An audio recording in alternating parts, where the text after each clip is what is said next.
Noted. Fuck.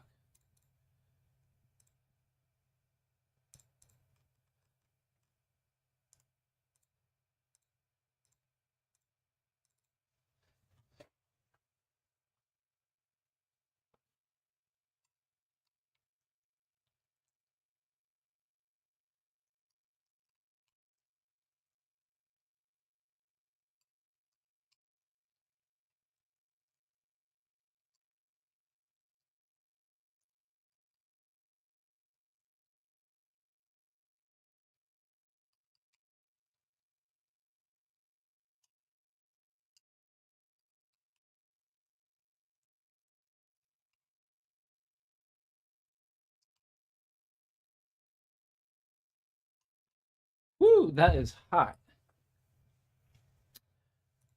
God damn.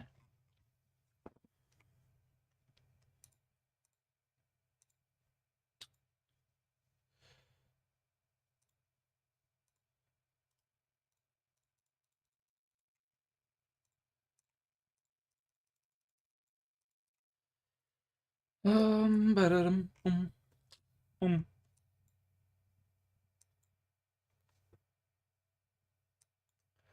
Where do I want to go? G, I guess.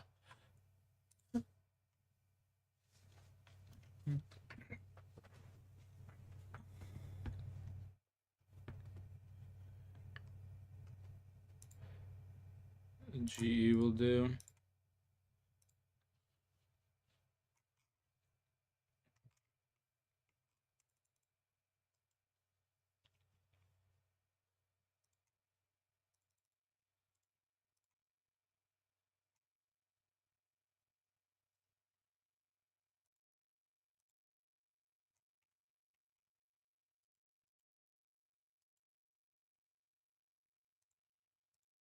BKR.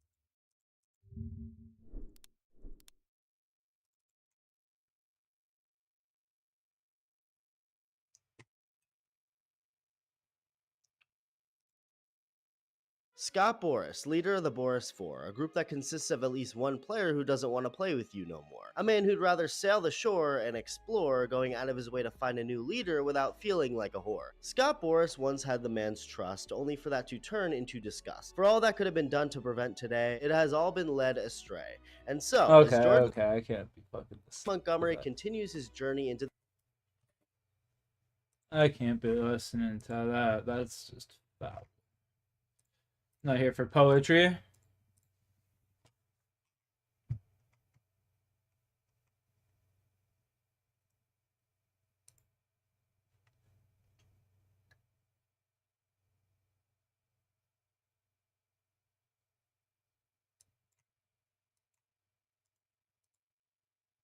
I didn't 40 hellhounds.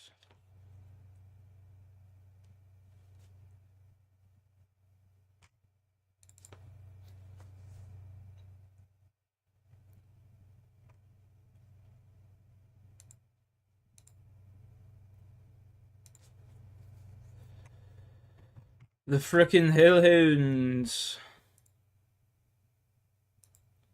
Alright, let's fucking fletch all these. Was a typical Monday morning in the Dallas neighborhood of Oak Cliff.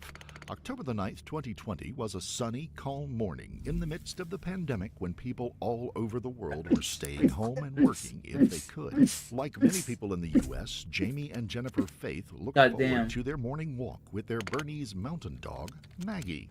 They did this every morning like clockwork, and at 7:33 a.m. that day, Jennifer went out the door first with the dog on the leash. Jamie following quickly behind. What happened next would leave a community in shock.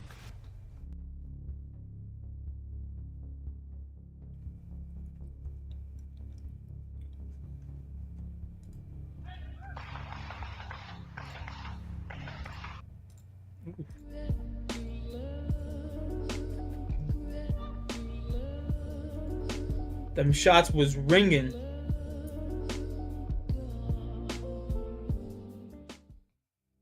Before we begin, we would like to extend our deepest sympathies to the family and loved ones of Jamie Faith, a man whose life was taken during this horrible crime. Out of nowhere, a man has run up from 140 behind the couple hellhound. and fired 7 or 8 shots, striking Jamie 7 times. 3 bullets would strike Jamie in the head, 3 in the torso, and 1 in the groin. Jamie falls to the ground dead or dying. The family dog bolts away from the scene. The assailant then attempts to grab Jennifer, slapping a strip of duct tape around one of her wrists, and then paws at her wedding ring in an attempt to steal it. Unsuccessful, the man, wearing a dark blue hoodie and a blue surgical mask, common during the pandemic, turns to flee the area. A neighbor, Emery Wilson, who lives 5 doors down from the Faith family, hears the shots and immediately runs out to help.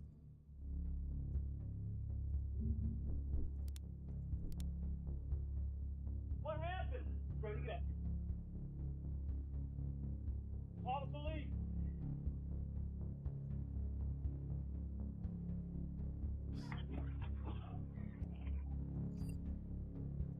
He runs down the sidewalk and stops when he sees the shooter standing before him, the gun in his right hand. The Faiths are on the ground behind the man. Wilson then turns and runs back inside his own home, grabs his own pistol, loads it, and runs back out to help. What a G. Homie's been waiting his whole life for this moment. By the time Wilson returns to the scene, the assailant has gotten into an older black Nissan Titan and fled the scene. Wilson runs to the Faiths and tries to calm down the hysterical Jennifer. Jamie lays on the concrete sidewalk, facing away from Wilson, but obviously dead. No one was able to catch the license plate information from the truck, but witnesses did say that it had a large white letter T on the lower left of the truck's rear window. What's up, buddy? The T is the symbol of the Texas Rangers baseball team. A neighbor across the street, as well as countless others from surrounding homes, were calling 911 and begging for officers and ambulances to be sent to the scene. Just minutes pass before the first officers arrived. I ain't buying any Fortunately, games. the murderer had gotten away Right now, scot-free. bro, gaming just This not really in wasn't a the good type of spot. thing And plus, that I didn't happened really in this even, neighborhood. to be honest One with you, I of the didn't like the oldest looks of communities Helldivers in the too. Dallas metro area, Oak Cliff You know what I was a mean? Like, solid it middle-class didn't really look neighborhood like going through gentrification. It I don't was know, a my kind of nice, game. older neighborhood. None of my buddies filled really with play nice games people. anymore and It shit, wasn't so the I'm kind kind of just into place the where people were to gunned the down realm in of the like street for their solo jewelry, play now, at you know? least not A little bit of until that Apex with morning. J-Ski, Or was it? but like none of my friends Sometimes play video quiet games anymore, places so hide it's kind of just quiet like secrets. And there was definitely a secret going on, and it was tied to the murder of Jamie Faith. And it was a secret with roots going back 3 decades that had just reemerged quietly behind the scenes, and it played out as an unsuspecting husband's lifeblood poured out on the sidewalk. So just what did happen and why? Let's start looking at the Faith family. The couple, along with their daughter and dog, had moved to their home on Waverly Street in the Oak Cliff neighborhood 3 years prior. The two had been married for 15 years, almost to the day. You're gonna get They it had if I did? celebrated their Fair, anniversary yeah, just the I don't know, night I don't think I'm before the going to be shooting. honest. Jamie Maybe was if it a goes on sale successful for pretty IT cheap, I director might, with American Airlines and had moved his family to the area after American Airlines merged with U.S. Air just 3 years earlier. Like if it goes on Community sale for like members and friends would 20 tell bucks, investigators that the couple had a good, I'll buy solid it. relationship. There didn't seem to be any outward stressors on that relationship. They were comfortable together and comfortable financially. They had many shared interests and apparently were adjusting well to the changes to society caused by the pandemic. Jennifer was devastated by the killing of Jamie. As she sat on the grass nearby sure she her was. husband's body, she asked again and again why no So around one 26 came to bucks? help. Yeah, That, true. I according never to even. witnesses at the I always scene. forget about like Police would later G2A take and her shit. down to the police station to get her statements about the incident. I turned around and I just saw this person shoot and shoot and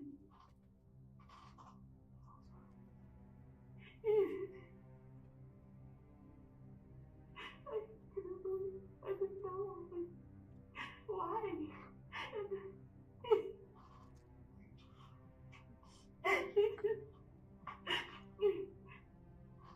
His body was lying like this on the street, and then I saw.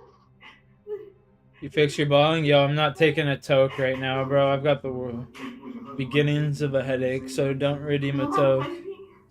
I can't take a toke right now. I think I was yelling no. I just can't. I think he did the same thing. It just seemed quiet. That's all I remember. My head feels like a balloon that's been blowing too much. Not a lot of shots. 5, 6 maybe, I feel like. And he just kept going. And I couldn't stop it.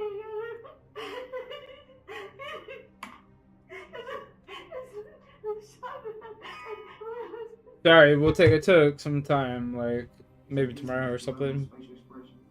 Just not right now. My brain just ain't feeling it.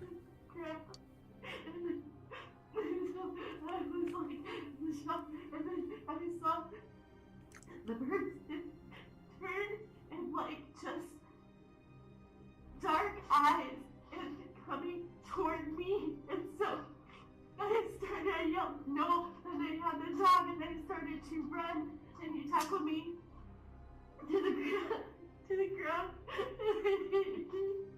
I stopped, ran, and he was hitting my face. As part of the interview process, police would also ask for her permission to Brain access is her braining. cell phone and examine her communications in an attempt to see if there were Brain any thing? pieces of information which could Yeah, assist my them. brain's just ain't braining Jennifer right now. readily agreed and gave the officers full access to it. In the coming days, she would give interviews to at least 2 different TV stations, pleading with the public to call the police with tips or information they may have that would help in discovering the murderer of Jamie Faith. It's been horrible. Devastating. I teeter between completely heartbroken and completely devastated every day. I need that for closure. I need to make some sense out of this. I just hope that at some point, maybe this person can recognize the gravity of what they've done. He would give you the shirt off his back. I'm not. Imagine this chick's doing it. Like, she obviously set up her husband. You know what I mean? Because we have the ability of hindsight. She obviously killed her husband.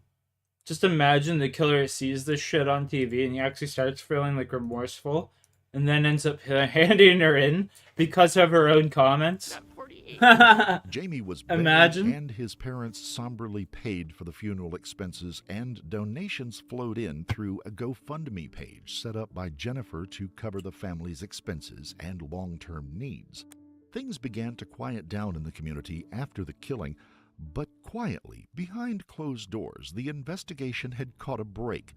And behind another unseen door, the perpetrators were beginning to make plans for the future. There was almost nothing of a suspicious nature found on Jennifer's phone. There were a couple of messages back and forth between Jamie and Jennifer as they talked about relationship troubles they were having, but nothing unusual that many other people aren't also experiencing, especially during the pandemic when everyone was in close quarters. There was one text message that Jennifer had sent that eventually came to light. It was to an old friend that lived states away from Jennifer. And in the text, Jennifer confided in her that she had reunited with an old high school flame named Darren online. She went on to tell her that the two were having a full-blown emotional, if not yet physical, affair. Investigators could tell from the message that the affair had started about 7 months prior to the killing. And yet, there was not a single text, voicemail, or email between the two on the phone, at least outwardly. There was, however, the name, address, and phone number for Darren Ruben Lopez, the old boyfriend. Green. It wasn't much, but it was a lead that investigators had to follow up on. Darren, they found out, had a career in the United States Army, a Green Beret with the U.S. Special Forces, and had spent several tours in Iraq. During his time there, he had suffered multiple injuries, including trauma to his head in a roadside IED attack that killed 19 of his fellow soldiers. He would receive the Purple Heart for his wounds, but would later have to retire from the military due to disabilities from That's his fucking wounds wild. and the 19 of his post-traumatic closest stress comrades disorder died that that the day. event left him with. That's crazy. Lopez owned That a dude's 20-acre definitely tract of land traumatized. and a home in Cumberland Furnace, Tennessee, and was the father of 2 daughters and had recently gone through a divorce. Working with authorities in Tennessee, investigators engaged the ATF, the Federal Bureau of Alcohol, Tobacco, and Firearms and Explosives, to utilize their resources to do a quick surveillance of the property to see what they could turn up. What they found would bring the case of who killed Jamie Faith to a head. In an aerial flyover photo of the Lopez property on November the 20th, there was a black Nissan Titan pickup parked outside of a barn. Gotcha, bitch. And in the lower left rear window on the back of the truck was a distinctive white T decal. It was a match to both eyewitness descriptions and the photo of the getaway vehicle. What kind of coincidence would it take for a vehicle exactly matching the one at the scene of a crime to be found on a rural farm 650 miles away, and for that vehicle to be owned by Jennifer Faith's high school boyfriend? It was enough evidence to begin actively investigating Darren Lopez's involvement in the case of Jamie Faith. Subpoenas were obtained to access Lopez's phone and banking records, and the story those told left no doubt. Records showed that on the day before the killing, Lopez had taken his truck in for a quick checkup and servicing. Immediately after that, he had headed down the road to Huck's gas station, filling up the tank, and he had gotten cash from an ATM there. Security cameras at the establishment would take a picture of him in the store wearing a blue surgical mask, just like the one the perpetrator had been seen wearing. Along the route from Cumberland Furnace, Tennessee to Gotcha. Dallas, Texas, Lopez's phone would leave a trail of cell tower pings like a long telltale trail of breadcrumbs. Investigators would spend hours looking through security camera footage from locations along the way.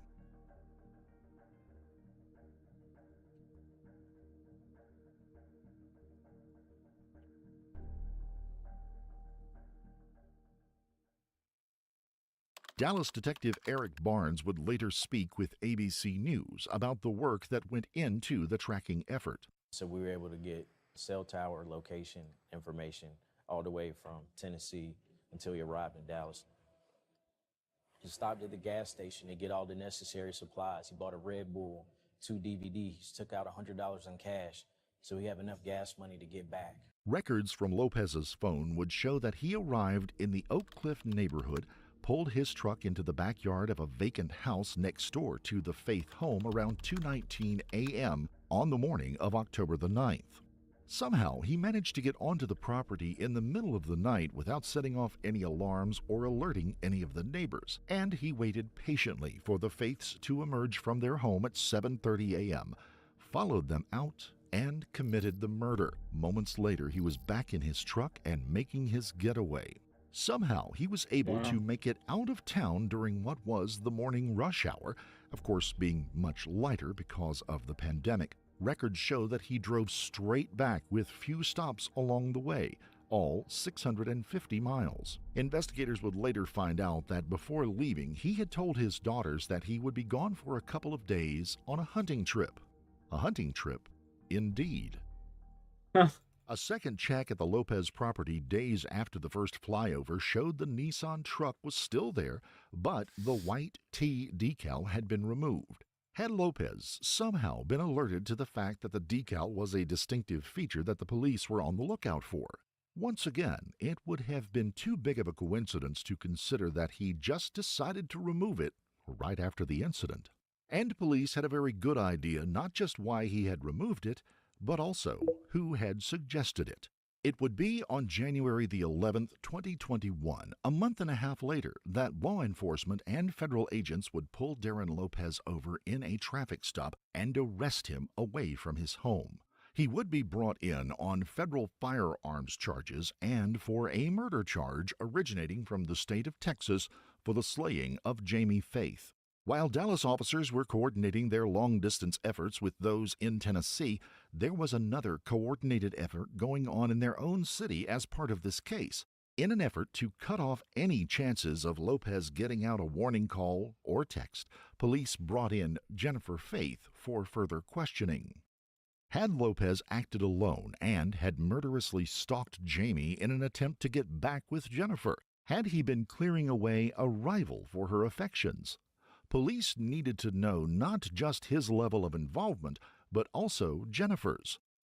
What they found would surprise them as to the breadth and depth of the affair the two suspects had built in just a few short months over a great distance, never having come into physical contact. They once again requested to look at the phone and its contents. She agreed, and this time they had been able to get Lopez's permission to search his phone as well. What they found between the two of them didn't match up. Jennifer's was nearly blank when it came to communications with Darren. Darren's phone would tell a completely different story. This guy forgot While to delete the police knew messages. they had their gunman, they had to see what input What? Jennifer had in the situation. She wasn't talking, and they gave her very little information, if any, about the arrest of Darren. Darren, in turn, refused to turn on Jennifer and implicate her in the crime. He would later be accused of seeing himself as a white knight, loyal and faithful to the woman he loved, even looking down the barrel of a Texas murder trial death sentence. He was held on charges stemming from the interstate effort to commit murder and the murder charge itself in Texas. He was held on a $1 million bond. Darren Tell me she did posted not it. give her up, even under the weight of those charges. His What? own texts and communications, however, did. In Darren's phone was a text Jennifer had sent him on December the 3rd. It read, "So I woke up in a little bit of a panic. Something is eating away at me, telling me you need to take the sticker out of the back window of your truck." 30 minutes later, Darren texted back, "I don't want to take it off all at once. The girls would notice that, but I have been working on it." The next day, she texted him saying, "I have a bad feeling, and I think you really need to get that sticker off ASAP, like today."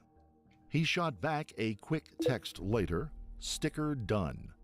Her reply followed with, "Yay, thank you, I feel so much better."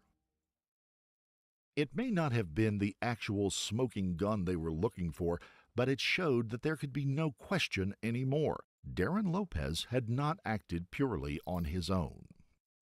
A search of Darren's home done under a search warrant did, however, turn up a .45 caliber Sig Sauer handgun that the crime lab was able to match to the shell casings found at the scene of the murder.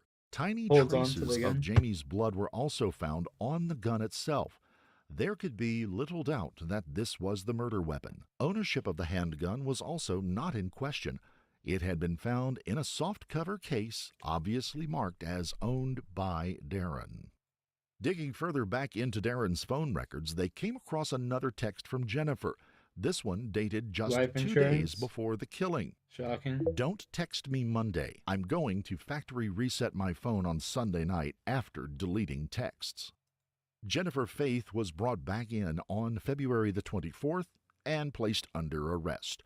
She would be charged at first with obstruction, but what authorities would find in the coming days Which would lead Pokemon her are you to playing, the Alex? capital crime of use of interstate commerce in the commission of murder for hire.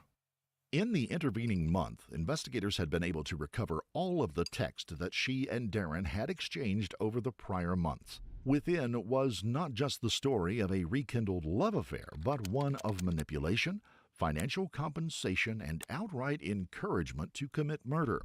Jennifer's computer and other electronic devices were also seized from the home, offering up a trove of revealing emails, some that would lead to extremely disturbing revelations. The online romance between the two started after Darren reached out to Jennifer through her LinkedIn account. He had apparently been searching for her for some time. Reeling from his own divorce, he expressed some vulnerability, and Jennifer, feeling some inadequacies in her own marriage, responded. The two fell into something hot and heavy very quickly. Over the coming months prior to the murder, they would have some 14,000. I can't feel as though that's a diss at her weight. Hot and heavy. Hot and heavy.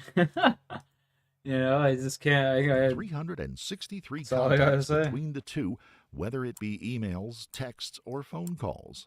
After the murder, contacts would cease for some time before they began communicating again.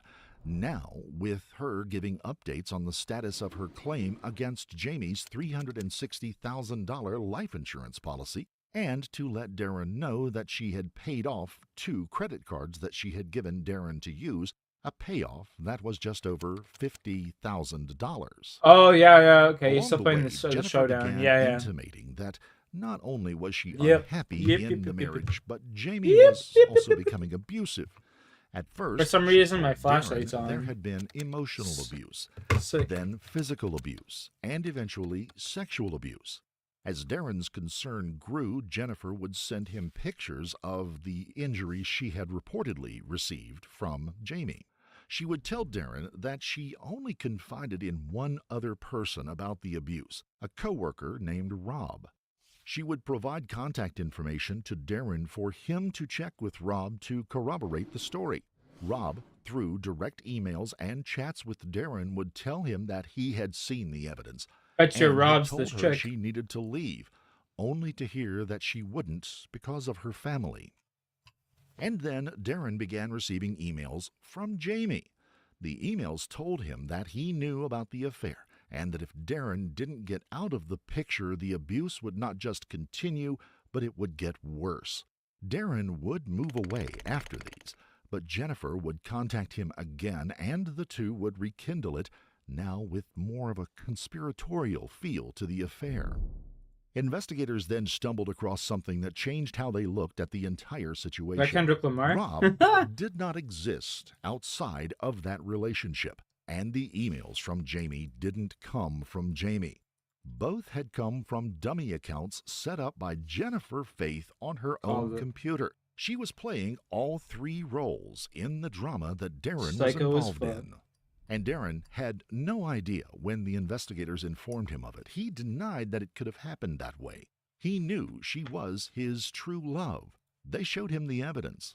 And then they showed him that not only had she faked the accounts of the 2 men, but she had also faked the signs of abuse as well. Darren was confounded by the information.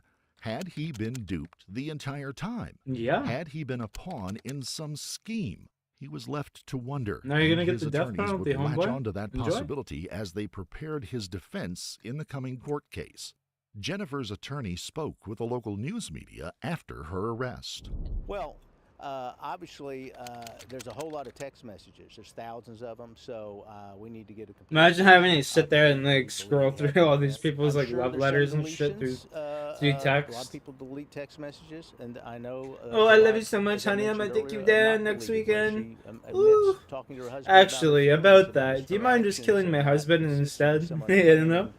Like, the murder, DPD is not arrested. On so God. I think that's pretty telling that they're lacking evidence of that. As confident as he was, I mean, I'll about do it. I'm providing still a getting a defense slice of that lawyer, cake, though, right? Jennifer changed her mind and quickly caved in. Attorneys from the Department of Justice had laid out their case and let her know that because she had masterminded Darren's murder of Jamie Faith, she too was looking at the death penalty, and they had no compunctions pushing for it. Her paying off of the credit cards that she had provided him was evidence enough for a murder-for-hire scheme alone. She quickly cut a deal to plead guilty in exchange for life in prison. The Justice Department would also waive their obstruction of justice That charge bitch pled she guilty faced, real but she would be quick. required to pay $6,500 in restitution to Jamie's family for the cost of his funeral services and a $250,000 fine. As Jennifer headed to prison, Darren's attorneys worked to provide him with a defense, not that he didn't kill the man, but that he had been deluded by Jennifer's attempts and had in Who some cares? You way still killed him. nobly been trying to defend the woman he loved. At the time, I was thinking I was the noble soldier that did my job. I did what I was trained to do. I protected people. I kept them from a monster. He told the court that he believed Jennifer throughout, and even when first presented with the evidence of what she had been doing, he could not reconcile his feelings with what they were showing him. Can't trust these hoes, bro. He is. I'm telling you, man. They fucking psychotic. Devastated. Can't trust these hoes out there. I took an innocent life. I took Amber's dad from her. A man who was like me. Prosecutor Brandy Mitchell put forth an argument that the love affair, even more than the manipulations, was really behind the killing. Numerous messages between the two would be read out in court. Hello, Jen. Well, I'm so happy that I finally tracked down your email and got a chance to say hi. I'm not big on social media, so I do not have Facebook or such. I have been tracking you down slowly since January. Today I was able to find your LinkedIn. I've been tracking you down slowly since January. Joined LinkedIn today What just to say hi. the fuck? Goes on to talk about Twitter and That's his a children. red flag, yeah. And then he says, I have been working on a letter for you for some time now because you have no idea how much I've thought of you over the years and wanted to share that with you. As you may have guessed, my life took me into the Army, where I served 20 years on active duty. While there, I followed my dream and joined Special Forces, so I've been on the front lines since 9/11. He goes on to say, if you get a chance, look up the country western song by Little Texas, What Might Have Been. I've thought of you every time I heard of that song way back in '96 when I got back from South Korea. He looks forward to hearing from her, and he signs it off, as you wish, Darren. Hello, Angel. If he drives you away, I so want you with me. If he drives you away, I need you in my life. I just want to hold you tight. Your head on my chest, just us together, letting me take care of you in all ways. These Sims out of That's all I control. want. Everything else can come much later. Let us just be like we were on the bus through Europe. I loved those rides with you. Just want you close and safe in my arms. Oh, That's God. all I want from you now. Always with you, your soulmate, as you wish, D. You are sitting there thinking, I can do nothing to stop you from abusing Jen, and I'm going to show you that I have plenty to ruin and destroy your life. What you don't know, and I'm not sure if Jen even recalls this, but you had her so up after you started abusing her and having her. It was easy for me to convince her to take pictures of her injury and send them to me. So I have graphic photographic evidence of all the abuse that she has sustained from you. I have enclosed one pic to prove to you that I have them, and I have many more to send along to the authorities. Putting these pics alongside the very graphic texts and emails you sent shows a very clear picture of domestic abuse. Look at this guy's face. The question would then be put to Darren as to whether he ever thought to question what she had told him. This whole time you are talking to Rob or you're talking to Jennifer, but never are the three of you talking together. Not on the same chat, no. Never. That didn't seem strange to you? Hey, Rob, you know what? We better get on this phone with Jen right now. Maybe you and I could convince her together. Nope, never did that? Darren's defense attorney, Juan Sanchez, would try to imply that the stressors Jennifer had put on the man had triggered his PTSD and preyed on his need to protect those he loved. A specialist in such matters would be brought into the court to testify. This became the center of his being, and it was, as he had said, is a mission, survival mission, eliminate the threat. And that perception of threat is impaired in this case. In the end, Darren Lopez was found guilty of the murder of Jamie Faith. It was obvious that in a fit of passion long stoked and built by Jennifer Faith, Darren had chosen to make the long drive to Dallas and kill an innocent and unsuspecting man. He would be sentenced to serve 62 years for the crime. He and the woman he loved would be headed for the same fate, but in the end would never, ever be together. If you found this case compelling, don't forget to like the video, comment What a down below fucking your take dumbass. on it, and please subscribe to the channel. Also, hit the notification bell in order to stay up to date each time we reveal a new shocking case. Until next time. Police officer's ex-wife is found brutally murdered in her bathtub. Oh, God. There are no suspects. You don't want to presume anybody's guilty of anything. 3 years later, the same police officer's next wife. Yeah, I don't think I'm watching that. It's probably gonna get copyright strike for that. Seems way too high quality for just a regular ass YouTube video.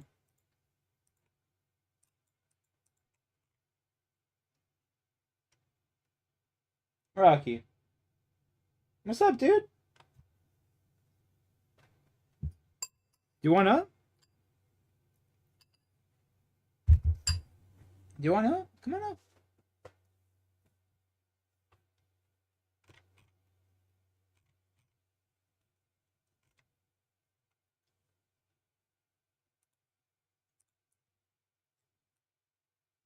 Oh boy, get your lumber clock bollocks up here. Contacted the Yakima County Sheriff's Office to report that Come on, his home Bumba Clock. alarm had been triggered while he was out of town, and he had been unable to contact his wife Desiree ever since. Sheriff's Office. Hi, ma'am. That's my little bumper clock. What one? Today at 3:24, 3:27, What one? 3:28, I had 3 census trips, and I've been out of town with family for a funeral. My wife was home. Okay. I just got home, and the board that I have over my back door has been broken. So somebody has forced their way in, and I haven't heard back from my wife. I need an officer here now. Okay. And what's your wife's name? Desiree Sunford. Before we begin, My we would like little to send out Bumba our Clock. sincere condolences to the friends and family of Desiree My Sunford, little whose Bumba life Clock. was taken so cruelly. Desiree and Scott Sunford had been happily married since 2003. From all appearances, they seemed to be the perfect couple. Desiree was a dedicated art teacher, and Scott was in the National Guard. The couple shared a love of the outdoors and would often go cycling together as one of their favorite activities. But cracks in this perfect relationship would only begin to show after this fateful night when Desiree would be brutally murdered. When police arrived at the Sunford's house after receiving Scott's call, they were surprised to find Scott standing outside with a gun and a spotlight, both of which were aimed at his house. When I rolled up to the residence, I saw somebody had their spotlight on the house, and he had a pistol drawn. That person was later identified as Scott Sunford. And I asked him what was going on. Why didn't you go in? He said, I don't know what's in there. Which is a very odd answer to give. When the officers entered I the mean, house, how they is saw that nothing odd if he sees his back window smashed open? You know, I wouldn't find that to be that odd, but like maybe they're just more perceptive than me. Then again, his wife's in there, so he obviously would want to go check at on her, first, right? but that Yeah, would all take that change back. when they entered the master bedroom where they would discover the body of Desiree Sunford. She had been shot 9 times, and police discovered the bullet casings around the room. Judging by the way the body was positioned when it was discovered, it looked like Desiree had attempted unsuccessfully to crawl away from her attacker in her final moments. Responding officers immediately noticed that Scott was not having the typical reaction one might expect when someone finds out about their wife's murder. And since this was now a murder investigation, the first thing investigators wanted to do was interview Scott, suspecting that he might have had something to do with his wife's murder. At that point, My little bumbo clot. and walked over to Mr. Sunford and told him that there was a deceased woman in the house. We believe it's your wife. I remember telling him, I'm terribly sorry. I'm terribly sorry. He had a stone cold look on his face. It seemed like it meant nothing to him. And I told this to the detectives when they arrived on scene. I think this guy knows something about this. Either he did it, or he knew who did. Only hours after discovering the body of Desiree Sunford, police had Scott in an interrogation room, questioning him about his story and the events of that night. It's a high Scott quality told interrogation room. investigators They got that the he had foam been padding out on of the town walls at for a funeral silence and while shit. his wife was The hell? back at their house. He had stayed overnight with his friend Paige and was coming back home when he got the alert indicating that his home security alarm system had been triggered. When he didn't receive a call from Desiree, who was supposed to be home in response to the alarm, he was concerned for her safety, and that was why he dialed 911. But when Scott arrived at the house before the police and saw that his home had been broken into and that Desiree's car was still in the driveway, he knew something had to be wrong. But still, he didn't go inside. I stayed there. I kept waiting. I couldn't go in. I didn't know what the hell to do. So I backed the car up a ways and got on the phone. And I called my friend Brian that lives out in Glebe. Investigators wanted to know why Scott had refused to go in the house if he thought his wife might be in trouble, considering his military training and combat experience. I didn't know he was in the military. You did 2 tours Yeah, that makes sense. in combat areas? Yeah. Okay. What areas of the world were you in? Iraq, Germany, Kuwait. That's about it. Was all the combat in Iraq? Yeah. When you got out there, but it sounds like by the time you actually made it to the house, you were pretty frantic. Like, you felt like something had gone wrong. My stomach was churning. I was shaking. I had convinced myself by that point something had to be wrong. Okay, and so why not go in the house and check things out and make sure she's okay? Because I was afraid. Well, I'm just thinking, you're a big guy. You're what, 6'4"? Somewhere up there. 6'4", 250. You've got a firearm on you. You've been in combat. I mean, you've done some serious shit that most people will never do. So if anyone's going to be willing to go charging in the house and make sure their wife's okay, it would seem to me that it would be you. Scott never gave the investigators a reason as to why he refused to go into the house to check Yeah, on he did. Desiree. He said he was afraid. So the investigator changed his line of questioning to inquire about Scott's whereabouts on the night that he was away for that funeral. Then you stayed at your dad's in Kennewick? No, I actually stayed with a friend, but let's see. What's the friend's name? Oh yeah, that guy's definitely her not name's guilty. Paige. She's a mutual friend.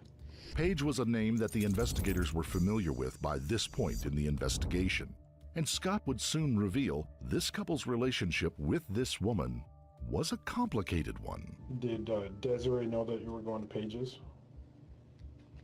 I don't know, honestly. It's not something you had discussed with her? No. Was it just a platonic friendship, or did you have a sexual relationship with Paige? You know, I shouldn't go there because it's kind of rude, but well, Des didn't want me to say anything to anybody, but she kind of had mixed feelings, and if I'll do anything, but that's one thing I can't provide for her. So at one point, her and Paige had a little thing going for a while there, a little experiment. Okay, so it was Desiree and Paige who had the sexual relationship? Yeah. But not you and Paige? Or we all did. Sometimes you and Paige too? Honestly, we all did. Okay. Giving him an alibi.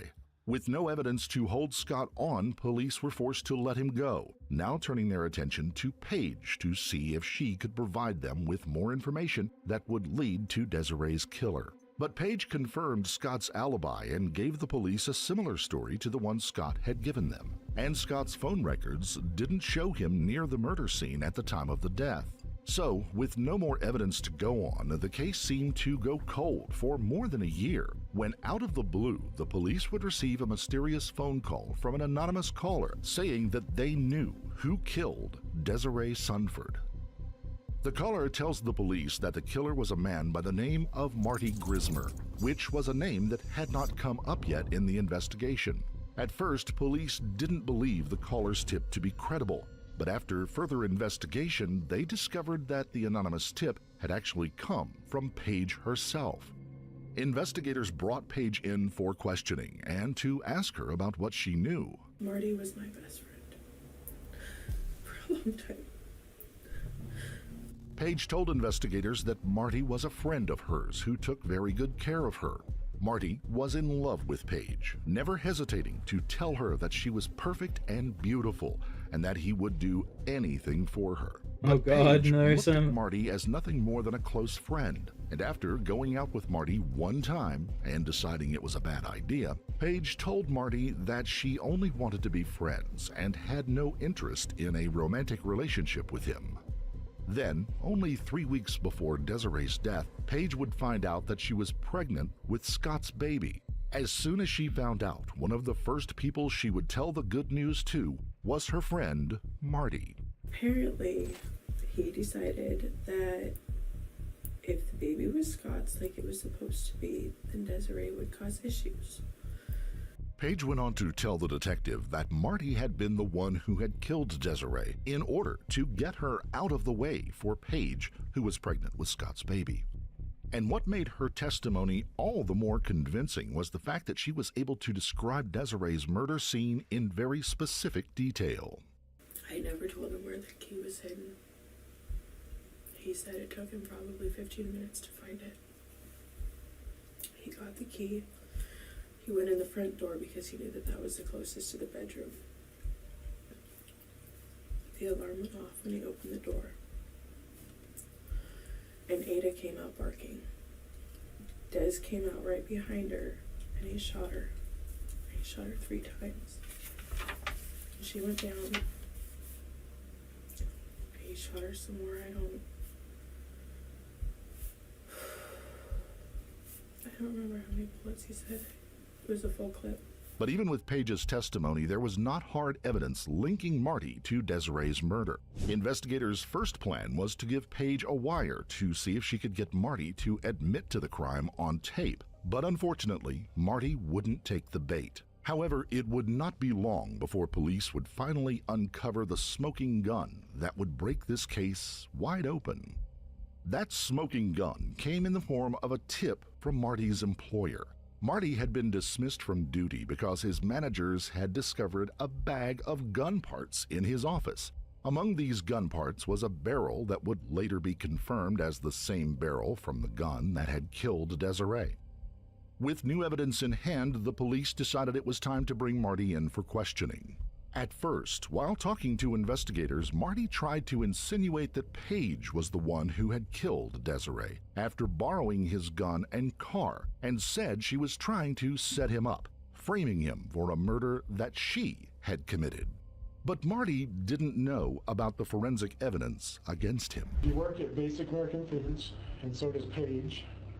And as I was doing my research, trying to figure out who you are, or where you'd be, where I could contact you, I called down there and talked to Basic American Foods, and they said that you were suspended from work for having gun parts at work.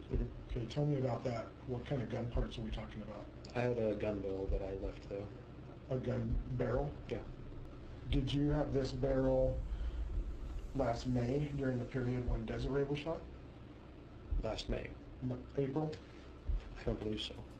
April 2013, just to be clear. I don't believe I had any pistol barrels in my possession at that time, no, besides what was in my gun.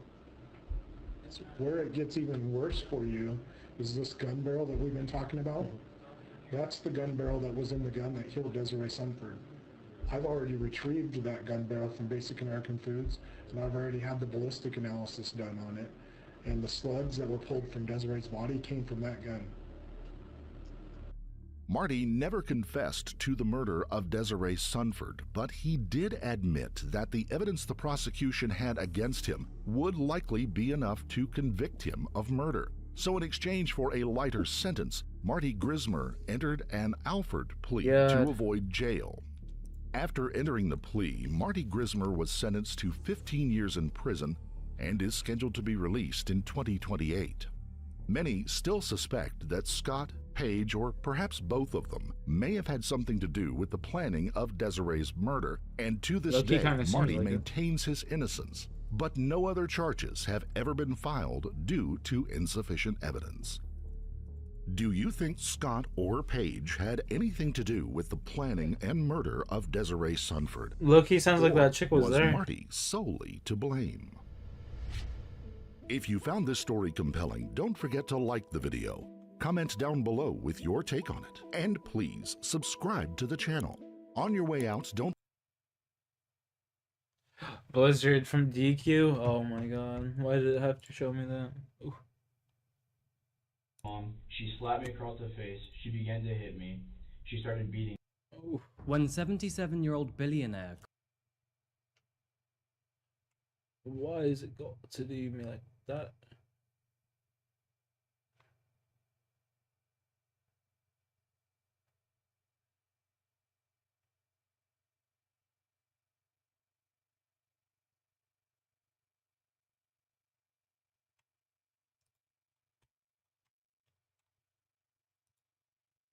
After Julie Dart disappeared from her hometown in England, strange letters with aggressive demands began to appear at her family's residence. Sadly, nothing could be done to save her, and only a few days later, she was found dead. But when the same pattern emerged with another woman only 6 months later, the authorities knew that they were up against the clock to save... I'll be right back in a second, chat. Wow. Rocky. My boy.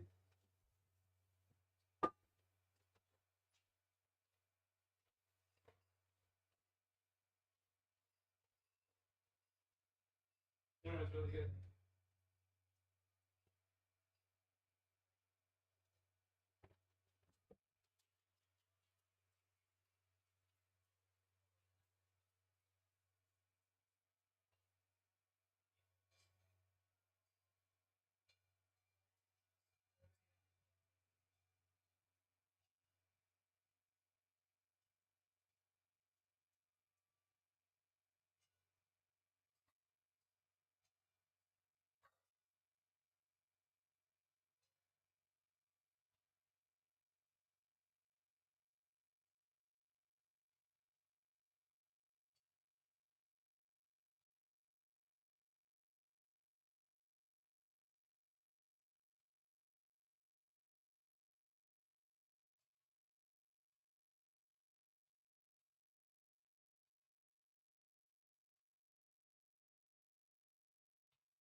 Stephanie Slater. A wild goose chase followed, thrusting some unexpected heroes down dark and dangerous paths. But how would all of this end? Who was behind these venomous kidnappings? And would Stephanie ever make it out alive? Welcome back to Coffee House Crime, folks. My name is Adrian, and today we're looking at a case so twisted and deceitful that it shocked the UK to its very core. Now, this story involves a range of pretty deplorable behavior. We have kidnap, ransom, murder, and even train derailment, so get ready for that one. I'd like to remind you that I cover a range of true crime and darkly fascinating stories. If that's your kind of thing, please help me out and subscribe. And before we begin this story today, I wanted to ask you something. How do you like to consume your content outside of these YouTube videos? Now, personally, I spend so much of my day reading, writing, and researching these cases that, by the evening, I don't want to ever look at a screen again.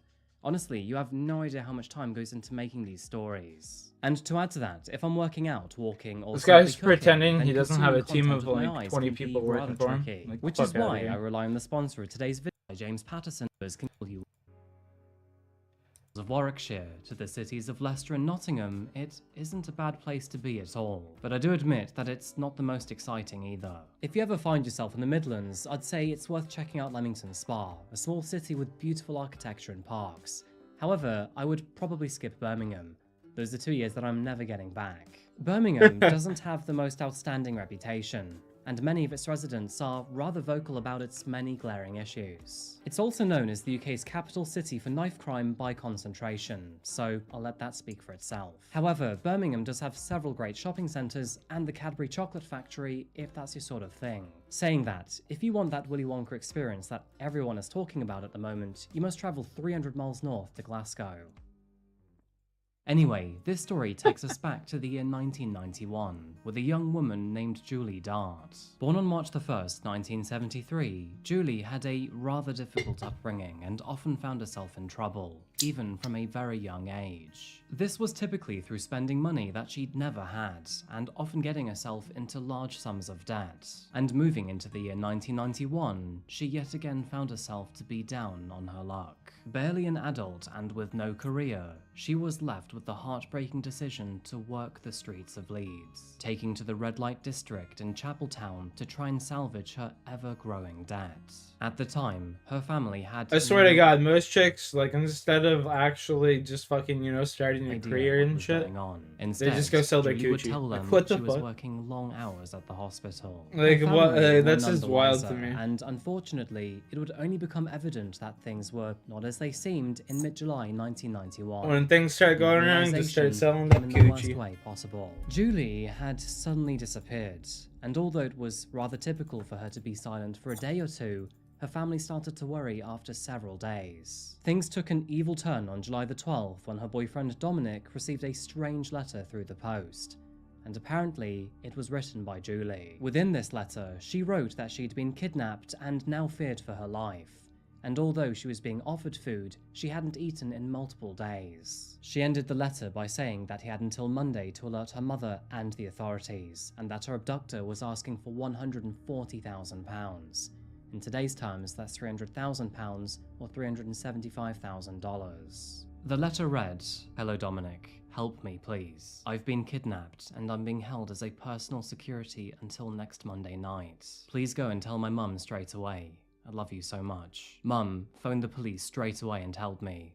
I haven't eaten anything, but I have been offered food. Feeling a bit sick, but I'm still drinking 2 cups of tea per day. Help me." Members of Julie's family were able to confirm that the handwriting was in fact hers, but something seemed off about it. It seemed to be messy and haphazard. Soon after, the authorities started analysing it for any clues they could find, and that is when another letter came through. This one indicated a drop-off point for the ransom money. The letter requested that they deliver it to New Street Station in Birmingham, found miles away from home. The letter further demanded that they wait for a phone call at the payphone on Platform 9. The authorities complied with this request, and when the payphone rang at precisely 7 p.m, they knew it was her abductor. But unfortunately, the call didn't quite go to plan. After picking up the phone, the undercover officer was met with absolute silence. Furthermore, nobody arrived to collect the money, and no further correspondence was made. While the authorities had complied with the demands in hopes of rescuing Julie, little did they know that, tragically, it was already too late.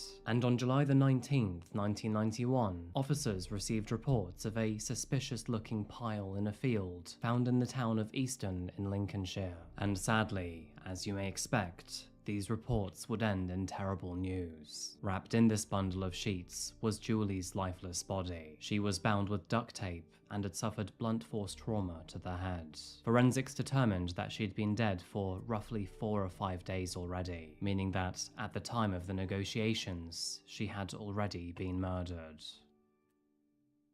The news was sure to leave her family devastated, and to compound to the pain and grief in her loss, they had no idea who murdered Julie. At this point, it wasn't clear whether her abductor had any intention of handing her over alive or dead, and while his motives would eventually come to light, it currently wasn't obvious. The callous way in which Julie was found indicated that her killer was neither sophisticated or interested in permanently concealing her body. But the callousness would not stop there, because shortly after, the authorities would receive a second letter, this time written using a typewriter, and its author was now far more demanding. Once again, he was demanding money from the authorities, threatening that if they failed to comply to his actions, then many more prostitutes would die. The letter went on to say that Julie had died from 3 blows to the head before being strangled, and with such dreadful accuracy, it was sure that this letter was linked to her killer. Back then, it was typical for the police to cooperate with a killer via personal ad spaces in local newspapers. In this instance, the officers did this to confirm that they would pay him, and shortly after doing so,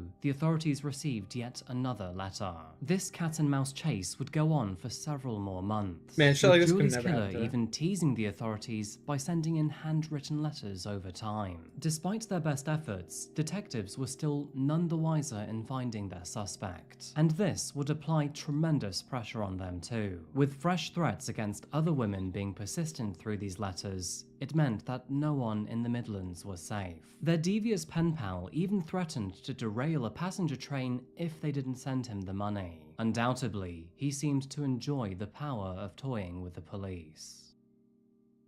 Our story would develop yet again in January 1992, when the authorities received a phone call from a local estate agent. They had called the authorities to report that, after one of their agents had left to show someone a property, she never returned. The home was located on Turnberry Road, which can be found north of Birmingham. Stephanie Slater, who was born and raised in Birmingham, was 25 years old at the time and still lived with her parents. At the time, she had a steady relationship with her boyfriend, and the two had recently booked a holiday to the Isle of Wight, which is one of Stephanie's favourite places. Hoping to pay off the holiday, she had picked this job up only a few weeks prior. Despite her recent start, she was already known to be a pleasant, reliable, and punctual worker, which of course made her sudden disappearance that much more concerning to her manager. And then, just a few hours later, her manager received a tape through the front door. Playing the tape immediately, he heard Stephanie's voice on the other end of the recorder. Within this tape, she said, "This is Stephanie Slater. The time is 11:45. I assure you I am okay and unharmed, and providing these instructions are carried out, I will be released on Friday the 31st of January." Her manager informed the authorities immediately, who instantly became aware that Stephanie's disappearance was likely linked to the same man who murdered Julie. Despite this knowledge, they had very little evidence to work with. I mean, this was 1992 after all. DNA and forensic methods were still very primitive back then, and they had to rely on more traditional ways to get by. Police began their search of the property, and what they found wasn't good.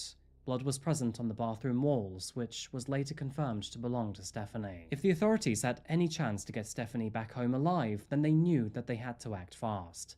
After all, Julie's killer had already proven himself to be rather impatient. The videotape demanded that her supervisor and manager, Kevin Watts, would be the one to drop the money off for her, and thankfully, he was willing to comply. On January the 27th, 1992, Kevin was instructed to travel north to Glossop train station and then asked to follow various clues. This included meeting a planted woman at the train station, various phone calls scattered through public phone boxes, and a long drive down a dark road, eventually leading him to a secluded bridge in the fog. And then, while under the cover of darkness, Kevin found himself in front of a tray which had been placed on the wall of the abandoned railway bridge. He was instructed to drop the money into it, and then moments later, the string was pulled and it disappeared into the fog. Although he was in constant contact with the authorities and had even been tailed by dozens of officers, the money slipped off the edge of the bridge and then into darkness. And just like that, her kidnapper was once again lost to the night. Stephanie's abductor remained silent that evening, leaving her family on the edge of their seats in desperate hope that she may be released. That's like wild. And that is when, only a few hours later,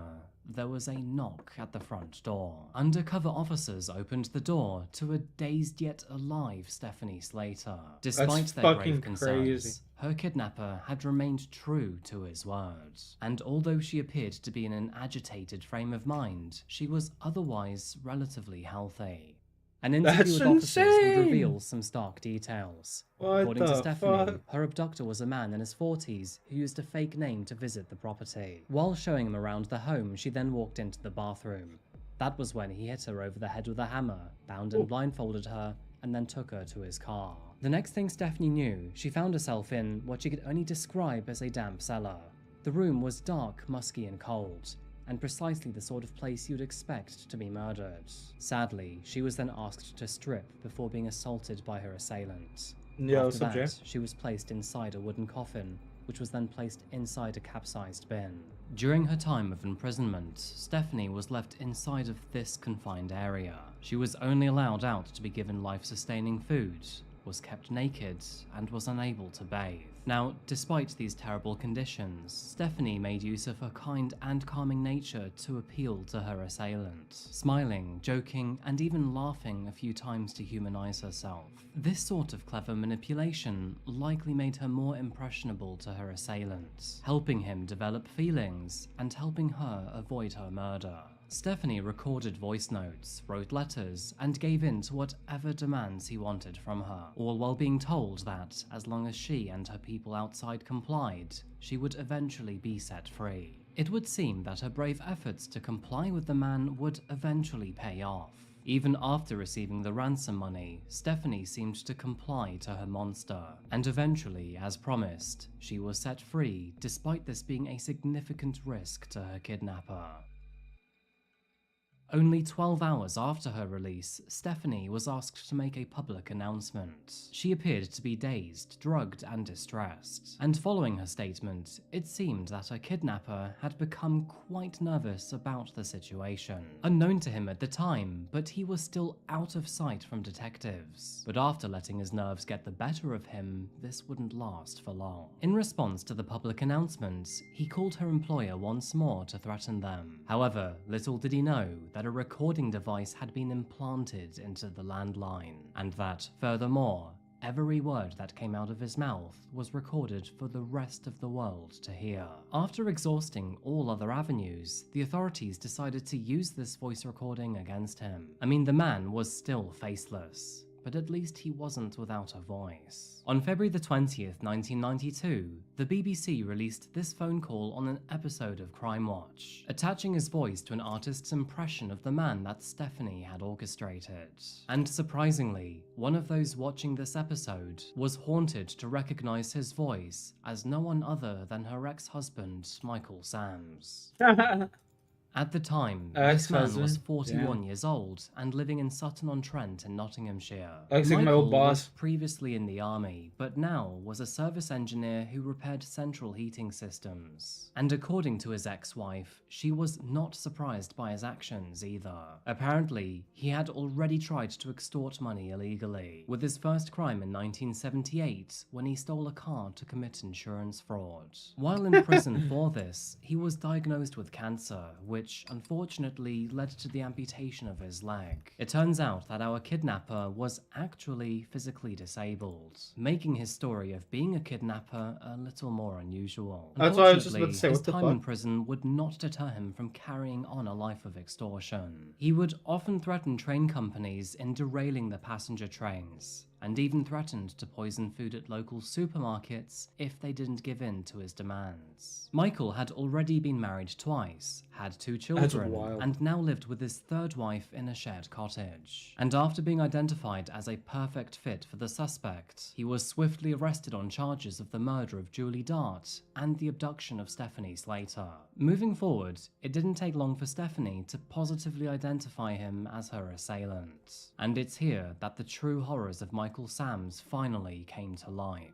After his identification, the authorities made their way to his property, and after looking in the back garden, there they found an old building called his workshop. It was here that they witnessed a dark, messy, damp room, which was soon confirmed to be the same location that Stephanie Hey, had Rex. been held in for 8 long days. It was later revealed that, during this time frame, he even attached electrodes to her and threatened to electrocute her if she escaped. No surprise, he was also accused of abducting and murdering Julie Dart, and although he initially denied these allegations, forensics would later confirm that she had been in the exact same room. Clothing found over her body contained yellow fibers that positively matched the carpet found in his workshop, meaning that there was next to no doubt that he was in fact her murderer.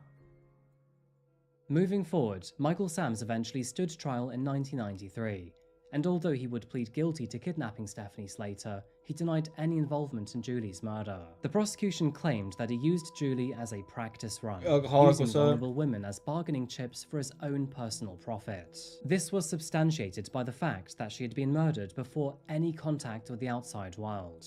Michael had never intended to release her.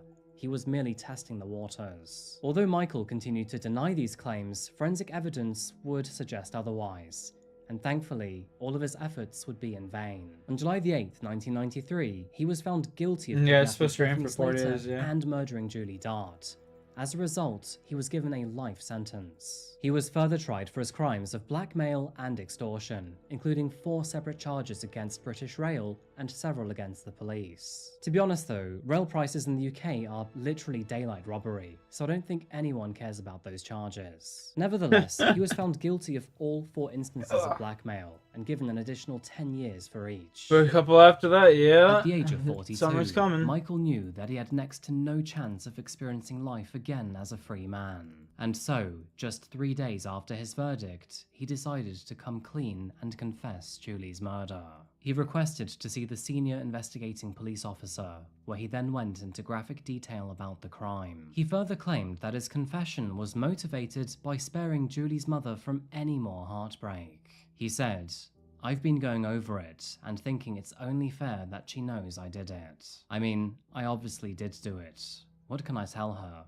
I do feel sorry for her, yes." Despite his confession, Michael continued to be a monster. Just 2 years later, in 1995, he attacked a female parole officer with a metal spike, adding 8 years to his sentence. Even after being condemned to a cell, Michael tried to con money out of the judicial system. He routinely complained that his human rights were being violated, and would often whine about being put into solitary confinement. I mean, last time I checked, you were put into prison, mate, not the Carlton. However, he would be successful one time, as officers would lose his artificial leg during one of his transfers. As a result, he was awarded £4,000 compensation, this of course sparking public outrage. With no minimum term recommended at his trial, Michael has repeatedly applied for parole, with his most recent rejection being in April 2023. Despite this, and even to this day, he remains behind bars as one of the UK's oldest and longest serving prisoners. And with him now 82 years old, things are not looking promising for him. Although Stephanie survived her encounter with Michael, her life was riddled with post-traumatic stress that followed. In 1993, she moved to the Isle of Wight to retreat away from it all, though sadly, her trauma never left her. No longer being able to return to work as an estate agent, she went on to help the authorities in dealing with kidnapped survivors and directly help victims recover from their experiences. Sadly, after a long battle with cancer, Stephanie Slater passed away at the age of 50 in August 2017. She is said to have never fully gotten over the horrors that she faced, and it's devastating to learn that she was never given the time to recover fully. Stephanie was genuinely kind-hearted and had a future. Well, obviously that she's not gonna was recover. She tainted got by a fucking selfish kidnapped, monster. bro. Like, imagine getting taken against your will. Hit over the head with a fucking hammer and taken against your will. Like, anybody's recovering from that.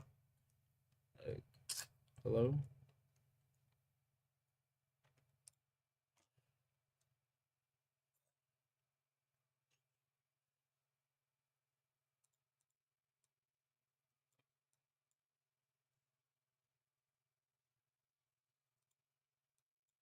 Right, what's going on? What? What?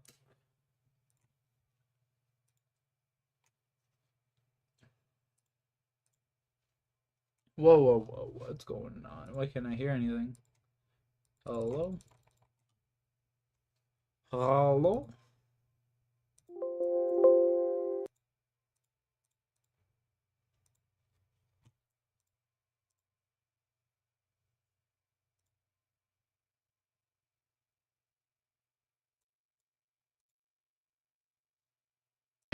And only one vague witness. This case would All suspects are considered innocent until proven guilty in a court of law. False. Jack, if I were to Tallahassee, tell Florida, you... normally a quiet rural suburb, but when a tell university you live as a professor is chap, what left would your bleeding response be? I agree. uncontrollably on his driveway, that would all change. The man's name, Dan Merkel, a seemingly popular man with 2 young sons and everything to live for. Police are left with no clues, no suspects, no For the most DNA, part. and only one vague witness. This case would not be solved quickly or easily. The police would need to use all of their experience and patience to get to the bottom of it. Before we start, we would like to send our sincere condolences to the family and friends of Dan Merkel, who was taken For the cruelly most from part. this world in the prime of his life. How did I go last time I played zombies? Born in 1972 in Toronto, Canada, really remember. Dan Merkel was a successful and very intelligent man.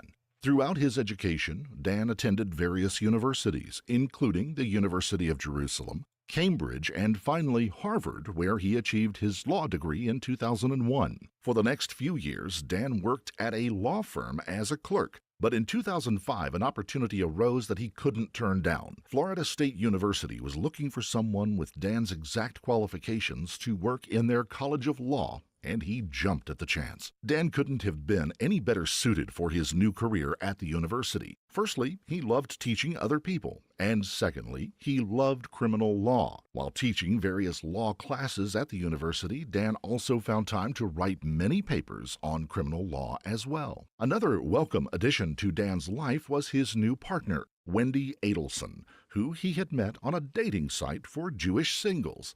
Dan was 33 years old at this point. Wendy was 26. They were perfectly suited, as Wendy also enjoyed law, which she was studying when the pair met, and later, just like Dan, she would go on to teach law at the Florida State University. The relationship got off to a flying start, so much so that the couple couldn't wait to be married. Within a short period, they had met, gotten to know each other, gotten engaged, and finally got married on the 26th of February 2006. Dan and Wendy were living their perfect lives. Both had their dream jobs, good incomes, and in 2009 they had their first son, followed closely by a second son in 2010. Life seemed great. That is, until 2012, when their relationship hit the rocks and the couple separated. Prior to the divorce, the couple really kept the details between themselves. Nobody can be certain as to why the marriage took a dive so dramatically. As you probably gathered, neither Dan nor Wendy were the kinds of people who let the grass grow under their feet. Continuing this trend of not hanging around, they were divorced by 2013. Whatever image they presented to the world, it did not reflect the life at home. Dan had been away on a work trip. As he walked through his front door, he was stunned, not only for there being no signs of his wife or children, but the house had been stripped almost entirely bare. Wendy had left a few items behind for Dan, including a mattress. This took some organizing. You know yourselves, moving a house can be stressful and does take planning. Wendy had not just decided to leave Dan overnight. She had clearly been thinking about this for a long time. Some of these must be fairly new, yeah. The lengths she had gone to in stripping their home demonstrates just how south the marriage had gone. There was also one other item that Wendy left for Dan on top of the mattress, a stack of divorce papers. The divorce was anything but straightforward. Wendy had clearly an axe to grind, and grind it she would, seemingly doing anything she could do to hurt Dan throughout the process. Dan described their divorce as a Pearl Harbor-style separation. Quite a statement. Wendy changed the children's surnames to her own and even changed one of the middle names because it had been given as a tribute to one of Dan's dead relatives. Wendy was conducting the separation with a scorched earth mentality. She was trying her best to wipe any trace of Dan Merkel from her and the children's lives. It's one thing for a man and a woman to realize they no longer want to be together, but in a case involving children, surely they would still have to co-parent. Trying to detach the children from their father, or from any parent, seems vindictive and callous. Let's fast forward a little bit to 2014. I know what it is. Dan and Wendy were getting on with their separate lives, both, of course, having access to their sons. Wendy had taken up writing. She wrote a law book focusing on people trafficking, but she didn't seem to have the same way with words that Dan did. and the whole thing was a massive flop. You The book remind was me a lot of described someone as I used to know. criminally lousy, so people had no need to rush to their local bookstore. July 18th, Dan makes his way over to Wendy's house to pick up the children and to take them to preschool. It was pretty typical of his routine. He also went to the gym, visited a few shops. Nothing really out of the ordinary, but that would soon change. By 11 a.m., he had finished his errands and had returned home. Just as he pulled up into his driveway, he noticed someone was already there waiting for him. It was not made public who Dan was on the phone with at the time, but this person did tell police about their conversation. Whoever the person was that had been waiting for Dan was waiting to ambush him, and they weren't messing around. There was no conversation between them at all, just a loud bang. Before Dan even had time to open his car door, a bullet was fired through the driver's side window, hitting Dan in the middle of his face with a velocity so great that his head collided with the headrest. A neighbor overheard the shot and saw the bloody scene firsthand. Dan still sat upright in the driver's seat, smashed glass everywhere, the car's interior and windshield covered in blood. The neighbor immediately called 911. The neighbor said, "I saw a car pull into the driveway. Then there was a gunshot. My neighbor is sat in the front of the car in a bad way. He's still alive, but can't respond to me. You need to send an ambulance quickly. We don't know if he's Beyond trying to Evil. kill himself or if someone shot It him, is the but channel. he needs help." As the ambulance was dispatched, police tried to extract any information they could from the neighbor, but the only thing he saw was a silver Toyota Prius leaving the area straight after the gunshot. This was something for police to go on, at least, but it could have been nothing. Chat, I'm It could rolling have a just been joint. someone driving by on their normal routine on any normal day. The ambulance arrived 19 minutes later, and Dan was rushed to the nearest hospital. Unfortunately, there had been a mistake. The dispatcher, who had spoken to Dan's neighbor, failed to tell the ambulance just how serious the condition was, which is why it took it 19 minutes to arrive. The man had a gunshot wound through his face. Every single second was vital if he had any chance of survival. We will never fully know if the ambulance's late arrival contributed, but Dan did not survive his injuries. He died in intensive care 14 hours later. The police now had a difficult task on their hand. A man with seemingly no enemies, well-liked, a family man, had been shot and killed in cold blood in his driveway, and all they had to go on was the sighting of a silver Toyota Prius, which may or may not have had any involvement. A memorial was held for Dan a short time later, which really highlights what people thought of him. The service was very well attended, with friends, family, and students alike all eager to pay their last respects. With no evidence or suspects, the police had one place to start: Dan's ex-wife, Wendy Adelson. Wendy was brought in by police on the same day that Dan was shot. Wendy was not under arrest, Wendy looks like but that type of police chick had that's to like start super somewhere. fucking crazy. As she but gets enters crazy the good. interview room, she listens to a That makes voicemail left by a friend who was an estate So I agent. understand him The falling for voicemail the said, trap. "Hi, Wendy. I feel a bit silly be me, doing this. I'm not trying to be dramatic, but there was a shooting around where you used to live today. I hope you're okay, my friend." Wendy, visibly shaken, played the voicemail Couldn't for be the me, police though. investigators. The investigators told her what was going on. "I'm sorry you had to hear it that way, but there was a shooting at your former home today. Your ex-husband Ever has watched been The very Walking Dead? seriously Nah. injured and I is watched the likely first two not going seasons. to It's survive."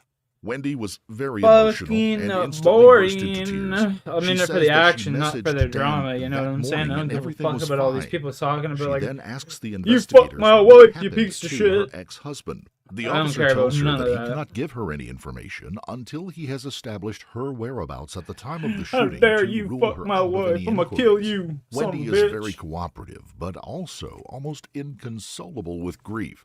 Wendy tells the officer she didn't leave her home until around They were all noon. boring to me. "I left the house to go do a few jobs. I even tried to drive up my old street, but noticed it was blocked. Oh my God." When Didn't she they want was to change asked this? if she knew anyone who might have a reason to harm Dan, she just continued to cry uncontrollably, eventually responding, "He used to rub people the wrong way sometimes, but I don't think there's anybody who would want to do this to him." Yo, The what's that investigator black guy's asks name? if Dan owed any money to anybody. What's that black guy's to name? which she T-Dog said or through some shit crying like that? eyes, "No, T-Dog. he I like owes that me guy. money. The investigator fired. pounces and Good says, character. "So he owes money to you?" Wendy just replied, "It wasn't me." Wendy came across as genuinely shocked, and she was distraught. I remember and the watching that interviewing Asian guy officer get his head handled her very fucking smashed in carefully with a and baseball bat. compassionately.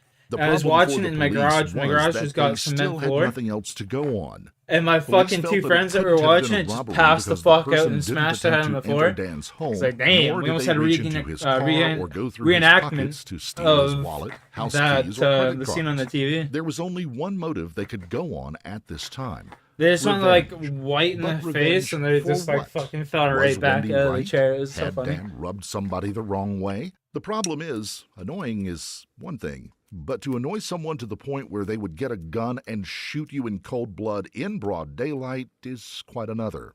In an attempt to generate leads, police It got decided boring. to appeal Yeah, to it the got public. boring after like They the made first it 4 clear that episodes for Dan me. Merkel was the intended Once I started victim caring of a more about crime. fucking It was human drama than premeditated like and not these a random zombies that act are of everywhere. violence.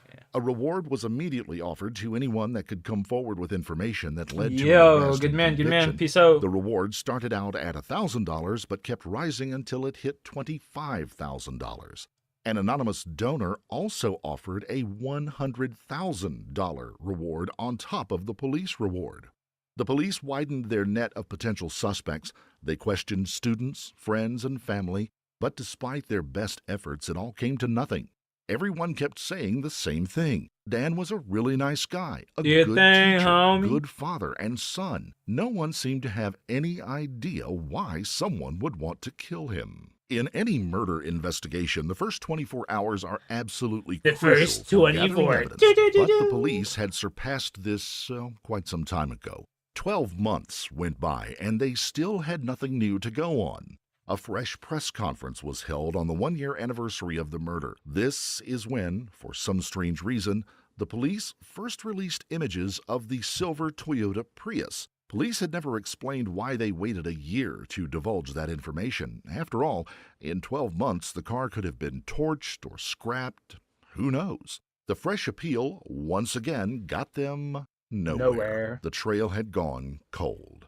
The case remained open for a further 12 months with no movement. Whoever had committed the murder had now more than ample Time did I wake time up? to dispose of any 7 evidence, a.m. and the chances of the police solving the case were slim to none. That is, until May the 26th of 2016, nearly 2 years since Dan had been killed. A Leon County judge issued a warrant for Sigfredo Garcia, age 34. The warrant is for first-degree murder, the murder of Dan Merkel, to be more precise.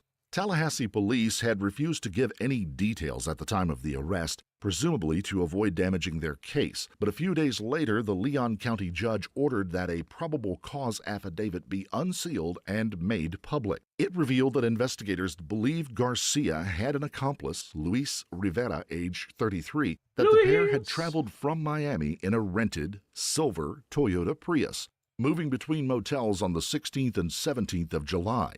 The police had gathered various bits of other information on the pair. They had the cell phone data, electronic toll collection records, and security camera footage from different buildings and buses from all around the area. The footage, they believed, showed the pair shadowing Dan Merkel on the 18th of July as he went about his daily business, from the preschool to the gym, Oh, it's because and the around to the ex-wife. shops and then Duh. home. They Fucking also retarded, managed man, to you know? check all vehicle records for the Prius going back to the murder. But why are these two men suspects all of a sudden? And why should they choose to kill a man they seemingly had never even met before? The police strongly suspected that this was a murder-for-hire case. Garcia and Rivera had been paid to kill Dan Merkel. Most mysterious of all, their information came from an informant who has since remained anonymous. That leaves one very important unanswered question. If this was a murder-for-hire case, who did the hiring? All was about to be revealed. Whatever Garcia and Rivera were paid for their services, it was not enough for them to take all the blame.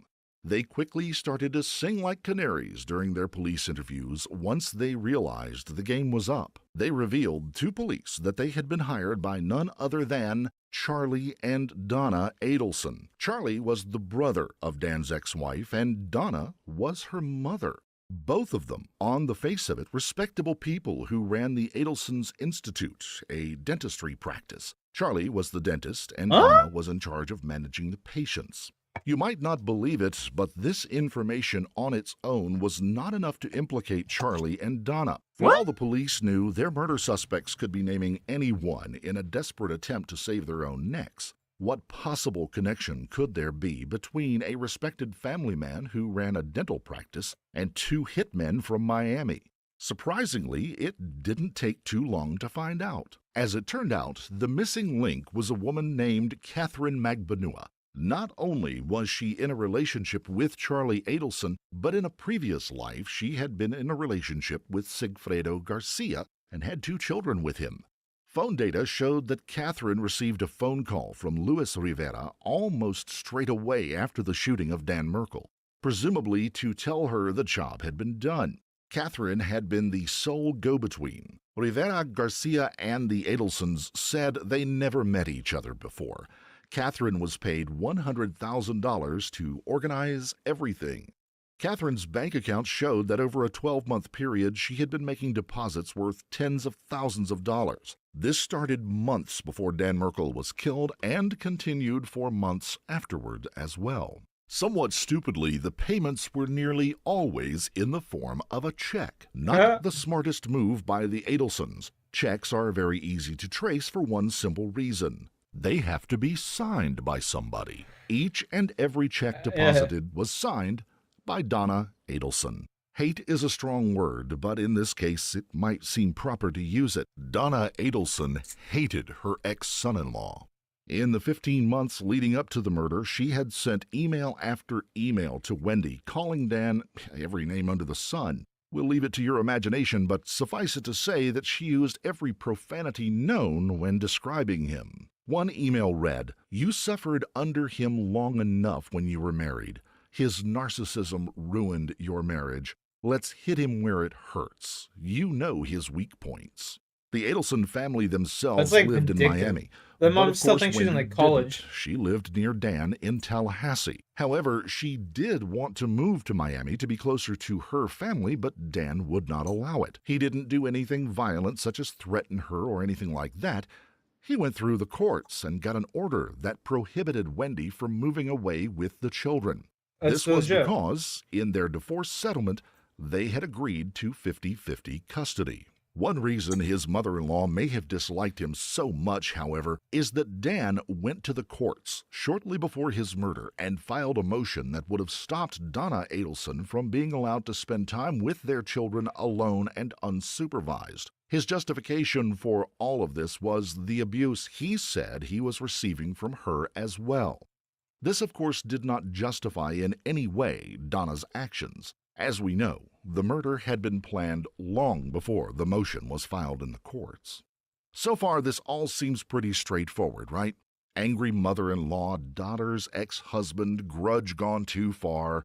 But don't believe it. Luis Rivera was about to blow the whole case wide open. Luis, while serving time without bail due to unrelated charges, asked to speak to the investigators. He said he had information to exchange for a deal. Investigators were open to the offer and agreed to re-interview him.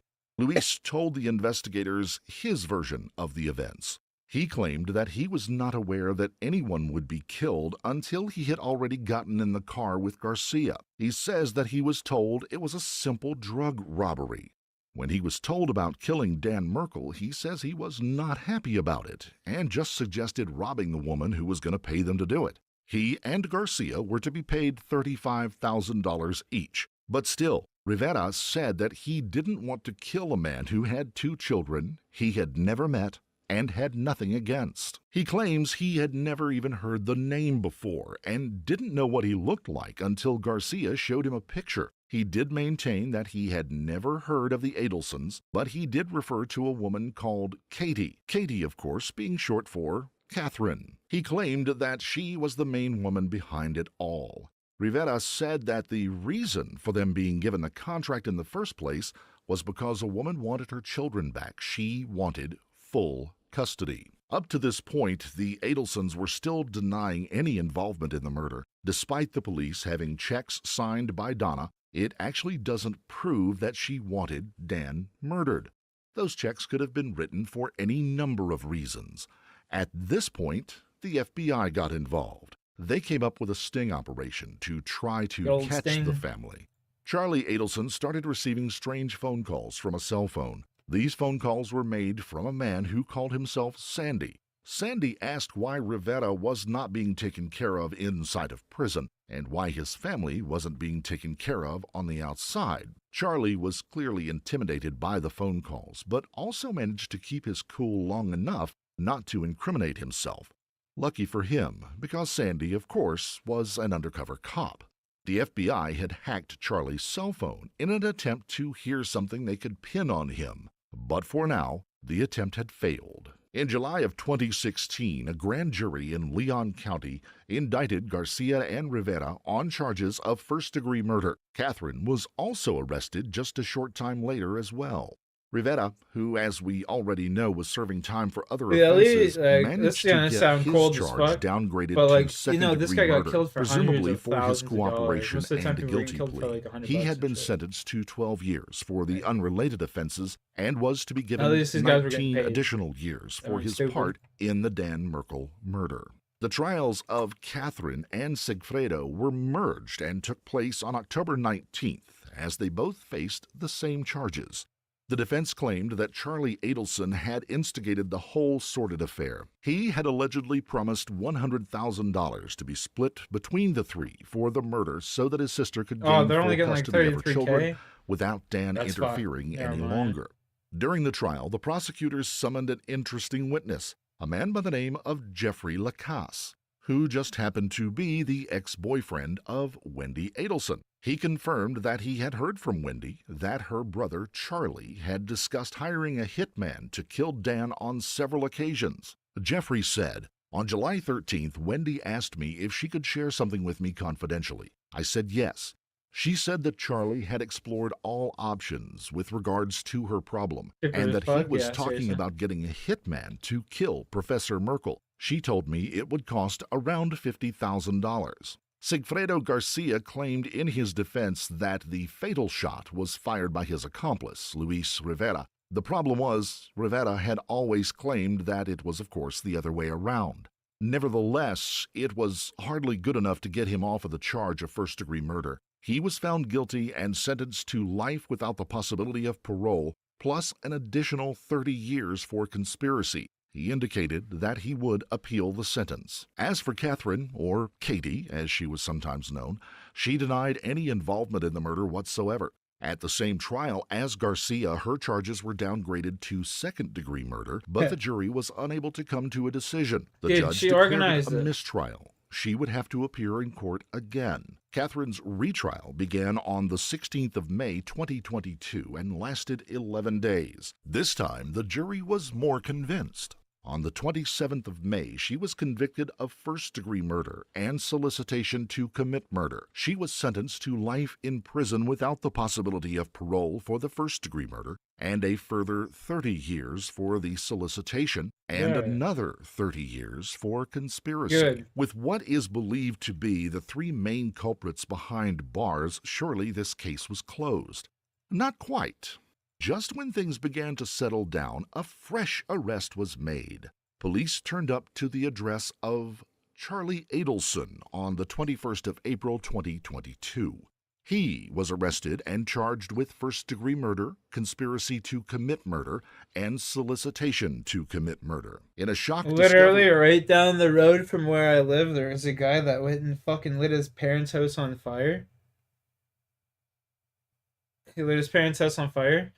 The dad ran out, and he was all charred up, and he went to the neighbor's house, and he's like, my son did it, my son did it. And then he ran back in the fucking building and try and get his wife and the dogs out. And he ended up dying.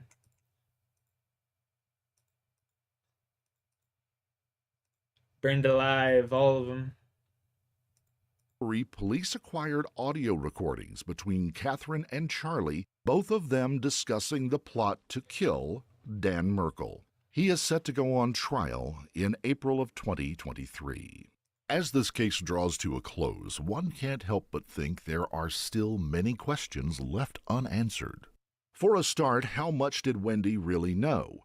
Going off of testimonies, it seems that Rivera, Garcia, and Magbanua all understood why Dan Merkel was to be killed to ensure Wendy had full custody of her children. Tie that in with Wendy's conversation with Jeffrey Lacasse, and it isn't difficult to come to the conclusion that she could have been more involved than she let on. Oh, yeah, Although for sure. we must stress there is no evidence to support this, and she has not been indicted on any charges. Donna Adelson, she's the one who signed all of the various checks worth thousands of dollars. It was proven beyond all reasonable doubt that she despised her former son-in-law and wanted to make his life as miserable as possible.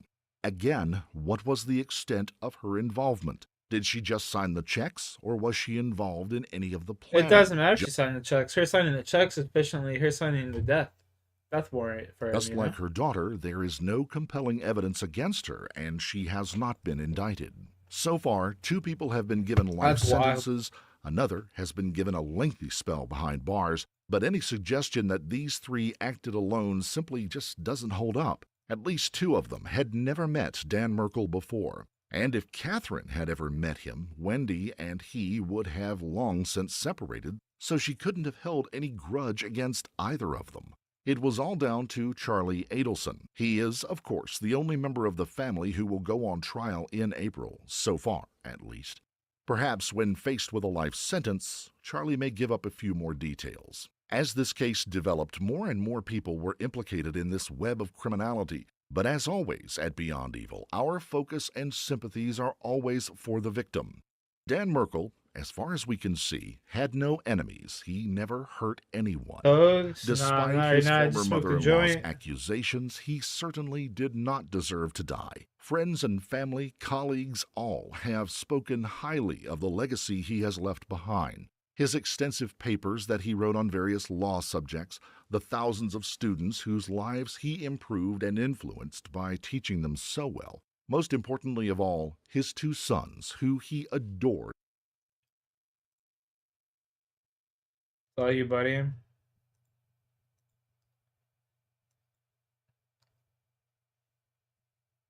Life cut very short by the actions of one selfish individual who believed that they were dominant and superior.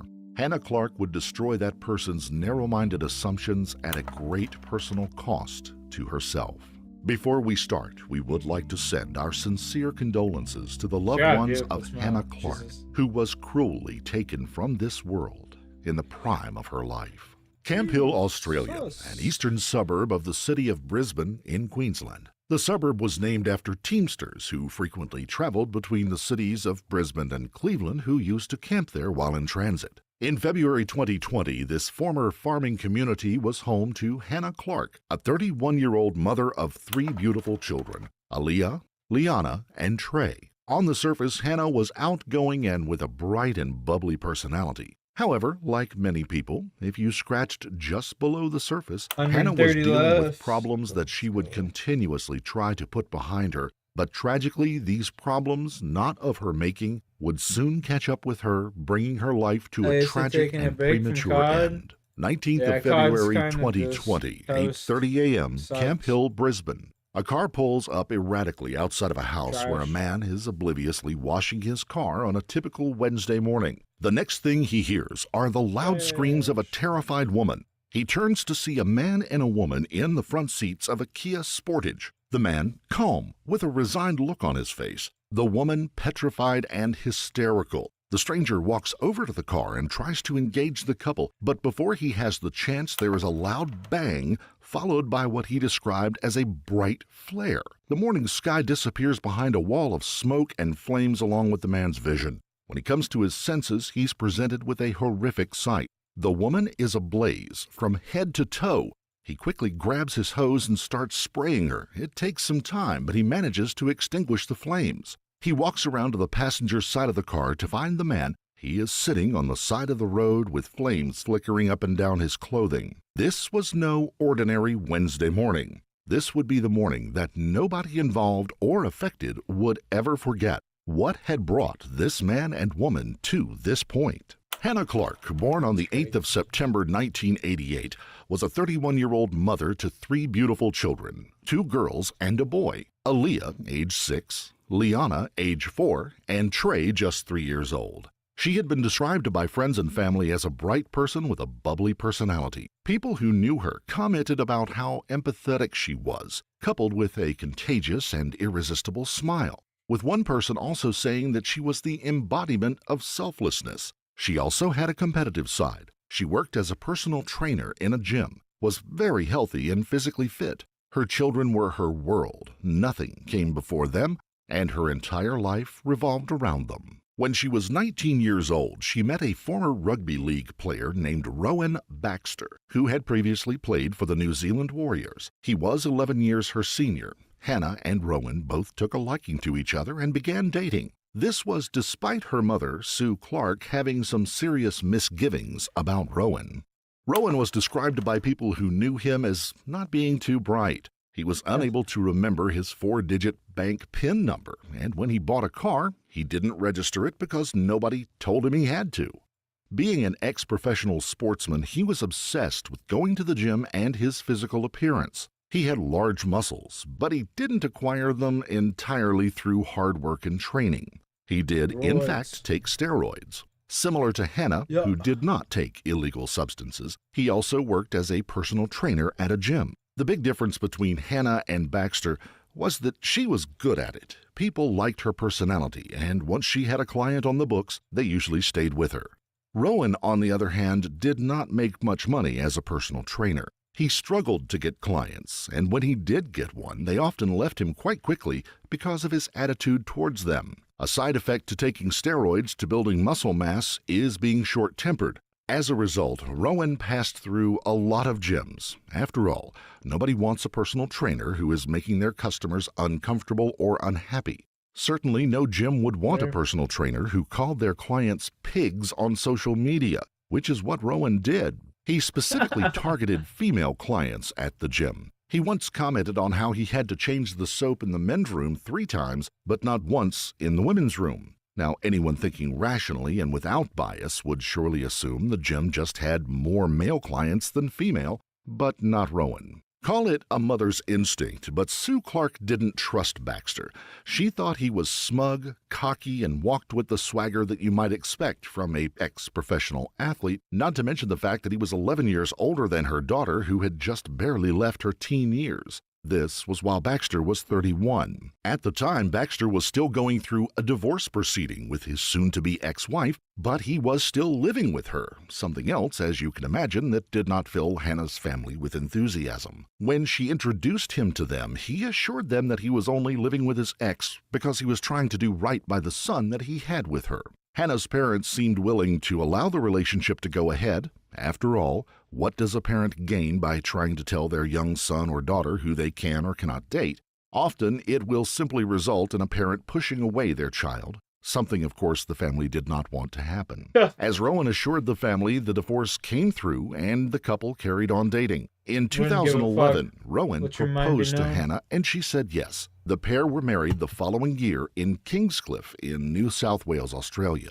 As previously mentioned, they would go on to have 3 beautiful children together. Aaliyah, the eldest, was described by her grandparents as being incredibly articulate. She was reading ahead of her years and enjoyed telling stories to her younger siblings. She had also taken after her mother when it came to physical fitness. Liana, the middle child, was described as the crazy one in the family. She loved to be the center of attention and always aimed to make people laugh, bringing she a takes lot after of her joy dad, and apparently, fun the into crazy their one. lives. The youngest, Trey, was described as the apple of his mother's eye. He was the golden child. He was what you might call the mommy's boy. He also had a sporting side. At the age of 3, he had already learned how to kick and pass a football, much to the pleasure of his sporty mom and dad. Rowan, possibly because of his personality and obvious lack of people skills, was never able to make enough money to support his family. This meant that Hannah, probably because of her likable personality, was the main breadwinner for the family. If, as we have already heard, Baxter did resent women, this would only have added to his frustrations. After all, his wife, a mere woman, was far better at his job than he was. Despite Hannah's success and Rowan's lack of it, the couple decided to open a gym together.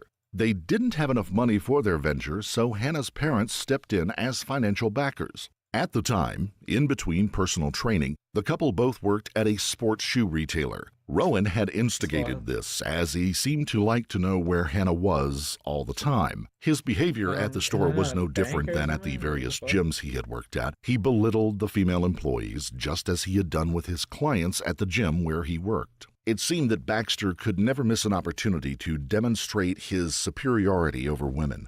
One day, he was giving a personal training session to Hannah's mom, Sue. Given that Hannah's parents owned the gym, you would think that Rowan would be grateful and treat his mother-in-law with respect. But no, during their session, he purposely dropped her on her head, sending her violently colliding with the floor and making her bleed. Of course, anyone with an ounce of decency would have helped their mother-in-law up, apologized, and possibly gone to get the first aid kit. What did Rowan do? He stood there and laughed at her, and then proceeded to mock her lack of coordination.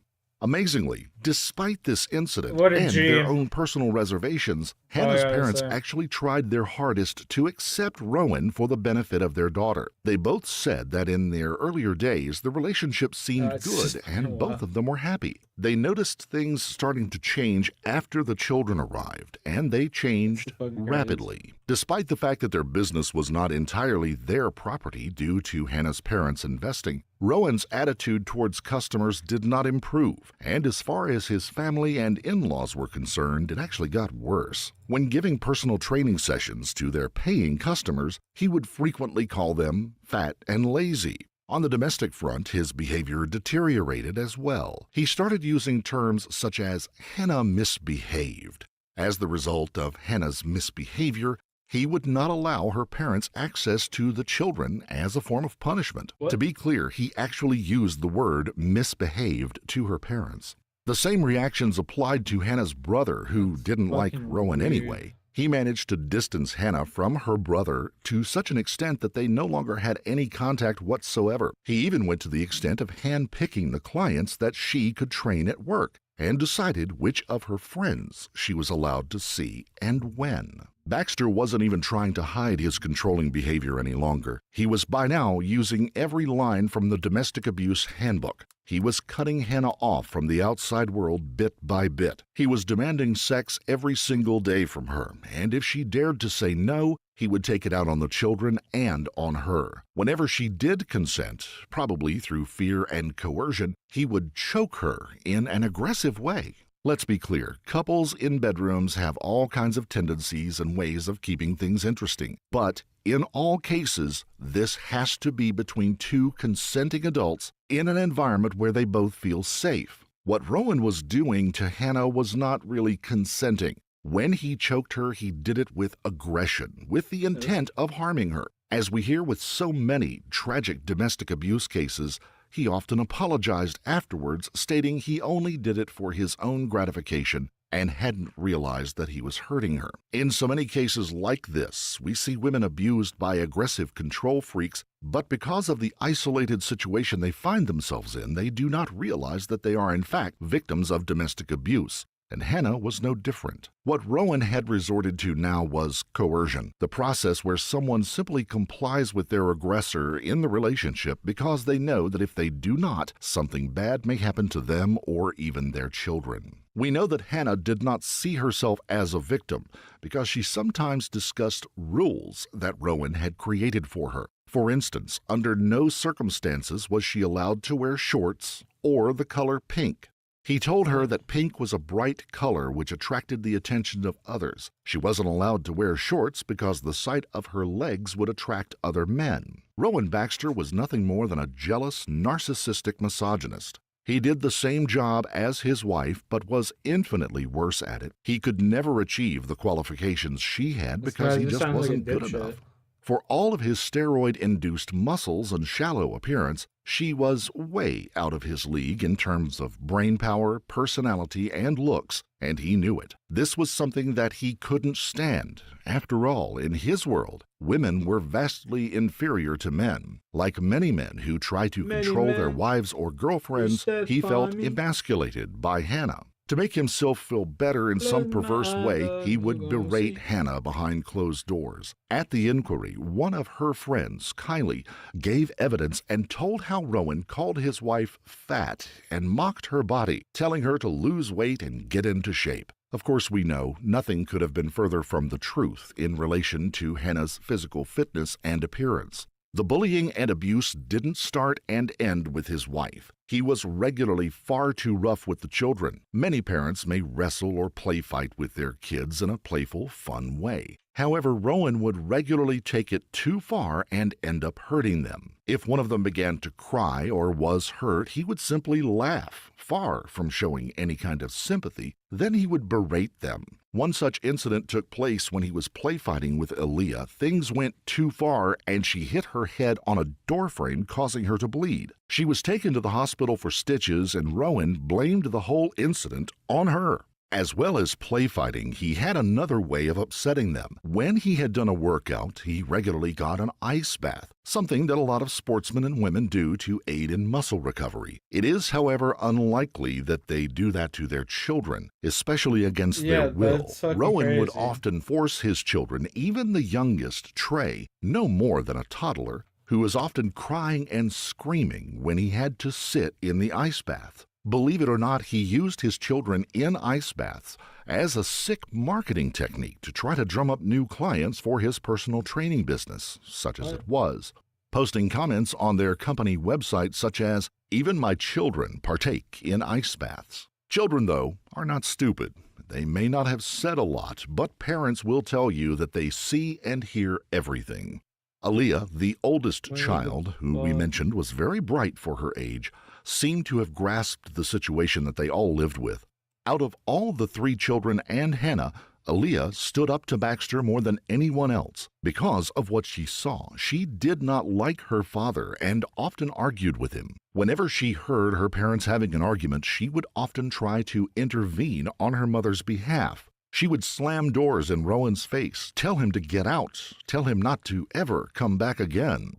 A very brave little girl. By 2019, life for Hannah was becoming unbearable. She was being systematically suffocated by her controlling husband. Being the selfless person that she was, her first thought was for her children. She confided in people, saying that she believed Rowan was out to get her, but she was equally afraid that if she dared to go against anything he said, or, God forbid, file for divorce, that he would use the children as a weapon against her. She did tell people that he wasn't capable of harming the children, but that he may stop her from seeing them, possibly even running away with them, or try to turn them against her. A frightening thought for any mother. Perhaps Hannah was confident that Rowan would never hurt the children because he had never physically harmed her.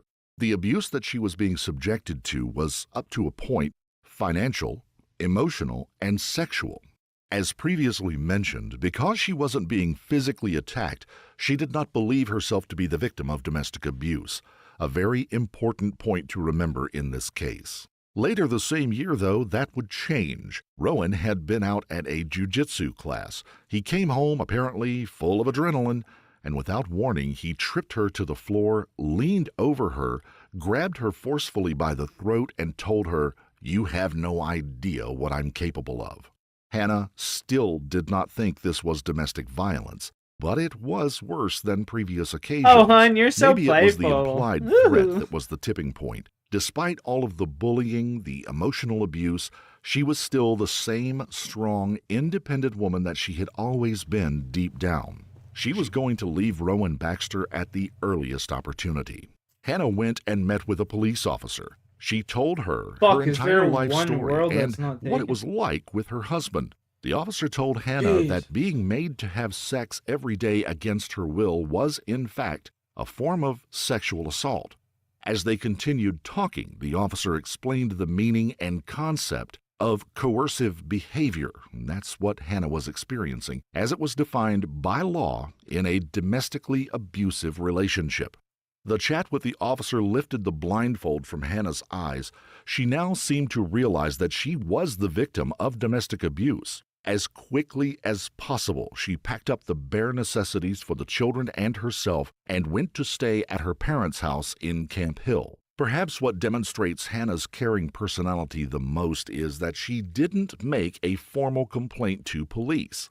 Even after the hellish ordeal that she had been put through, she felt that involving the law was kicking Rowan while he was down, empathy that he definitely did not deserve. All she wanted was to be rid of him, get him out of her life as soon as possible through the divorce courts. In November of 2019, with the relationship finally over, although not yet divorced, Hannah decides that she would allow Rowan to see the kids. Of course, at the time, without any court orders, there was little else that she could do. But surely, in the back of her mind, there must have been thoughts that Rowan could not be 100% trustworthy with the children. Around the same time, possibly in a bid to unburden himself, Rowan started visiting his church pastor, Christopher Ensby. Christopher was, at the time, and still is, a good, caring man. He did note later that Baxter had an alpha male complex and displayed tendencies of controlling behavior. He also said that Rowan had confided in him on a few of the occasions when his guard was down. He knew that he was in the wrong and needed to change, but wasn't capable of working out how to do that.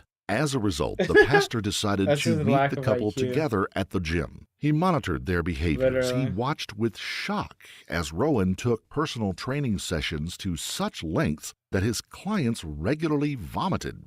The pastor was uncomfortable watching the behavior of Rowan. These were exactly the characteristics that he was suspecting and identified during their conversations at church. He also had a private chat with Hannah. She was no longer afraid to tell the story of her ordeal. We can't be sure of her exact mindset at the time, but the pastor seems to have been trying to play the role of a de facto marriage counselor at that point. The pastor, although well-intentioned, was laboring under a misapprehension. From conversations that Hannah had with co-workers around this time, we can be fairly certain she harbored no illusions of reconciliation with Rowan.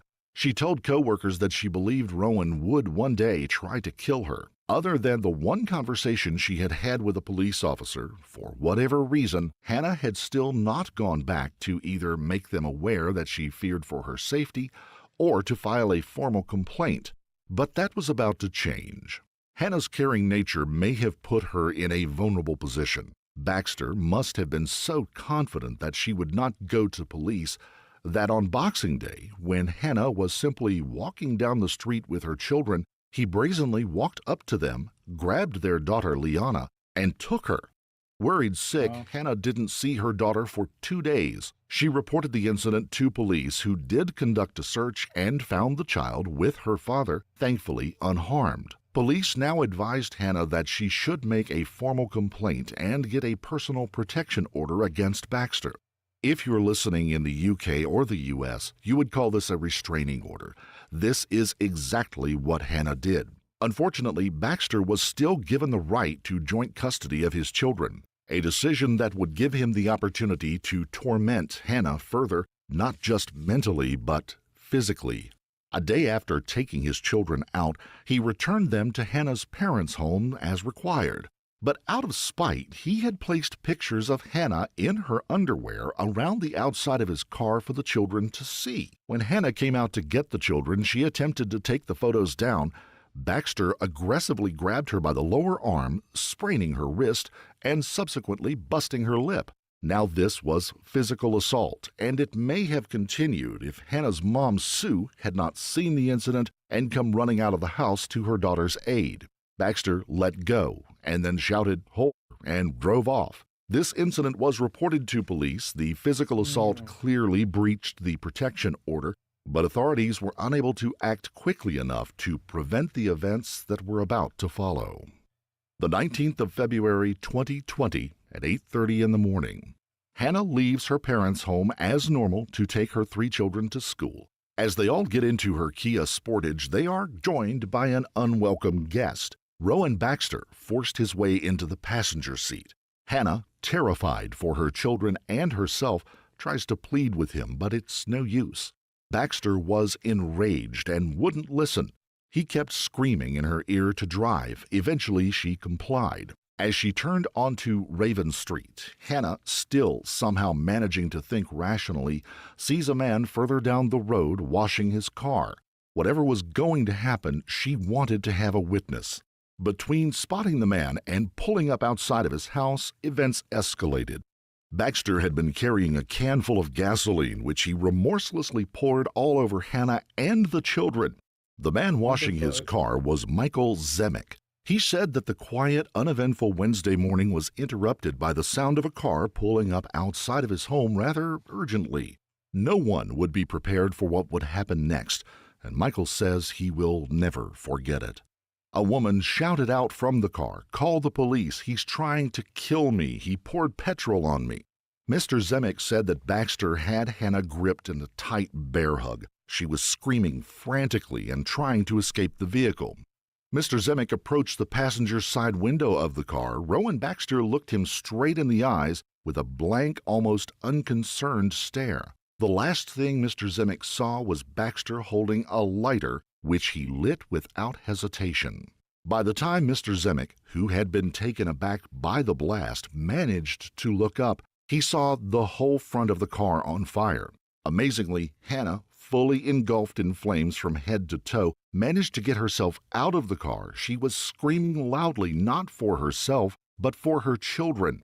By pure coincidence, an off-duty paramedic was driving past and jumped out to help. She heard Hannah scream, "My babies are in the car. Why didn't I just stay in there with them?" Mr. Zemek, thinking quickly, grabbed his hose and began trying to extinguish the flames that were ravaging her body.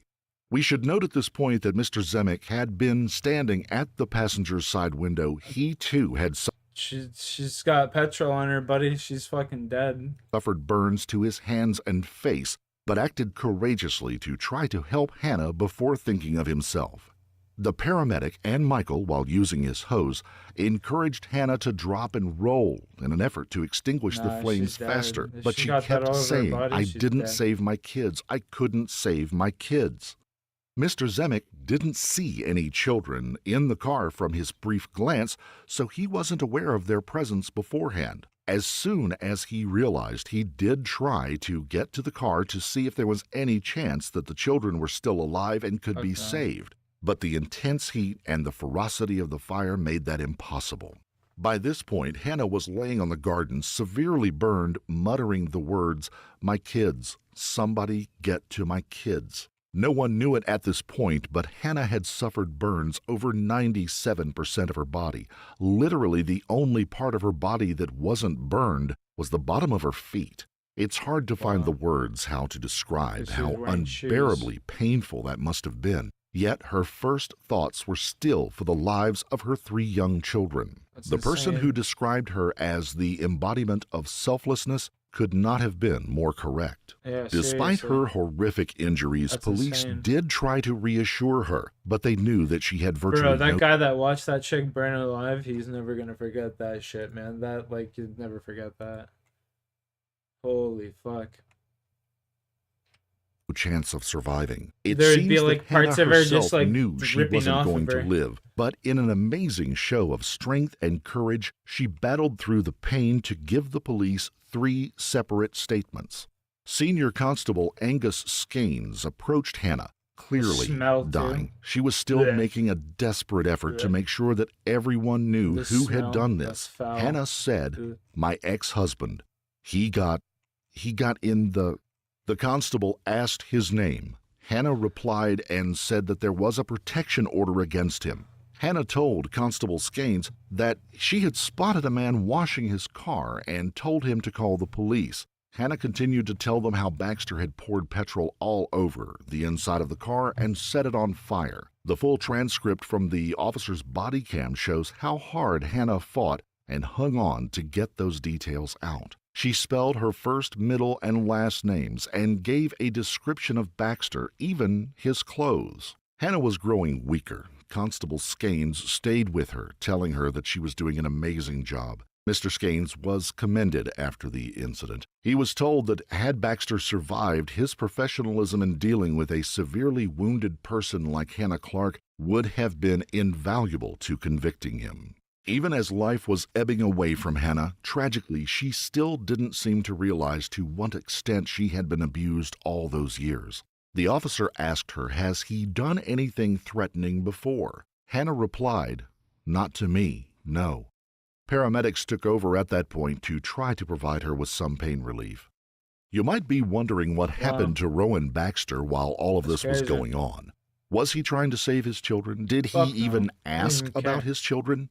No. Obviously. He had suffered burns over 80% of his body. He managed to get out of the car. He went to sit on the roadside, and Mr. Zemek also extinguished the flames on his clothing. Various Good Samaritans joined in the effort to put the fire out in the car. When the flames in the front of the car had been extinguished, he went and sat in the passenger seat again. He was rooting around, obviously looking for something. One member of the public was trying to get close to the car to extinguish the rest of the flames, but Baxter stopped her. He found what he had been looking for, a knife that he had brought with him. Every time the person came close with a fire extinguisher, Baxter drew the knife.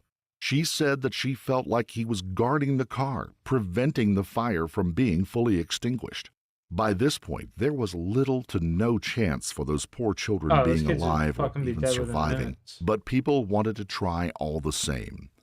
It was Baxter himself who prevented any form of rescue attempt for his own children.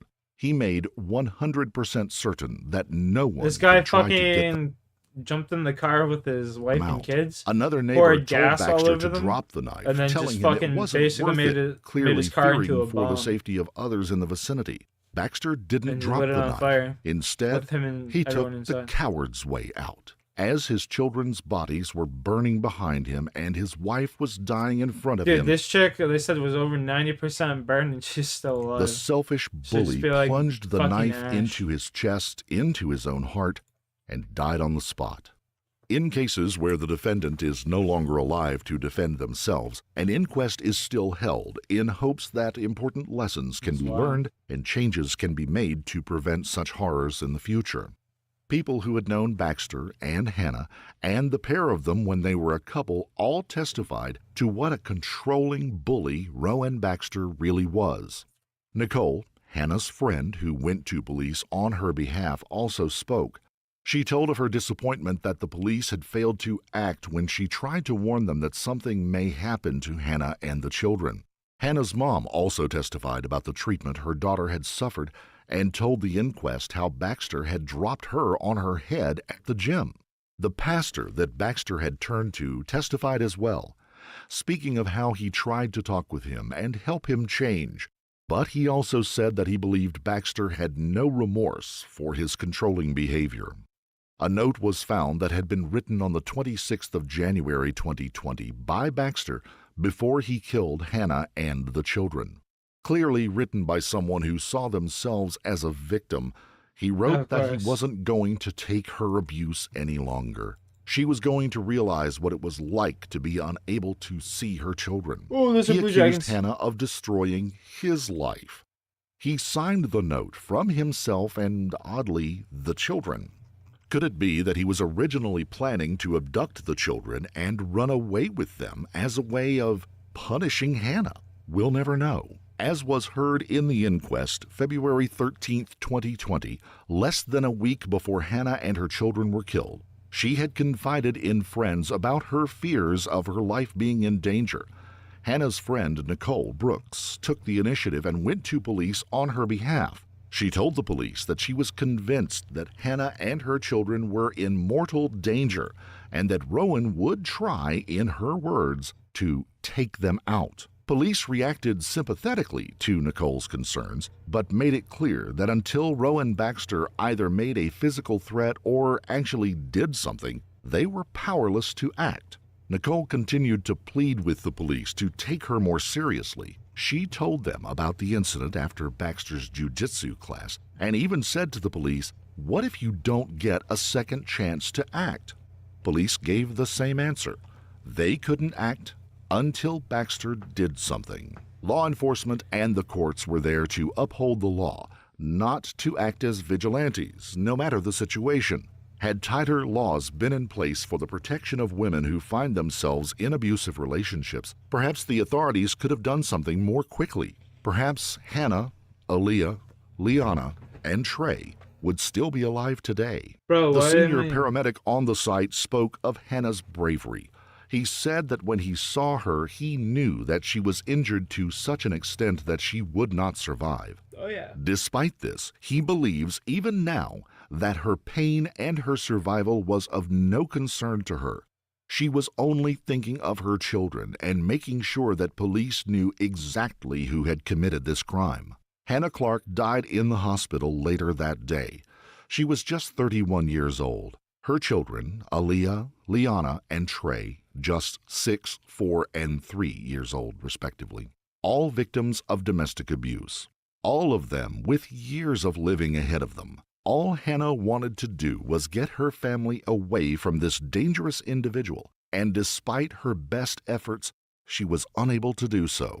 Courage can be spoken about in many contexts. Courage on a battlefield, courage in dealing with the loss of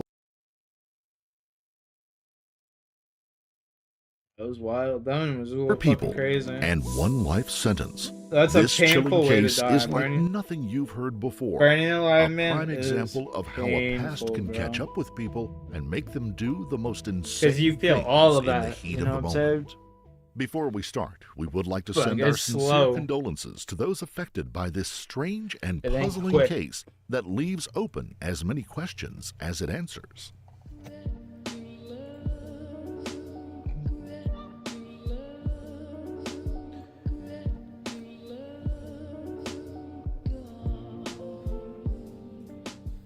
Valerie McDaniel was described as a smart and friendly person who everyone loved to be around. Throughout her education, Domestic she was at violence the is top no of her joke for class real, yeah. and was a valedictorian in her graduation year No, of it's facts. 1987. Valerie was animal crazy. She just loved them. After she graduated Ew, high what school, the fuck? What is that rat? she went to study at Texas A&M and then went on to become a veterinarian. While she was studying, she met a guy named Marion Mac McDaniel. Both were intelligent, like-minded people, and they made a good couple. So much of a good couple, in fact, they fell madly in love and got married. Valerie was from a good family who had plenty of money. The couple were set to have their dream fairy tale wedding. Valerie's parents even bought them a house to live in. She was used to the finer things in life and lived a luxurious lifestyle. Nice cars, fine wines, and big boats. But as you may have guessed from her career choice, her passion lay in animals. When she was finally a qualified veterinarian, she opened her own practice, and Mac went into business with her. He was employed as the office manager and looked after the administration side of the business so she could focus on the animals. Opening a business is very difficult, and it can put a strain on even the best of relationships. Although working together, That guy's their nice. He business fucked took off. up much of That's their cool. time, and they started to spend less and less quality time together because so much of their time was spent on the veterinary practice.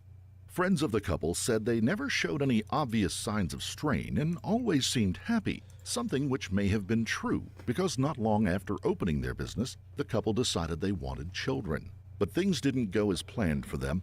It turned out that Valerie was unable to have children of her own, but that Damn. didn't put them off. They decided to adopt. In 2008, they adopted a daughter.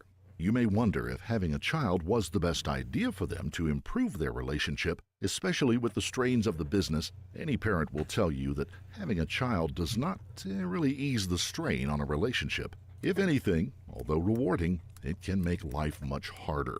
Valerie and Marion Mac were no exception. After the adoption, the relationship took a turn for the worse, topped off by the fact that Valerie discovered her husband was cheating on her.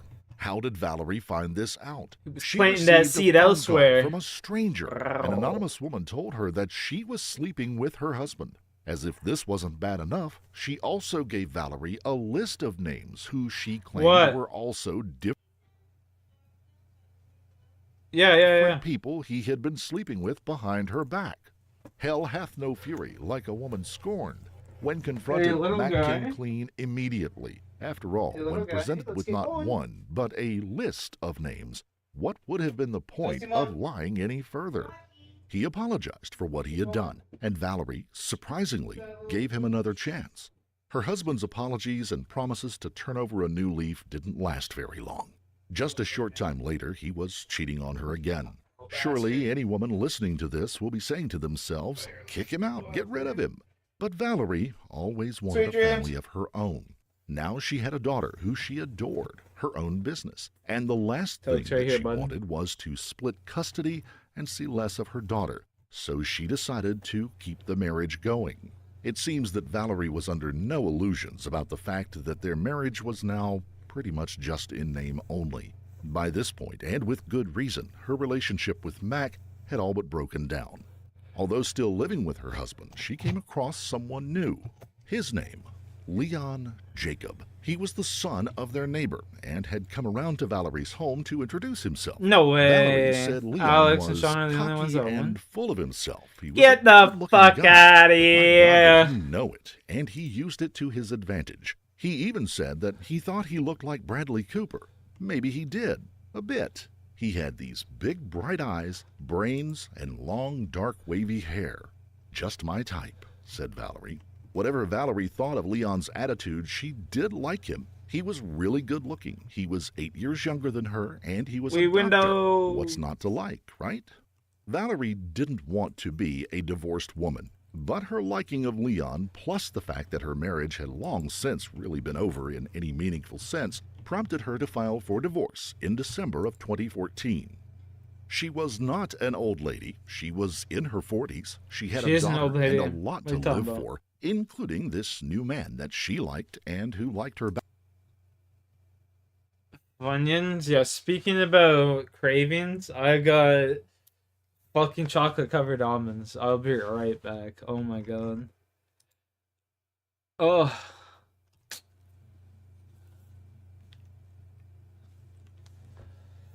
I went through a whole bag of Kinder chocolates. Yeah. That's hilarious. You got them bad munch, yeah? You got the bad munchies. No bueno. Let's kill this fucker real quick. Okay, maybe not. There we go.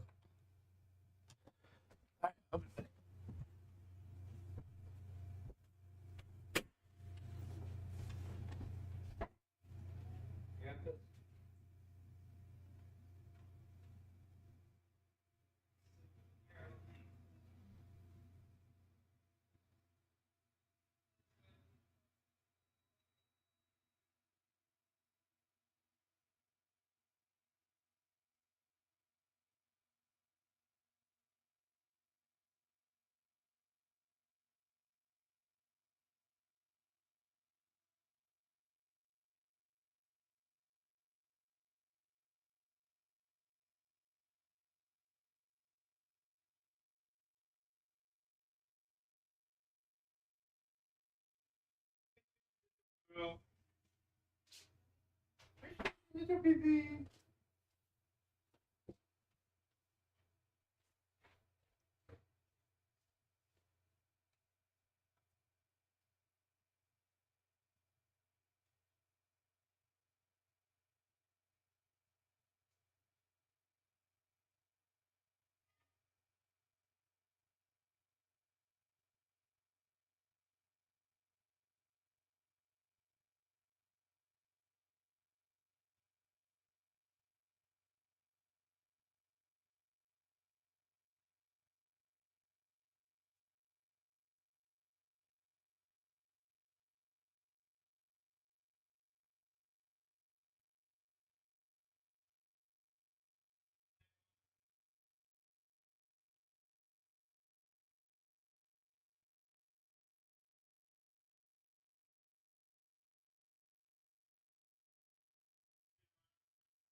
Thanks.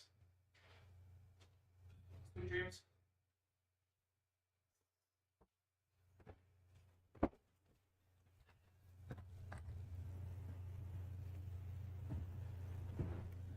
The bag's been acquired. and sour keys. Bam. Probably not gonna have too many sour keys though. We'll have some almonds.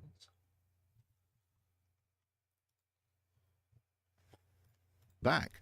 Divorces can take a while, but in 2016, Valerie was finally free of her meaningless Oh, look at marriage that dog. and wanted to enjoy life again. She immediately left the family home and moved into an exclusive apartment building with her daughter. The relationship with Leon continued in a casual way. She said, "I won't lie, I was enjoying the attention from a younger, good-looking guy. Things were going well, and I liked having a guy around."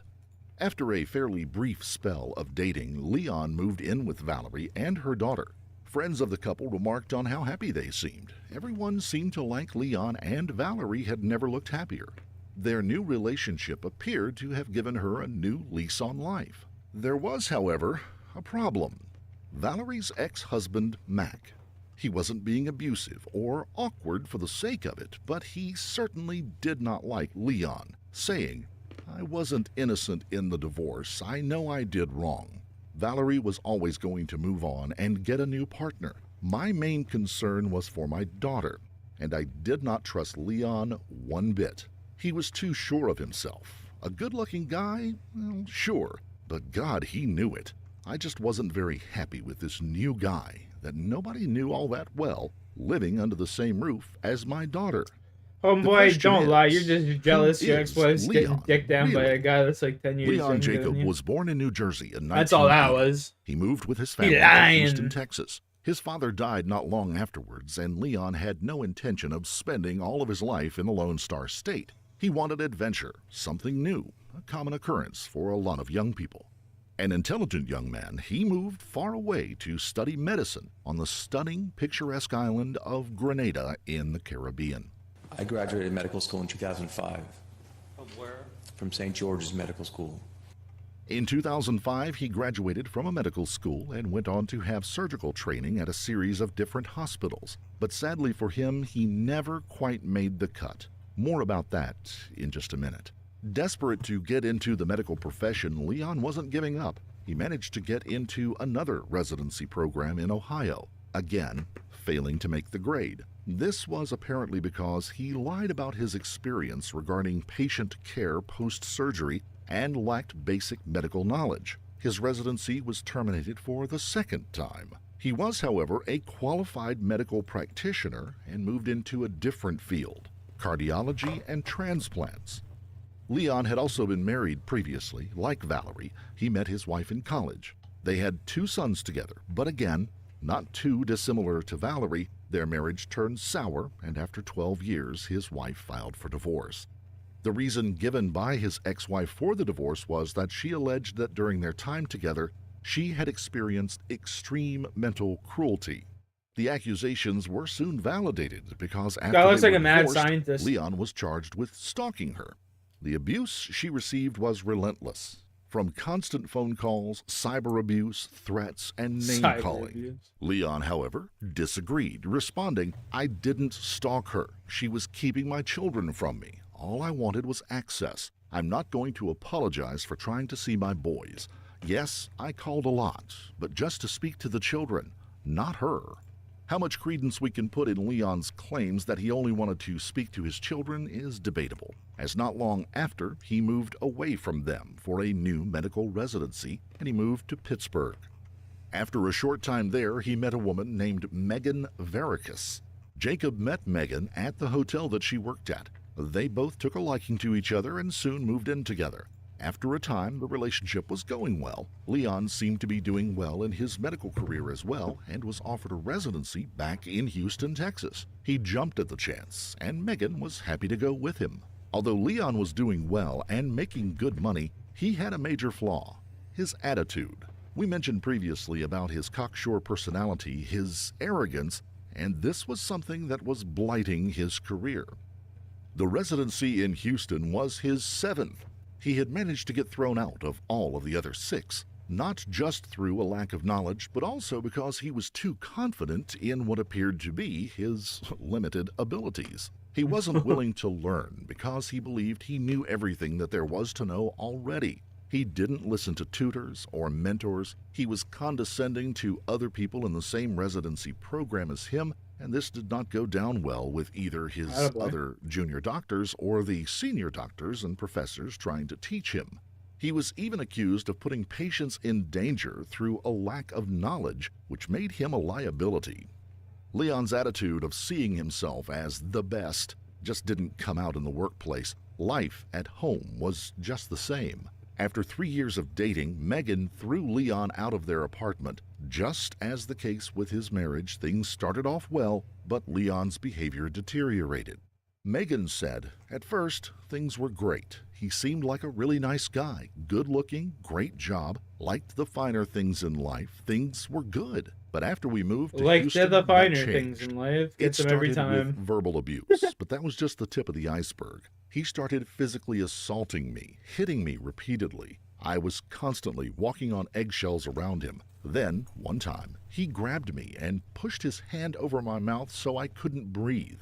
I didn't know if he was trying to kill me or frighten me, but it definitely scared me. That's when I said to myself, enough is enough, and I kicked him out. Again, Leon disagreed. Whatever Megan has said about me is completely untrue. She is a liar. Megan was not going to be pushed around by Leon any longer. After the breakup, she received the same treatment that his ex-wife had, phone calls and abuse. But Megan went straight to the police. In February 2017, Leon was charged with stalking and assault. This is where Leon's true personality starts to come out. Although Leon was nowhere as good a doctor as he believed himself to be, he did live for his career. After being charged by police in 2017, he was told by his lawyer that if Megan were to testify against him in a court of law, he could have his medical license taken away and he would never be allowed to practice medicine again. Leon liked to present an image to the world of this really nice guy, a caring person, a doctor who loved to help people. If he was found guilty in court, that illusion would be shattered, in his eyes, predominantly as the result of her testifying, and he wasn't going to let that happen. The lengths he was willing to go to might shock you. He decided to hire a hitman to kill Megan and subsequently stop her from testifying. He approached a man named Taz. That looks we must like stress that the Taz has always denied that he Crazy even Eight from contemplated fucking Breaking taking Bad. money to kill someone, saying that he is not a violent person. We can't really say for sure if the story about Taz was genuine or Homie not. hired Crazy Eight. Is he an innocent man who got caught up in Leon's scheme? Or is he actually a hitman who for some reason got cold feet? Taz did testify in court against Leon after he discovered that the prosecution were on to him. He described conversations with Leon in which he stated, "I am not a violent man. I would never kill anyone. Leon was the one who approached me and started suggesting different ways to kill this woman. One that sticks in my mind was to inject her with potassium straight into the heart, which would have brought on a heart attack." What Leon didn't know is that Taz was in fact a former soldier from the United States Army. Leon also didn't know him by the name Taz. He called him Zach, a fake name that Taz had made up for use when talking to Leon. Taz later said that when he was told about Leon's plan, he saw it as an opportunity to save a life, not take one. Leon's scheme had 3 phases. First, Taz was to kidnap Megan and to scare the life out of her to such an extent that she would get back with Leon. If this didn't How work, does that even he would make move into sense?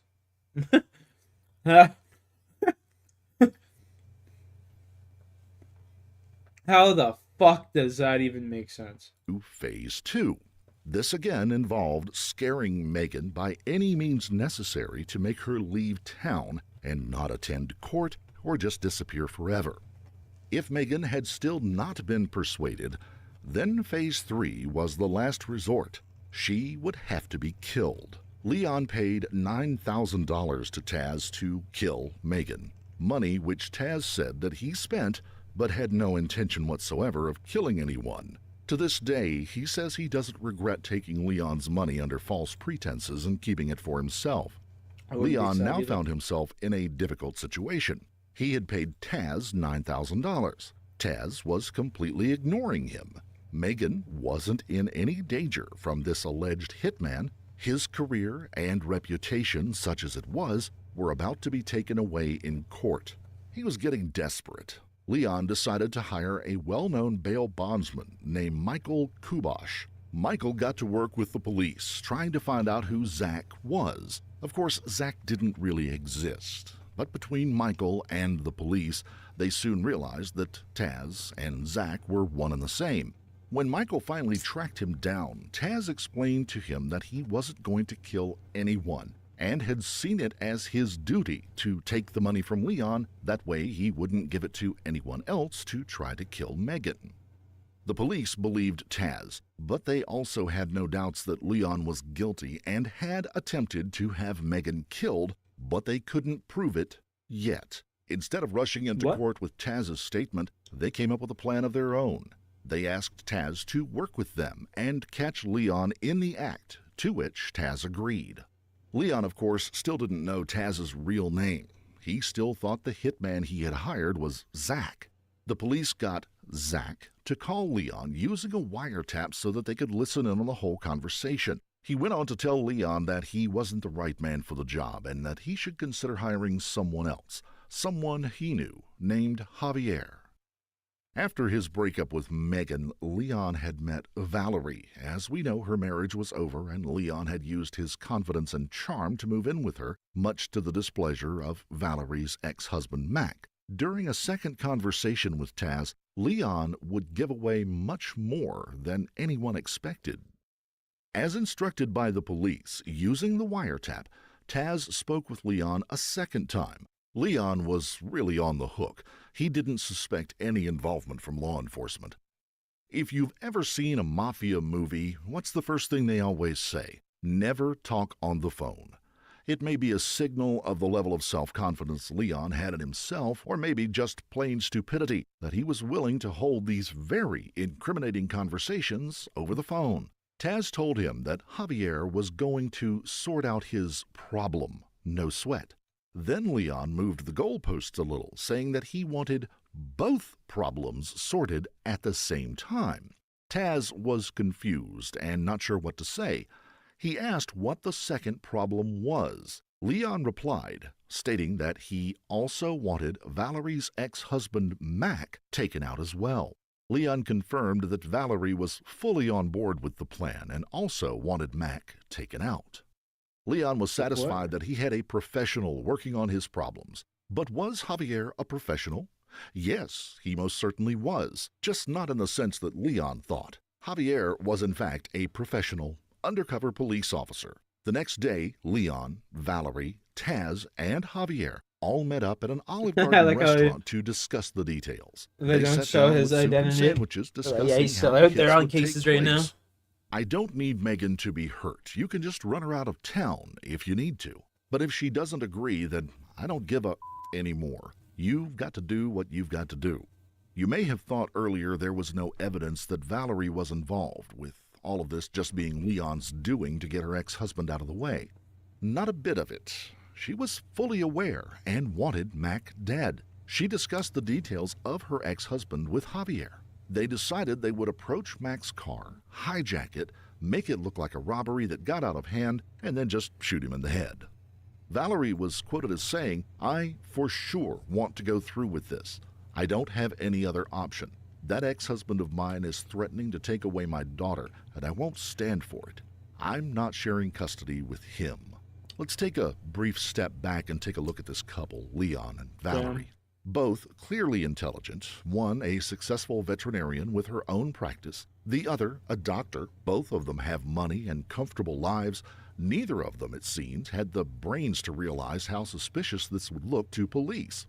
One hitman kills the ex-girlfriend and the ex-husband of the newly formed boyfriend and girlfriend. If the police can't find any initial leads or primary suspects, they always go to the ex-partner because in many cases, the ex is found to have some involvement. They really had no chance of getting away with this even if their plan was successful. March the 9th of 2017, Javier visits Leon and Valerie. He presents them with various photos of Valerie's ex-husband Mac. One shows him in his car, covered in blood. Another of him lying on the pavement, his face, again, covered in blood, exactly as they had discussed. It looked like a robbery or a carjacking having gone wrong. As far as Leon and Valerie were concerned, one of their problems had been taken care of. What Javier had shown them were pictures of Mac. He was covered in blood, but it wasn't his. He had been made aware of the contract that had been taken out on his life and agreed to help police without hesitation. They used pig's blood to make the photos look Some real. Breaking Bad shit. Mac said, when the police came to me and told me that Valerie was planning on having me killed, I was shocked. I know I'm no saint, and things had been difficult between Valerie and me, but to the point where she would pay someone to kill me?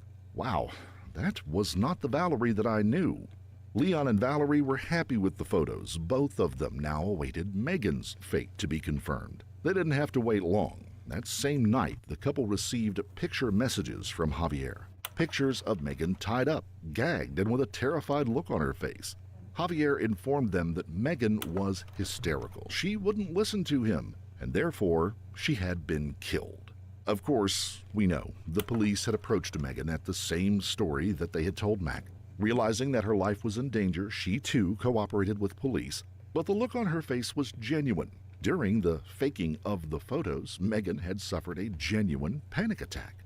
Megan said, "Of course, I was happy to help the police. My life was in danger. They looked after me with sympathy and dignity. But as they tied me up and gagged me for the fake photos, the seriousness of the situation that I was really in hit home. Had the police not been so quick to act, this could have happened to me for real, and I would have been killed." The next day, March the 10th, at approximately 3 a.m., the police knocked on the door lady, of you're Valerie lucky. and Leon's apartment. They At informed least her she that her acknowledges it. ex-husband Holy had shit. been a Not victim a lot of of people in that shooting situation and would. was dead. Looks like another robbery gone wrong. Sorry to have to tell you. Have you heard from him recently? I was over there last night. You heard from him last night? I was at the house last night. Valerie may have been a skilled veterinarian, but she wasn't an actor. When police informed her, she really didn't give off any emotions at all. She came across as cold, as if she didn't really know how to act to convince the police officers. Leon then came into the hall. The officers informed him that Mac was dead, and he was a slightly better actor, reaching over to Valerie to comfort her and looking almost genuinely shocked. Okay, baby. We've been here all night. Right there. We've been here all night already building an alibi. We're watching movies. His newfound acting skills didn't last very long, though, when he made a random comment to police. He said, "We've been here all day." "Oh, what was that, Leon? Nobody asked you to provide an alibi." Even if this wasn't an undercover operation, suspicions would now be firmly leveled at Leon. The police allow the couple to act for a few minutes longer. Then, certainly unexpectedly for the pair, the police informed them that they were both under arrest. Bro, they should have just had the... Officers Nah. told the couple who were You know what I would have done? No. You know what I would have done? Is I would have had the people that were supposedly dead walk into the room and be like, "Hey, how's it going?" You know? That's why I would have had him. Would have been like a scene out of a fucking movie. Still trying to act, badly by the way, that both Megan and Mac were very much alive. Both had been involved in taking the fake photos. As Valerie was escorted from her home, Look at her who face. was waiting for her at the front door of her apartment. That's right, her ex, Mac. She is forced to go into the apartment, get their daughter, and hand her over to her ex-husband. Leon still had charges pending against him relating to the original court case with Megan over the stalking and assault, so he was not allowed to make bail. However, Valerie does make bail and goes home to her apartment. Valerie may as well have been under house arrest. The press had gotten onto the story, and they were laying siege to the apartment building. She had lost her daughter, which hurt her more than anything. And with each passing news broadcast, more and more people knew what she was and what she had done. There was no escape. She was hitting rock bottom, saying, "Imagine being in your home with cameras and reporters trying just to catch a glimpse of you for a cheap story. My home was like a prison. I had nobody, not even my daughter, to comfort me. To make life worse, Oh, yes, you they shouldn't. even suspended my vet's license so I couldn't work. I couldn't take much more of that punishment." Kill herself? Valerie had used her iPad to make the video diary at the time that she was cooped up in her apartment. She is emotional and clearly in a state of spiraling depression. She did venture out once, however, meeting a group of colleagues for coffee. This would be Valerie's last goodbye, and colleagues who were there spoke later, saying that in hindsight, this was Valerie saying goodbye to them for a final time. Yellow crime scene tape surrounded the gates of this high-rise in River Oaks where veterinarian Dr. Valerie McDaniel took her life this morning by jumping from the building onto a courtyard. Police do not suspect foul play. Co-workers, family, friends, and those who took their animals to the clinic right behind me in which McDaniel owned. I mean, she ruined her own as life. What did she compassionate, expect? Kind, and worked very well with their pets. And they say that they're in disbelief about not only her death, but the entire situation. Despite what she had done, many people still wanted to see the good in her, which says a lot about the kind of person she must have been in the past. The kind, compassionate, and intelligent person that they had known. Friends and colleagues, neighbors alike, paid tribute to her. Maybe they believed that Leon was to blame for the dramatic decline in her fortunes and behavior. Valerie obviously realized that her future was looking bleak, to put it mildly. She had lost her business, her reputation was in tatters, she had little to no chance of successfully fighting the charges in court. After all, she had sat down face to face with an undercover detective, It's and honestly she been told him pissing that me she out all day wanted here. her ex-husband dead. She was looking at a lengthy spell behind bars, maybe the rest of her life. All factors which apparently were too much for her to cope with. "It's nothing to do with me," Leon said. "She took the easy way out. I can't be held responsible for her actions. I didn't ask her to get involved. It was her idea. She got me involved, and she had to face the consequences of her own actions." On March 20th, 2018, I believe him. Leon went on trial, facing 2 counts of solicitation of capital murder. Leon's defense used a predictable line to try to get him off of the charges. Valerie was no longer around to speak for herself, so they did their best to throw her under the bus, claiming that every stage of the plot had been concocted by her and her alone, I think they're in making on it Leon together, out you know? to be Yeah, the egging each other on. manipulated, unwilling participant. The prosecution, however, had 2 key witnesses, Valerie's ex-husband Mac and Leon's ex-girlfriend Megan. The latter, of course, had already been involved in an ongoing case against Leon. When she took the stand, she described Leon as a grade A criminal, telling the court how he had done different things to her, such as grabbing her by the mouth, assaulting her, and, of course, stalking her by hiding in the bushes outside of her home Good and luck, work. Alex. Good luck. Leon was a control Got freak. this. He needed to feel that he was in complete control of every situation. The fact that Megan had the guts to speak out so damningly against him must have been infuriating. When he took the stand in court, he took a strange stance, to say the least. He said, "I did not ask Taz or Javier to kill anyone. I was not involved in any plot or conspiracy to murder anybody. I'm the one who is taking the blame for Valerie." Remember now, Leon had been caught on tape giving permission to Javier to kill Megan if she refused to leave town. His defense argued that the police were so desperate to perform a successful undercover operation that Javier had been ordered to lead him on. I got the bunions to up. suggest ways of killing Megan, almost making out that all of the events that preceded the trial were in fact the result of the police themselves. Leon, it was argued, was actually the victim of an overzealous police force who were out to get him. Leon eventually admitted that he did want to scare Megan, but definitely didn't want her dead. The prosecution, however, argued strongly against this. They said that when he was shown photos of Megan tied up and terrified, he did nothing to stop her from potentially being killed. He didn't ask Javier to stop or to not hurt her. He was seemingly happy for her to be taken out to save his own skin. As far as Leon knew, she had been kidnapped and was about to be killed.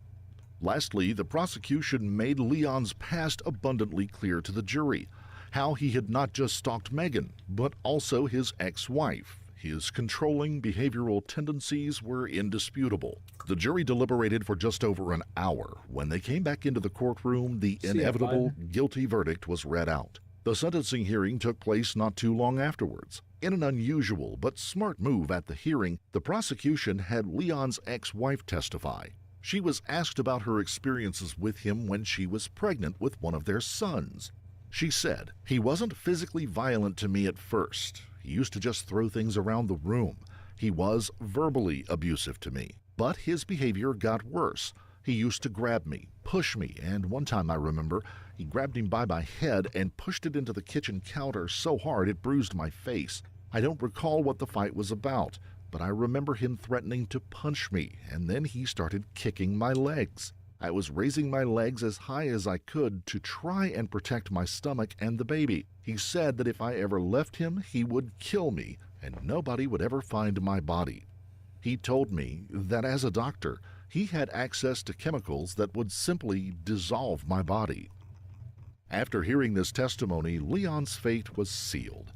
He was sentenced to life in prison for both counts of soliciting capital murder. He will not be eligible for parole until 2047 That guy sounds like he at was the just a earliest, ticking time at bomb. which time he will be 69 years old. Megan remarked Hey, on the 69? sentencing, "I couldn't see it at the time, but looking back, I believe Leon manipulated me. He used his looks and his seeming charms to persuade me to leave my family, my home, the life I had built in Pittsburgh. I lost everything, my career, friends, colleagues, all as the result of his controlling behavior, and I was too blind to see it at the time.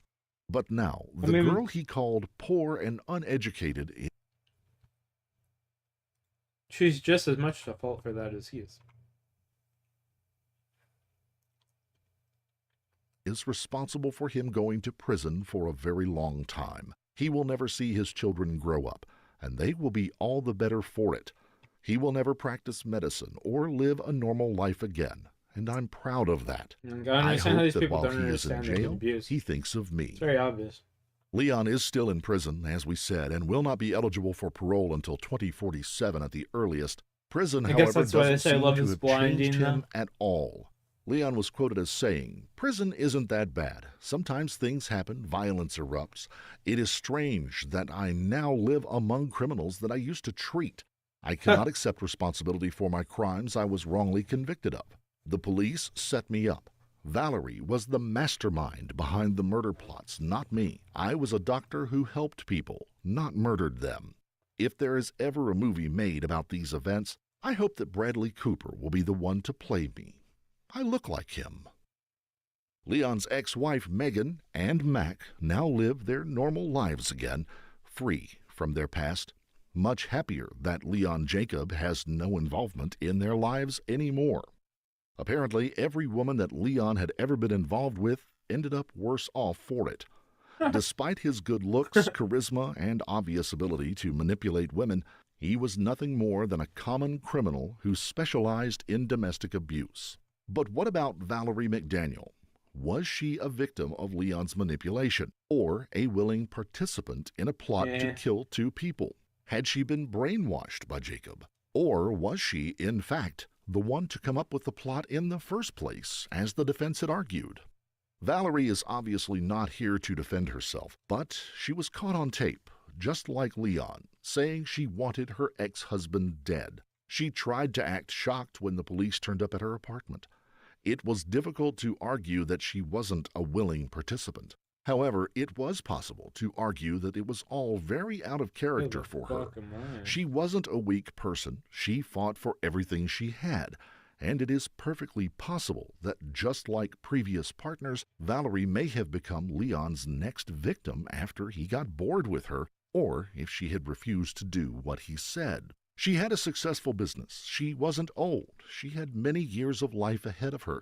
So could she really have been so scared of sharing custody with Mac that she was willing to kill him so that she could have their daughter all to herself?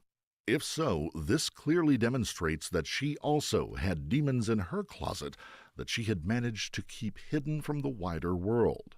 To this day, friends, families, customers, and colleagues refuse to accept that Valerie was a bad person.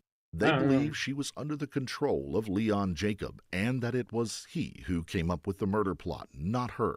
Of course, these people are biased and their testimonies must be treated as such.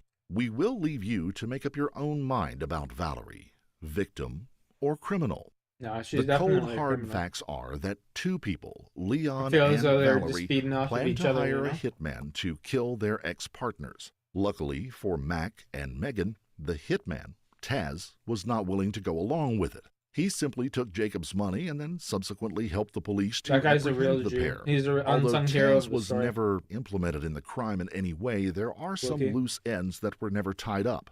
Why was Leon given Taz's number in the first place? Was he a hitman? Or someone who was in the wrong place at the wrong time? We are not implying that Taz has any involvement in criminal activity, but it is an That's my intriguing guy. question that was never answered.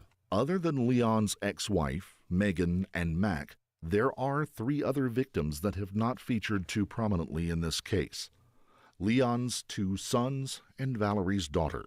They are all still lucky enough to have one parent left, but in their short lives they have experienced upheaval that many adults can't even imagine. Valerie's daughter will always know that her mother was driven to such unhappiness that she threw herself from a 7th-floor balcony. Leon's Yeah, it's sons pretty will crazy. always know what their father is and what he tried to do to their mother. Had she not fought back so bravely, one of them may not have ever been born, or their mother may have ended up dead. This has been a puzzling wild. and intriguing case to learn about. It is difficult to know who the biggest victims are. It is even difficult to know who the biggest criminal was. We can only hope that now these events are in the past, that the families can return to a normal life and live their best lives possible, free from any more pain and anguish. If you found this case compelling, don't forget to like the video. Comment down below your take on it, and please subscribe to the channel. We appreciate every subscription. Ain't subscribing to nothing.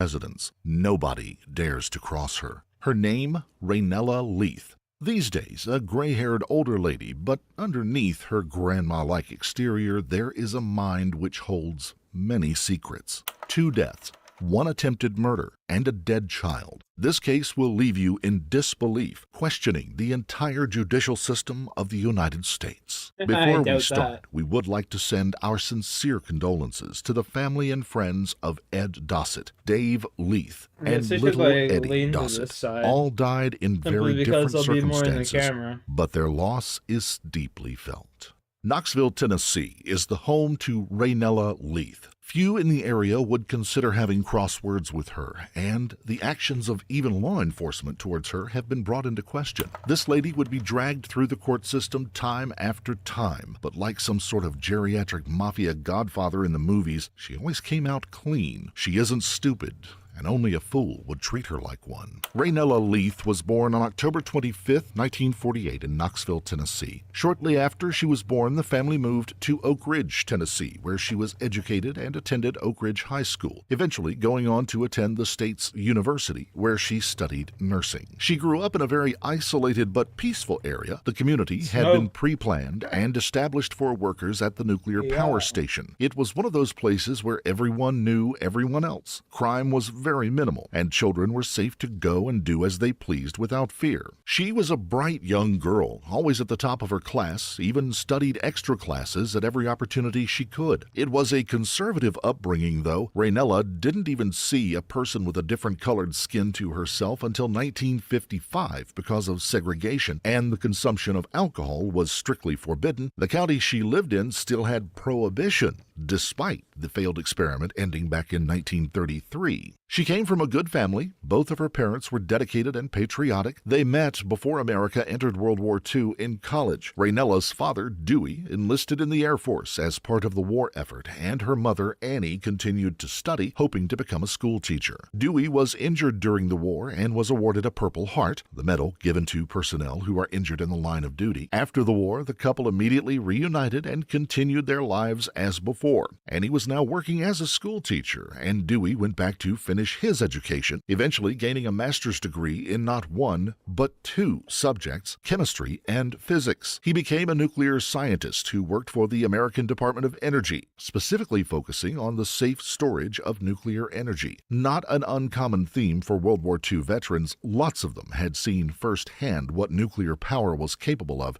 in places like Hiroshima and Nagasaki, and no one wanted to see that again. While at college, Raynella met William Edward Dossett, an intelligent student. Ed, as he liked to be known, was intending to go on to law school. Raynella and Ed were well suited for each other, and it was love at first sight. In 1969, they married and started making plans for a family of their own. They moved just outside of Raynella's hometown of Knoxville to live on Ed's family property, a farm with approximately 150 acres of land attached to it. Ed had a very different childhood to his wife. He wasn't neglected or uncared for, but his mother sadly died of a heart attack, and just a few weeks later, his father died of cancer. At just 8 years old, he was left as an orphan. This did not seem to curb his lust for life, though. Despite his personal adversity, he excelled in school and was described as an exceptionally kind and polite child. He was a gifted sportsman and a real go-getter. Despite Ed eventually graduating with a business degree, he was not well liked by Raynella's mother.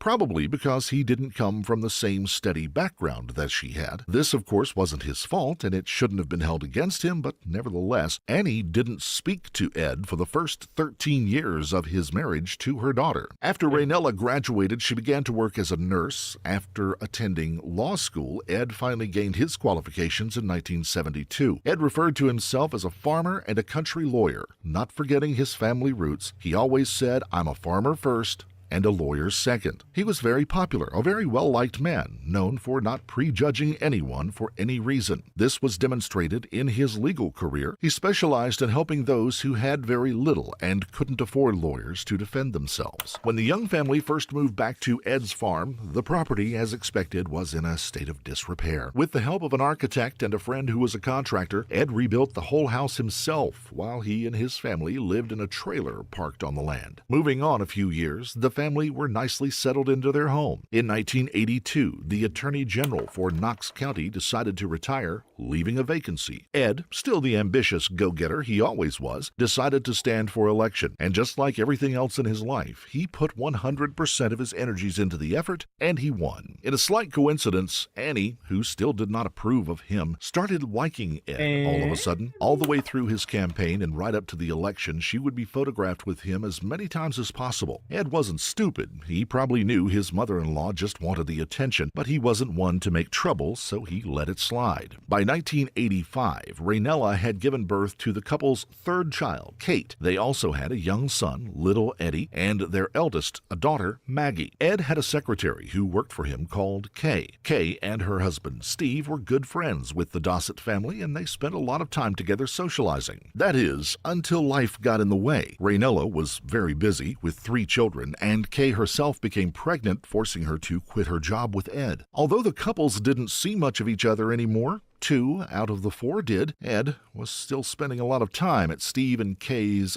visiting. But unfortunately, the main reason for this was he was having an affair with his former secretary. Ed never intended to leave his wife. He was an elected public servant in a very conservative county, and that wouldn't look good. But friends from the time say that Kay wasn't in love with Steve at all. She was, however, deeply in love with Ed. Steve didn't find out about the affair until many years later, but in 1988, Kay gave birth to their second child, Kyle, who was, in fact, Ed's son. Whether Raynella was sick of being at home at the time with children while Ed was out, or she just got bored, she became friendly with a man called Dave Leith. Dave didn't live far away and was a friend of Ed's who worked as a barber. He also owned a swimming pool. Raynella had quit nursing to be a full-time mother by now, and she would spend many days with her children at Dave's pool. Meanwhile, at home, it seems that the marriage between Ed and Raynella was breaking down fast. Ed may have earned the money and built the home, but Raynella was well known for wearing the trousers in the relationship, so to speak. She was seen as a woman you just didn't cross. Ed began to suffer with chronic stomach pains.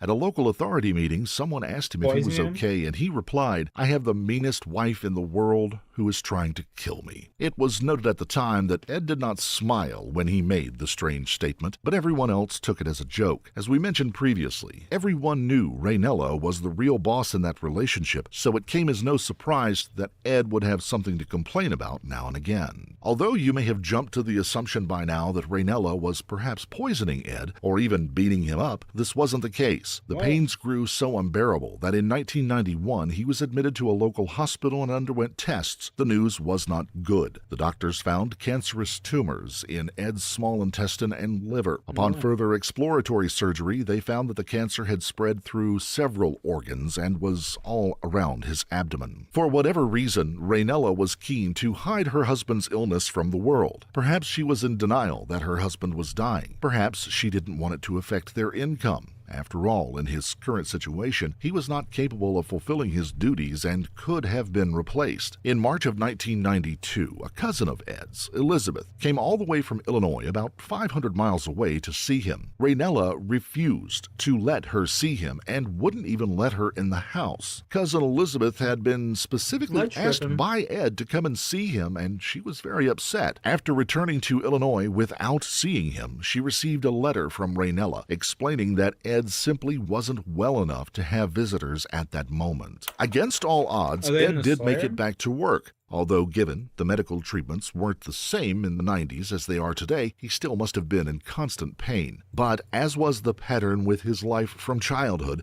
he wasn't easily beaten and not one to give up. He even secured government funding to address a new crime wave which was sweeping through the county. Driving under the influence. He saw this as an important effort because there weren't many resources to catch these people while they were still under the influence, and more than often they walked free. Then they would reoffend on multiple occasions. He used the funding to set up a special DUI unit. Sadly, Ed's return to work only lasted a few months. By late June to early July, he was deteriorating fast and was pretty much left bedridden on morphine. On July 9th, 911 operators received a call from Raynella. She explained that her husband was outside, lying on the ground with no pulse. She didn't mention his terminal cancer and said that he had been trampled on by his own cattle. Raynella said, "My husband said he wanted to go down and see the cattle. When I went to check on him, he was lying on the ground. Still, I checked for a pulse but couldn't find one. Something must have set off the cattle because they were pouring out of the enclosure. I tried CPR. I tried to call 911 from my cell phone, but nobody answered." The next part of her story is a little strange. She explained to a Knox County sheriff that because nobody answered when she tried 911, she ran back to the house to call the local hospital, but she couldn't remember the number. Now remember, this was at a hospital she had worked at for years as the director of nursing, but then she hadn't worked for several years, so it's possible that maybe she had forgotten the number. What she said she did instead was call the director of a local market, and she asked him to call for an ambulance instead. The story seemed to stack up. The ambulance did arrive and Ed was rushed to the hospital, but sadly he was pronounced dead on arrival. He was just 44 years old. The police department did launch an investigation. After all, Ed was one of their own. In the end, they came to the only possible conclusion. Ed's death was the result of an agricultural accident. That may have been case closed as far as local law enforcement were concerned, but not for the population. People had already been wary of Raynella, and people who knew Ed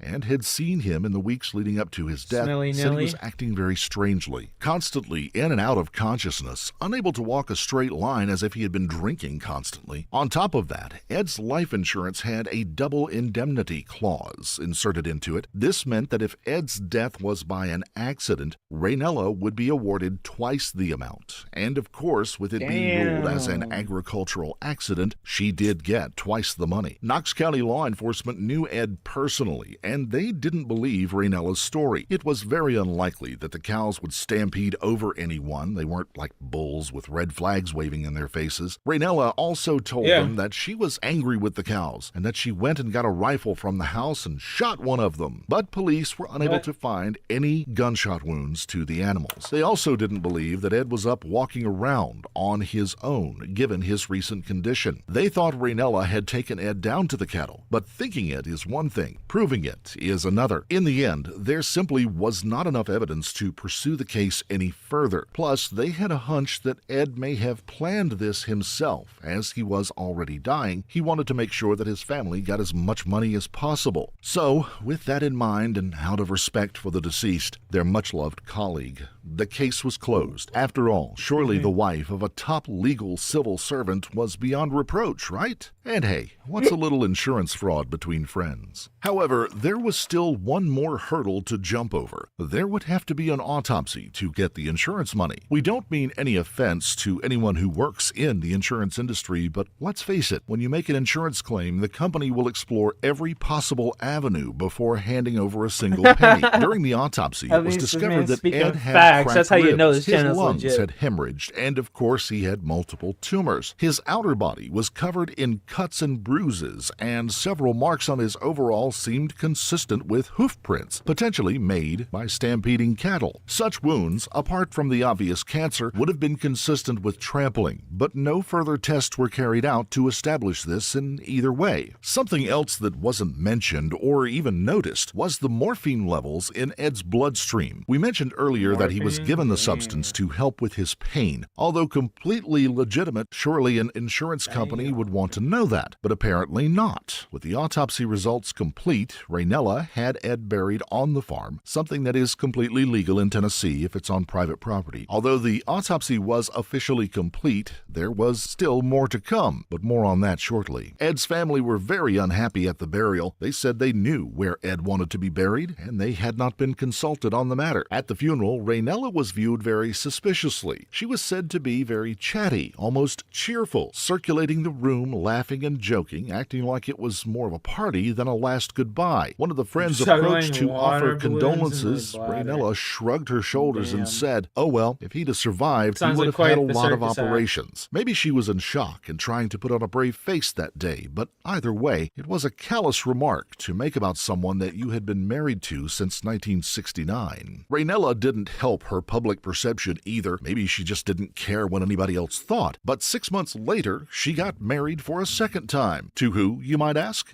Ed's friend, the one we mentioned earlier, Dave Leaf. Being a pretty tight-knit community, the two of them marrying so close to Ed's death didn't go over very well. In the eyes of local people, it gave the somewhat understandable impression that they had been carrying on behind Ed's back, although this has always been denied. Dave was a well-liked guy around town. He had one daughter who he adored and had also been married previously, but that marriage only lasted a few years. His wife found out that he was having an affair and immediately filed for divorce. Now, remember how Raynella's mother didn't like Ed until he got into public office? Well, it is unlikely that she would think any different of Dave. He had no qualifications to speak of. He was a high school dropout who got a job as a barber when he was 19, before opening his own shop. Not that there's anything wrong with working as a barber, of course, but we've seen how snobby Annie had acted in the past. Dave also wasn't what you might consider to be husband material. He spent most of his spare time fixing cars and going to watch stock car racing, but he did consider himself a good-looking guy. In other words, he was more than a little vain. He had numerous bits of plastic surgery, including facelifts and a tummy tuck. His self-confidence took a knock, though. Unfortunately, when he was chopping wood, he managed to get a splinter in his eye. But instead of going to get it checked out, he left it, hoping the pain would go away. But of course, it didn't. By the time he went to the doctors, it was too late. He was diagnosed with a detached retina, and they told him he would never see out of that eye again. For a man who prided himself on his looks, this was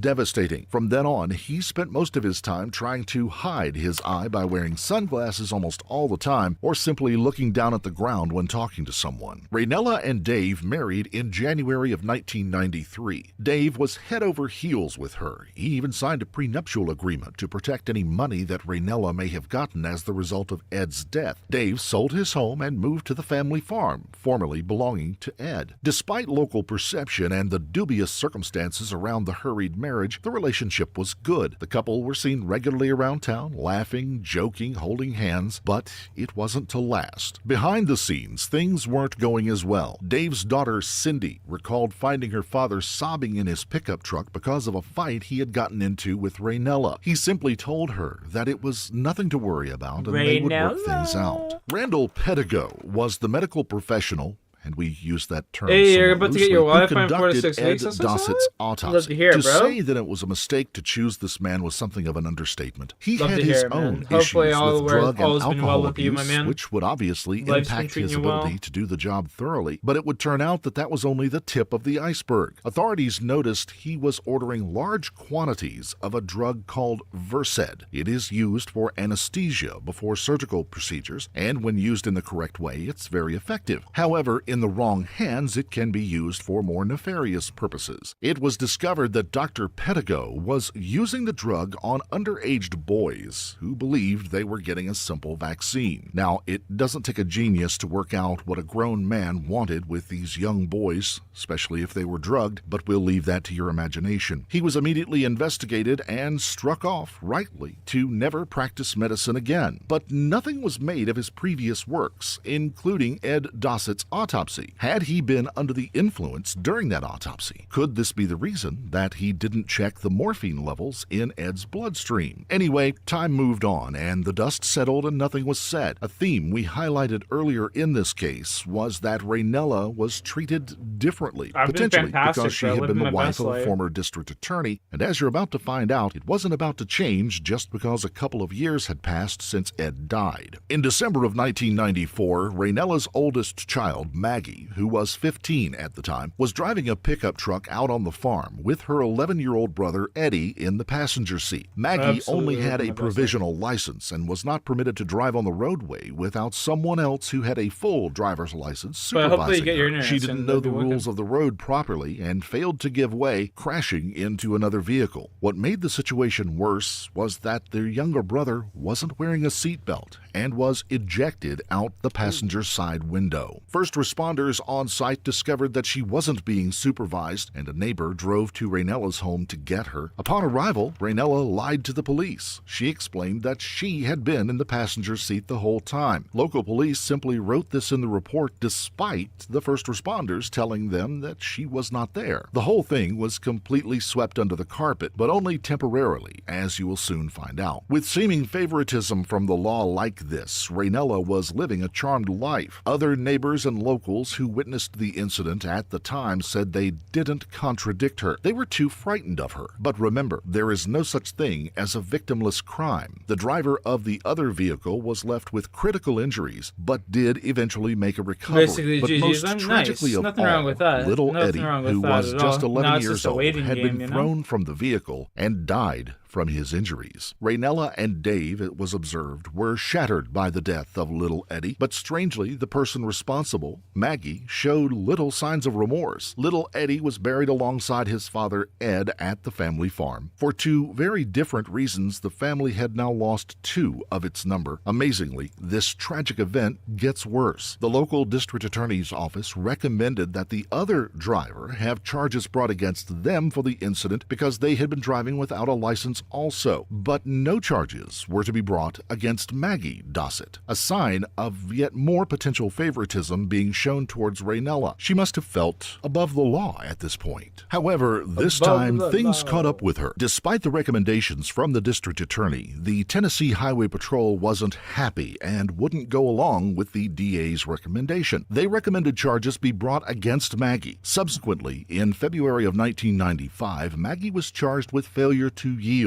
But once again, Lady Luck smiled on the Dossetts. At juvenile court, the case was dismissed. Many at the time accused law enforcement of once again showing favoritism to someone related to a former colleague of theirs. Up until this point, any suspicions around Raynella's intimidating or volatile behavior has been pretty open for debate, but that was all about to change. Her behavior was to become more erratic than ever. Remember Steve and Kay, the friends of the Dossetts? Well, shortly after little Eddie died, Kay had gone to her husband and said that she was in love with someone else and wanted a divorce. Steve didn't fight it very much. The marriage was all but over anyway. But in the divorce courts, it came out that Kyle, their youngest son, was not Steve's at all, but Ed Dossett's son. Steve must have been a pretty good guy because he seemed to take it all in stride. He didn't treat Kyle any differently than his other son and willingly continued to pay child support. But where does Raynella come into all of this? One day she called Steve and invited him around to the farm, where she confessed that she knew all along about the affair between Kay and Ed. The couple spent a few hours discussing their partner's affair, and then they went their separate ways. But the next day, Raynella called Steve again. She said she found papers hidden by Ed that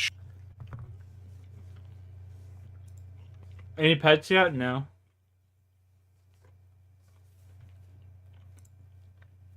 Chat, I'm not gonna lie. You guys won't be able to watch, but I'm gonna watch some baseball.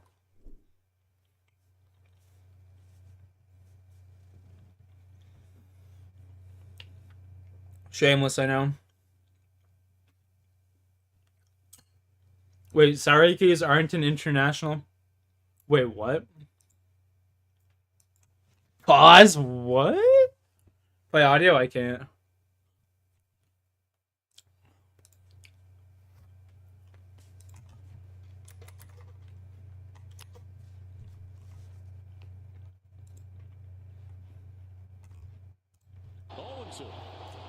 Backdoor cutters. You stay out there, you got 0-2 here.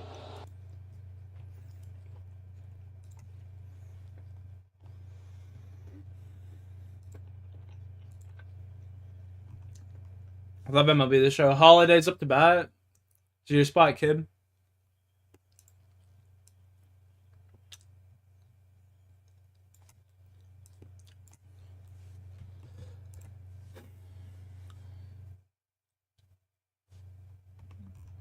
These motherfuckers drop nature in galore, eh? My God. Kenley Jansen's blowing the lead.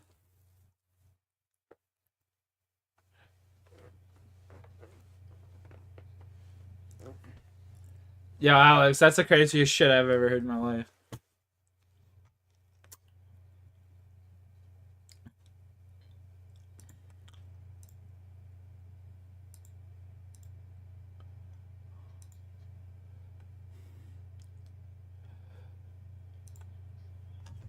Ooh, strikes him out. Let's go. Let's see if this is a walk-off win for the Red Sox.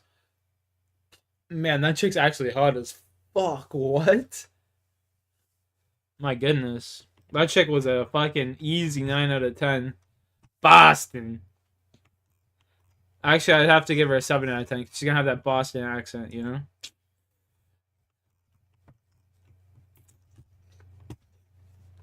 I have 16 for the PS3, and I love the game. Bro, yeah, true. MLB 2010 for the PS3 is fire. What was my go-to?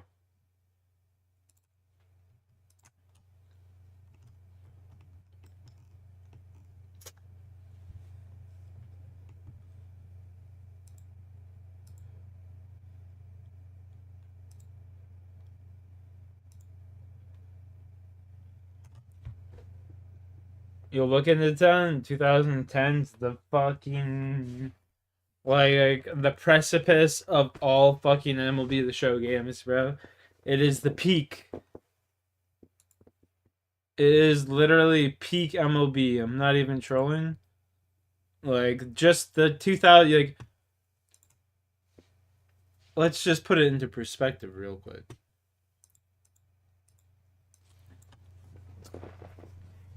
MLB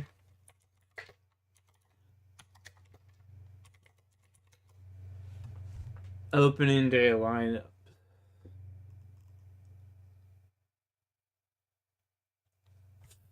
Like you have like, let me just put this into perspective. You got Victor Martinez, Euclid, Pedroia, Beltre, Ellsbury, like Beckett, Ortiz. That's just on the fucking on the Red Sox. You know, some all-timers right there. New York Yankees, Posada, Teixeira, Cano, Rodriguez, Jeter, Gardner, Granderson. Like, bro, that game literally is just peak MLB. I'm not even trolling. It is legitimately peak MLB.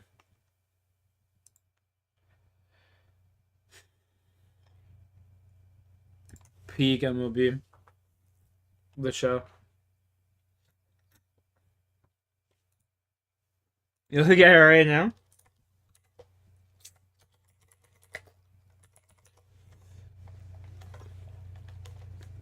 Like the players in that game, bro, are just like, it's got to be my favorite, hands down.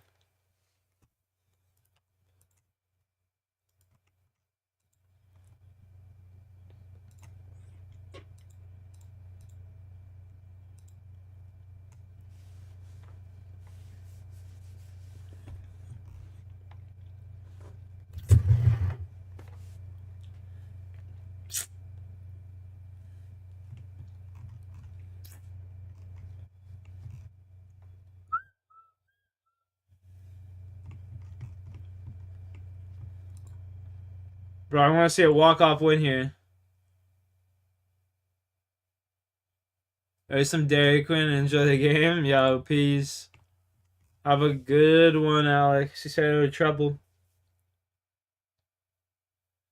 Smoke with you? You're about to talk? Nah, man. I'm good, man. I'm gonna pass on that. I'm toked out for right now. I really want to roll a joint. Don't want to take a bomb toke. Like, I'm good.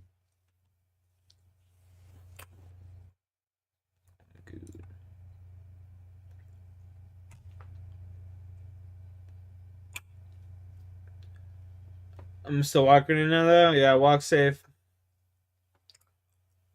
Stay safe. Getting that order done. Didn't you just get a bag of Funyuns as well? That's hilarious. Peak Stoner Munchies. Peak Stoner Munchies.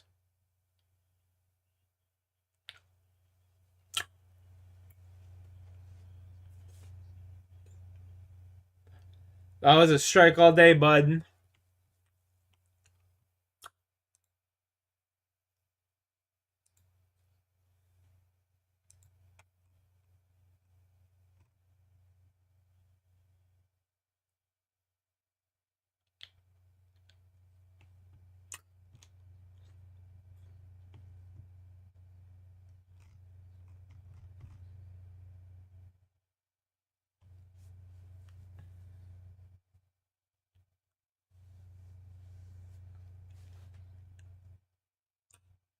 $2K13 every day, but yeah, dude, I hated the 2K series. That's hilarious. I hated the 2K series.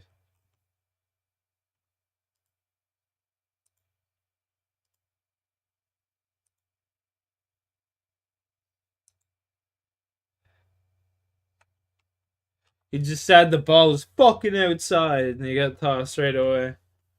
These fucking guys acting like homie's not mic'd up on the field and he can't hear it. Get out of here.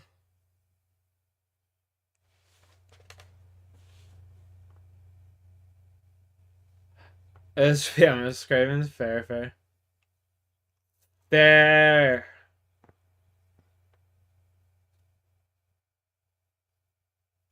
Never really got to play this show. Fair, bro. The show is the GOAT baseball game. Especially the older ones. I don't like the newer ones too much. Probably because I don't resonate with the players as well. But that's just me.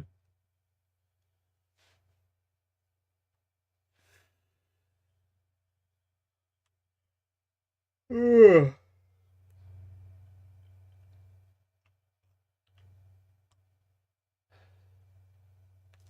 Big Bones noted.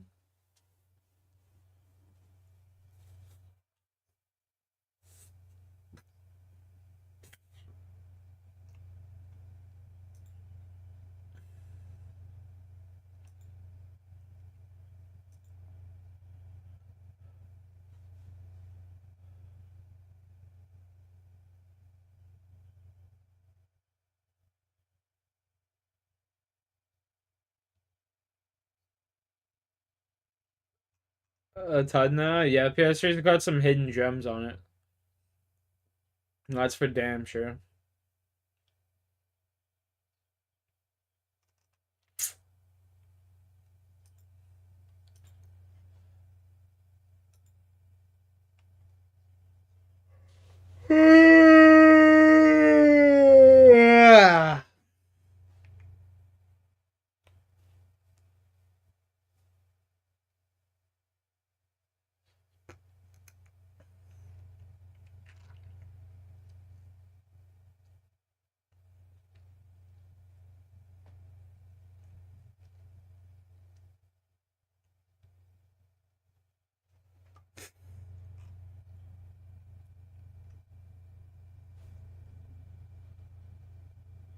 Pain, sounds familiar. I don't recall the story though.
No way, did they just win it?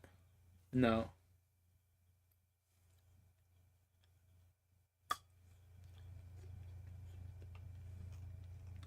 Extra inning game. Don't care who wins. Now we'll put on a another story.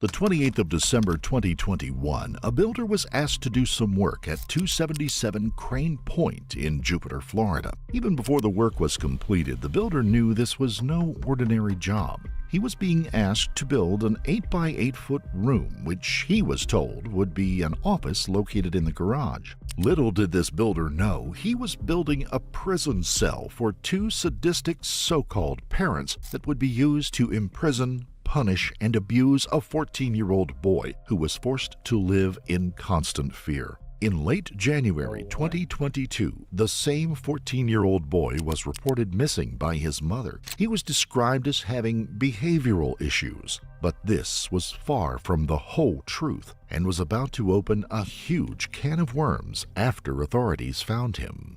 Before we begin, we would like to send our best wishes to the family and friends of the 14-year-old child mainly affected by the cruel treatment of these people.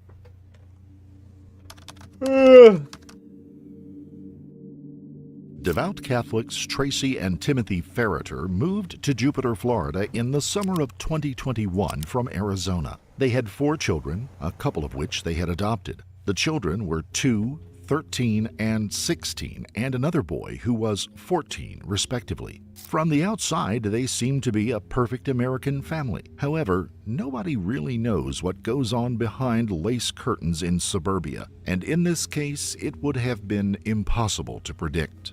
One of the children who had been adopted was a boy born on September 7, 2007 in Vietnam. The Ferreter family adopted him from an orphanage there. Like many children who are orphaned or who have ended up in the care of the state for whatever reason, the young boy did have some behavioral problems, which made him a little difficult to live with. Adoption is, of course, no small matter.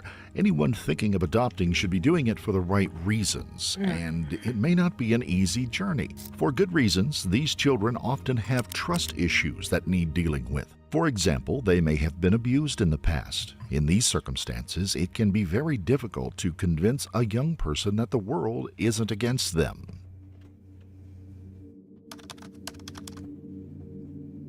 The Ferreter family lived in a stylish modern home in Jupiter, Florida. The property is now listed at being worth some $700,000 in the market today, but it isn't the home we need to focus on. It is the garage. That's a good question. At a good size, the garage had plenty of room, and some of that room apparently was needed for office space. This is when the family contacted Jacques Ben Aim, a local builder. He would be asked to build what would be a portioned room in the garage. He was told that it was going to be used as a home office by Timothy. The problem was there were some strange specifications that came with the job, which made Mr. Ben Aim suspect that it was not all as it seemed. Eyebrows were first raised when Mr. Ben Aim was only given 48 hours to complete all of the work. For this What? short time period, he would That's be a paid lot. $3,000, which is not bad for just 2 days' work. As mentioned, the room was to be 8 feet by 8 feet, but was not 8 to feet. include any windows. Who really wants to work in a room that doesn't let in any natural light? A deadlock was also to be fitted to the door that could only be opened from the outside. In fact, there wasn't going to be a door handle fitted inside the room at all, just on the outside. Oh, A light wow. was going to be fitted in the room, but no That's light illegal, switch. isn't it? Air conditioning was also installed in the room, and a camera in the ceiling. The only way the light could be turned on was from the outside. Is it any wonder that the builder smelled a rat?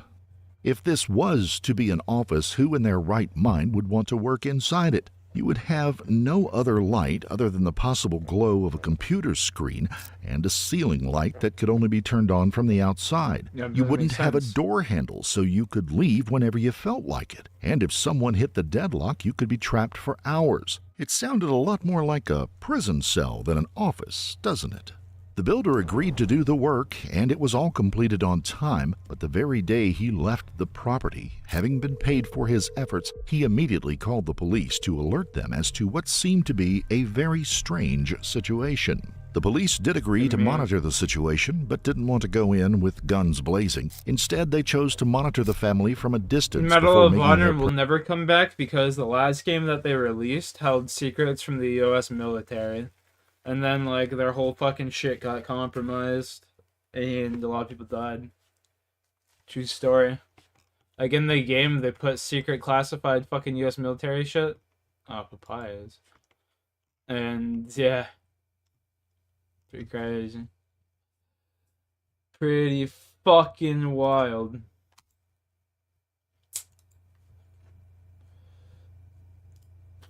Honestly, fuck the Slayer ring, I'm taking the papayas. Those games were fire though. I love the PS1. PS1 Medal for Honor was like the GOAT. presence known. But before they could make their investigation known to the family would come to them. On the 28th of January 2023, one of the children was reported as missing to the Jupiter Police Department. The adopted 14-year-old boy had suddenly disappeared from the home. It seemed at first that the family had no idea why he should want to run away. Tracy Ferreter said that he had gotten into trouble the day before at school and was told off at home. It was possible that he was throwing a teenage temper tantrum and had left. The police alerted all of their units to keep an eye out for the child, but the parents didn't seem too worried, so there didn't seem to be much of a reason to panic. On January 30th, the police decided to pay a visit to the family home and ask if the boy had returned. He had not. Tracy suspiciously told police to go away and said that she didn't want them involved or entering her home. Without a search warrant or a good reason to acquire one, the police could not do much except leave the premises, but they did make the decision to come back later in the day and try again.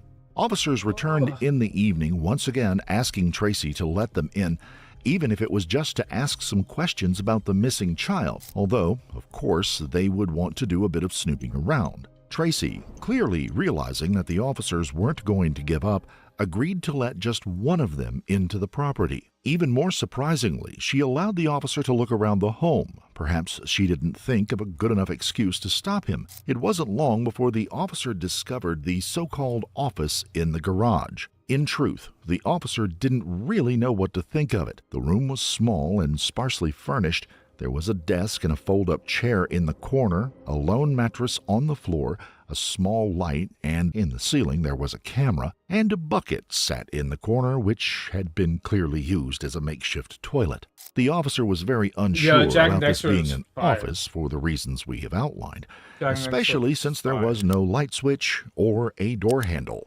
The officer, a little bewildered by what he had just seen, left the property without alarming Tracy, but they clearly had not uncovered the full truth behind what was going on at this anything but normal family home.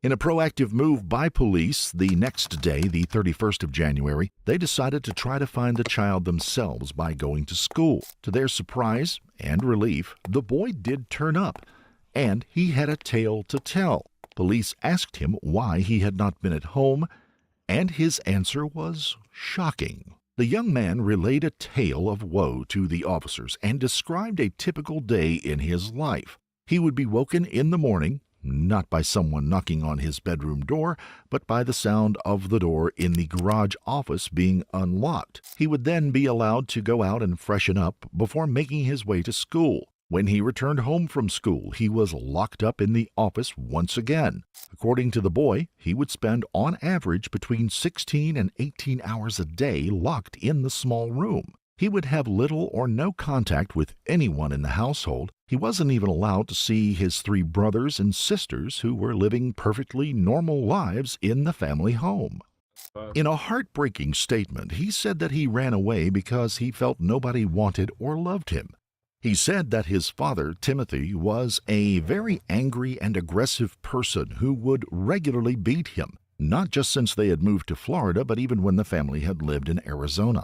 The decision now was what was best for this young boy. Could he just be a sulky teenager who, like many teenagers, didn't have much time for his parents and their rules? Or was he the victim of both psychological and physical abuse? After he begged the police to not take him home and even said that he would rather go to prison than go back and live with Tracy and Timothy, investigators decided that he could not be returned. Instead, they sought out a search warrant. The warrant was granted, but one of the officers had already seen around the home previously.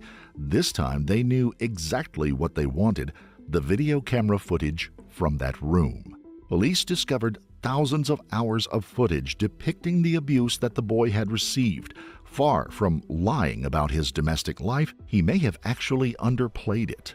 Cheers. Investigators now contacted their colleagues in Arizona and asked them to visit a former home of the Ferreter family. The new owners of the home spoke of how when they moved in, they found a creepy room in the garage that could only be opened from the outside. This all but proved the abuse suffered by the young man had been going on for a long time. On February the 8th, both Timothy and Tracy Ferreter were arrested and charged with aggravated abuse and false imprisonment. Timothy was given an extra charge of child neglect. Both were given a bail of $50,000 each, which they were able to make. Timothy's trial date was set for October of 2023. Before going to trial, like in many cases here in America, he was offered a plea deal. If he pled guilty to all the charges, he would just serve 2 years in prison and a further 5 on probation. Wow. He rejected the deal and decided to go to trial. Tales tonight surrounding a Jupiter couple facing child abuse and false imprisonment charges, all stemming from a case that came to light in January of 2022. Timothy and Tracy Ferreter accused of locking their adopted son in a box for hours at a time. Today, Timothy Ferreter appeared live via Zoom in a pretrial court hearing, rejecting a plea deal offered by the state for 24 months in prison and 5 years probation. The trial of Timothy Ferreter began on the 4th of October 2023, with his wife's trial date yet to be determined. It would go on for more than a week.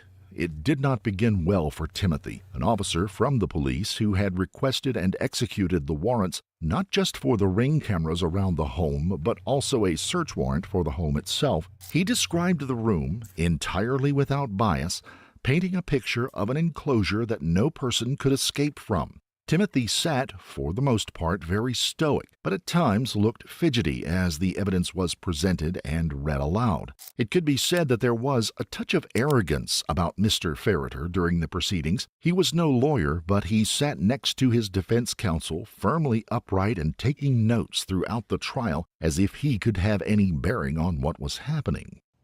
What is a deadbolt? A deadbolt is a locking device that utilizes that most probably everyone here has at their residence to secure from anyone entering or exiting an enclosure or room. And that lock was only on the outside of the door, right? That's correct. What about on the inside of the door? On the inside was only the spot where you'd have to put a key, so there was no way for, if that door was locked, for anyone on the inside to exit. What about the lights? Did you notice any lights in the enclosure? Yes. And what about the light switch? The light switch was also on the exterior of the room. It was to the left of the door in this photograph. Now, you stated that you had gotten that search warrant from Ring, correct? That's correct. And you were able to access all about 21,000 videos? That's correct. Okay. And you said that you had reviewed those videos before? That's correct. With video evidence and a makeshift prison cell in the home, the defense team had quite a job on their hands. As far as wrongful imprisonment went, it would be difficult to deny, but they did try to prove to the best of their ability that the actions of Tracy and Timothy had not been malicious and had instead been the results of some very difficult behavioral patterns by the 14-year-old. That wasn't their only card to play, though. They also focused on body cameras worn by officers who had first entered the property on February the 8th. A snippet of body cam footage lasting 8 minutes is played to the judge and jury, something that the prosecution had tried to object to. This, however, was overruled by the judge. The defense was trying to show that law enforcement had been far too heavy-handed. They had entered the home with their weapons drawn, which the defense said was intimidating to the couple and any of the children that may have been home. The prosecution passed this off as irrelevant and a cheap trick to try to make law enforcement look bad in front of the jury. Does that conclude the video? All right, let me hear a brief argument from the state on your objection again. That portion should not be shown. Also, up to what portion? I know they started at 4 minutes and 20 seconds. The 4 minutes, 20 seconds, 4 baby. minutes Let's and go. 19 seconds should not be shown. So if they're starting it at 4 minutes and 20 seconds, that's fine. But the fact of the matter is that this is the execution of the search warrant. The detective was not part of the execution of the search warrant. He was present after the fact or even at that time, but he did not himself go into the house until after when the CSI was taking pictures. And the fact that there's weapons drawn, there are officers that have like the protective shield, none of that is relevant to them showing the layout of the house. If they want to show the layout of the house, there may be a different body-worn camera to do that. All right, response, Mr. Wahid, and then I'll make a ruling.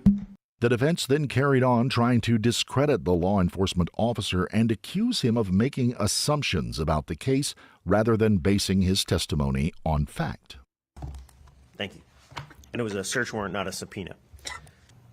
And the date range was from December 28th, 2021 to January 31st, 2022. All right. And in that month and a few days, there were 21,000 different video clips that you obtained, correct? Yo, that's correct. 10,000. You said you reviewed most of them, correct? That's correct. And on direct, you said that that the child used that Home Depot bucket to both urinate and defecate. That's correct. Which video did you ever see where he defecated in that bucket? I did not see a video where he defecated in the bucket. And you're aware that the Ferreters had very recently moved into that house, correct? That's correct. Somewhere in late December of 2021. That's correct. Shortly before the Ring camera was set up and where the dates of the videos start. Is that correct? That's correct. In the pictures that you'd introduced on direct, you can see in the master bedroom a picture, a big picture that is still on the ground in the master bedroom. You see boxes in other parts of the house. There's still an effort of moving in happening that you can see evidenced in those pictures, correct? Overruled. If you know, you can answer. If you're saying that it appears that they were just moving in, it didn't appear to me that they were just moving in the residence. It appeared that the residence had been lived in for some time, especially if you looked in the garage. You could see that there were several items that were there that had appeared to be stored there for some time, and there was also a subsequent enclosure in which the victim was made to stay in. In a change of tack, the defense wanted to focus on different items in the room, mainly the bucket. The officer had stated that the teen had used the bucket to urinate and defecate, but the defense argued that there wasn't a shred of video evidence for this. Then they moved to the fact that the family hadn't been living in the property for too long. Some might call this a desperate argument, but it was observant. Some items that were seen in the home included boxes and pictures on the floor in the master bedroom. As a result, the defense tried to argue that this bucket could simply have been left around the home because they hadn't gotten around to putting it in its proper place. On day 2 of the trial, the prosecution upped the ante. One of their witnesses was the older sister of the boy. Her identity was, of course, protected, but her testimony was honest and damning. And yeah, I remember, bro. I remember you posting the on medical TikTok. reports that your parents saw, correct? No. And at some point, you were told by your parents something Objection as to hearsay? Sustained. goes to effect on the listener judge. I'm going to sustain the Irrelevant, objection. Your Honor. I'm sorry? Ms. Cochler, you renewing? Nothing else. Ms. Coakley, are you renewing your objection? He's arguing the exception. Your Honor, I would say then it goes to if there's not relevance, the effect on her. Sustained. Within a matter of minutes, the defense went from rather laid back to a much more aggressive stance, objecting almost every time the child opened her mouth. These objections ranged from claiming that her statements or the questions were irrelevant to claiming them as hearsay and not factual. So let's go back to the food snacks. Yesterday you said he was essentially not allowed to have food and snacks, but the other kids were, correct? Yes. All right. Were you aware that, did you think your brother at any point looked malnourished or in any way like he was getting too thin or anything like that? Yes. And when did you convey that to anybody? I never said anything. All right. And are you aware that the doctors he saw always found that he was appropriate? Sustained. Slayer Sustained, sucks. and it's an improper question because you're assuming facts not in evidence, Mr. Wahid. The objection is sustained. Well, I'll be able to tie it up later, Judge. So it's a question of what she knows. I'm going to sustain the objection. Move on. Okay. Yesterday, you said that about the snacks. Facts, Paul. Facts. That he wasn't allowed to have snacks. Isn't it true? You do not know if, when he was hungry, that he actually ate snacks or not. You don't know that. Sorry. Repeat that? Sure. You are unaware that when he was hungry, whether or not he actually ate a snack. You don't know that. He wasn't allowed to get his own snacks. You would think that in a courtroom a child would be handled with care, but on a few occasions the judge had to sustain objections and tell the defense to change their questioning because of the way they kept trying to catch the girl out. She was asked if she ever thought that her brother looked underweight or malnourished, to which she said yes. She also said that her brother wasn't allowed to eat snacks, but the defense argued that no one could know that for certain if the boy was allowed snacks or not. Next was the turn of the boy himself to appear on the stand. He didn't come across as very emotional about his ordeal, but he certainly described it in detail.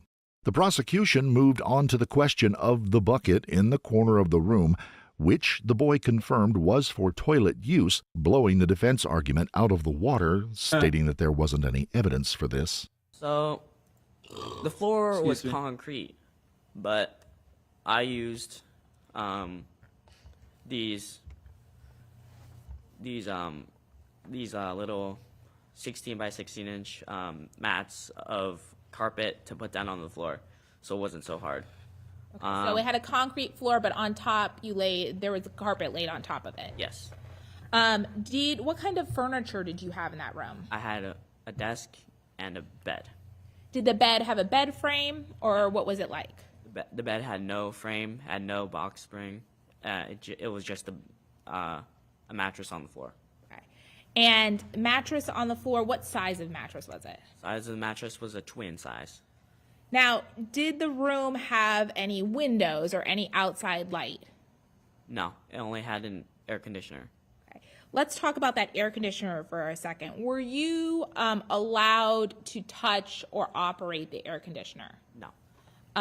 Were you allowed to turn it on if you were hot? I'm surprised or I turn kept it off sending if you this were kid too to cold? school. No. Would you get in trouble if you touched the air crazy. conditioner at all? Yes. And who did that direction come from? Tim.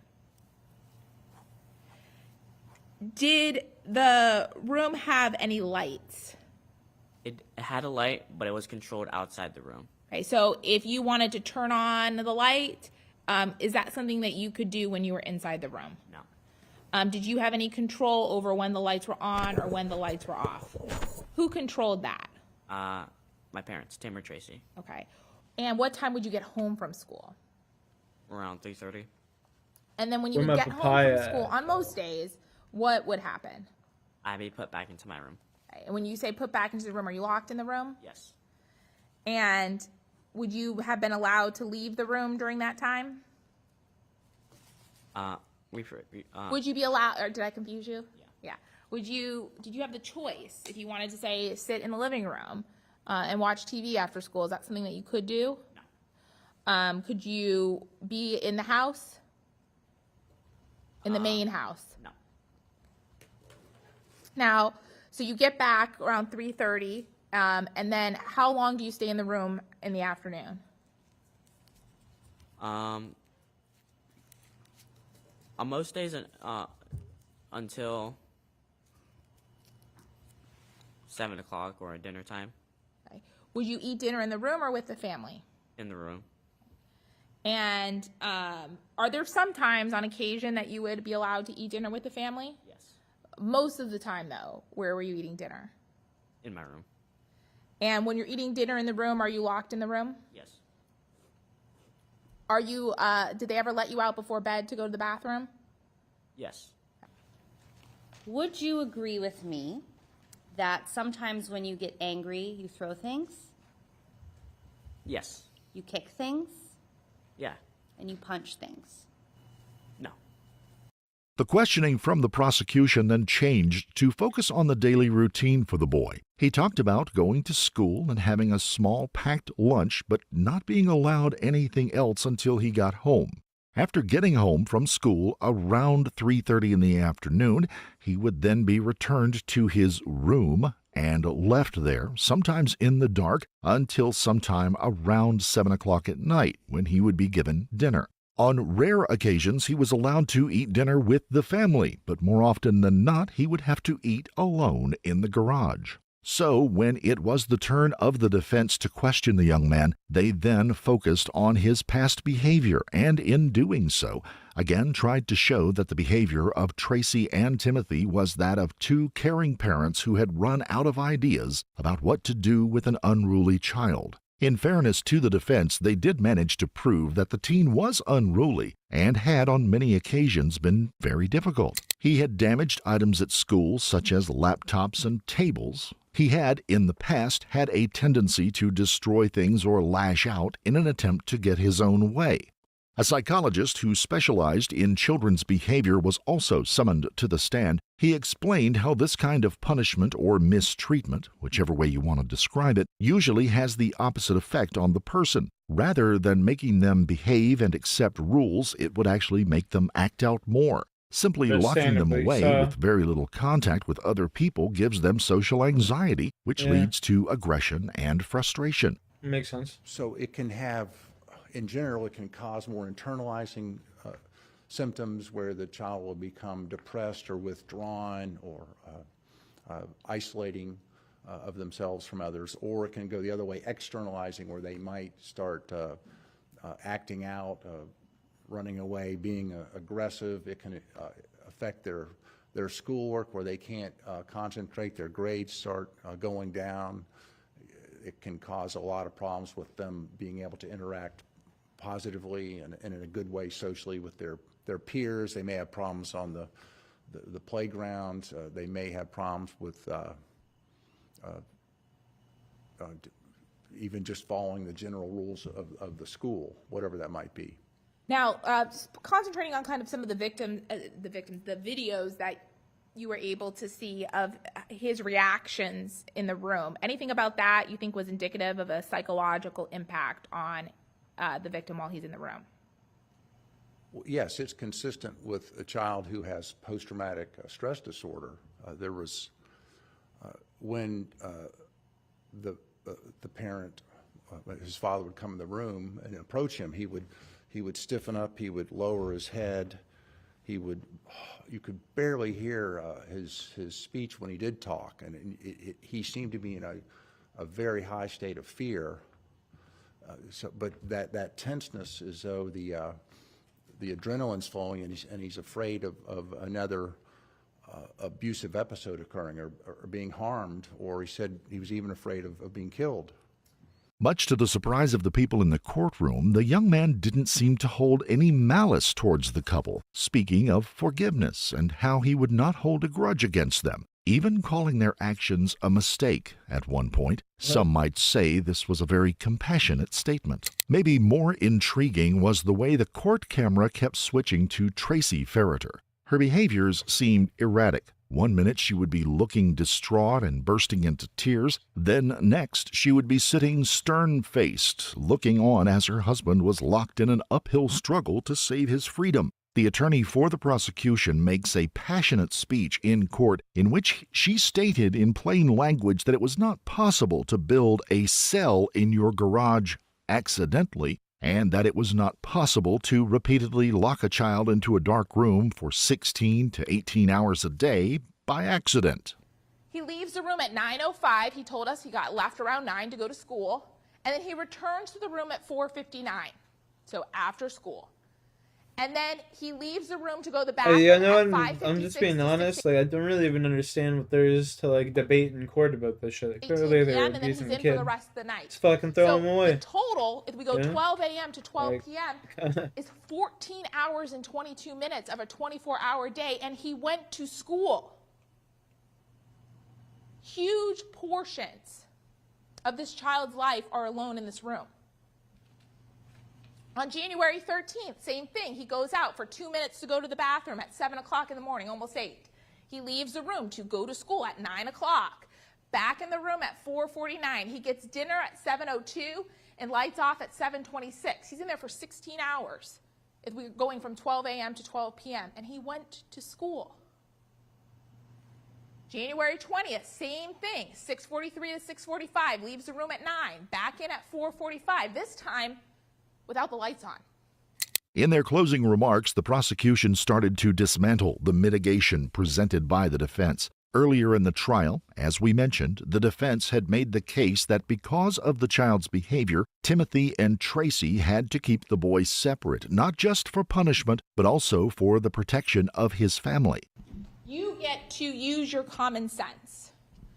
Every single day in courtrooms around the country, we convene ordinary people, and we ask them to use What round are you going for? I mighty appreciate the $5 dono, boss. And what Absolute evidence G. is proof beyond a reasonable doubt. G unit. For about 6 weeks. Thank you, I boss. was locked in a room in Jupiter, Florida. And yeah, he got to go to school, and sometimes he got to go on a scooter, and sometimes he got to play with the dog.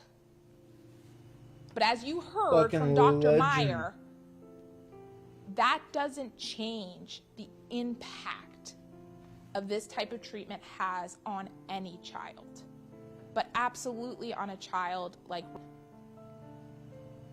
the defendant's intentional, repeated acts caused harm. Any person would know, any reasonable parent would know that this is not acceptable. Higher than 37? Any reasonable parent or person would know that this is going to harm. And despite that, over and over and over again, Tim Ferreter made that intentional, deliberate decision to treat his son like this.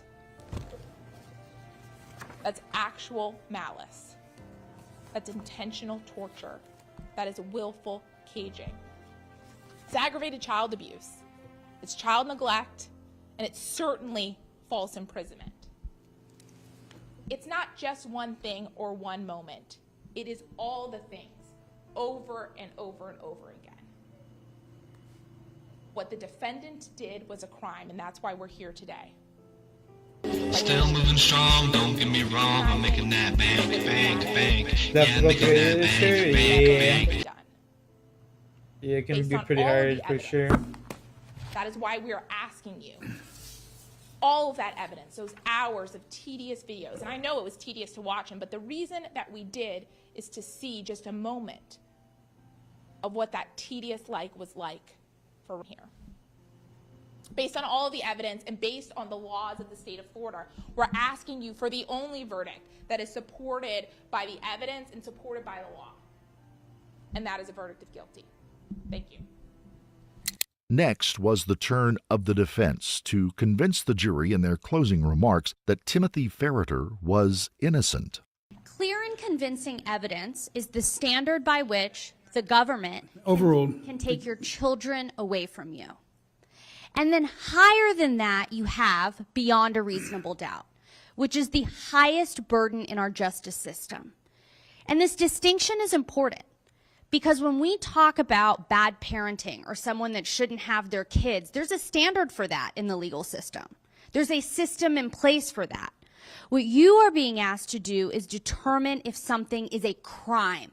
If it rises to the level of reasonable doubt, such that a person whose liberty and freedom is at stake, as it is in any criminal case, should be found guilty of a crime. You are not being asked whether you condone jury duty, bro. of Tim Ferreter's actions. If I ever get called in for jury duty, I put up an expert, I'm literally Sheila just gonna Rappa, walk in who and says be she like, does "Yo, not I'm racist. condone I'm not cut out for of this Tim shit." Ferreter's actions, and I didn't do that not And they'll just knowing what she immediately was going dismiss to you. say. This case is about Honestly. a different sort of location and time than what the state's talking Fuck about. that shit. It must be said, the statement by the defense got off to a rocky start. The attorney uses the words horrible and bad parenting, not exactly a vote of confidence in their client. She continued with statements such as, "I do not condone Tim Ferreter's actions, nor does the expert doctor I called as a witness." The next stage of the closing arguments was for the defense to focus on where the crimes may have been committed. So the defense was happy enough to admit that a crime had taken place, but they wanted the jury to believe that the crimes may have taken place in Arizona, not Florida, meaning they couldn't be tried in a Florida court. And thus, Tim would be given a shorter sentence or found not guilty. There was a problem with that argument, though. There was clear video evidence shown to the court of the room being built in Florida. It was nearly impossible that any jury would possibly believe that no crimes took place in the state of Florida. And Dr. Rappa said that it's really common in her field, and she's worked with a lot of children who have similar issues and a lot of parents in these types of situations as well. And it's very normal to feel extremely frustrated with the mental health system, right? Because you keep doing stuff, you keep taking them to the appointments, and nothing is helping. And I would hate for my defense lawyer to be this chick. not one of these doctors recommended inpatient treatment. Not one of these doctors recommended what Dr. Rappa said would be appropriate treatments for reactive attachment disorder. So they're following the advice that they are receiving, and nothing is helping. When I was talking to in cross-examination, he had to be reminded of this, but he said that he was going in Arizona to appointments about once a week. So many that he didn't remember who the providers were. So this idea that they didn't try is not true. Next, it was the turn of the healthcare system to be blamed for Timothy's actions. The defense now portrayed Tim's actions as those of a desperate man who had run out of ideas. A man who had been failed by numerous doctors and healthcare professionals in his alleged quest to make his son behave normally. As to count 2, we find the defendant guilty of false imprisonment as charged in the information. As to count 3, we find the defendant guilty of neglect of a child as charged in the information. So we say all this 12th day of October 2023 in West Palm Beach, Florida, signed by the jury foreperson. Timothy Ferreter is now facing up to 40 years in prison when he is sentenced later in November. After he was found guilty, the defense filed a motion to have him released from jail until the trial, but after review, the judge threw that out. Some have said the potential sentencing facing Mr. Ferreter is a bit harsh, but put yourself in the shoes of that 14-year-old boy. If he did not suffer from claustrophobia, he certainly will now. As stated by one of the doctors in his trial, this kind of treatment at such a young age can and possibly will have a detrimental impact on his life as he moves forward. It is extremely unlikely that he will remain with Tracy Ferreter now. This is perhaps a glimmer of hope for his future prospects, but there can be little doubt that there will be a long road back to being able to function and behave acceptably in society. Tracy Ferreter has not had her court date set yet. It is unclear how much involvement she had, but the young boy was very clear that she knew and saw everything that was going on and did not try to stop it, which makes her complicit in the crimes. If she herself is sent to prison, then all of the children would surely be split up. The only good thing that can come out of this case is the hope that the young boy and potentially the other children are given new starts with two people who are fit to be given the gift of parenthood. Certainly Timothy, but also maybe Tracy, as a result of their methods of punishment, are about to find out how the U.S. punishes adults who behave this way. If you found this story compelling, don't forget to like the video, comment down below your take on it, and please subscribe to the channel. Also hit the notification bell in order to stay up to date each time we reveal a new shocking case. Until next time, stay safe and keep your eye. My temper coming back. This fucking thing on my fucking lip. I'm gonna fucking. Oh no, the guy's name. Chad, the guy's name's Jack. Oh god. I'm fucked.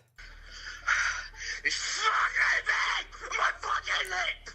It's fucking driving me crazy. I'm so fucking ill.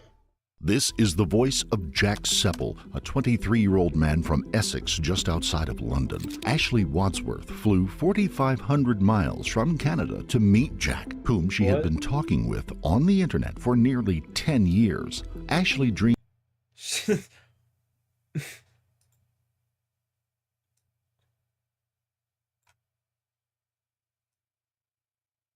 She flew across the ocean for a guy that looks like this?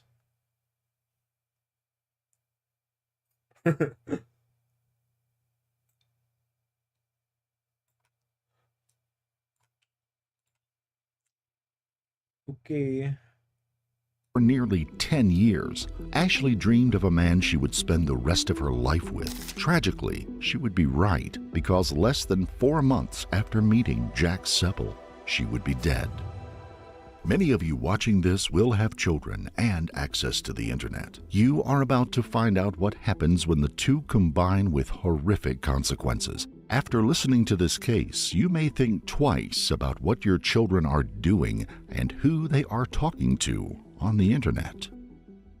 Before we begin, we would like to send our sincere condolences to all of the family and friends of Ashley Wadsworth. From about the age of 11 or 12, Ashley Wadsworth had been in an online relationship with a man she had never met and who was 4 years her senior. Now, of course, had this been a face-to-face relationship, it would have been illegal because Ashley was so young and below the age of consent. But such is the modern world where the internet is the center of so many people's lives. It was legal. Ashley, born on the 25th of July 2002 in Vernon, British Columbia. Her parents had divorced when she was very young. Wow. However, the divorce seems to have been amicable as both her mother and father were still devoted to their children before anything else. Growing up, Ashley lived with her mother and her older sister, Haley. Vernon, British Columbia offers a lot of benefits. It is a safe and tight-knit community where people live happily. But for a young person, it could be considered a little claustrophobic, offering little in terms of excitement and adventure, something that a lot of young people want. Ashley was no different. Although she loved her hometown and family, she always wanted to see more of the world and had no intention of staying in one place her whole life. Ashley was described by her family as the backbone that held them all together with an unforgettable laugh and smile. From the age of 14, Ashley was blossoming into a very talented young woman. She worked hard at school and aspired to become a lawyer, but she also worked hard out of school, doing various jobs to earn herself spending money. It was said that Ashley had it all. She was good-looking, intelligent, spoke 3 languages, generous, and excelled at sports, especially her ability for skiing, which seemed unparalleled amongst those that she knew. Ashley maximized all of the gifts that God had given her and had already made plans for her future. The world was to be her oyster. By the age of 18, Ashley had been accepted into a university and had become rather religious, choosing the Church of Latter-day Saints, otherwise known as the Mormon Church. Would be said that Ashley's main and possibly only weakness was love. More specifically, the love she felt for Jack Seppel. It is unclear if Ashley knew, but Jack was seeing other people the whole time the pair was communicating. That's hardly surprising, given that they were 4,500 miles apart, but Ashley wasn't. She was devoted to Seppel, either because of her naivete or her genuine feelings for what could be her first love. No, Jack she's had definitely wooed naive Ashley as from fuck. a young age, always being overly nice to her and even regularly posting presents out to Canada for her. Ashley had been so taken in by Jack that after 8 years of communicating with him over the internet and by phone, she decided she wanted to make the trip to England for herself. From her perspective, even if things didn't go to plan with Jack, at least she would fulfill one of her other ambitions, that is to see other places in the world. So in a way, it was killing 2 birds with 1 stone. Ashley's drive and determination had to be admired. Naturally, her parents were worried about her, but she wasn't a child anymore. She was a young woman who wanted to see the world, so there wasn't anything they could really do about it. Ashley knew what she wanted and was determined enough to make her own way in the world. After gaining her family's shaky approval, Dude, her Ashley's mom looks father exactly drove her like to the her. airport on Or the she looks 12th exactly of like her November mom. That's crazy. 2021 to fly to Great Britain. Remember, her father, just like her mother, doted on Ashley and her sister. For Ashley's father, it was heartbreaking, that parting of ways, even though he believed it to be temporary. They embraced and kissed each other goodbye. Ashley walked into the airport terminal, luggage in hand, waving one last cheery goodbye to her father before disappearing into the hordes of travelers in the terminal. Neither of them could have known at the time, but Ashley and her father had just bid farewell, their final time, and they would never see each other alive again. Of course, Ashley believed that she was pursuing love and a new adventure. After almost a decade of talking to Jack Seppel, she was no doubt excited. But the truth was, like most people who meet on the internet, it is impossible to know what the other person is really like until you meet them face to face. Ashley was about to find out who her boyfriend really was. Only in his early 20s, Jack Seppel already had 8 criminal convictions for abusing his former girlfriends. Most of the convictions were for domestic violence, and 2 of his former partners had been forced to take out restraining orders against him. Perhaps most shocking of all, Seppel's own mother had taken out a restraining order against him. That was because of the abuse he subjected her to, including smashing up her car and home. In 2019, Seppel breached the restraining order against his mother and continued his abuse. His mother had no choice but to call the police, and Jack was sent to a youth offenders institute for 8 weeks. What lies he told to keep his relationship going with Ashley was unclear.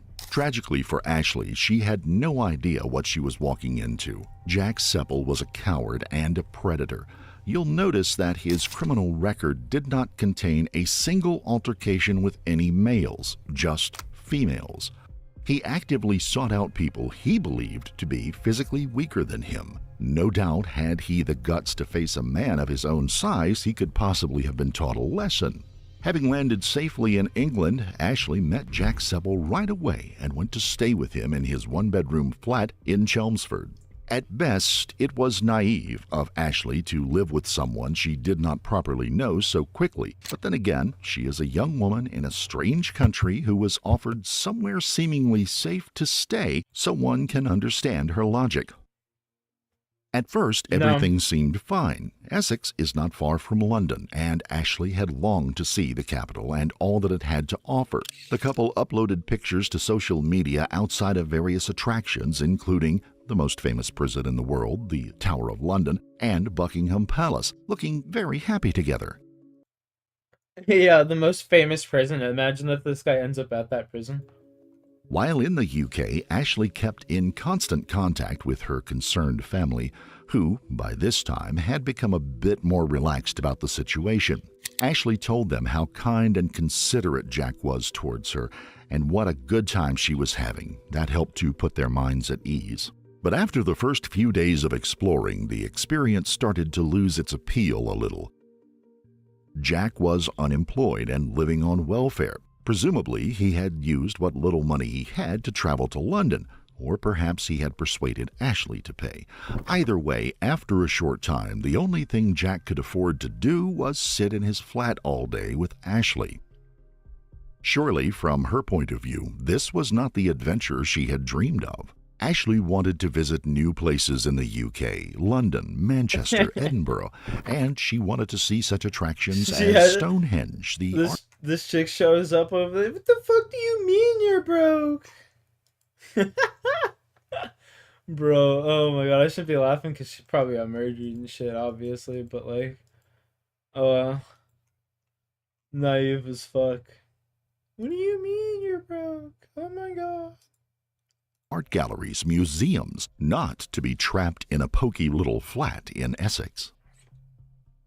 As we know, Ashley was intelligent and nobody's fool. However, maybe unwittingly, she had put herself in a difficult position. She was in a strange place where she knew no one. She was staying with a guy who had not lived up to her expectations. She had nowhere else to stay, and for all she knew, if she said the wrong thing, she could be made homeless. During the Christmas period, it became apparent that Jack had serious issues. His mood swings were completely unpredictable, and one day even took an overdose, for which Ashley had to phone for an ambulance. Following Jack's discharge from hospital, people who knew him noticed how his behavior had changed around Ashley. He was being coercive and controlling towards her. By now, contact between Ashley and her family and friends had become less frequent. This was because Jack had taken control of her social media accounts. She wasn't allowed to contact anyone back in Canada without his say-so. He changed her passwords and even deleted numerous posts she had put up. By now, if Ashley wanted to speak to her family, she had to do it quietly without Jack overhearing. Even from 4,500 miles away, her family knew something was wrong. Ashley would whisper during conversations and even told family that he hit her around the head with a glass. Her family was obviously frantic with worry and probably felt completely helpless with her being so far away. Ashley knew what was happening was wrong because she made video diaries of each incident and injury that she was subjected to. But even when her family begged her to come home, she said she didn't want to and everything was fine.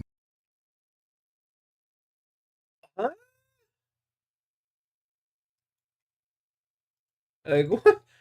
Nah, I'm good, dog. Don't worry about me. I'm just getting fucking beat till I'm black and blue.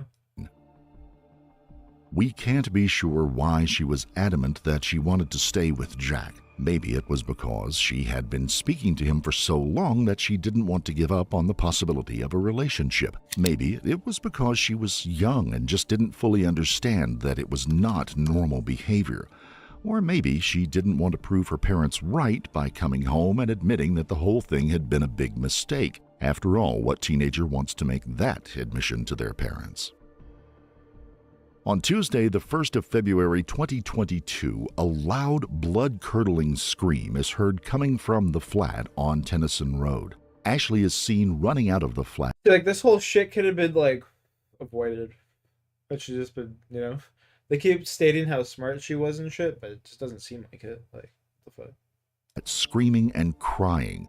The neighbor next door hears the commotion and comes outside. Ashley explains that Jack had picked up the couple's kitten and thrown it against a wall. The neighbor is sympathetic, but there wasn't a great deal she could do about it. Ashley then makes a huge mistake. she returns to the flat inside with Jack. Jack was in the middle of smashing up the flat when he spots Ashley, who he then physically beat badly. After the horrific beating, Ashley walked out of the flat and back to the neighbor. She explained how frightened she was that Jack was going to kill her. The reason this whole incident had taken place was because Jack had seen Ashley looking at a picture of a woman on her phone. Not that it really matters why, of course. There is no excuse for any man beating a woman this way. By now, the neighbor can see the severity of the situation and tells Ashley to stay with her while she calls the police. But shockingly, like so many abused people in this type of situation, Ashley refuses to get the police involved for fear of getting Jack in trouble. Sadly, the neighbor went along with What? Again.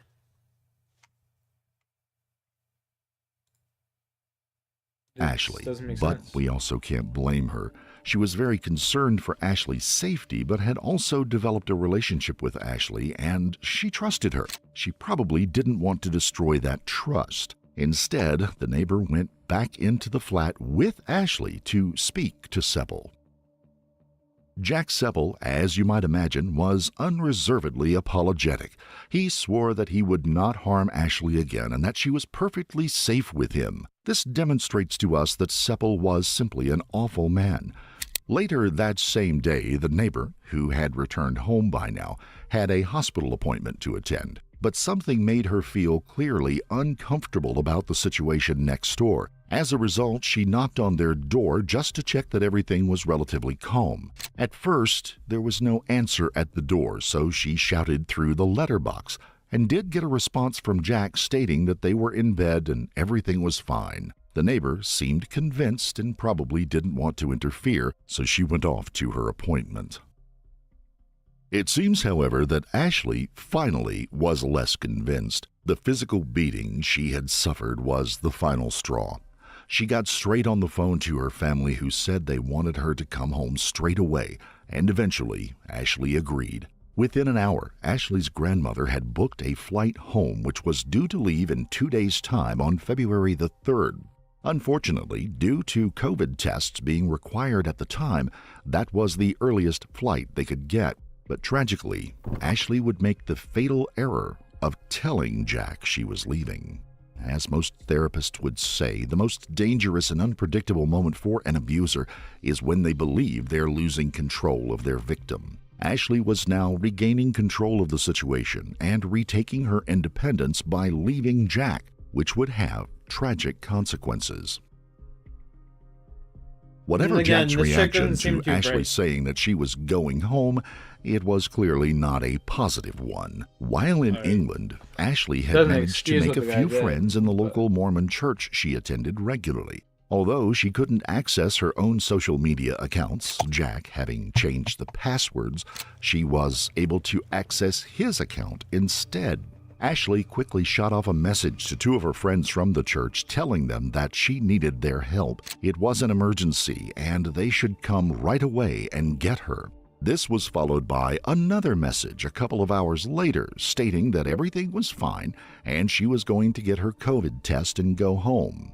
Despite the message saying that everything was okay, the friends were convinced and still went around to check on Ashley that afternoon. Ashley's friends were right to be concerned. In case you hadn't guessed, the second message was actually sent by Seppel, not Ashley. The 2 friends repeatedly banged on the front door and shouted through the letterbox without reply, but they could hear someone moving around inside. Finally, at 4:01 p.m., the friends called the police. British police often get criticized for the way they operate, but in this case, they were impeccable. As they enter the property, they dash around from room to room trying to find a young woman inside who needed their help and protection. But tragically, they were too late. The officers entered the bedroom to discover the body of a young woman surrounded by a sea of blood-stained sheets.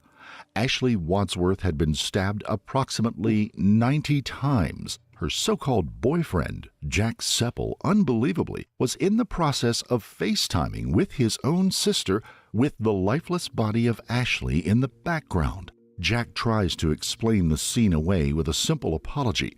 He says that he went psychotic, strangled, and then stabbed her, and that he was sorry.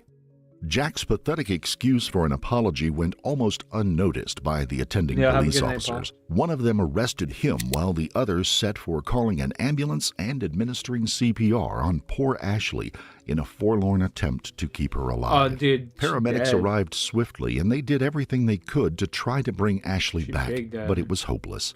Her fragile young body had long given up its fight for life. She had been dead for such a long time that rigor mortis had set in. Yeah. Rigor mortis will take approximately 2 hours to affect the facial muscles before spreading to the rest of the body, with the process completing within 6 to 8 hours after death. Trying to save her life was heroic by police and paramedics, but there was zero chance they could save her. She was formally pronounced dead at 4:30. Jack portrayed himself as someone who may have been clinically insane, even calling himself psychotic. But as we learn more in this case, we see that it simply wasn't that straightforward. This young woman had been subjected to a horrific ordeal for months before her final tragic end. Ashley had been stabbed no fewer than 90 times. The autopsy also revealed how bravely she had fought back during her final moments. Defensive wounds were found on her hands, arms, and wrists where she tried to fend off the knife over and over again. The vast majority of stab wounds were located in Ashley's chest. There was no doubt that Seppel had intended to kill her from the start. One chest wound is enough to kill a person, but dozens of them leave no room for reasonable doubt. All of her vital organs, heart, lungs, and liver had been cut to ribbons. On top of this, they found bruising on her neck consistent with Seppel's admission that he had strangled her. Other injuries also revealed the true extent of the horrors Ashley had experienced over the last weeks and months. Internal and external bruising was discovered all over her body. From her shoulders to her ankles, Ashley was covered in bruises. The bruising was so severe that it was reasonable to assume that Ashley had sustained regular beatings at least once a day for weeks, if not months. As far as the investigation went, it was an open and shut case, but the police still needed to piece together all of the evidence for the upcoming prosecution. They discovered that sometime around the murder, probably just after, according to the autopsy, Seppel had found time to upload a new post to Facebook. He changed his profile picture to a photograph of Ashley and himself smiling. Underneath, he wrote the chilling caption, "Mine forever." Again, a clear sign that Jack was not insane. He was simply a control freak who had lost control of his long-suffering victim. The message was clear. If he couldn't have Ashley, no one else could either. In his mind, she was now his forever because he had taken her life. This is a tragic tale that has played out so many times and continues to be played out. On this channel, we have seen it in the case of Hannah Clark and other crimes. We even saw it with Jeffrey Dahmer, who talked about ownership of his victims. Very sick people who believe they have a right to own another person. Forensic evidence was not hard to come by, of course. The entire bedroom was covered in Ashley's blood, and after a little bit more searching, they found the knife that had been used to kill her hidden behind a radiator. Naturally, the knife was littered with DNA of Ashley, and the handle had the DNA of Jack Seppel. Seppel was interviewed 3 times by police investigators, but for hour after hour, he simply answered no comment. Did you even say to PC Mills, I struggled her and stabbed her? Me either.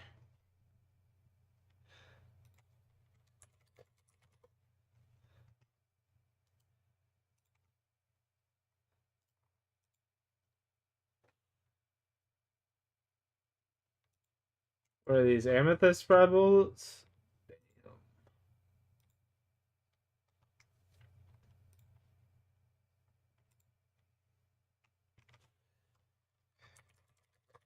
They hit hard in? Oh, okay.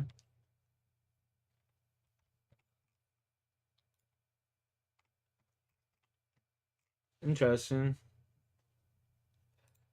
What's the price of them though? $287 each compared to what? 51. Yeesh. My savior. Cheers. Oh, it's legendary. These hit way more consistently though. It's almost like definitely worth it. Definitely worth. Or has he just made it up? No comment. The interviews, of course, would still be entered in as evidence, but police felt they had Seppel dead to rights. What was most shocking to police was a video they discovered on his phone taken at 12:45 p.m. Jack Seppel was already covered in blood and Ashley's body lay in the background. This was nearly 4 hours before anyone else arrived, which explained the rigor mortis that had set in at the time the emergency services got to the scene. The message in the video was a simple apology for murdering Ashley. What was really sick was that the video was addressed to Ashley's sister. Could you imagine somebody killing a family member and then sending you a video of them next to the dead body only to apologize? The only plus was that he didn't actually send the video. Whether he intended to or not is unclear. When you told officers you were sorry, I would suggest that was admission to you killing Ashley. Did you kill Ashley? No comment.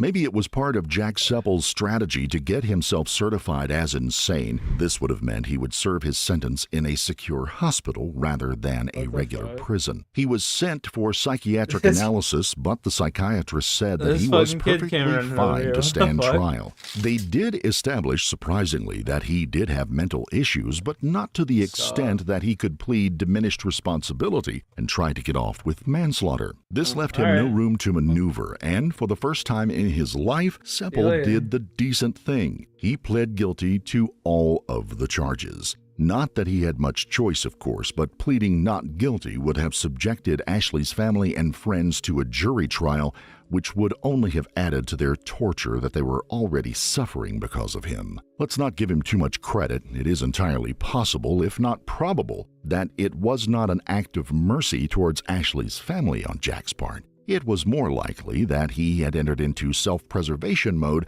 and believed that by pleading guilty he might get a lighter sentence. While on remand awaiting sentence, Jack Seppel decided it was a good idea to write Ashley's family and issue an apology to them. He tries to say that his mental health is not good and that is what led him to killing Ashley, again saying that he was sorry. Firstly, there was no chance that the family would forgive him. Secondly, it seems remarkable that he was even allowed to make any contact with the family of his victim at all. But thirdly, it has to be considered as to whether this was just another attempt by Seppel to prove to the courts that he had remorse for his actions in hopes of getting less years behind bars. Either way, it wouldn't do him much good in the long run. The sentencing hearing took place on the 10th of October 2022 at Chelmsford Crown Court. Ashley's family were also in attendance. The devastation of Ashley's murder had hit so far and wide that when the family went to the airport to book their flights to England, a lady at the booking desk who did not know them saw their surnames on the booking and began crying at the desk. Despite Jack's efforts to spare himself a longer sentence, Judge Mr. Justice Edward Murray had zero sympathy for him. 23-year-old Jack Seppel was sentenced to life in prison with a minimum of 23 years and 6 months of time served while on remand. He was described by the judge as a coward, and the attack was described as brutal. Even when his time comes to an end, it is far from certain that the then 47-year-old Seppel will walk the streets. Many say he should have no chance at parole at all. As the sentence was read out, just as he had behaved during his interviews, Seppel showed no emotion or signs of remorse at all. He just sat still and quiet, staring at the floor. There can be no greater testament to Ashley's personality than the impact she made on the people around her during her short time in England. She had only been in the country for less than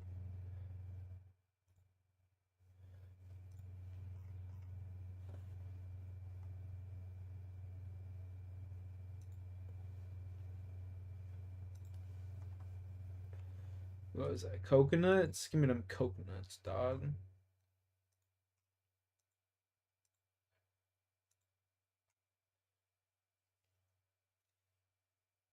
Had been attended Drayton, Oregon, babbling brooks and luscious green plains, the perfect Maybe setting I for a should be wedding. using On the these 18th on of like August the KBD. 2018, And then just pray mage. 27-year-old Megan Cordy and her mother, Jennifer Weathers, age 50, had been attending a wedding in the area. It would be their last together. Hi, is this a number I call for a non-emergency? This is the dispatch center non-emergency number. How can I help you? I'm sorry. My daughter has been missing since last night, and I'm getting kind of worried because she's supposed to work in 10 minutes, and I haven't heard anything from her. We were at a wedding, and she Oh, I thought it was someone that just spawned in front of me. was upset and got out of the car, and I haven't heard from her since, and I haven't been able to find her. I drove around for 2 hours this morning looking for where she got out of the car, and so I don't know if I should call 911 or if I have to wait a certain amount of time. Authorities would receive a rune non-emergency longsword. call from Jennifer stating her daughter had gone missing after getting out of her car on Dude, the way what's home. my RNG, But what dude? Jennifer First we told the get all these, like, police sick and drugs, what right? actually happened would turn out to be two very different things. After hearing all of the evidence, it will be for you to decide what really happened here. That breaking news we're following out of Yamhill County Oh, of tonight. course, A body Sean believed to be wins. that of a missing mother has been found 5 days after she disappeared. Now, that body was found down an embankment near Dayton, several miles from where she disappeared after a wedding. Live on the scene now in Yamhill County, where that body was discovered. We would like to send our best wishes to the friends and family of Megan Cordy. Oh, bro, who a died in 70K puzzling drop? circumstances Fuck that off. even the authorities I are got- unable to decipher. The explanation given by Jennifer Weathers over the phone wasn't exactly accurate. She missed out on some crucial details. Jennifer did mention that the two of them had gotten into a bit of a disagreement, but again, this wasn't the full story. Guests at the wedding commented on Jennifer's intoxicated state and the fact that it was anything but a small dispute. In actual fact, the two were seen screaming at each other. To look at Megan, you wouldn't think anything was wrong in her life at all. She regularly posted on social media looking very happy and smiling. The center of her universe was her 3-year-old daughter, who featured heavily on her Instagram. But just like the gambler will only tell you when they win, social media often shows only the best parts of someone's life. What really goes on behind closed doors is often a very different story. Megan's mother drove them to the wedding on the 18th of August, stopping along the way to pick up a drink for Megan's mother from the Grand Island convenience store. Jennifer then said as they get left 2 the of wedding, those an pots. argument became more heated. so But also rough, said man. this wasn't unusual for them, Fuck. saying that they were very close, but often argued about the smallest things. The argument apparently continued until Megan had apparently had enough, telling her mother to stop the car I think and let tomorrow her I out. might make, Jennifer said that as she an started to Iron slow Man. down, Megan opened the passenger Tomorrow I door might make and an threw Iron Man. herself from the moving vehicle. Yeah, we were in the car. Okay. And then it got heated in the car. Mm-hmm. Okay. And did it ever get physical in the car? She pulled my hair. Okay. How far from the venue were you, or was it still at the venue? No, it was right before she got out of the car. We'd already started driving, and she was yelling at me, and she just yanked my head back. According to Jennifer, by the time Megan jumped out, the car had come to almost Bro, a another complete stop. stack of cookies. As it did come to a halt, Jennifer said she was shouting out her window and looking around for her daughter, who was nowhere to be seen. After approximately half an hour of driving up and down the road looking for Megan, Jennifer decided to head home due to the fact that she had Megan's 3-year-old daughter in the back of the car. Megan would never be seen alive again. Do you want to report her as missing? Yeah, I think so. Where was she missing from? I've checked the hospitals and I checked the jails, and she's not in either one of those. So The wedding was at Heiser Farms in Dayton, Oregon. The next morning, Jennifer awoke, but Megan had not reappeared. She had not sent a text or called. Remember, Megan's daughter was her world, but she hadn't even called to check on the little girl. Jennifer now decided to call emergency services, but strangely, she called the non-emergency line first. And to be honest, she could have sounded a little bit more concerned about the situation. Fuck you then, kid. I was gonna bless him. She even states that she hadn't tried to call Megan. Surely, before calling anyone else, the person you would call is the one that was missing, especially if that person was your own daughter, who you had left in the middle of nowhere the night before. Although, in her defense, Jennifer said she had checked the jails and hospitals without any luck. Sometimes people criticize the police for not doing their job properly, and in some cases that criticism is justified. But in this case, the police acted swiftly in putting out an appeal for as many volunteers as possible to help search for Megan. The community came together in no time, and over 300 people, emergency workers, and even Megan's own father, who was a fire captain in Clackamas, Oregon, showed up. The hours turned into days of searching woodlands, rivers, and forests, and there was absolutely no sign of Megan. With the search teams doing their very best, there was only one thing left for the police to do: go right back to the beginning with the last person to see Megan alive, her mother. When police visited Jennifer, they decided to search her car, not letting on that they thought Jennifer may have been lying to them, but under the pretense that they wanted to try and find any clue that might lead them to her daughter. They weren't disappointed. In the front seat of the car, they found Megan's shoes and cell phone. This was, in itself, strange, but Jennifer had previously told the police that Megan jumped from the back seat of the car, not the front. But what really shone the light of suspicion onto Jennifer was a more startling discovery: a large clump of blonde hair that still had roots attached from the front seat of the car. Clear reason to suspect whatever happened on the evening of the 18th of August, it was more than just a verbal argument. Investigators brought Jennifer in for questioning while using a lie detector test. And although it was inadmissible in court, the results were very interesting. Yeah, we were in the car. Okay. And then it got heated in the car? Mm-hmm. Okay. And did it ever get physical in the car? She pulled my hair. Okay. How far from the venue were you, or was it still at the venue? No, it was right before she got out of the car. We'd already started driving, and she was yelling at me, and she just yanked my head back. And I slammed on the brakes, and then I yelled at her, "What are you doing? Gia's in the car." And I reached back and hit her arm. I must have hit her arm. Just trying to make her let go of my hair. Jennifer was first asked about what led to Megan allegedly attacking her. What was most shocking was her body language. Her body said, "I'm not really sure why I'm here."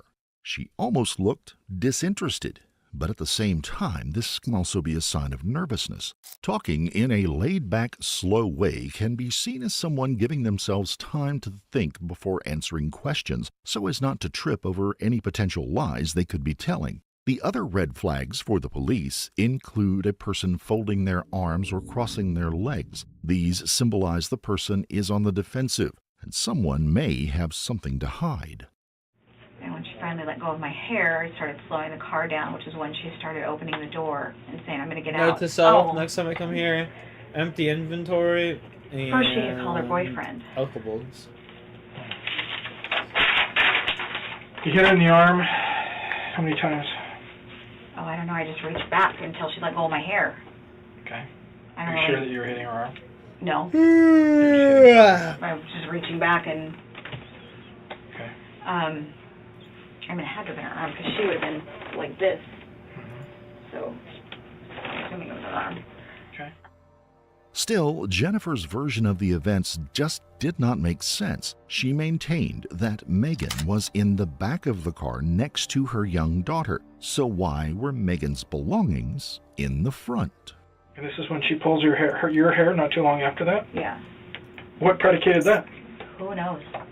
I have no idea. Were you guys in the middle of yelling at one another and she pulls your hair? Yeah, I'm sure. Okay. How was this task? I mean, usually there's something like that. Bro, Like, this task was well, almost I mean, a milli? You know. Almost Yeah. made a If you're milli back off to, of this task? like, Another you mystic know, robe. the silent Oh, treatment, like not talking to one another, then holy shit. it would be, you know. People, especially family members, don't just decide to attack each other without reason. The way Jennifer tells it, Megan's behavior came out of nowhere. She was lying through her teeth. We can say this Bro, because what of the witnesses at the wedding who saw her arguing with her mother before they left the venue. Whatever had been said, it was clearly enough to make Megan lash out. It wasn't just a random attack by a daughter on her mother. So using derogatory terms towards one another, would that be No, a I fair don't call assessment? Megan names, yeah. Does she call you names? Oh, of course. I mean, not of course, but yes, she does. Okay. Not like, yeah. Okay. No, I just kept saying, what are you doing? Gia's in the car. What are you doing? The lack of concern for her daughter on the face of Jennifer is astounding. She is asked if she and Megan used derogatory terms towards each other, to which she replies, no, but then insists that Megan is always calling her names. But Jennifer, being the ever-doting mother, never ever called her daughter any names at all. In other words, it was all Megan's fault. She sits there looking less defensive and more relaxed, almost self-assured, giving the impression to anyone looking in from the outside that she might be a bit of a narcissist. On the car down, she's like, I'm going to get out. And I'm like, you're not getting out. You're not getting out of the car. And I was almost to a stop. And she started opening the door, which is why it was slowing down. And I was almost to a stop, and she just opened it and jumped out. So then I stopped the car and got out and walked around it, closed her door that she had jumped out of, and I was looking for her. I couldn't see her anywhere. I'm calling her name, and she's not answering me. I can't leave the car because Gia's in it. So I'm just calling her name, get back in the car, and I can't see her anywhere. So I got back in the car and turned it around because I figured with the direction she jumped out, she'd be heading the opposite way. Wait, what's that, Jennifer? Your daughter allegedly jumps from a car. You can't see her, she isn't responding to your calls, and you don't even leave your seat. It is fair enough to say that she had a young child in the car as well, but that doesn't mean she couldn't leave the vehicle for a minute just to take a look around outside the car. Jennifer goes on to say that she kept her windows down and kept shouting Megan's name, turned the car around and looked using her headlights. Ask yourself, what would you have done in these circumstances? Would you have gotten out of the car to look for your daughter, fearing that she may have been hurt when she jumped from the vehicle? Could Jennifer have taken the 3-year-old girl with her as she looked for Megan? Surely the answer to both of these questions is yes. Surely watching the footage of this police interview makes any parent want to grab Jennifer by the shoulders and just shake her. Your daughter is missing, possibly dead, and you don't seem to care. Any mother would be out of their minds with worry. And then Gia was crying, and I said, I gotta go home. I gotta take her home. Okay. What was Gia saying? Just leave her, Nana. Okay. The next statement was very odd. Jennifer says that after looking for a half an hour, Megan's daughter began to cry. Jennifer says that she wasn't sure what to do, but of course she had to make sure her granddaughter was okay. She says that Megan's daughter turned around to her and said, "Just leave her, Nana." Now, we can't possibly know if this is true or not, but let's just look at the facts. Megan and her daughter were incredibly close. They were the center of each other's worlds. Would a 3-year-old just say, "Leave her, leave my mommy in the woods all night, who cares?" On the other hand, if Jennifer was telling the truth, then most people could have sympathy for the predicament she found herself in. She would have to decide between her daughter and her granddaughter. It's not an easy choice to make. Did you try and call her? Try and call Megan? Mm-hmm. Mm-mm. No, I did not. Why not? I don't know. It didn't even occur to me to try and call her. Okay. I was more worried about Gia and getting Gia home. At that point, Megan wasn't my focus, Gia was. What was that, Jennifer? You didn't even attempt to call your daughter who had just gone missing, potentially hurt badly, so badly she might not be able to respond. It is possible that Jennifer knew exactly what had happened and therefore didn't need to call her daughter to find out where she was. Strange question put forth by the interviewer, but he asks Jennifer if Megan had ever jumped out of the car before, to which Jennifer replied, "She has threatened to, but she's never done it."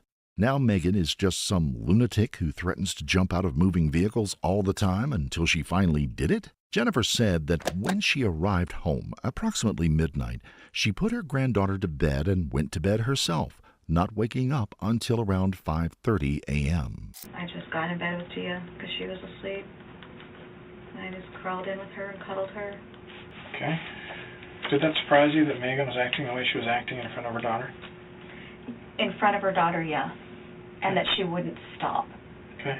It definitely surprised me.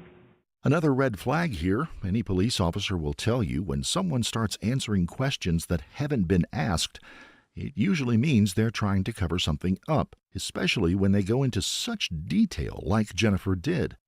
She's acted out of control in the past, but not in front of Gia. Mm-mm. Okay. Yeah. I mean, yeah. So, that's why I ended up thinking she'd had more to drink than we thought. Okay. You know, because it was just so out of control. Notice how every time Jennifer is questioned, she continually brings the conversation back to Megan, trying to emphasize how bad her behavior was. Yet, strangely, no one from the wedding reported seeing Megan drunk or behaving bad in any way. On the other hand, over a dozen people said that Jennifer was the one who was drunk, far too drunk to be driving. Could this be what started the argument? What kind of stuff sets her off? Me. Anything I do. You know, she'd done it to me a few weeks ago when I stopped by to pick up Gia while she was at work. I met her at her work and picked her up.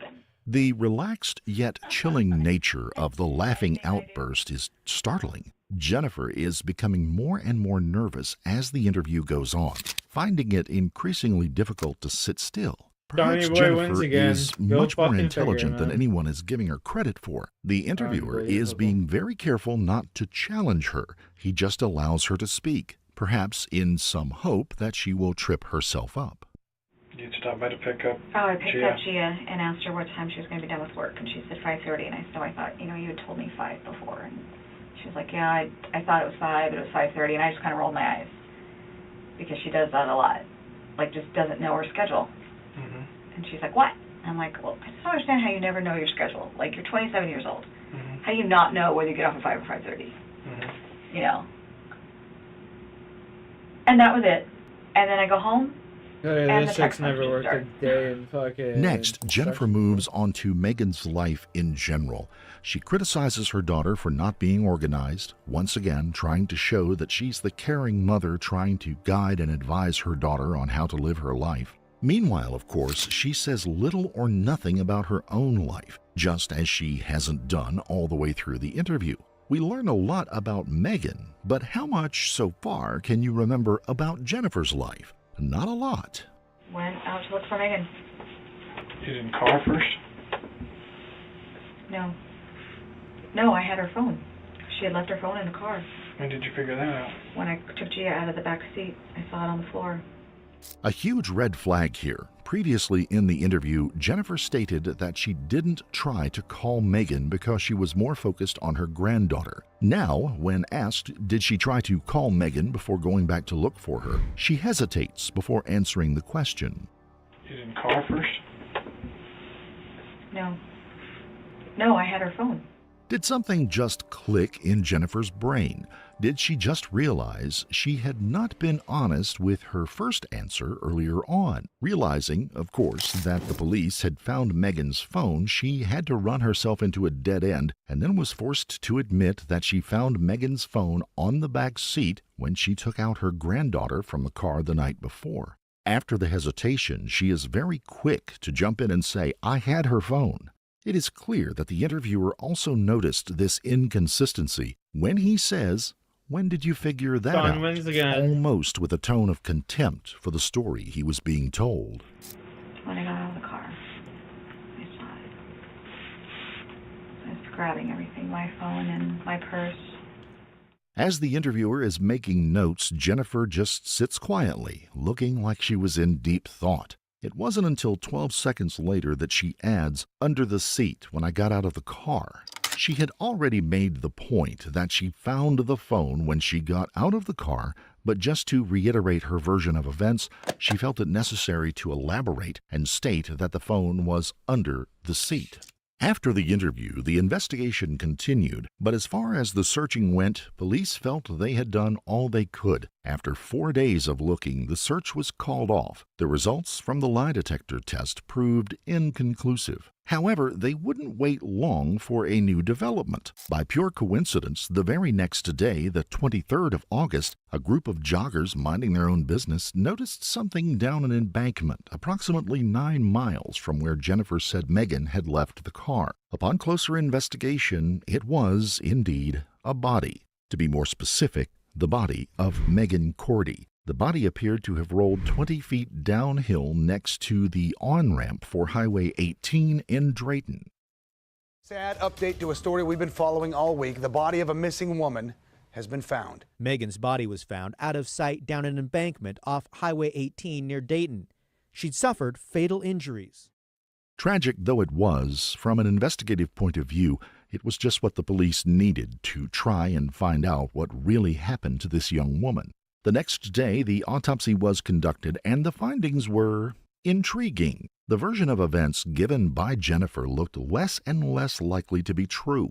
It was determined that Megan had died from a blunt force trauma injury, not consistent with falling from a car and hitting your head. She also suffered 2 broken or severed vertebrae, leading pathologists to conclude that she probably died instantly upon hitting the ground. However, authorities remained coy about the findings, not wishing to speculate about what had happened just yet.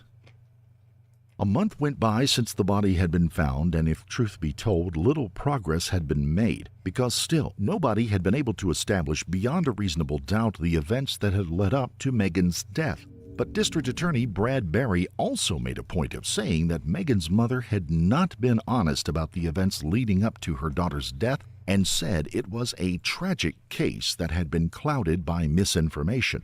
Something else that made the authorities suspicious were Megan's bare feet. As we know, her shoes were found in the front seat of her mother's car, but her feet showed no signs of having walked any distance at all barefoot, let alone nearly 9 miles to where her body was found with no shoes on. The working hypothesis for the police was the opposite of what Jennifer had said.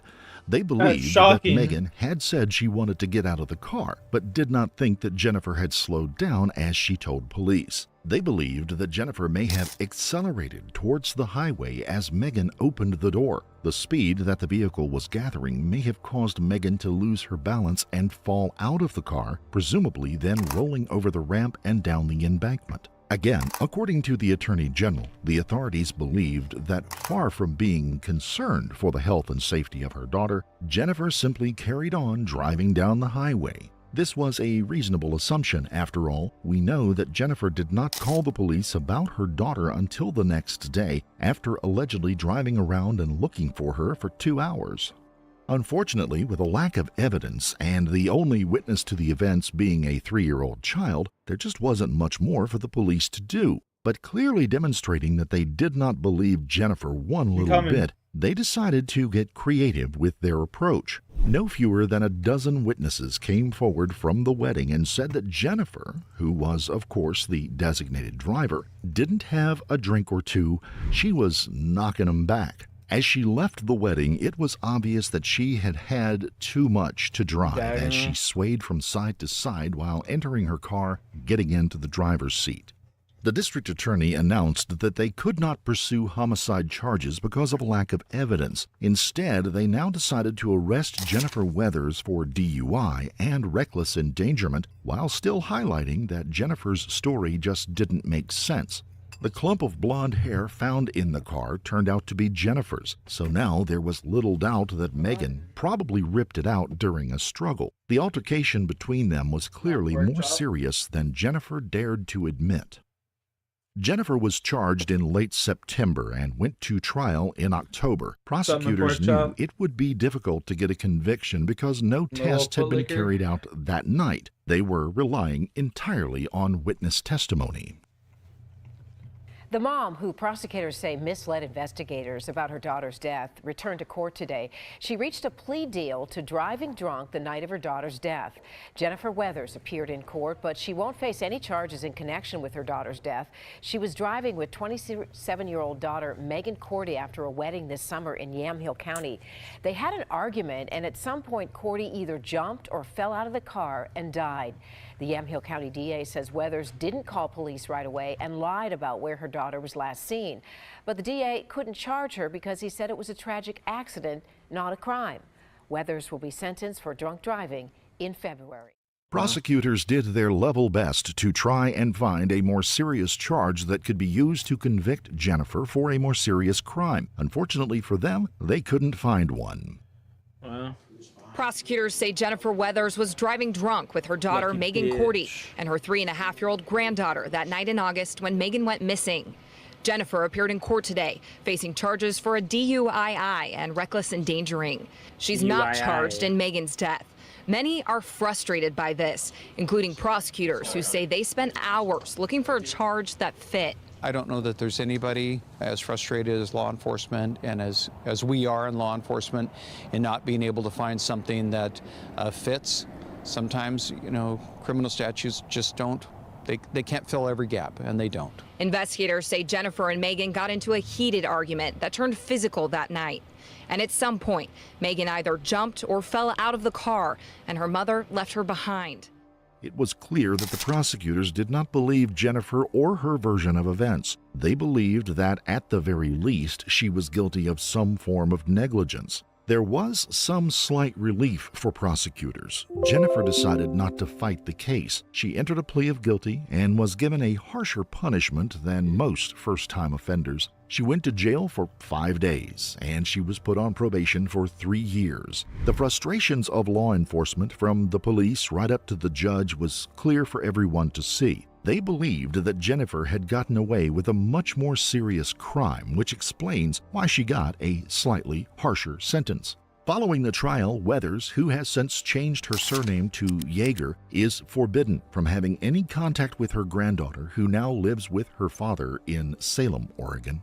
In what was a strange, maybe even cynical move, Megan's father launched a lawsuit against his ex-wife after the trial. He sued her for $500,000 for negligently causing Megan's death by driving while intoxicated. As well as all of this, he filed another lawsuit for $900,000 against the wedding venue for over-serving alcohol and failing to prevent Jennifer from driving while drunk. The lawsuit against Jennifer was dismissed by a judge after Megan's father failed to respond to a motion filed by the defense to have the case thrown out. Sadly, it is unlikely that we will ever know what really happened on the evening of the 18th of August. So many questions remain unanswered. The only testimony came from Megan's daughter, who was brought in by police investigators. While speaking, she cast doubt on the whole case by saying that her mother didn't just get out of the car once, but twice. She said that her mother and grandmother were fighting. Then Megan got out, but was persuaded to get back in by Jennifer,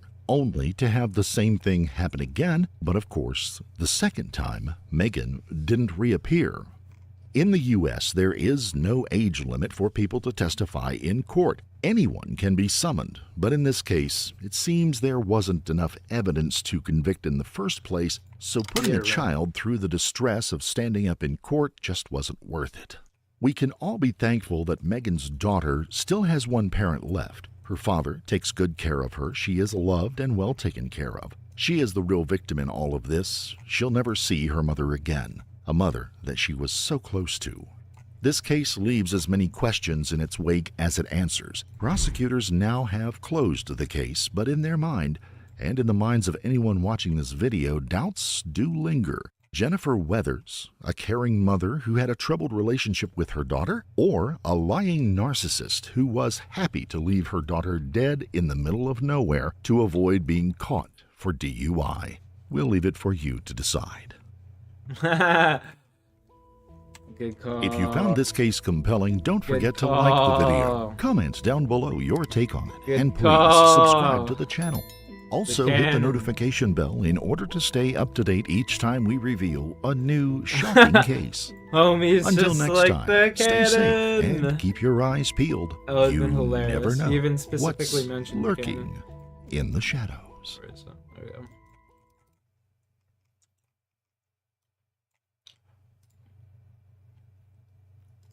He even specifically mentioned the cannon.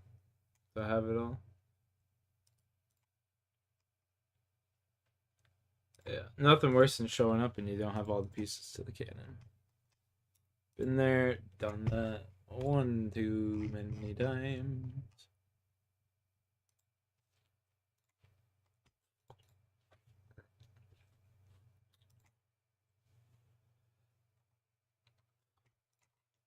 Mum, Shannon, if you're out there, come home. Your dad's missing you so much, Shannon. He's even out looking for you.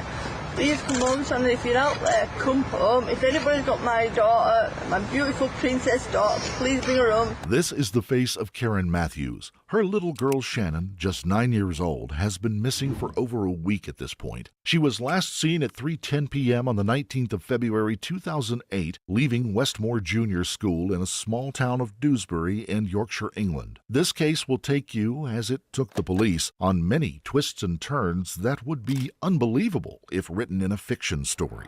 How does a little girl disappear from junior school without anyone noticing? You're about to find out.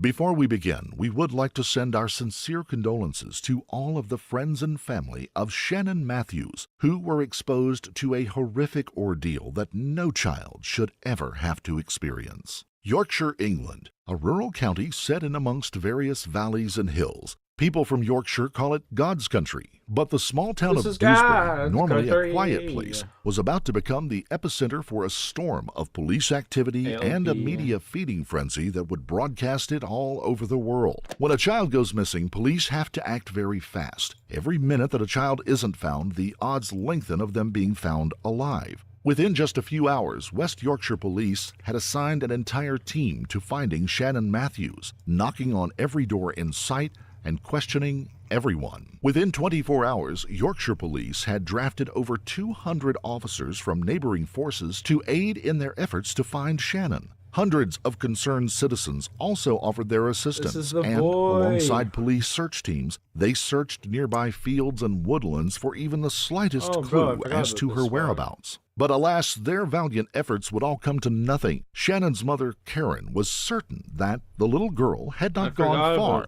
but all of the homes of friends and family had been checked. Shannon was nowhere to be seen. Similar to the local community who continued to give up their time to search, police were also stumped. And although they could not say it publicly, behind the scenes, they were increasingly worried. Surely, if Shannon was local and had just wandered off, normal methods of policing would have found her by now. But there had been much more to this than meets the eye. Shannon Matthews was born on the 9th of September 1998. Her parents, Leon Rose and Karen Matthews, had separated when she was very young. Shannon was described by everyone as a timid, shy little girl.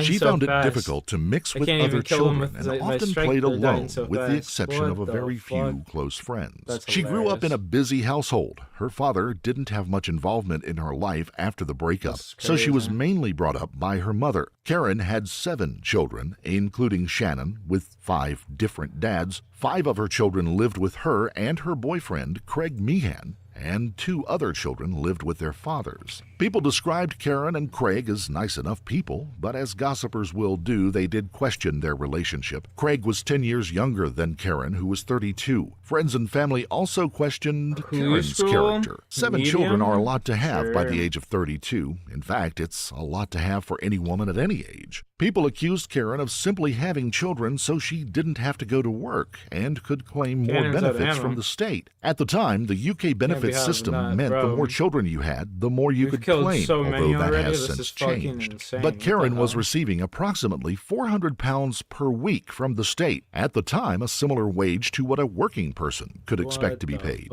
But Karen's ability to be a mother would also be questioned as well. During what was described as an extremely heated fight with one of her ex-boyfriends, friends from across the street actually came over the road to Karen's home and took Shannon by force to look after her for a few days because they didn't believe she was being looked after properly. Even the police who attended the incident, in a slightly unorthodox move, allowed the neighbors to take temporary charge of the child. When Shannon was checked over by medical professionals, they found that she was covered in lice and clearly had not bathed for some time. Growing up in this environment could explain a lot about Shannon's personality, her shyness, her timidity, and the way she often flinched and jumped whenever there was a sudden loud noise. Neighbors had called social services several times, but nothing ever seemed to be done. On the day of her disappearance, Shannon had been to swimming lessons that were provided by the school. She would always come home from school around 3:30. Karen was not home at 3:30 and hadn't realized that Shannon hadn't returned until her boyfriend Craig told her in a casual passing conversation. Karen immediately phoned the school to ask if the bus had come back from the swimming lessons yet, and the school did confirm that it had. She also visited neighbors telling them that Shannon had not come home, asking if anyone had seen her, but no one had.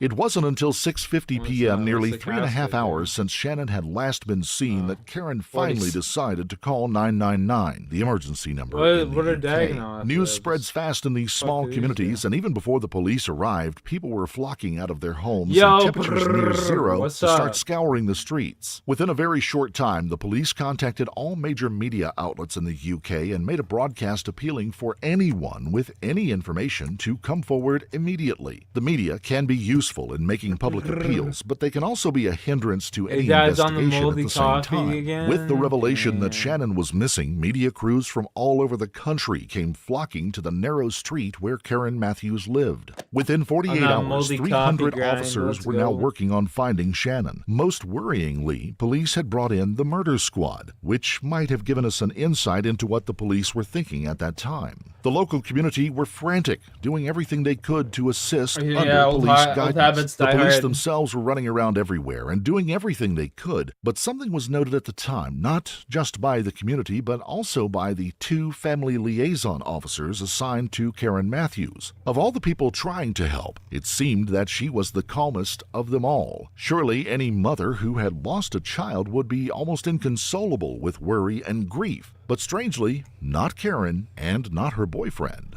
Usually in the UK, in a case like this, the family is given a single liaison officer. So why had Karen been assigned 2? Well, the answer is simple. The first family liaison officer, DC Alex Grummet, was suspicious of Karen's demeanor and her ability to remain so calm. As a result, he contacted the senior investigating officer and asked for a second liaison officer to be brought in for a second opinion. West Yorkshire Police agreed and sent along DC Christine Freeman alongside Alex Grummet the next day. Christine immediately had suspicions of her own. Upon entering the house, Karen's boyfriend was sitting on the sofa playing a game on his Xbox, and Karen was sitting calmly beside him. To make matters worse, DC Freeman's mobile phone rang. Her ringtone was a popular song at that time. But Karen's reaction wasn't, "Is that news of Shannon? Have they found my little girl?" She actually said to the officers, "Oh, I love this tune," and then proceeded to get up and start dancing around the room. Not exactly the actions of a mother who was worried about her daughter. After Karen finished her floor show, she then reacted strangely to the officers, complaining about the media that had set up camp outside her home, also saying that she was being compared to the McCann family who had lost their daughter Madeline sometime earlier while while on vacation in Portugal.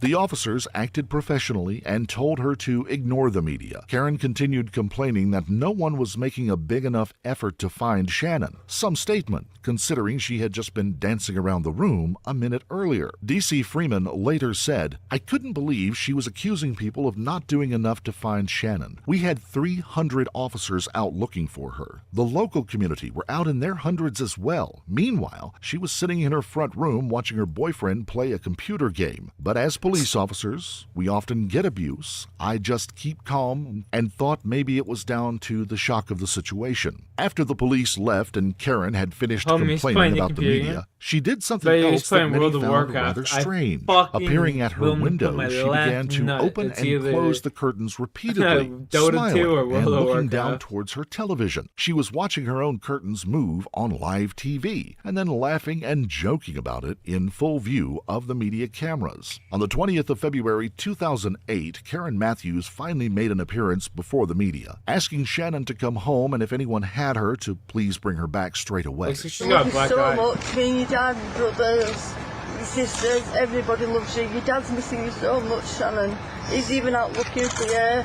Please come home, Shannon. If you're out there, come home. If anybody's got my daughter, my beautiful princess daughter, please bring her home. It was clear by now to all concerned that Shannon hadn't just wandered off to a friend's house and not told anyone. She wasn't going to just come walking around the corner with her tail between her legs. This was now being treated as an abduction. Parents stopped allowing their children to walk to school or play outside. With a kidnapper on the loose, no one was taking any chances. Local businesses and members of the public decided to help the family even further. Some people started a fund to get a reward together for the police so they could offer it to anyone who came forward with information that led to Shannon being found. The fund reached £50,000 thanks to the people's generosity. Now, Dewsbury is not what you would call a wealthy place, and Karen Matthews lived in a low-income neighborhood. The people who donated this money probably did not have a lot to spare, but they were genuinely concerned citizens who wanted to do all they could.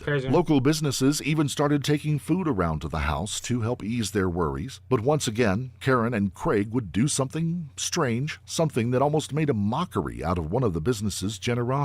A local shop said that Karen and Craig could come in and do a week's worth of shopping for free. The couple went down to the shop and filled their shopping trolley, or cart as it is here in the U.S., with food. But then they got a second cart and filled it to the top with alcohol. Again, we must question if Karen had her priorities straight. If you were Karen and Shannon was your daughter, would you be out looking for her, or would you be stocking up on a ton of free liquor? Soon after, police asked Karen to come by for an interview. At this point, she had no idea of their suspicions about her. She was just told that it was routine to go over everything again to try to uncover any new details that may have been missed previously. Karen was, We've been like on any mother would be, very emotional and continuously crying. Violet, we how you mentioned been, Shannon's kid? How you dad, been? Leon, earlier. Any Although crazy he stories hadn't for the played guy? a major role in her life so far, he had been Any crazy stories swarming? How's life? out almost non-stop looking for his daughter. He was also called in for an interview in which he cast some doubt on the life in Karen's home. He revealed to police that Shannon wasn't very happy at home and that she had asked him on more than one occasion if she could come live with him. This was something that police had suspected from the start. Right at the beginning, police had to look around Shannon's room, and written on the wall in big letters right next to her bunk bed were the words, "I want to live with my dad." One thing was now clear. Whatever Karen had said in her interview about Shannon being happy and not having a reason to run away doesn't seem to have been true. Police had suspected that Shannon may have run away due to the inscription on the bedroom wall, but her dad disagreed with them. He told police that no matter what she wrote, she was a good girl who had good relationships with people and wouldn't like being around any new, strange surroundings. He was adamant that he felt she had not run away. After a time, the inscription on Shannon's bedroom would become common knowledge.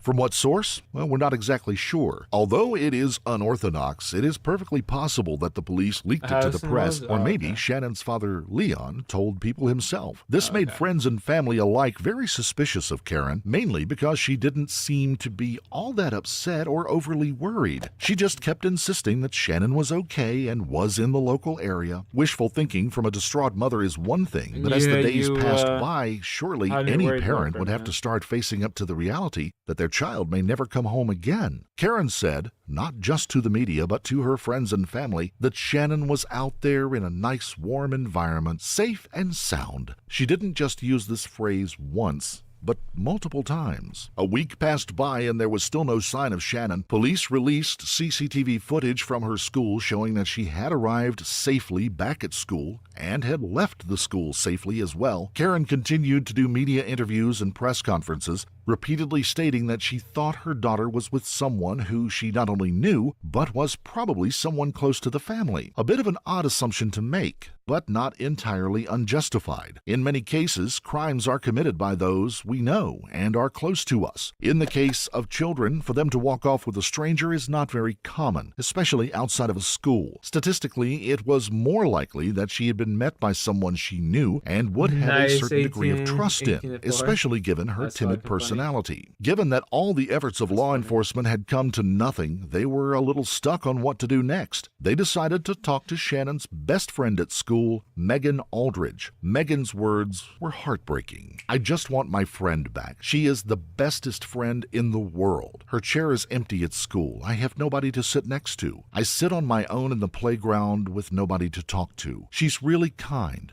I just want my friend back." Megan also revealed that Shannon had been bullied at school shortly before she disappeared. She apparently had been kicked and called fat and ugly. Kids can be so cruel. Megan thankfully stood up for her friend and the children stopped, but it had left Shannon understandably hurt and upset. As we know, she had a difficult life at home, and now she had to put up with being bullied at school. Megan said that Shannon had a foxhole where she liked to go and hide from everyone, which was located behind a bush near a railway line. Police took Megan to the area and asked her to help them find it. Unfortunately, she was unable to pinpoint the exact location, but the information provided was not exactly worthless. Megan's words had given a very honest account of Shannon's life and state of mind. Tragically, she was being bullied. She did not like her life at home, and the only person she seemed to have in her life was Megan. A tragic story for anyone to listen to about a 9-year-old little girl. But police now knew that everything Karen had said about her daughter was probably not true. She was unhappy. She did not want to live with her mom and therefore had a reason to run away from home. Police, now fairly convinced that this was a body recovery mission, drafted 16 recovery dogs. Now this was a lot, given that the various police forces in the UK only had 27 of them total at the time. These are different from search and rescue dogs. These dogs are trained to find dead bodies.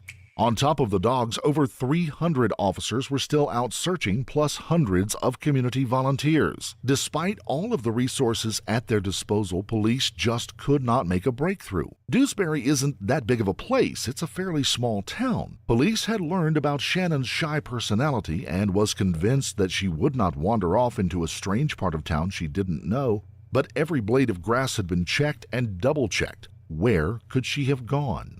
Rumors were now rife about Karen's boyfriend, Craig, and it wasn't just idle speculation concocted by lazy journalism. An anonymous source told the media that Craig had been cruel to Shannon in the past, even hitting her so hard that she was left bruised. Craig, of course, denied the allegations, but by now, even the local community, who had rallied so enthusiastically to help the family, were starting to smell a rat. Even some members of Karen's own family had begun to turn on her. In an interview, suspiciously, Craig started to deny that he had any involvement in her disappearance. What was most suspicious about his words was that no one had asked him if he was involved. Perhaps he has a guilty conscience? March 13th, 2008. By now, Shannon has been missing for over 3 weeks. The police investigation had not let up at all, with every available officer from the West Yorkshire Police, Lancashire Police, and Greater Manchester Police all still out searching. The hopes of finding Shannon alive were now slim to none, but they were determined to get to the bottom of this case regardless. Finally, on the same day, police were handed new information to work with. A member of Karen's family came forward and mentioned a new name that police had not heard before: Michael Donovan. Donovan didn't just know the family, he was the uncle of Karen's boyfriend Craig and lived less than a mile from Karen and Craig's house. Police eyebrows were immediately raised for a couple of reasons. Firstly, since Shannon's disappearance, it had been noted by family members that Michael had not offered to help at all. In fact, he had been keeping an unusually low profile. Secondly, Karen had been asked to put together a family tree for law enforcement so that they could question all of them and search their homes. But Karen, strangely, had left Michael off that family tree. Could it have been forgetfulness, or was it deliberate? By the 13th of March, police had taken over 1,000 statements, searched over 1,700 homes, and had formally interviewed over 200 What channel people, is this? including friends, family, and former lovers of Karen Matthews. But one person who had not been interviewed was Michael Donovan. That's because his very existence had seemingly been hidden from them. With nothing else to go on, police turned their full attention in Michael's direction. Not wanting to spook him into running away, they did some digging on him first. It was discovered that Michael had actually abducted his own daughter from her school just 15 months prior. He had 2 daughters in total and was not allowed access to either of them because they had been placed into foster care by the state. This was the result of Michael allegedly forcing them to watch him have sex with 2 escorts.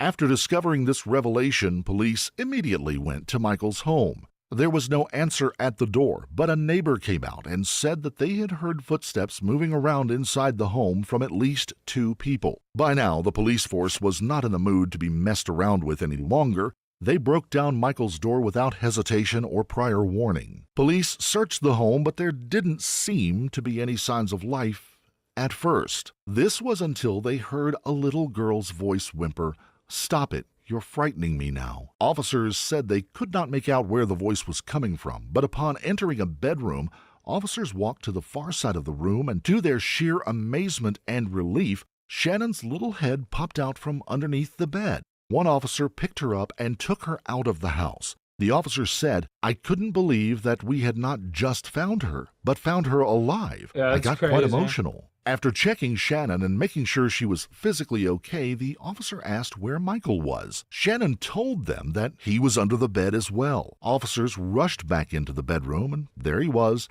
lying still and quiet in a vain attempt to not be discovered. Officers tried to get him out, but he wasn't going without a fight. He punched and kicked at officers, even biting one of them. During the struggle, he yelled out, "Get Karen down here now. We had a plan. We're sharing the money, the 50,000 pounds. Michael was eventually arrested while officers continued to search the home. They found a bed with a rope tied around it, which, as it turned out, had been used to tie Shannon to stop her from escaping. They also found a list of rules that Shannon had been given. These included, you must not go near the windows. You must not run around. You must not touch or do anything without me here. Shannon described how she was tied around the waist, given. These included, you must not go near the window. You must not run around. You must not touch or do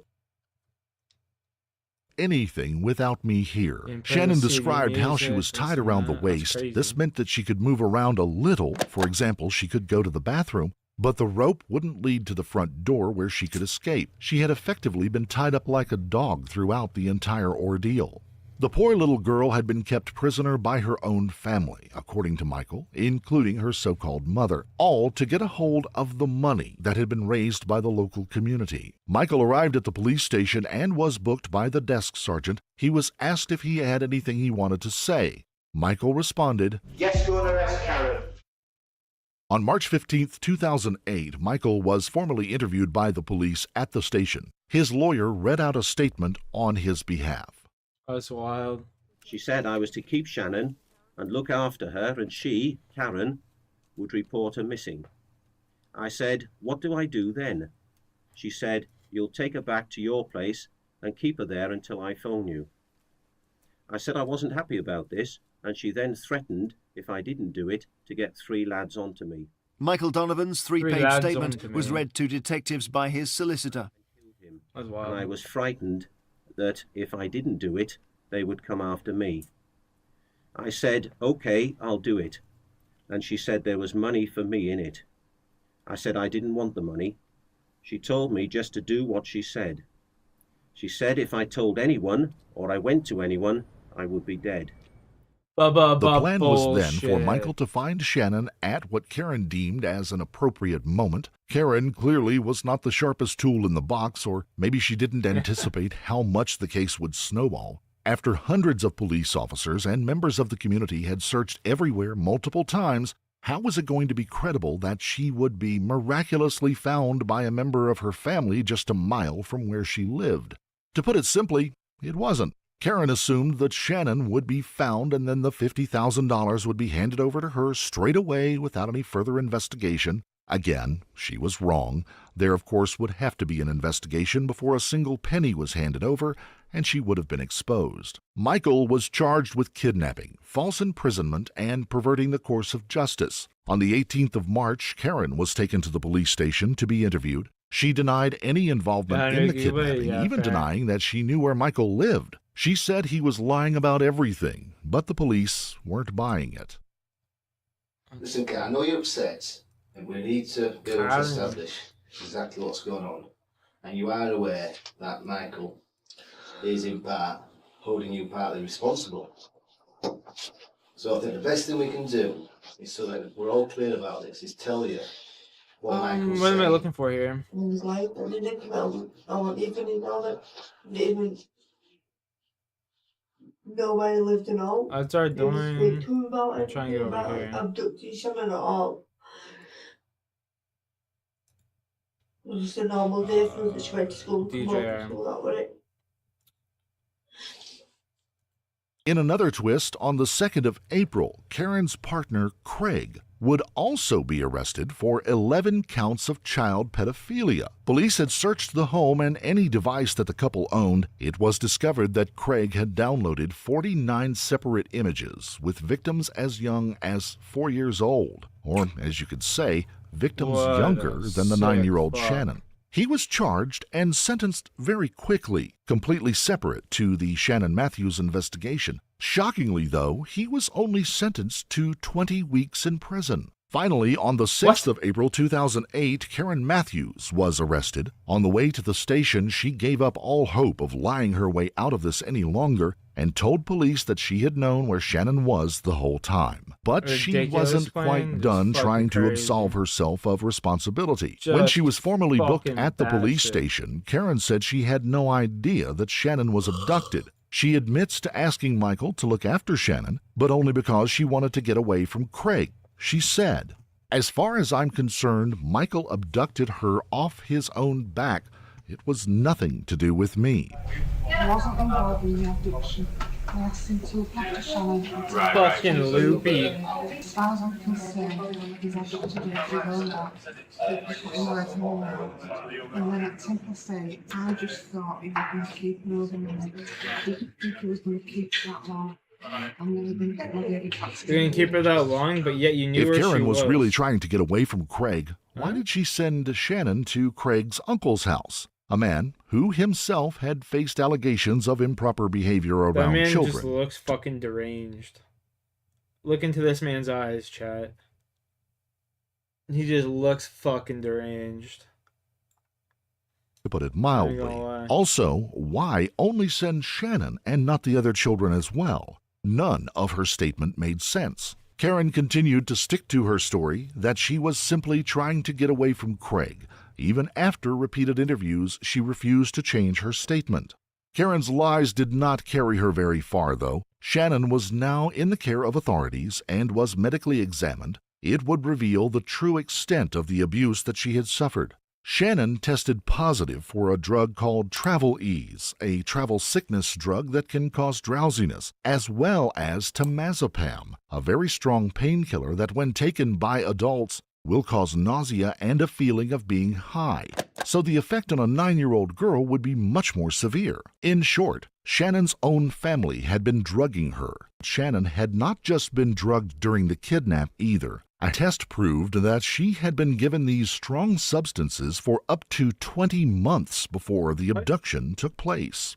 The trial of Karen Matthews and Michael Donovan commenced on the 11th of November 2008. It would take less than a month for the trial to conclude, finally drawing to an end on the 4th of December 2008. During the trial, Karen tried to blame everything on her boyfriend, Craig, saying that she only went along with the scheme because she was scared of him. But this would not buy her any favors with the judge, jury, or prosecution. She was accused by Julian Goose, QC, the Queen's Counsel, of telling lie after lie after lie throughout the investigation. Karen sat in the courtroom and played her last card, the waterworks, and she continuously cried through the Played her proceedings. last card, the Several waterworks. police officers gave evidence during the trial detailing the drugs found in Shannon's body and the neglect with which she had been treated throughout her short life. A point was also made by the prosecution She looks high as as the fuck in number that of picture. resources that had been commandeered pupils from are all super over the dilated. country to help find Shannon, who wasn't missing at all. The investigation had cost UK taxpayers a staggering £3.5 million. Resources that, had they not been diverted to Dewsbury, could have been used to solve other genuine crimes that were happening elsewhere.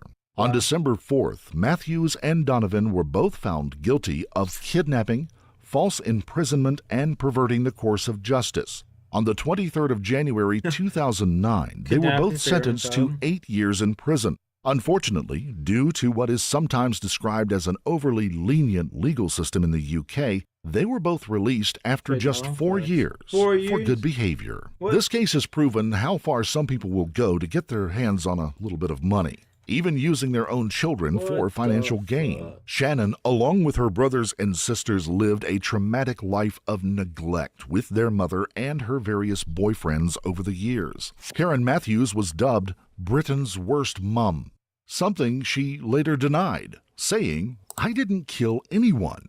While in prison, Karen ironically took parenting classes. Talk about shutting the stable door after the horse has bolted.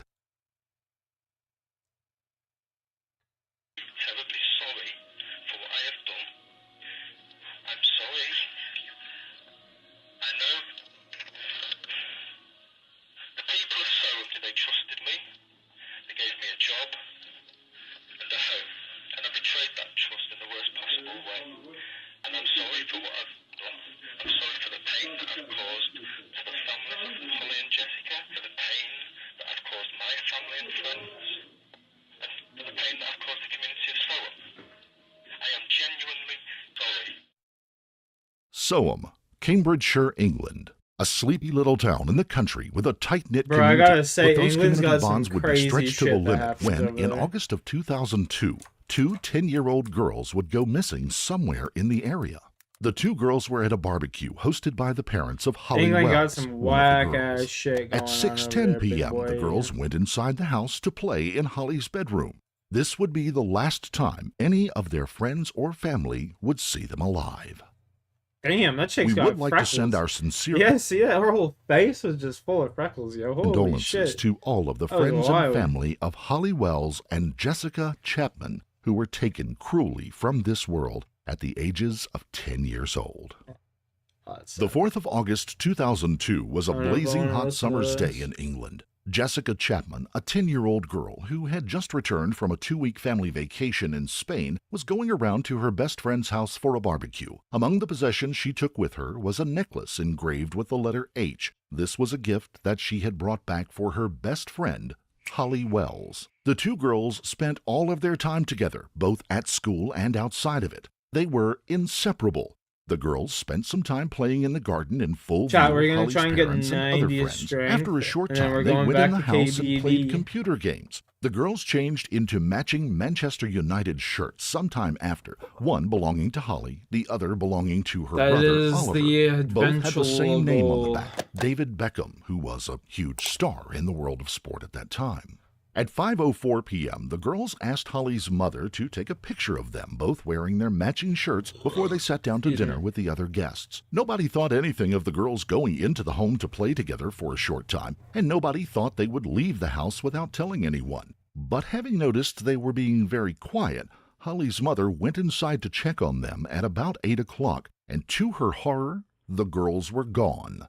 After a search by the two families and their friends, the girls were formally reported missing just before 10 p.m. on the 4th of Go, August. Shawnee. Police Shawnee. immediately started searching the area alongside many members of the community who also came out to help find them. An image of the girls wearing their matching shirts was released to the press, hoping this would jog someone's memory. Police searched the girls' school and the local college but found nothing. After a couple of days of intense searching, police asked the parents to take part in a press conference, appealing for anyone who had seen the girls, or possibly had them, to bring them home. Understandably, it was an emotional affair, with both sets of parents visibly shaken. The parents said, "We don't even let them walk down the street on their own. They've always been taught not to talk to strangers. Please bring them home. If you are a parent, you will understand what we're going through." I sneeze so Given bad, the girls but it's had been not taught coming not out. to talk to strangers, police immediately suspected they had been approached and possibly kidnapped by someone they may have known or may have had some degree of trust in. This was now the biggest manhunt in UK sneeze so policing bad. history, and the reward for finding the girls was now at £1 million. Every single sex offender in the area was questioned, and a further 260 offenders from outside the local area were spoken to as well. Even Manchester United themselves helped with an appeal, with David Beckham going in front of the cameras asking them to come home, telling them that they weren't in any trouble. But despite all of these efforts, no That's breakthrough was crazy. made. Police even hired a local drama company to reconstruct the girls' last known movements 7 days after their disappearance. The girls were filmed dressed identically to Holly and Jessica, walking the same streets as they had done on August the 4th. Police hoped this might jog someone's memory, having not realized that they may have seen them just weeks prior. The intense search for the two young girls, Holly Wells and Jessica Chapman, had been going on for 13 days. Over 400 police officers from 21 different forces had been assigned to the search operation to help find the girls as soon as possible. The search would end with a tragic discovery on the 17th of August, 2002. A few days before the 17th, Mr. Keith Pryor, a groundskeeper, had been walking through the area going about his day-to-day duties when he noticed a strong, unpleasant odor around the perimeter of the Royal Air Force Base at Lakenheath. Mr. Pryor thought little of it at the time and continued about his business. But as he got home, and for a couple of days later, he just couldn't get the strange odor out of his mind. At around 12:30 p.m. on the 17th of August, Mr. Pryor asked two of his friends, Adam Lawrence and Helen Sawyer, to accompany him back to the area to see if they could discover what was causing the smell. What they would discover would scar them for the rest of their lives. The three of them walked through an overgrown hedgerow with Mr. Lawrence going first. He then suddenly shouts, "Helen, don't come any closer. Get back to the van." The bodies of Jessica Chapman and Holly Wells had been placed side by side in a shallow irrigation ditch no deeper than 5 feet. The bodies were described as both being in advanced stages of decomposition, added by the fact that the murderer or murderers had attempted to set the bodies on fire, but they had only been partially burned. Hundreds of police officers had spent nearly 2 weeks combing the countryside with no success, but now that was over. An intense and difficult investigation was about to begin. The police weren't given very much to go on at the start of the investigation. They gathered what information they could from the distraught families, but that wasn't of much help either. Holly and Jessica were bright little girls, and it was highly unlikely that they had just decided to run off. They had good family homes, loved, and were cared for in every way. But there was one thing the police had going for them in the hunt for the people responsible. As we mentioned, Holly and Jessica had changed into matching Manchester United shirts. These shirts are bright red and very distinctive, and both had David Beckham's name on the back, something you might notice if you saw two girls walking side by side wearing them. Police immediately launched a public appeal for any information that could help them find the perpetrator. A risky Shouldn't they have move. done this originally? The public can, of course, provide useful information, but they can also be an obstacle in some cases. They often receive hundreds, if not thousands, of sightings and other bits of information, much of which is useless. But all it takes is one piece of genuine evidence to crack open a case. This was a small, rural community. People knew and looked after each other. Everyone that the police spoke to said the same things. There was nobody local that they knew of that would harm these little girls, and they couldn't have wandered off and gotten lost. They knew the area well. But the police appeal did start to yield results. Straight away, people reported seeing the girls walking through the town just before they disappeared. A man named Mark Tuck had been driving through the Soham High Street around 6:30 p.m. on the 4th of August. He said that he saw the girls walking through the town and he knew it was them because of the distinctive shirts they had on. He remembered it clearly because he even remarked to his wife, "Look, there's two little Beckhams." A young woman named Karen Greenwood also reported seeing Holly and Jessica walking arm in arm down College Road just after Mr. Tuck had also seen them. The police also received several separate sightings of a strange white van in the area on the day of the disappearance. Police quickly located the van, which was from the Wentworth area of Cambridgeshire. They seized the vehicle and checked it from top to bottom, but it was quickly ruled out of the investigation. Of course, One of the last credible sightings came on August the 5th from a man named Ian Huntley. A 28-year-old man who lived near the girls was also the caretaker at the local high school. Huntley was the partner of Maxine Carr, a teaching assistant who worked at Holly and Jessica's school.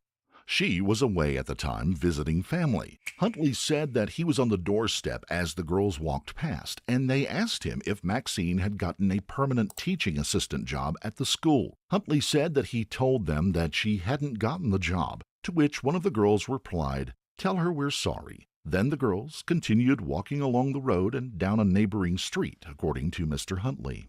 Police went to see him and to take a statement, and immediately became suspicious of him. His account did not match the timeline of the other sightings and the CCTV footage taken from the high street. But that did not make him a murderer. Perhaps he simply got confused about when he had seen them, even if he had seen them at all. Regardless, police wanted to make sure that he wasn't involved and sent officers around to search his property later that day.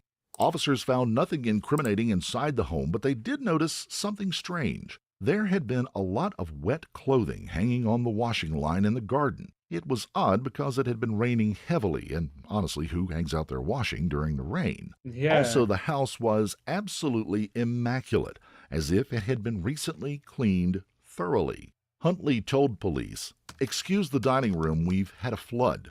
The officers were not convinced by his explanation and Huntley's demeanor, which seemed very abrupt towards them. But the fact remained that no evidence was found to suggest that Ian Huntley had anything to do with the murders, so the officers left him alone. But unbeknownst to him, police had put him on a list of suspects. This was now the only story in the news at the time. The one familiar face that kept popping up in front of the cameras was Ian Huntley. He gave numerous interviews to BBC and the Sky News, appealing for the safe return of Holly and Jessica. The interviews didn't seem to Why are these murderers always out here giving interviews? They can never just help themselves. But bring anything new to the table, unfortunately. Huntley simply told the media what he had told the police.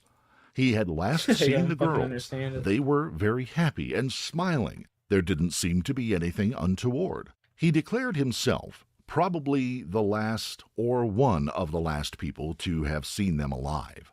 One could accuse Mr. Huntley of attracting the media attention to himself by giving these interviews, but suddenly he wanted to stay away from the limelight. Media crews were camped outside of his home, following him everywhere and repeatedly asking him for interviews. He stopped talking to the media and even asked all of the footage of him to be kept local and not to be used on nationwide broadcasts. But it was too late for that. His face was now everywhere, and his interviews were being played out over the airwaves repeatedly by every news network. The reconstruction before the bodies had been found had led to thousands of calls coming in to what was normally a quiet rural police station. They were simply overwhelmed and couldn't cope.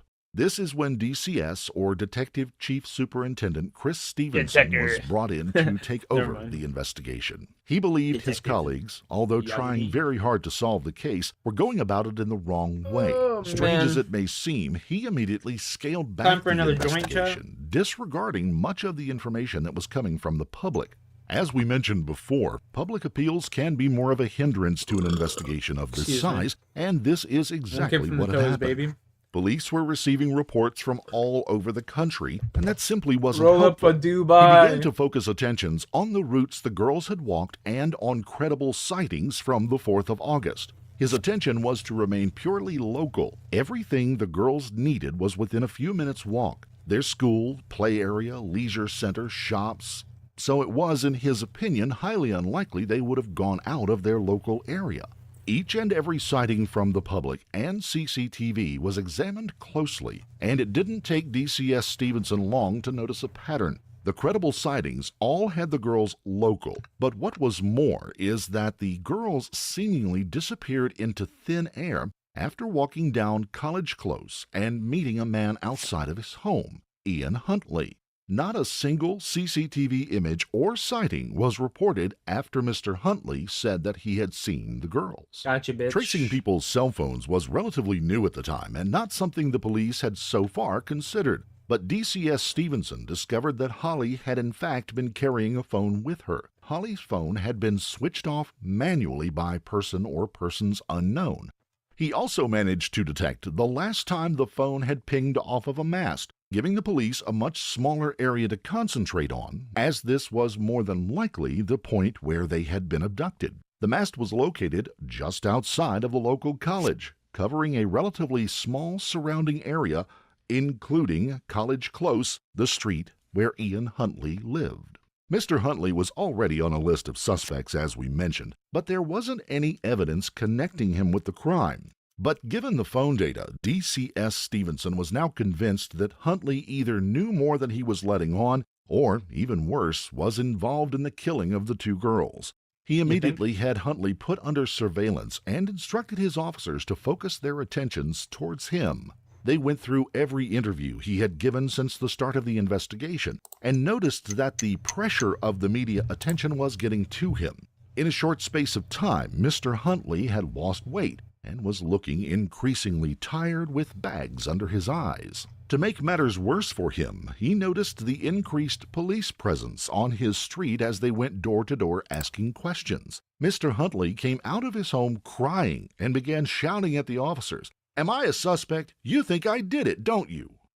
Police also could not rule out Maxine Carr, Huntley's partner, either. She had, of course, been away at the time, but was now gathering media attention herself. She had taken part in the searches for the girls and given numerous interviews herself. Maxine was a particular favorite of the girls at school. She worked with them and taught them, and people described how they adored So it'd be easy for her to get just like her partner before her. Maxine gave an interview to Jeremy Thompson, a journalist with Sky News. She pulled out a hand-drawn card given to her by Holly, offering her condolences for not getting teaching assistance jobs that she had applied for. Maxine described Holly and Jessica as wonderful girls who were very close to their families. I will probably carry this card for the rest of my life. This is the kind of girl Holly was. They were both lovely girls.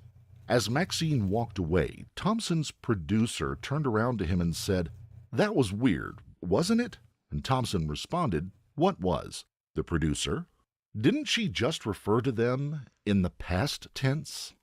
As they rolled the footage back, the producer was correct. Maxine did indeed refer to the girls in the past tense before the bodies had been found. Both Jeremy and the producer described this as chilling. It raised eyebrows, of course, but it still wasn't enough for any formal police action. Then, Ian Huntley did something himself that was considered strange. As the police continued with their door-to-door inquiries, he walked over to one of the police cars and casually asked an officer, "How long does DNA stay around for?"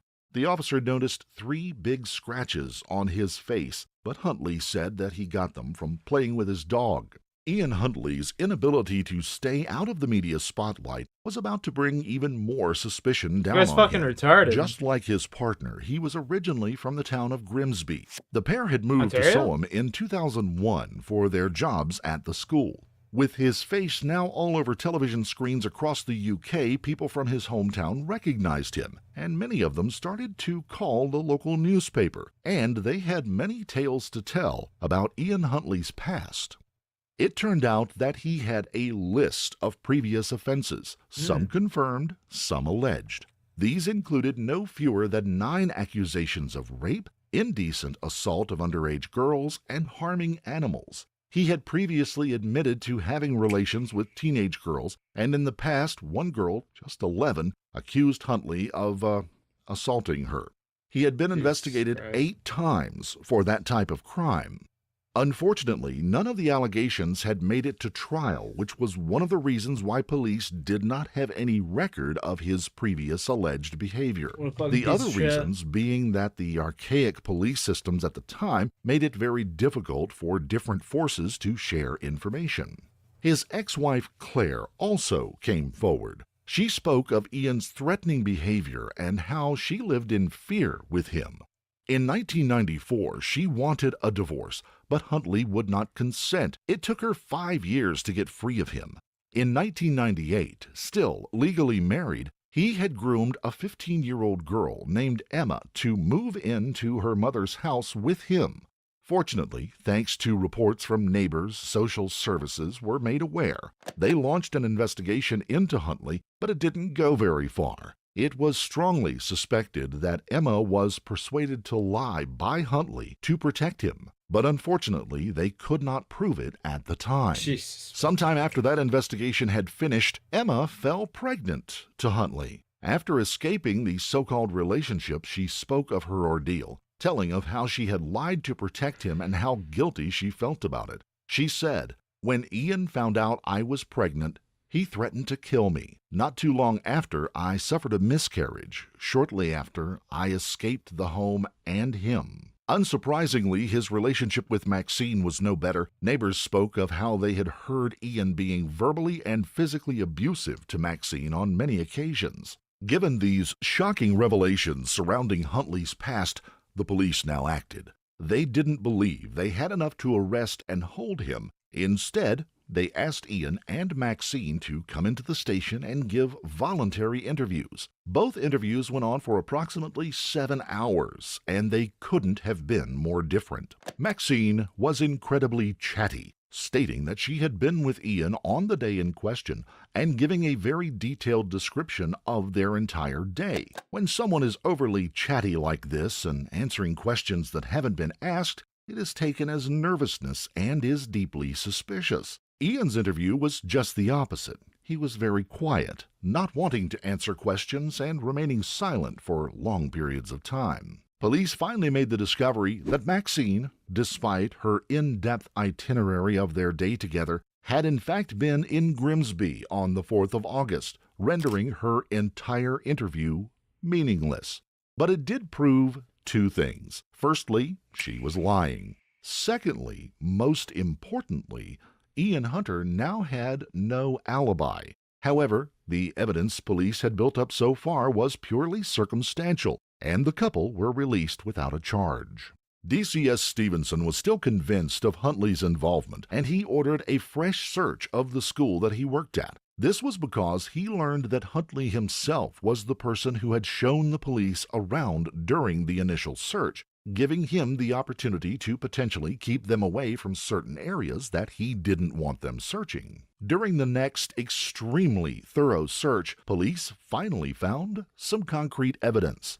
They searched an area containing large bins filled with bin liners. Upon removing them, they discovered shirts stuffed in the bottom of one of the bins. They had been cut up. They were the charred remains of 2 Manchester United shirts, identical to the ones worn by Holly and Jessica. As well as the shirts, police found trainers and other items of clothing. When DCS Stevenson received the call from the search team, he broke down and cried on the phone. He later said that he would never forget that phone call and the impact it had on him. Not wanting to wait Why would that guy another just, second. like, obviously that guy is fucking dumb as shit.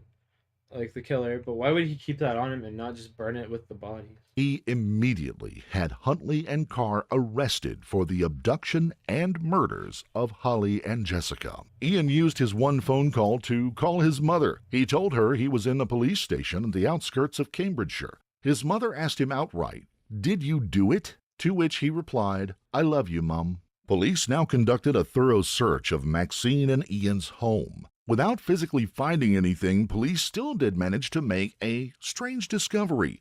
Every single room of the home had been so thoroughly cleaned that there wasn't even a trace of Ian or Maxine's DNA anywhere. Something that's not just strange, it's virtually impossible when you're the only two people who live in the home. Huntley's car was next to be searched. The lining in the boot or trunk had been replaced recently, and the car had 4 brand new tires. When the police tracked down the company who fitted the tires, they explained that Huntley had asked them to be fitted despite there not being anything wrong with the tires he had. Even more suspiciously, he paid the mechanic an extra £10 to put a false registration plate down in their records so no one would know that he had been there. This all took place on the 5th of August, the day after Holly and Jessica had gone missing. Maxine, now realizing how serious the situation was, had a sudden change of heart. She confessed to police that she had been in Grimsby on the 4th of August and not with Ian as she had previously stated. Her excuse for lying was that she wanted to protect Ian and didn't want him wrongly accused because of his past. Huntley, though, was not cooperating with the police at all. He spent his entire interview rocking back and forth in his chair, telling him that he didn't understand the questions he was being asked. Due to his strange behavior, police were forced to send him for a mental health check. Due to the attempt to burn the bodies, it wasn't possible for the pathologist to be 100% accurate as to the cause and time of death. But it was strongly suspected they had died from asphyxiation, and one of the girls most certainly had been the victim of a sexual assault either before or after death. Finally, the test results came back on the football shirts found in the bin. The fibers matched those on Huntley's coat and boots. Police finally had the link they needed between the girls, the clothing, and Ian Huntley. Testing from the road where the bodies had been found also proved to be a match for brick and chalk dust found outside of Huntley's car. The police finally crossed the threshold of evidence needed to charge Carr and Huntley. At approximately 4 a.m., Ian Huntley was charged with 2 counts of murder. Maxine Carr, although not in the area at the time, was still charged with perverting the course of justice and 2 further counts of assisting an offender. At the time, Ian was still being held in a secure hospital where he underwent psychiatric tests. Police didn't believe he was ill, but there was nothing they could do until the judge and the experts made their decision. 50 days later, the psychiatric experts came to a decision.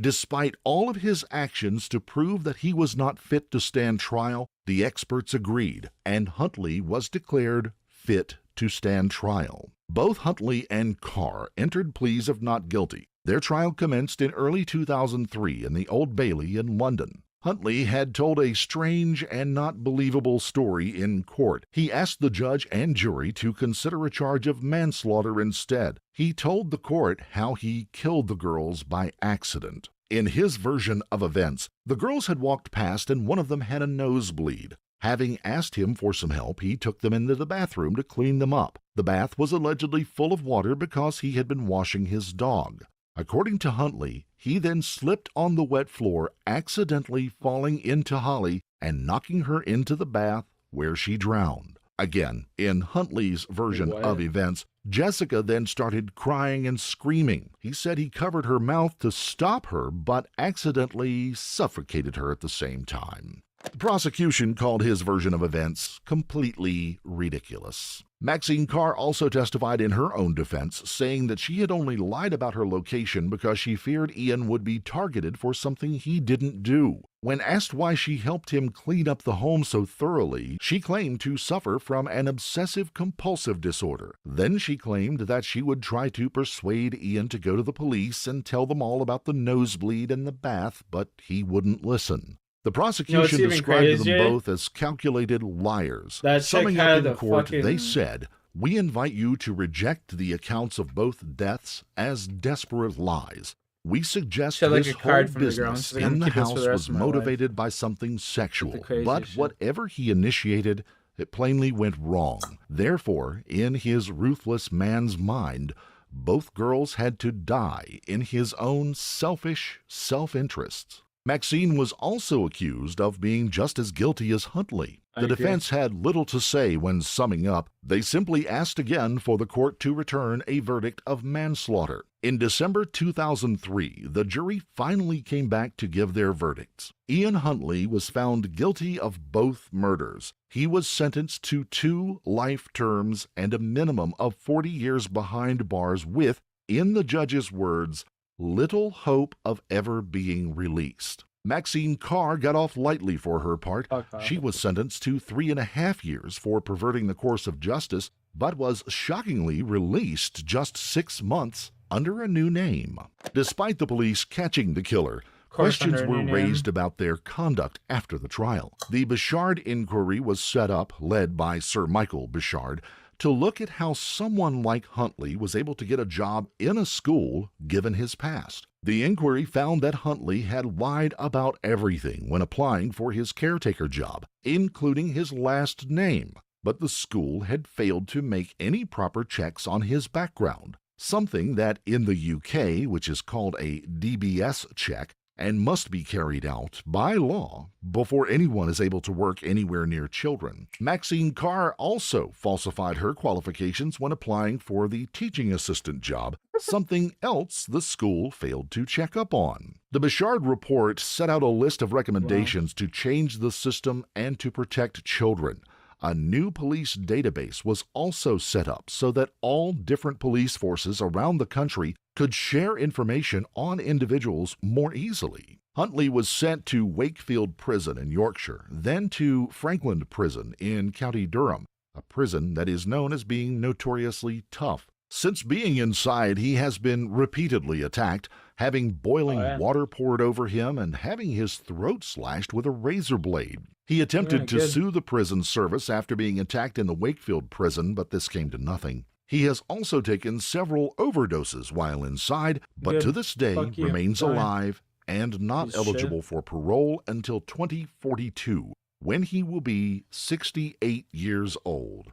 Though, as the judge said, it is unlikely he will ever be released. No, they put him Maybe in that. They put him in that way, Franklin fucking security on purpose, bro. We have to thank 100%. Huntley for one thing: his own stupidity. Had he not been so quick and enthusiastic about climbing into the media spotlight, he may not have drawn the attention to himself or attracted the attentions of the police. His own perverted, egotistical behavior certainly played a part in his downfall. A mention should also be given to DCS Chris Stevenson. His fresh approach to the investigation certainly played a major role in bringing Huntley and Carr to justice. His emotion upon hearing the news that they had found the evidence showed just how much he cared about finding those who had committed these awful crimes. The police sometimes get a bad name, but it's only right and proper that we recognize an exceptional officer who does so dedicated a job. Ever since Huntley and Carr went to prison, nobody has wanted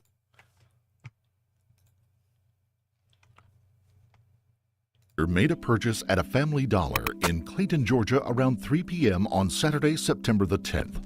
Around 5 p.m., Amanda Bearden, Debbie's daughter, noticed that she had received a text message from Debbie that was sent at 3:17 p.m. The message read, "They are not going to let me go. Love you. There is a key to the house in the blue flower pot by the door."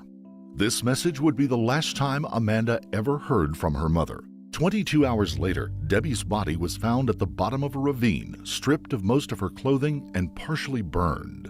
The mystery had just gotten started. That's fucking wild.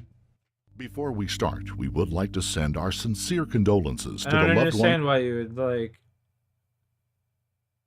strip them of Debbie the Collier, clothes who fell victim to the first, abominable unless it's like a acts sexual described assault, like, in this then I case. understand that kind of. Don't really understand it, but like, I guess that's why the clothes would come off.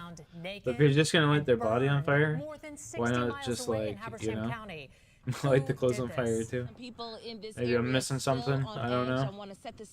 Not a killer. You can see there's some flowers right at the entrance of this turning section, and just beyond. But me personally, I would just fucking where deputies found a 59-year-old mother literally fill up a container Debbie of fucking Collier, gas. aged 59, and lived in just be Athens, Georgia dumping with it her on. husband, 67-year-old Steve. The couple had been We'd be married for having a 9.5 years bonfire and had and children that from shit. previous relationships. Debbie had 2 children, Amanda He's the one that Bearden, gets so aged hot that 36, it's like, and dude. Jeffrey Bearden, aged 33. Steve also had 2 children and 2 grandchildren.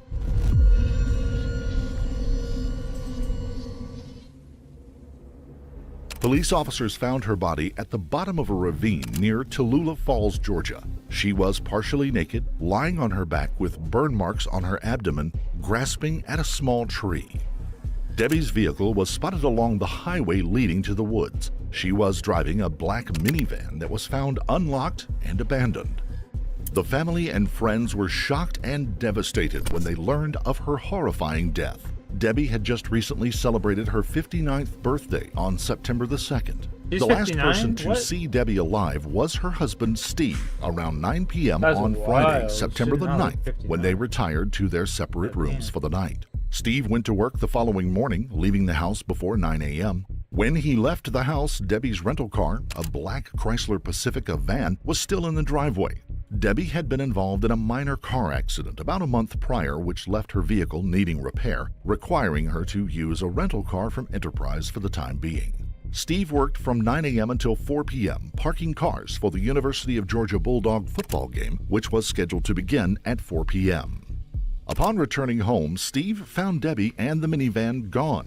He had assumed she had gone out to buy food, a typical Saturday errand for Debbie, and thought nothing of it. That is, until Amanda, his stepdaughter, came over with the alarming news. Amanda told Steve about the text message that she had received from Debbie. After sharing the unsettling text, Amanda went upstairs to check her mother's room. She found her mother's purse, credit cards, and driver's license. Now concerned about the whereabouts of his wife, who was not known to leave the house without taking her purse, Steve called 911 at 6 p.m. to file a missing persons report and to have someone come by the home. Candy 911. Yes. Came home. My wife wasn't home. Her driver's license still in there. Yeah, The this rental car's Steve. gone, Steve's definitely and guilty. Her daughter's here, and we were kind of worried about what's happening and where she's at. I was wondering if you could. Homie send doesn't somebody sound over weird here. at all. Okay. Like, what the Do you fuck? have any medical issue? Let's say like Alzheimer's or something like that? No. She's 59 years old. No, she has no medical issues like that. And according to her daughter, who went up and her purse is still here with her driver's license. The only thing is the phone is gone, and she sent her daughter a text about 2 hours ago saying they won't let me go. Whatever that means, we don't know. And I've been gone all day parking cars for the football game and all, and that's where we're at. After the phone call, a police And he officer gives soon himself an arrived at alibi Steve's there, home. and From a there, parking car. Steve and Amanda re-explained what they knew about Debbie's disappearance. Amanda Interesting. also showed the officer the odd messages that she had received. Debbie had sent Amanda two very odd texts. The first was via Venmo, which showed Debbie had sent her $2,385. The second message read, "They are not going to let me go. Love you. There is a key to the house inside the blue flower pot by the door." After receiving the message, Amanda told the officer she attempted to call Debbie many times, but there was no answer. Sunday morning, September the 11th, Amanda made a couple of calls to the Athens Clark County Police Station. You got a toothpick or something. Hi, my name's Amanda Bearden, and I filed a missing persons report on my mother last night. Or yesterday, excuse me, and I was just wondering if maybe I could speak with the detective that's been assigned to her case. Do you have any further information? I sure do. I mean, do you want the case number? I mean, Give I me the case number so I can look it up that way. bear with me just a second. I'm sorry. Okay, that's fine. Okay, it's yes, ma'am. Just a second. And the detective may not actually be in the building yet, so I may have to get you a patrol officer, okay? So just bear with me just a second. And what kind of update do you have, just so I know what to try to... Oh, no, I'm sorry. I didn't mean like I had an update. I just meant... Oh, my God. I didn't mean... I'm sorry. I'm not in a clear mental state. This is my mother that's missing. I just wanted to talk to them. I wanted to see if maybe there was something that I could do. I do have the rental agreement number if they needed that. I mean, that's the only thing that I have to offer. So maybe, because she was in a rental car, I do have her rental agreement number. If they could maybe trace the GPS in it. I'm her daughter. Yes, ma'am. Take a deep breath for me, okay? I'm sorry. It's okay. It's okay. I'd be upset too. I completely understand that part, like being upset about it. So the officer that took your report is already gone for the day. He worked last night.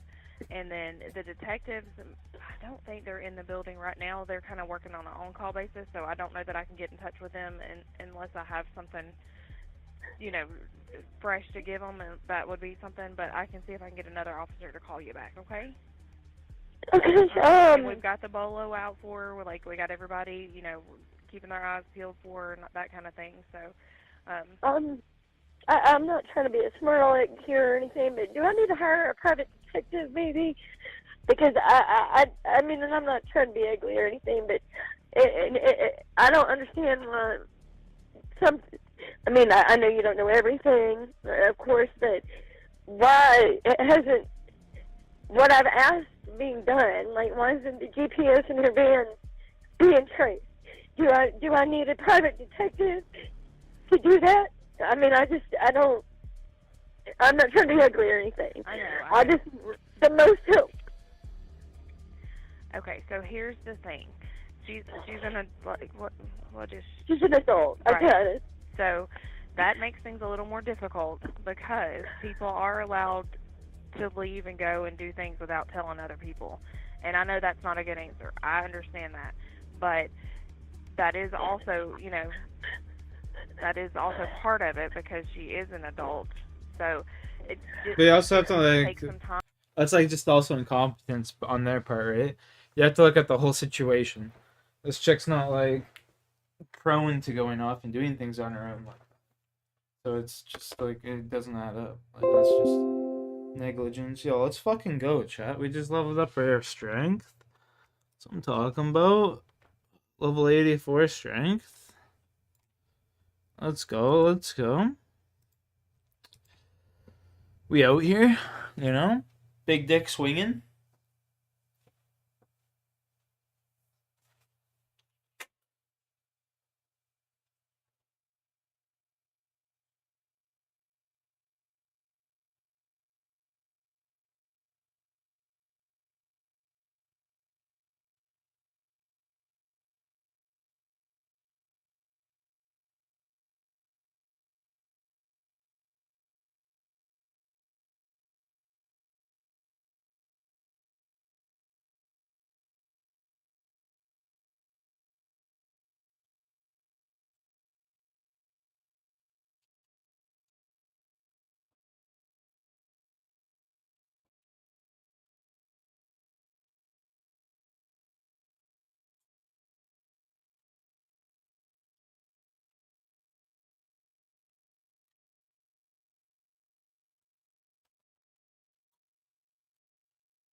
Also to do these things, and so I don't specifically know what they've done yet or not.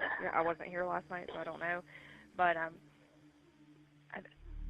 from my understanding, they would be doing everything that we know to do currently. But I will definitely get somebody to call you back. Okay? Okay, thank you for talking to me. It's no problem. I'm so sorry. I hate that this is happening to you. What was your name again, sweetie? Amanda Bearden. Amanda Bearden. Spell your last name. Bearden. Okay. All right. I'll get somebody to call you back here shortly. Okay. Man, that shit's heartbreaking. All right. Thank you. Bye bye. Bye. Athens Clark County. Hi, can I speak with Colonel Johnson? Okay. I don't have a Colonel Johnson. Okay. He just called me. I have some more information for him, and I wanted to give it to him. My name's Amanda Bearden. Okay. All right. Hold on one second. I talked to you earlier, so it was Yes. Sergeant Johnson we had you talk to. Hold on. Sergeant Johnson. I'm sorry, honey. No, that's okay. Just lots of Johnsons around here, so I want to make sure I got No, the right one. I get it. You just need him to call you back? Yes, ma'am. I thought about it, and I have her iCloud. Along with Amanda, Debbie's sister, Diane Shirley, who lives in Alabama, called the Athens Clark County Police Station to gain information about her sister's disappearance. Yes, sir. My name is Diane Shirley, and my sister lives in Georgia, and my niece told me she was missing. Her name is Deborah Collier, or she could go by Debbie. Okay. And I'm wondering if y'all have any information about it. As far as, no, not other than with the officer or whoever is working on the case. I don't know anything. Where does she live? Do you know? All I know is, I'm sorry, I don't know her address. Collier. Okay. Cosier. Yeah, I wouldn't have any information. When there's something, they will contact the family. Whenever they, like I said, whenever they have something for that. Okay. All right. We're just not getting information, so I'm just. Yeah, I'm sorry about that. I am really worried about my sister. Okay. And. You know what do you have any information where she might go, or you have anything to add? Well, to it, from my niece, she said that she was in an accident about a month ago, and she was, on the road. She was following this truck, and this truck lost a paint can, and the paint can hit my sister's car, and the paint went everywhere. And the driver was trying to convince my sister not to tell the cops that he was driving because he was out on parole, and there was, a stipulation to his parole that he couldn't drive. I got you. Do you think I'm sorry. I was going to ask, do you think that was told to anybody else? Well, do you think that was told to the officer, that concern? That's standing from my niece. Okay. Yeah, I don't know if the officer knows that, but I can have him call you if you want to pass it along with him, anything to help, Yes, I would really appreciate that. Yeah, that's no problem. Because I'm in Alabama. I'm sorry, go ahead. I'm in Alabama, and, I really do.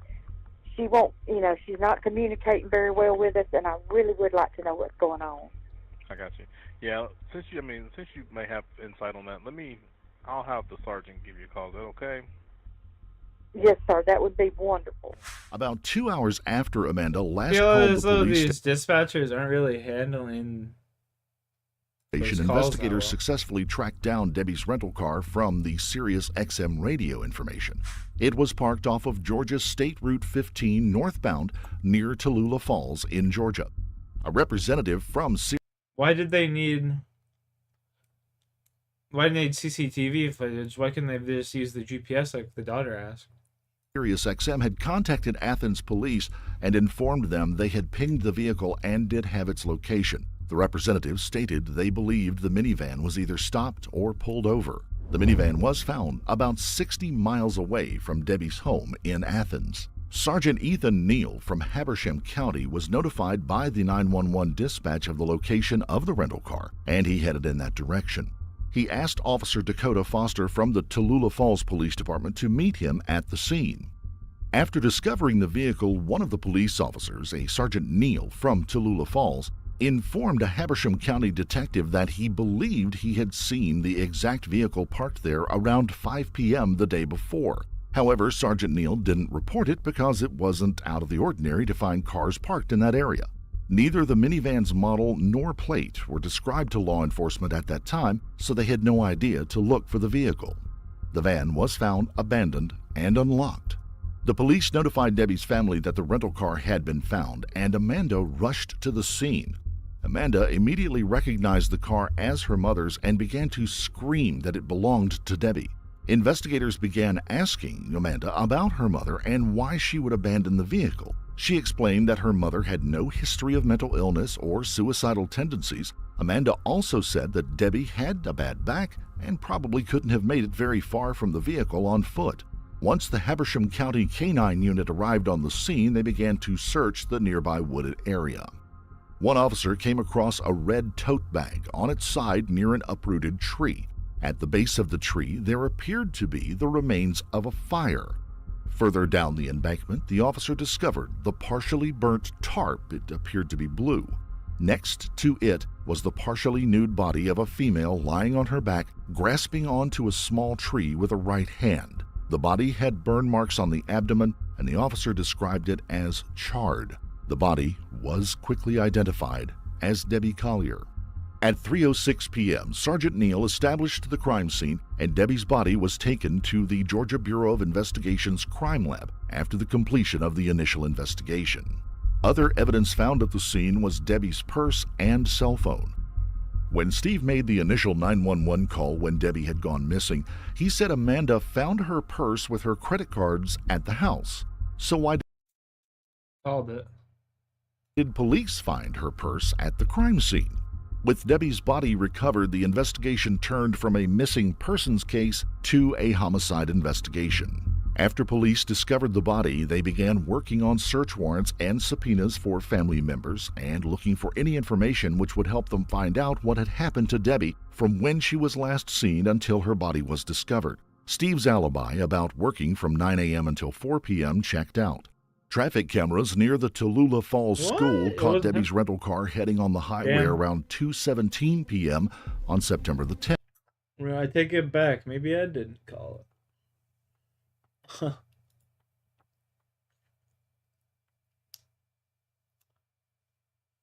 Maybe I didn't. 10th. Surveillance videos from a Family Dollar store in Clayton, Georgia showed Debbie entering the establishment around 2:54 p.m. and leaving at 3:09. From the camera above the register, Debbie is seen purchasing a blue tarp, a lighter, a tote bag, and a rain poncho. Some of these items were found at the crime scene. Nothing about Debbie's behavior in the video suggested that she was in any kind of distress. She appeared calm as she shopped. In the video, Debbie is seen dressed in all red, wearing a Georgia Bulldogs football jersey.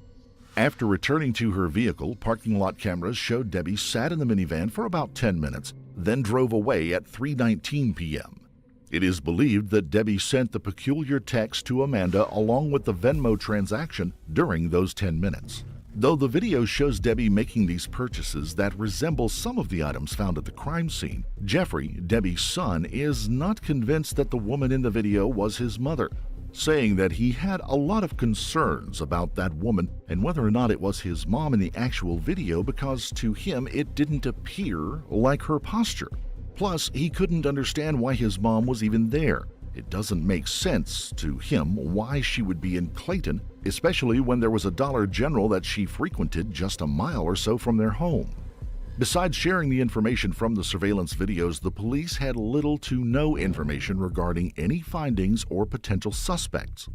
However, various news investigators had discovered some possible evidence and clues in the case.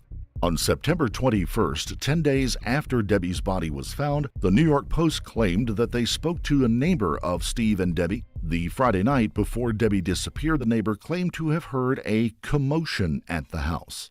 The neighbor further stated, somebody comes to visit on the weekends and in the evenings, and there's loud screaming and fighting. The neighbor said this visitor was a younger woman. Many people believe the young woman could have been Debbie's daughter, Amanda. Amanda does have a history of arrests regarding domestic violence disputes with her live-in boyfriend, Andrew Geigerich. Amanda recently lived near her brother Jeffrey in Maryland. A couple of days before Debbie disappeared, Amanda had moved back to Georgia with Andrew. Jeffrey had openly admitted that he does not trust the company his sister keeps, saying that he does not think his sister has the capacity to hurt his mom. She was my mom's lifeline, but I don't trust the people that my sister hangs out with, and that's my concern. A few days later, while Fox News reporters were at the crime scene, they stumbled upon an unfired bullet about 20 or 30 yards away. The Fox News team handed over the evidence to the investigators. 19 days after discovering Debbie's body, Habersham Sheriff Joey Terrell held a press conference where he and investigator George Kaysen provided information and answered questions regarding the case. However, they stated that there were still details about the case they could not share to avoid any potential suspects from getting a hold of information or jeopardizing the case. During the press conference, it was stated that the autopsy on Debbie's body was still pending. Their only information regarding harm to Debbie were the burn marks on her abdomen. Police made it clear that they did believe Debbie was murdered, and they did believe that it was deliberate and personal and not a random act of violence. With Debbie's last text being that of sending money to Amanda, Amanda's moved to Georgia 2 days before Debbie disappeared, and So it's her. previous arrests from domestic violence, the internet definitely placed Amanda and Andrew in the limelight of potential suspects. But it's not just the history of domestic issues between Amanda and Andrew that made them look suspicious. During domestic disputes, Andrew had accused Amanda of stealing money to buy drugs. At one point, Andrew had a restraining order forbidding him from going anywhere near Amanda. That flower. Andrew also has a history of arrests, including a misdemeanor DUI, reckless driving, possession of marijuana, and domestic violence towards Amanda. Amanda, too, had a history of arrests for battery, falsifying a drug test, and making a false police report when she claimed that Andrew had broken into her home that they were actually sharing. With their past issues, Amanda and Andrew have expressed fears of being blamed for Debbie's death. Andrew told a news reporter, "We sleep with stuff in front of our front door and our back door because we didn't have anything to do with this. We're scared ourselves. We had nothing to do with this, so we're just trying to protect ourselves at this point." Debbie's son, Jeffrey, has requested multiple times that his family have some peace and some respect from the accusations flooding the internet over Debbie's death. The public has absolutely obliterated any possibility of a normal experience of grief for my family. For that, I'm not sure I will ever be capable of forgiveness. Please, again, put down your bows and arrows and stop hunting my family. After requesting privacy and respect regarding his mother's passing, Jeffrey came back to social media that same day to express his concerns loudly, especially regarding those handling his mother's case. On Wednesday, October the 26th, Jeffrey shared a Facebook post about an unpleasant discussion with Sheriff Joey Terrell. "I made the poor decision today to reach out to Habersham County law enforcement after several attempts and requests to be brought up to date on any information shared regarding my mother's case. I finally found myself on the phone with the Habersham County Sheriff, Jody Terrell, to express my concerns. My goal in the conversation was to request to be updated on any press briefings, releases, or other pertinent information, since my other attempts were not panning out as promised. I was met with a sheriff who did not empathize with my situation, my concerns for my personal and family safety after being doxxed online, or potential leaks coming out of his office, despite several media outlets claiming sources within that department. He instead used his time to snicker and laugh at my attempts to discuss my concerns and to tell me directly that he wasn't trying to hang up on me when pressing him on his office's actions. Additionally, he claimed that some of their errors regarding poor communication came from short staffing. But he did remind me that the press has the right to free speech. Well, so do I. So I feel compelled to share my experience with the sheriff because I hung up on him abruptly after he continued to snicker despite my request for him not to laugh at my situation. Unfortunately, the elected sheriff's attitude and lack of understanding does not give me faith or confidence in their ability to handle her deliberate and personal death, nor does his inability to understand my concerns regarding the leaks of information that I only assume is known by those directly working with the investigation. I am no longer feeling emboldened. Now I'm feeling really stuck in a hard place, and I'm asking for the internet's help in this situation to remind me how much people actually care and love for my mother, Debbie Collier." After sharing that extensive message on Facebook, Jeffrey posted a video on Saturday, October 29th, to again ask people on the internet for help. Jeffrey says to the perpetrator who murdered Debbie, "I'm not going to stop until you're in jail or on death row." Due to more recent findings in the case in late October, investigators are now guessing whether it was a case of murder or possible suicide. Police officials have not disclosed what led them to believe that the case might be a suicide. Debbie Collier's daughter, Amanda, had been considered a suspect in the case from the earliest days. One of the primary reasons investigators suspected Amanda of the murder in the case of Debbie Collier was because of accusations from her family. She said, "A key family member accused me of murder, and the next thing I know, I'm in a cop car being taken away for interrogation. I went willingly." Amanda went through a traumatic interrogation with, as she described it, a red-headed female investigator who flat out accused her of murdering her mother. Amanda said that she would happily provide her DNA without a lawyer to prove her innocence. A day after Amanda's intense interrogation, police were at the house with a search warrant, and Amanda provided her DNA. Amanda said Andrew also provided his DNA. Even though Amanda was subjected to harsh scrutiny by investigators, she understood the necessity of their tactics and held no grudge against them. Right before Debbie's memorial service, which occurred about 6 weeks after her body was found, Amanda had a confidential interview with investigators that put her on better terms with law enforcement once again. Amanda stated that the Georgia Bureau of Investigation told her that she was no longer considered a suspect in the case. Regarding the $2,385 that Debbie had sent through Venmo, Amanda said police initially froze her account, but once she was cleared, she was allowed access to the money. Amanda's claims of no longer being on the suspect list have yet to be publicly announced by investigators. It is clear that Amanda is not on good terms with most family members, especially since many believe that she is involved in Debbie's death. On November 18th, the Habersham County Sheriff's investigators confirmed through a press release that Debbie's death was caused by suicide.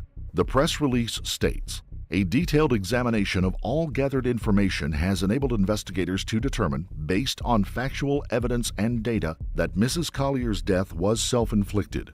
Furthermore, the GBI Medical Examiner's Office has determined the cause of death was the inhalation of superheated gases, thermal injuries, hydrocodone intoxication, and the manner of death was suicide."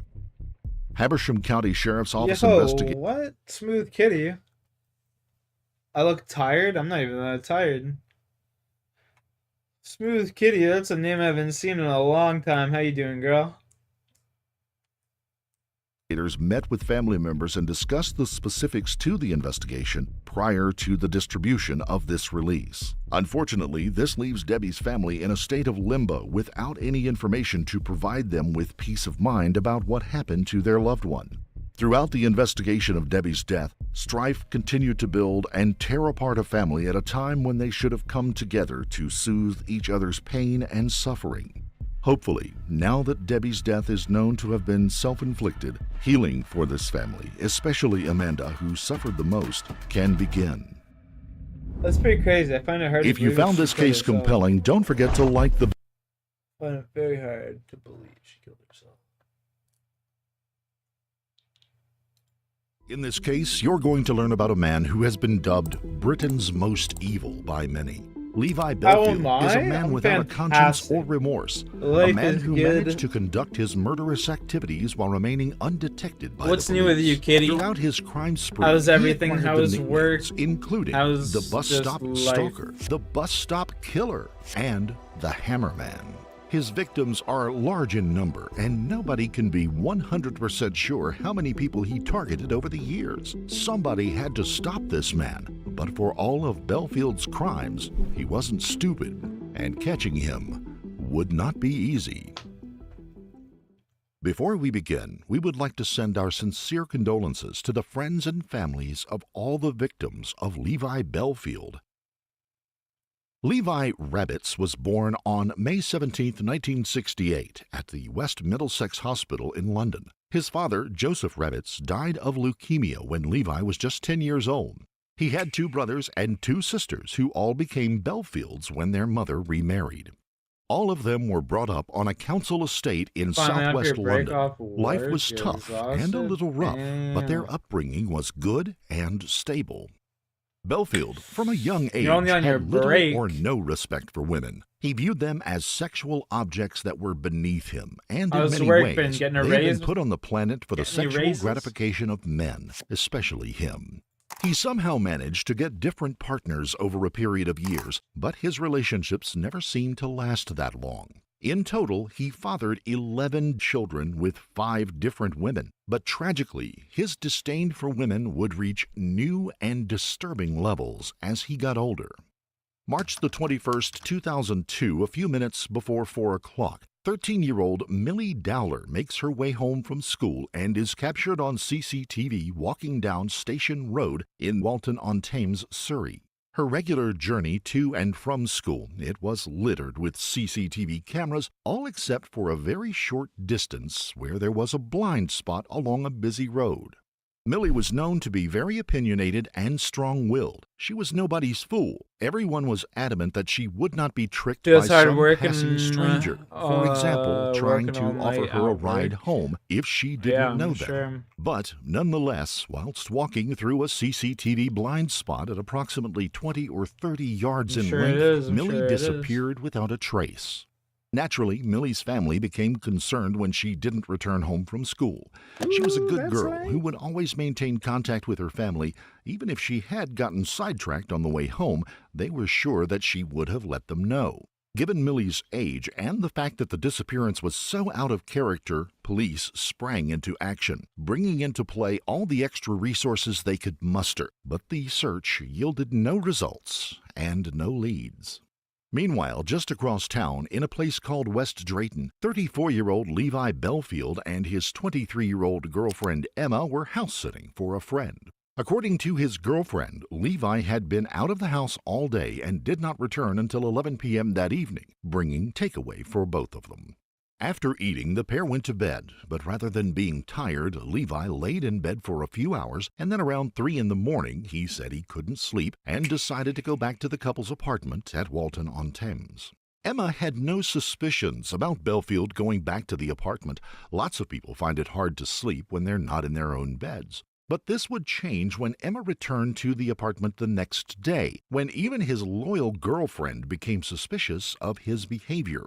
Upon returning to the apartment, Emma noticed it was spotless, and on top of all that, all of the bed covers had been thrown away. Belfield explained that her dog had had an accident, and the sheets were ruined, so he had thrown them away. But Emma noticed something else was wrong. Her car was missing, the same car that Belfield supposedly used to get from the house in West Drayton to their apartment in the early hours of the morning. Yo, Kitty, I appreciate you for stopping by, as always, you know? If I don't talk to you again anytime soon, keep living an amazing life. God bless. Again, Belfield had an night. explanation. He said that he went for a drink with someone and had had too much to drive, so he had left the car. Remember, Levi Belfield left the apartment around 3 a.m. Who wants their friend coming around that time of the morning for a drink? Naturally, Emma wanted her car back, and the couple made their way around to where it was supposed to be. But the car wasn't there. Emma, as a matter of fact, would never see that car again.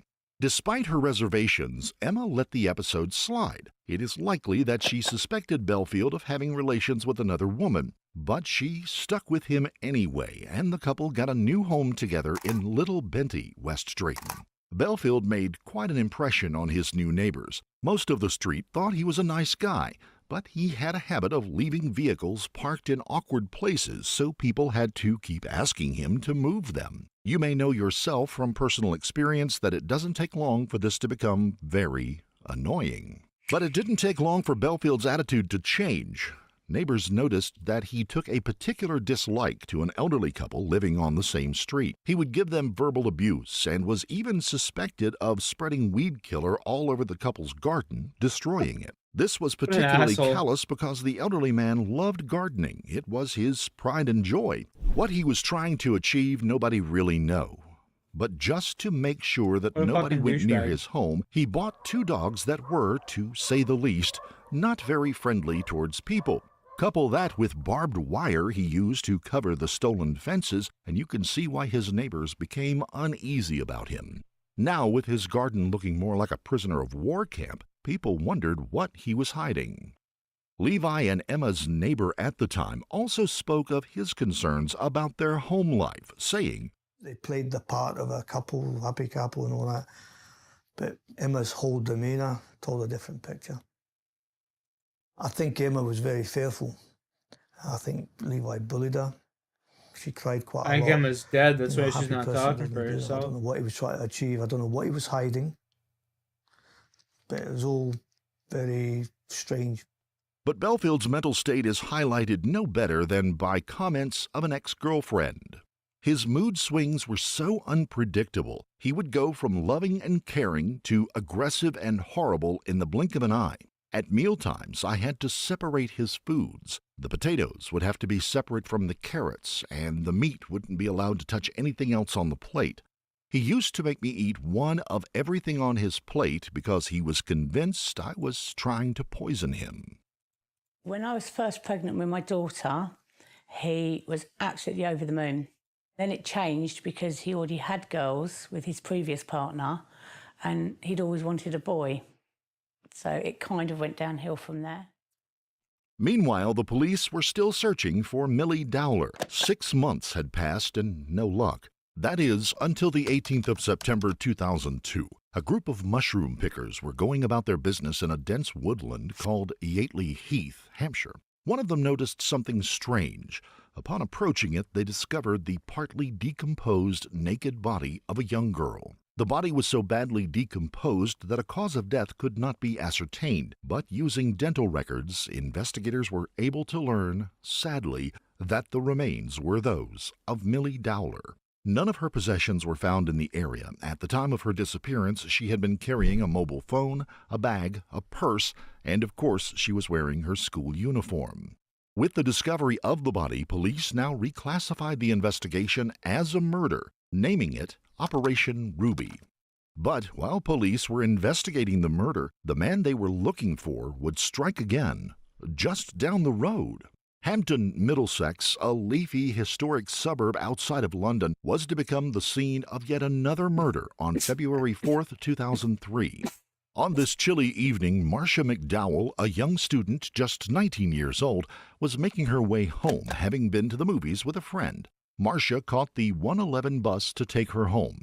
Having left the bus, she made her way around the corner and turned onto the street where her parents lived. As she approached to within eyeshot of her home, approximately 100 yards from the front door, Marcia was attacked.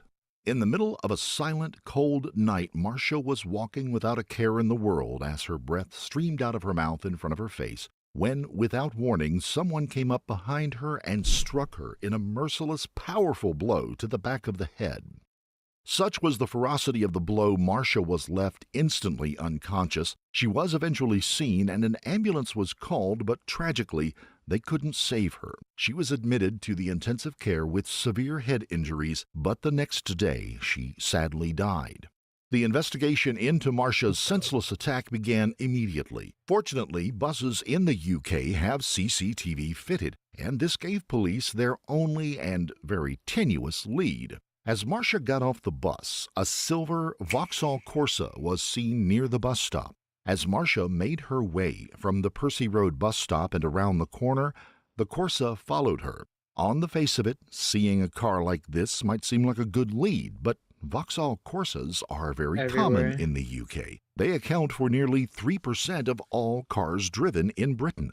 To make matters worse, the CCTV image wasn't good enough to get a good look at the registration plate.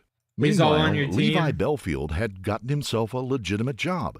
He was working as a doorman for several pubs and clubs. This job suited him down to the ground. He loved fighting, and he was aggressive, and he liked getting his own way. So if anything ever went wrong at the doors and somebody started fighting, Belfield was more than happy to get involved. People who knew Belfield have said that his love for violence and his obsession with having big muscles came from his childhood.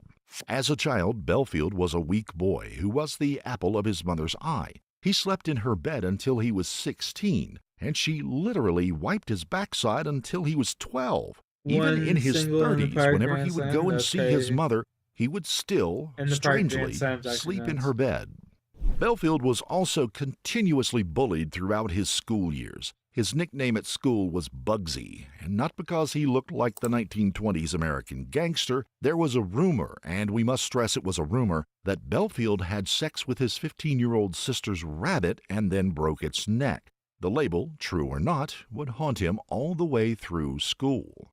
Police now said they had what they believed to be two separate investigations going on. They still had not found the so-called bus stop killer who had taken Millie Dowler's life, nor had they any evidence or suspects. And now they were hunting the so-called Blitz killer after the type of brutal random attack unleashed on Marcia McDonald. And all they had to go on there was the silver Vauxhall Corsa, which Didn't may let as my well head have go been a too. That's needle in a wild. You haystack. threw in your head there, eh? It was now 2 years since the murder of Millie Dowler and a year since the murder of Marcia McDonald. Little or That's no pretty hard to progress had been do. made in either investigation. Their killer or killers This remained on bully the in the loose. AI. Are you playing On the like the easiest 28th of May difficulty? 2004 at Isleworth, Middlesex, just miles from where Millie and Marcia had been killed, an 18-year-old student named Kate Sheedy was making her way home after a night out with friends. Just like poor Marcia McDonald about a year earlier, she caught the bus and then began walking down the street where she lived. She was walking on the left-hand side of the street when a car drove past her, broke sharply, and pulled onto the pavement. Kate had her wits about her and didn't like the situation, and as a precaution, she crossed the road to walk on the other side. But the driver didn't like Kate's actions and would not be deterred. As Kate crossed the road, the car spun around and drove at her at speed, knocking poor Kate off her feet. What was even worse is the driver, having run over Kate once, put the car in reverse and drove over her for a second time. The car then accelerated and spun off into the night in the same direction it had come from, leaving Kate for dead. Kate's injuries were horrific. Every single one of her ribs had been broken, her spleen was ruptured, and she had spinal damage. But astonishingly, she was still alive, although it was very touch and go for a time whether or not she would live. But to the relief and surprise of many, Kate did slowly start to defy the odds and make a gradual recovery. As her body grew stronger, so did her memory.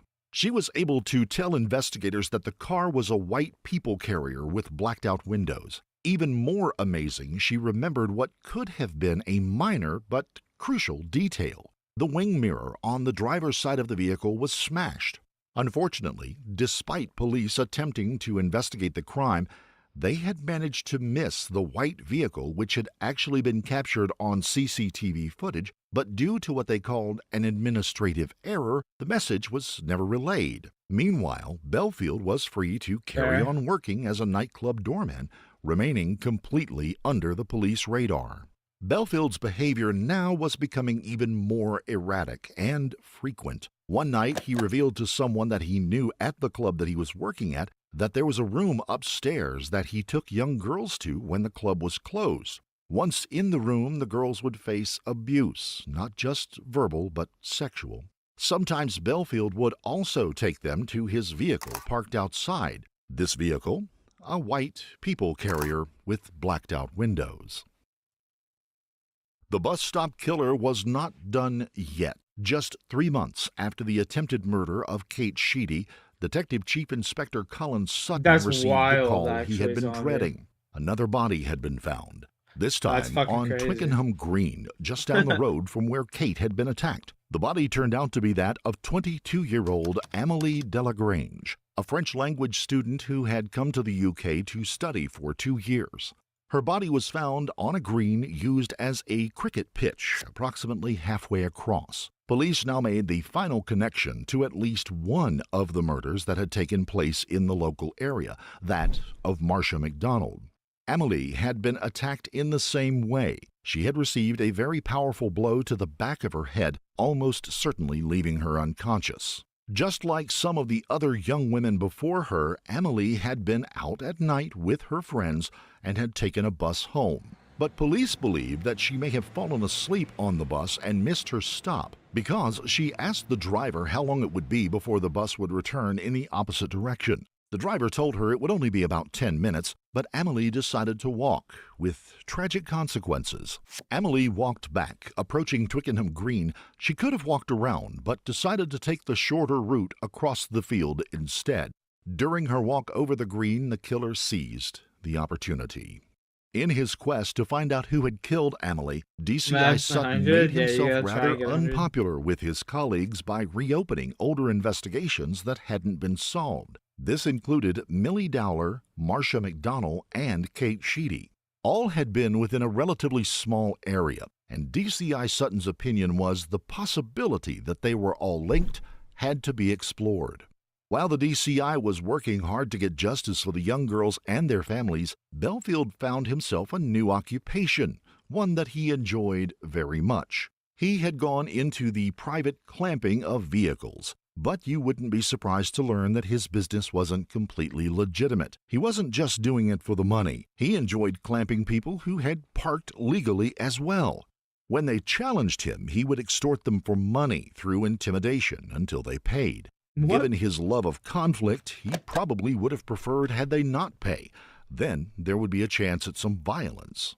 He didn't just go around the streets looking for cars to clamp either. He actually got people to come to him, believe it or not. He would place certain discreet advertisements around for a brothel that he pretended to own. When someone responded to the advert, he would advise them of the address. Once they left their vehicles to go into the brothel that didn't exist, he would go over and clamp their wheels. Prostitution is illegal in the UK. These people couldn't go to the police, leaving them with no choice but to pay Belfield. But unbeknown to him, DCI Sutton was making slow but steady progress. Having checked the mobile phone records, he noticed that Amelie's mobile phone had not been switched off like the others. Maybe her killer had gotten overconfident or forgetful. Her phone had been left switched on until 20 minutes after her body had been found. The phone had moved from Twickenham Green to Walton-on-Thames.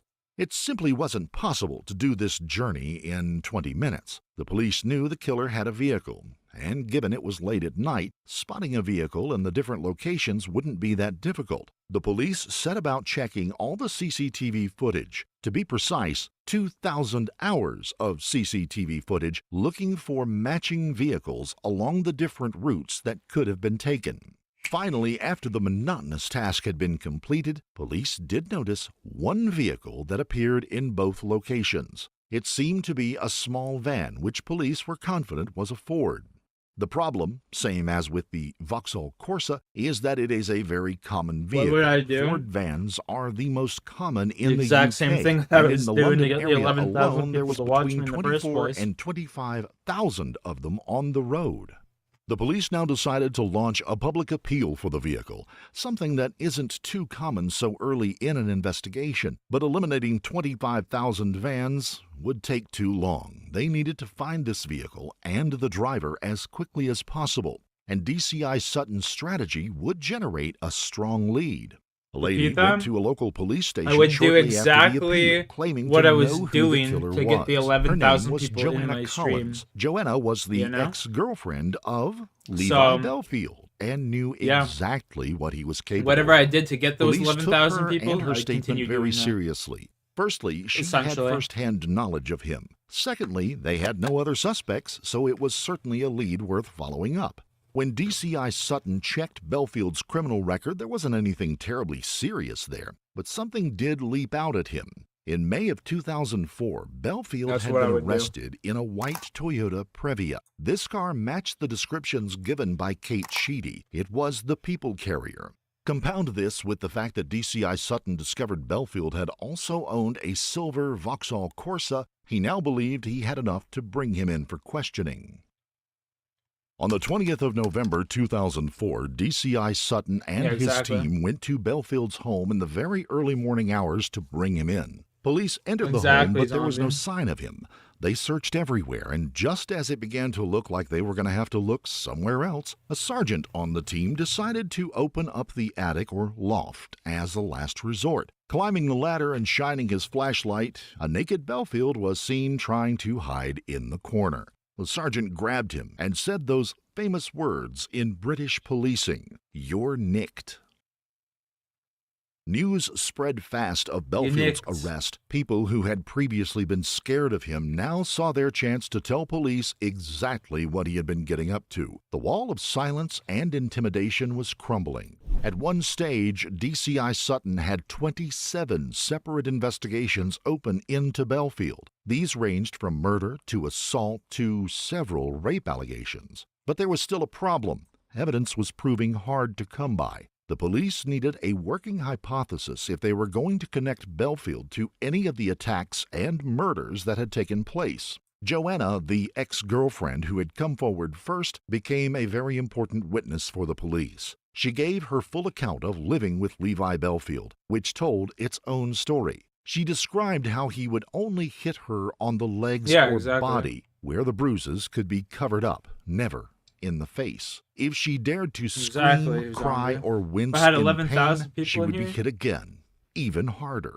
Whenever they drove down the I street, wouldn't she change a said that he would goddamn make thing. very inappropriate comments about schoolgirls that were walking down the road, and she described how he spoke about women. He had a real disdain for women, a genuine dislike of them. As far as he was concerned, they were inferior to him. It became apparent that although he had little regard for any women, he had a special hatred for middle-class women, an inferiority complex about proving that he was better than them. But because he wasn't better than them, the only way he could possibly prove this in his mind was to degrade or even kill them.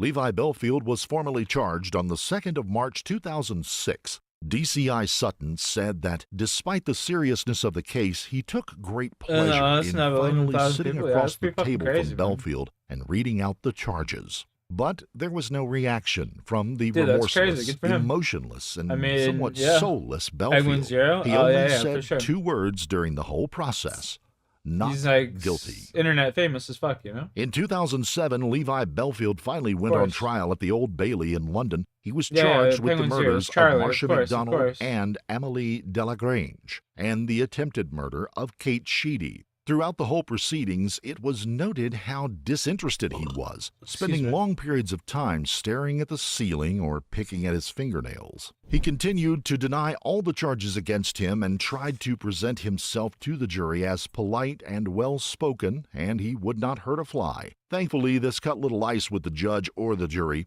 Belfield had no credible defense whatsoever. The words of denial may have left his mouth, but his body language said, "Why am I here? I haven't done anything wrong. This is a waste of my time." On the 25th of February 2008, Levi Belfield was found guilty on all charges. And in quite a rare move for the UK, he was given a whole life term, which means he will never be released. He offered no explanation or mitigation and expressed no remorse for his actions. He just accepted the verdict. Although this was, of course, good news, the verdict had brought some justice for those poor young women and closure for the family. The same could not be said for the friends and family of Millie Dowler, whose death remained unsolved.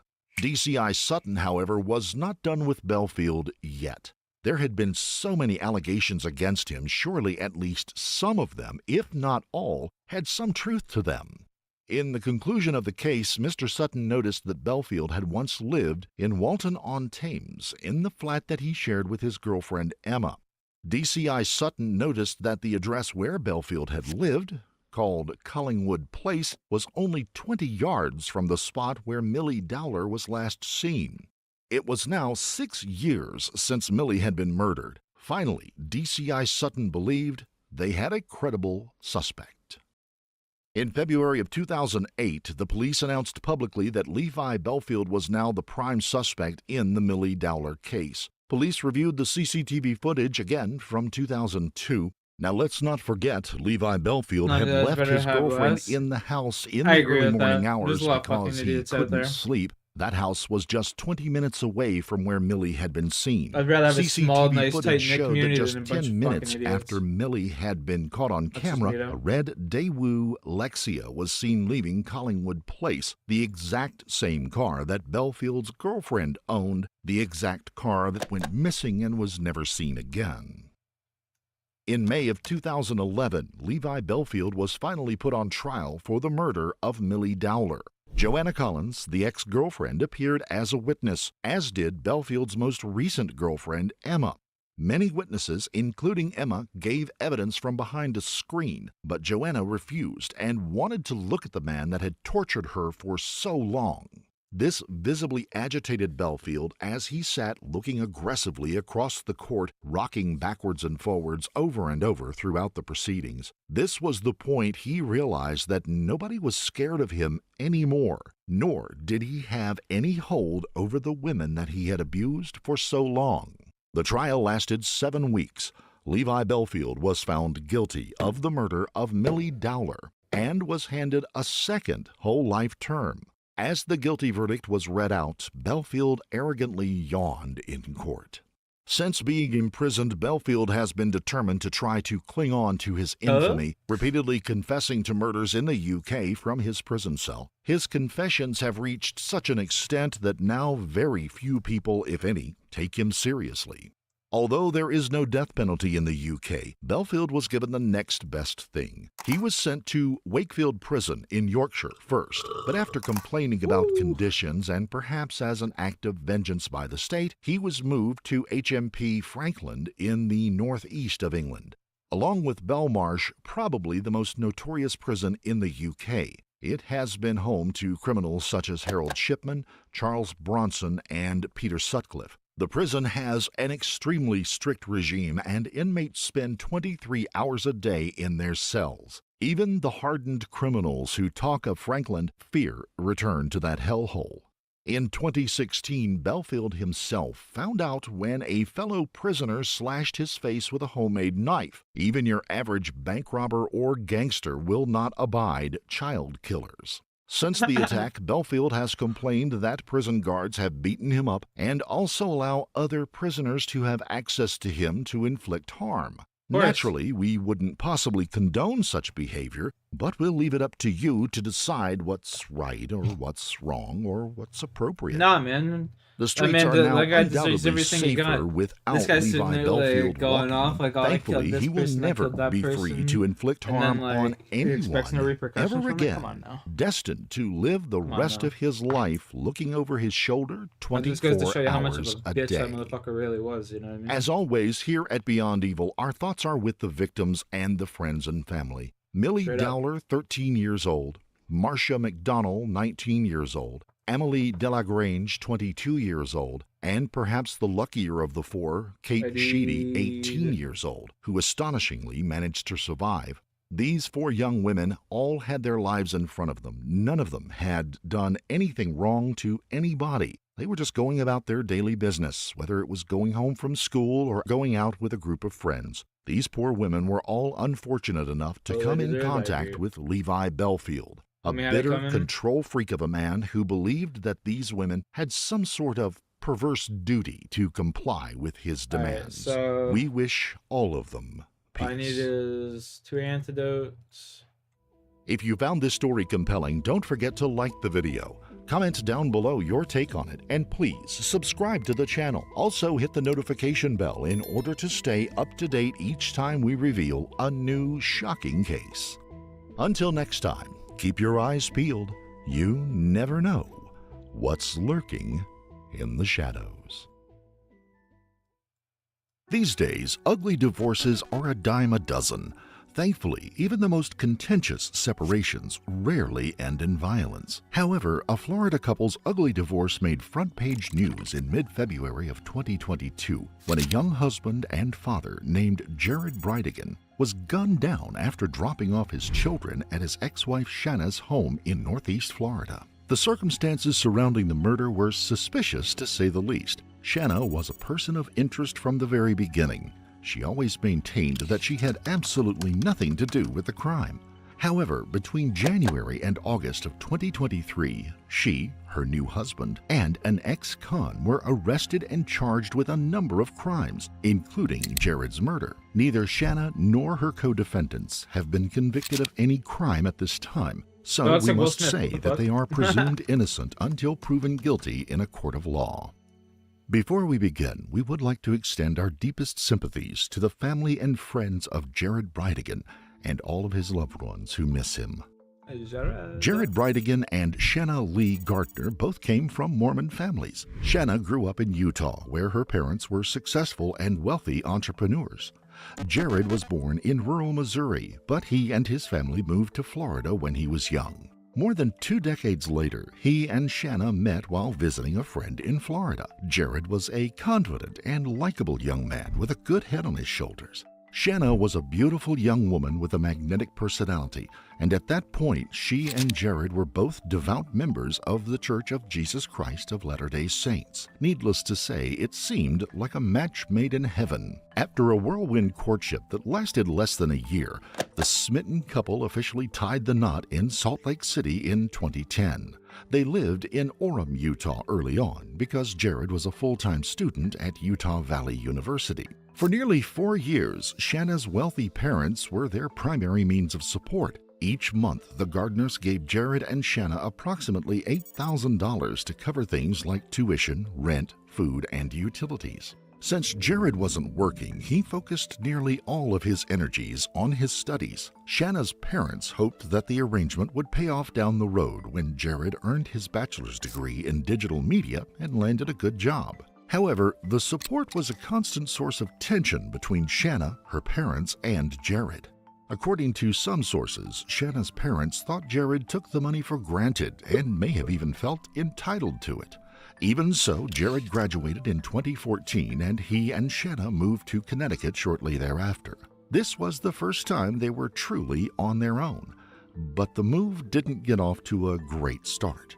Before long, Jared began hearing rumors that his beautiful young wife was having an affair with her personal trainer. Shanna denied it, but despite the growing friction between them, she and Jared eventually became the proud parents of twins, one boy and one girl. Later, they moved more than 1,000 miles, 1,900 kilometers, south to sunny Florida because their son had a heart condition that required him to breathe relatively warm air at or near sea level. By early 2015, Shanna was spending less time at home and more time at the gym and at a local tattoo and piercing business where she made a number of new friends and even had certain body parts pierced. As a traditional Mormon, Jared did not approve of his wife's new friends or her lifestyle. The truth was that they no longer shared the same values.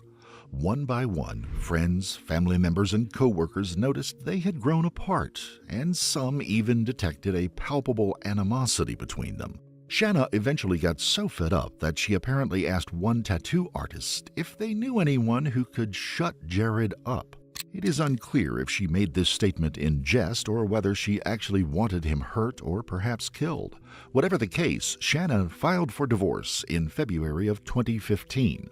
Jared wasn't altogether surprised, but he wasn't happy that Shanna wanted primary custody of their two children. Jared was not about to give in to this unreasonable demand without a fight, but this meant that they had a long and contentious road ahead of them. In 2015, Jared and Shanna divorced. Their court records, which we obtained from the St. Johns County court system, revealed a long, complicated process lasting over 5 years.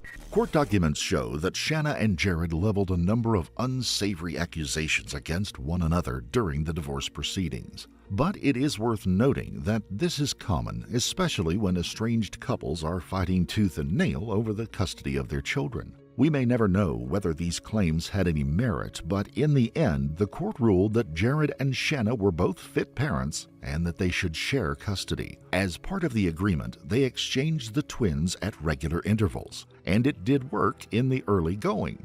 After the divorce, Shanna made the most of her newfound independence. She still spent as much time with her kids as she could, but she also founded a successful baking company and found a new love interest in Mario Fernandez Saldana. AKA when they Will met Smith. in 2018, he was a maintenance man at the gym near Jacksonville Beach where she regularly worked out.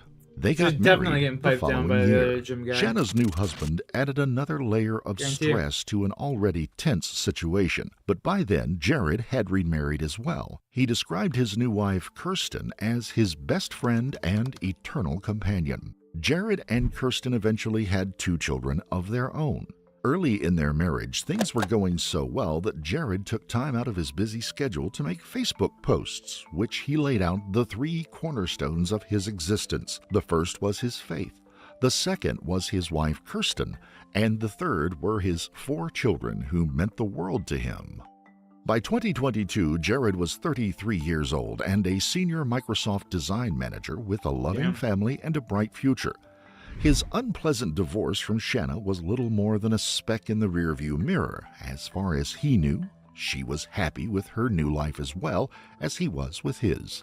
Jared, Kirsten, and their 2 children lived in St. Augustine, Florida, and his twins from his first marriage with Shanna regularly came to visit.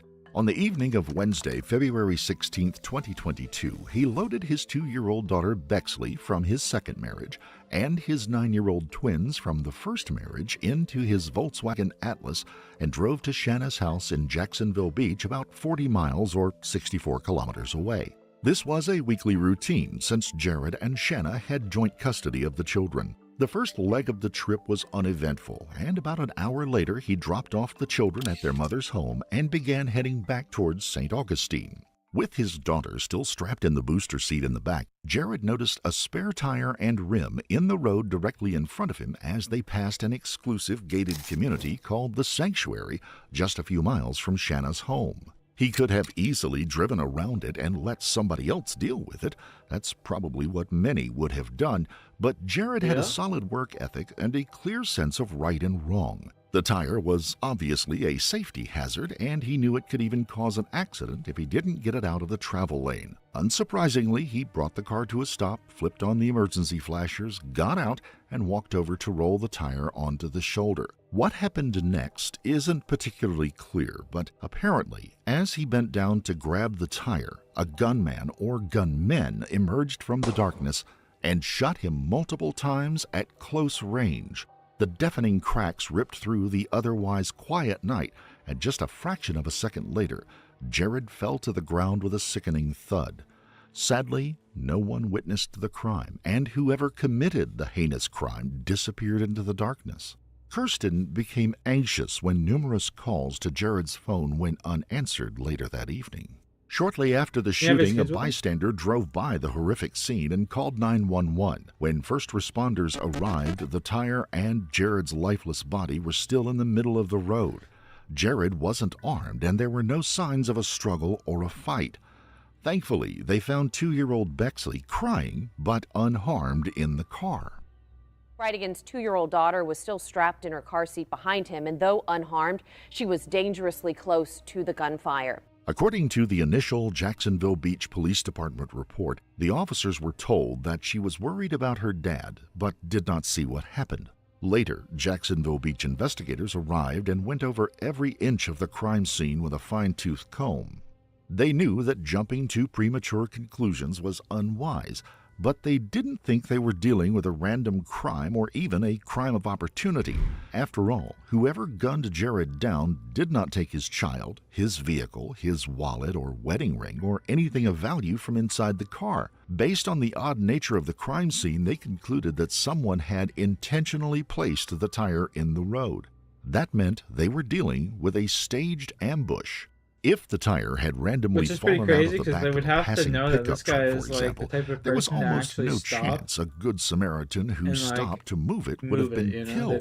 They didn't know whether Jared was the intended target or if he was just in the wrong place at the wrong time, but they were confident that the true nature of the crime would come to light as the investigation progressed. Jared's wife, Kirsten, was shocked, devastated, and utterly bewildered when she found out that her beloved husband had been gunned down in cold blood. When Jared's ex-wife Shanna heard the news, she told the Florida Times-Union that she couldn't imagine what his family was going through, and that under the circumstances, the best thing that she could do would be to give them their space. But as the murder made headlines across Florida and the rest of the country, Shanna and Jared Bridigan's ugly divorce would be dragged into the light for all to see. As the weeks passed, the unthinkable tragedy remained fresh in the hearts and minds of Jared's friends and loved ones. Kind words, prayers, and emotional support poured in from all over the world. But closer to home, Shanna did not attend the private memorial service held in Jared's honor. According to her mother, Shanna didn't go because she wasn't invited. Later, in a blog post, Shanna's mother said she was not invited to the funeral. I asked Shanna about the situation. His family did not invite me or want me there. By then, a few pieces of the puzzle had fallen into place, but security footage from a number of homes and businesses near the crime scene threatened to blow the case wide open. In fact, a few grainy images showed a dark 2004 to 2008 Ford F-150 pickup truck with running boards and a toolbox in the back that had been in the area at the time of the murder. Unfortunately, neither the license plate nor any other distinguishing marks were visible. Worse yet, Florida is full of dark 2000-something F-150 pickup trucks matching the one in the photo. Investigators knew they had their work cut out for them, but eventually they would find out who the truck was registered to. It is unclear if the information came as a direct result of the $55,000 reward that had been offered, but we do know that officers made an unannounced visit to the owner's residence shortly thereafter. Neither the pickup truck nor its owner were there, but they found a tire leaning against the side of the house that bore a striking resemblance to the one that had been in the road that night when Jared was murdered. Officers took the tire as evidence back to the station. They found it was the same size, had the same tread pattern, and was manufactured on the same date as the one taken from the crime scene. In other words, the two tires were nearly identical. This meant they had probably been purchased together and used on the same vehicle at one time or another. Shanna and her family did their best to stay out of the public eye as the investigators continued to work the case. That said, she also hired a PR firm and a prominent Florida defense attorney, Henry Hank Cox, because she was tired of being hounded by journalists and having images of her and her family used without her consent. She also said that the intense and often unfair media coverage made her children feel unsafe, and that some media outlets had even implied that she had something to do with Jared's murder. Shanna just wanted everyone to respect her privacy and leave her family alone. But in early July of 2022, she granted an exclusive interview to WJAX-TV Action News Jack's anchorwoman Kristen Rary. During the interview, Shanna said that she had remained silent for so long because Jared's widow Kirsten had asked her to. But even so, she felt it was finally time to speak out, considering the intense scrutiny and rampant speculation around the case. As her innocence has come into question, Shanna Gardner spoke to me in the only TV interview she says she'll be doing to tell her side of the story. I do want people to understand. Like, I just don't get it, man. Almost 5 months after Jared Bridegan was murdered in the street in front of his 2-year-old daughter, we spoke with his ex-wife, who has not commented publicly so far. Our first question, why have you stayed silent? I was asked to not talk to the media or give a public statement, but with the level of speculation, I felt that now it was this chick sitting across from her just eating it up. To speak out. Shanna Gardner revealed she was asked by Jared Bridegan's widow, Kirsten, not to speak publicly. Shortly into the interview, viewers across the country watched intently as Kristen Rary finally asked the question that everyone had been waiting for. Did you have anything to do with Jared's murder? No, I did not have anything to do with his murder. Unsurprisingly, Shanna denied any knowledge or involvement in Jared's murder, just like she had done from the very beginning. Then, she and the twins moved to Washington State without Mario in mid-March of 2023. And this was shortly after she had dropped his last name for her maiden name. Caitlin, do you have any sense as to why she moved without her husband? We don't at this point, but the timing of that, as you say, we do not believe in coincidences. The timing of that is really, really striking. Nobody knew for sure why Mario did not join them, but it appeared as though Shanna's second marriage was on the rocks.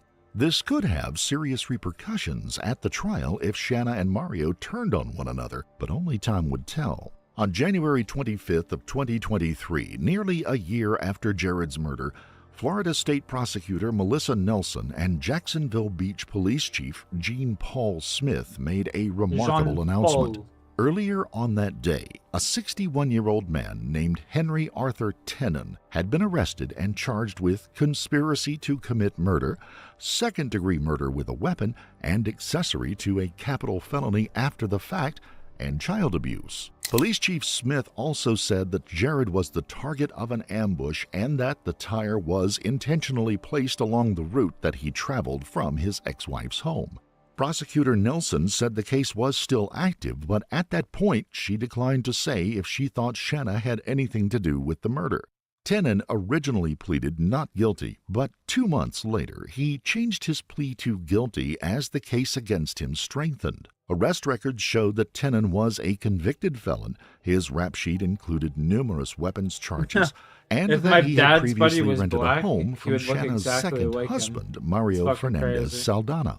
In addition, the arrest warrant stated that he had received 3 checks from Mario in October of 2022, just months before Jared was murdered. Likewise, phone records indicated the two men had communicated nearly 36 times in February of 2023. After Tennant's arraignment in the Duval County Courthouse, Kirsten Bridegan made a poignant public plea asking him to do the right thing by telling investigators and prosecutors everything he knew about the murder. Tennant was the first person to be arrested and charged in connection with Jared's murder, but he was not the last. Nearly 2 months later, on March the 16th, 2023, 35-year-old Mario Fernandez Saldana was also arrested in Orange County, Florida. He was charged with first-degree murder, conspiracy to commit murder, solicitation to commit a capital felony, and child abuse. He pleaded not guilty to all the charges.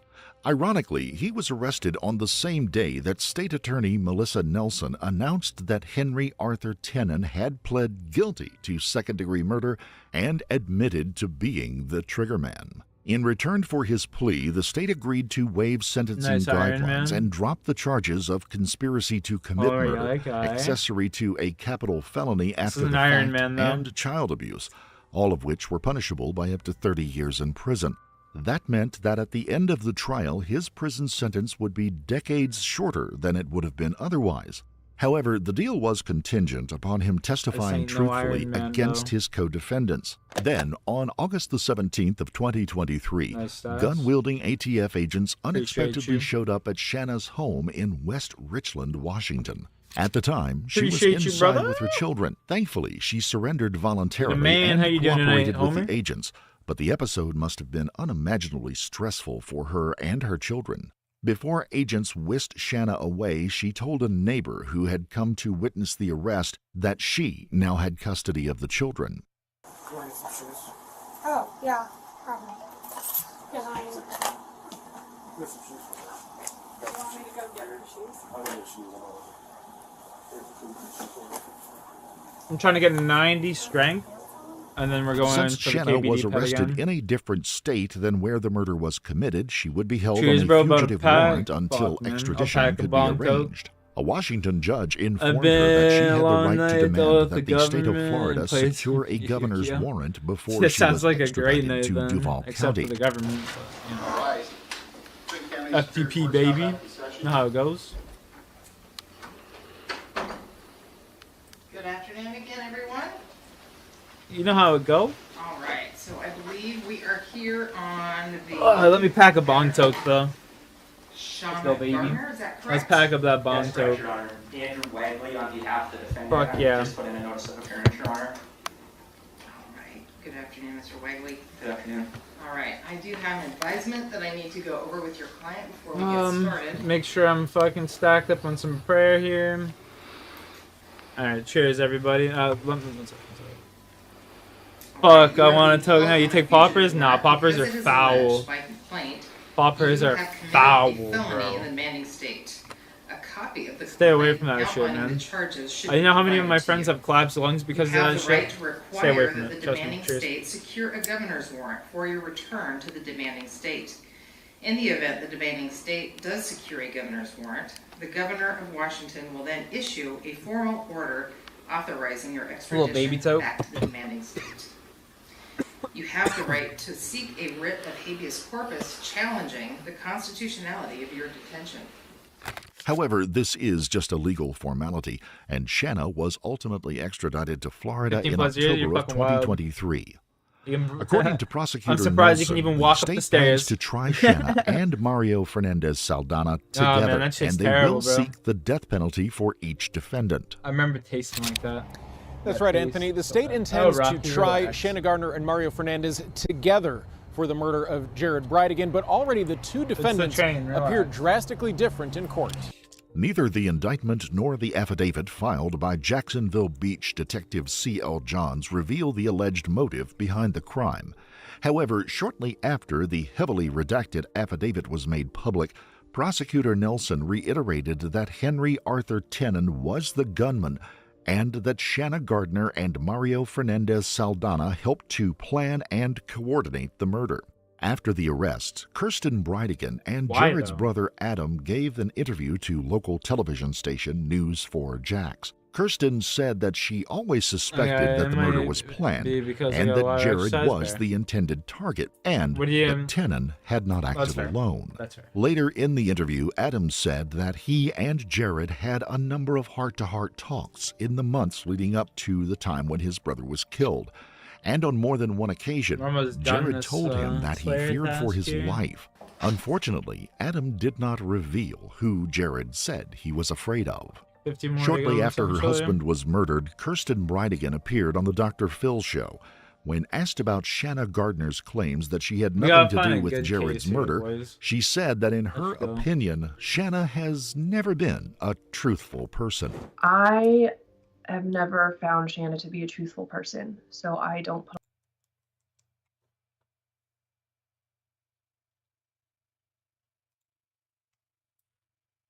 The two will intersect with each other. The time is 10:42 p.m. A struggle appears to occur. The woman goes to the ground. She's injured in some way. The man is helping her along, or does he Fucking just have a Muzz constant hold on her? The time is We're rolling shade. 10:45 p.m. That's hilarious. She's visibly in distress as she goes to the ground again. Once up, the man is walking her across the street, or is he forcing her across? The time That's funny is as fuck. 10:54 p.m. I'm starting up at He yo told her Homer he Simpson. was Make sure you coming subscribe to the channel, join the Discord, do Before whatever we you gotta begin, do. we would like Because to I'm send our literally deepest starting my sympathies first to the Iron loved Man ones tomorrow. of Marta Kamilecki, who fell I'm victim literally to the starting my abominable first Iron acts Man described in this case. That's hilarious though. That's some of the funnier shit. That's some of the funniest shit. What exactly you say to the fucking guy? What Marta exactly you say to that Kamilecki kid? was raised in the Polish city of Bydgoszcz. That's funny as Its fuck. cobbled streets and old world charm would draw people to the beauty of the city, frequently called Polish Venice because of its location on the canal. The main attractions sit next to the water. Churches, an opera house, museums, recreational areas, and some very beautiful architecture. There are also large-scale murals, colorful urban artworks, and a certain art installation called Man Crossing a River that hangs above the waters. It commemorates Poland's entry into the European Union in 2004. Not much information is available about Marta's past history, including her family, but it does mention her parents were still living and she has one brother. Marta married a Polish man named Paweł Kamielajka on July 29, 2016, and they moved to England in 2017 to be close to Marta's brother, his wife, and their children. They settled Not really in doing too much Kettering, bossing. a county in Northamptonshire, England, 67 That's not bad, miles from London. Known for this is being Iron a Man, you said? market and industrial town, it had a mixture of the charming and the modern, with places to dine and eat and be merry. But the outward appearance of the couple doesn't Nice always city show town. what's happening behind closed doors. Yeah, that's Behind the 61 smiles and the construction, laughter too. on social media, Yeah. Marta was dealing privately with a crushing fear of domestic No, like violence Polish dude and ever. Powell's controlling Facts. habits. He does. Incidents of domestic violence occurred between Marta and Powell in August of 2020, Easter of 2021, and September of 2021. The August 2020 incident was when he came to her workplace and confronted her, demanding to know about relationships with other men and making an obstacle of himself. He grabbed her phone to look for evidence of affairs. Powell then punched Marta. Yo, what?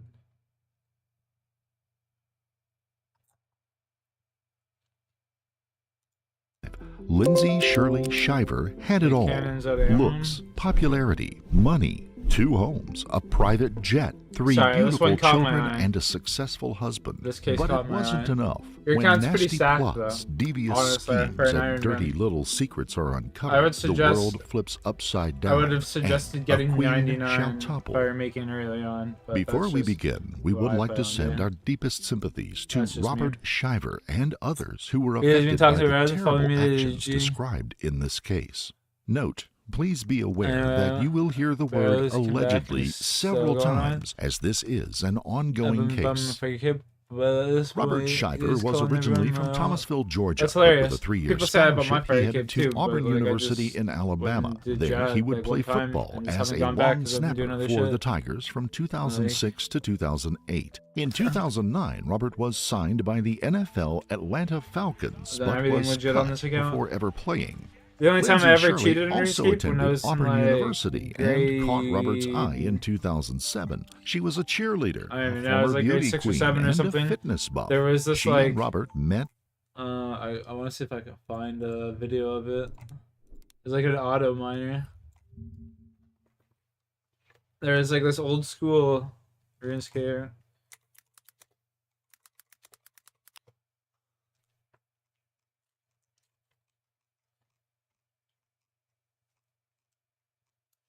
There, I seen it in a video the other day. It was like from years ago. On a scale of Ghost Mouse Bro. to auto click. However, No.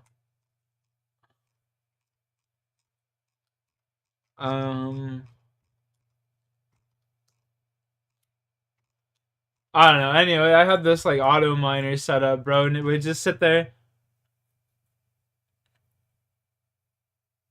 A views video? What do you mean? Anyway, fucking, I had like a bunch of like mithril basically because I'd go to El Cad or whatever this place is. I'd go over to the El Card or whatever the fuck, however you pronounce that shit. I'd go up here and just mine all the mithril.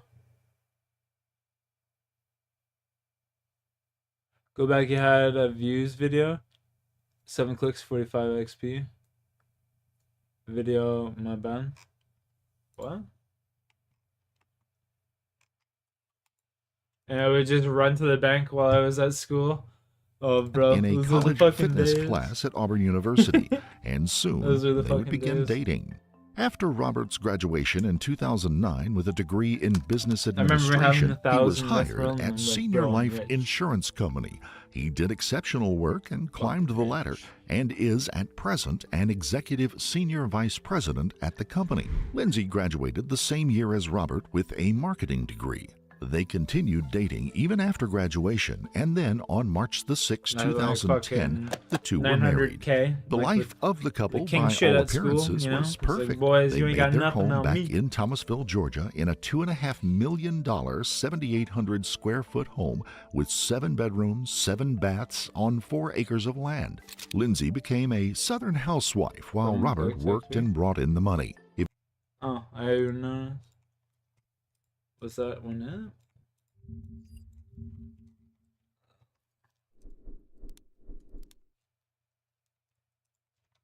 Auto miner. OSRS. 7 clicks. What's this at? Have you ever wanted to train mining but didn't want carpal tunnel? This is the video. Good call. This is the video, yeah. Well, Jagex has just made a new update that makes mining I really swear to AFK God. for both members and free-to-play players. Shooting stars are now a viable method for groups, even more so than they used to be, because if you're mining a star at Maybe the same not. time as someone What? else, the star doesn't deplete any faster than if you were solo. This update came Maybe after not. the Duke mining method was Fuck. patched, which allowed players to get basically 60k mining XP with AFK. There is a fine has stars. People throughout and world go wild time to well, Oh. Nah, I definitely know this one. No, it wasn't that one. Fuck. Rip. Whee! You're super aware? Sound like you're super drunk, homie. I'm just trolling.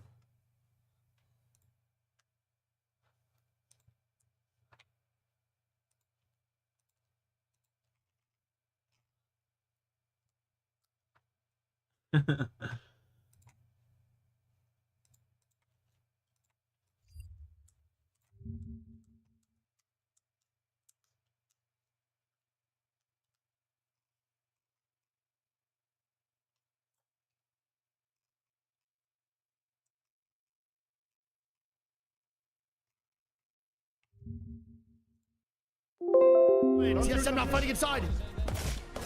Spreading the cheeks on the mouthpiece. That was fucking funny. They're low, they're low. And they send it. Here we go. Reps 1v3. One knock. No knock soon, no knock soon. Oh my god! You're insane! Oh my god! What a play from Reps. It's unflipped, yeah. The camera's unflipped. This is my camera being normal, actually. The other way is my being normal. Now let's just the first time. She's a very pretty cat. Oh baby, look how pretty the little baby is. You're so pretty. I love you. You're so pretty. Get down. Fnatic. Alright, kill this guy. All right, here we go, dude. Lock me the f in. We have game one, dude. This group's, what is it? A versus C, I said? Yeah, group's A versus C. Let's go. All right, we should have MDY White versus Legends Gaming over at Stormcatcher for the contest here, dude. Yep. I haven't played Help Divers. I'm waiting for that shit to go myself for like $20. Maybe I'll pick it up. You know? NTC versus Fnatic over at Down Beast. I got a gun. I got a gun. How far are you? I have no ammo. I have no ammo. I have to loot. That's good. Not by Koi. Yeah, 26 left. Careful on left. One on my door. I'm getting down. On left. Walking out. 110. Dead. Alright, kill this guy. Okay, nice. Ew, Pushing. what the fuck was that? Left, That was running. clean as hell. Yeah. He closed door. He's running. It's a pretty shit fucking Nice. run, I mean, honestly. Legends Gaming up 1-0. To start it, baby. We love to fucking see that. Hit him 32. There we go, baby. We love that. No, we do not care. We take those W's. We run with them. Good shit. And MDY White fully dead now. Good job. So Legends track him down and kill the last solo.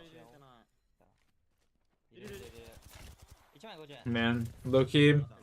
Casa Curse. Kinda wanna play some Apex. Fnatic doesn't get affected by Casa Curse. Nice job. Oof. A banger grenade. And a really good Q. Hit 100 and then 10 on another person. 100 on White Armor, those. Devastating. Alright, let's see what happens here, man.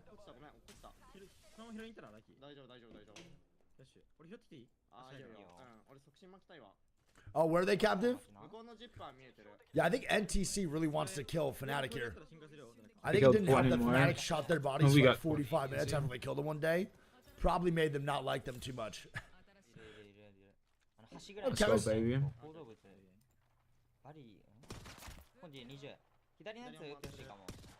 Can't lie, this is an awful angle for Yuka. Literally terrible. It's a really good play by NTC though. I kind of like how they're taking the other side instead and trying to make that spot work instead of actually just fighting straight up on this zip line on this side. This side is way more pushable than they're on right now. It's a good play. Purple Lake's in 2 months. Uh-oh. Oh, homie just got rinsed in the Trades come smoke. out. There we go. 2-1. And GG's, bro. If Fnatic's at gonna stick all. this res. It's gonna be a 3v1. And that's Cheat what I'm codes talking like Grand about, Theft Auto games. Fnatic.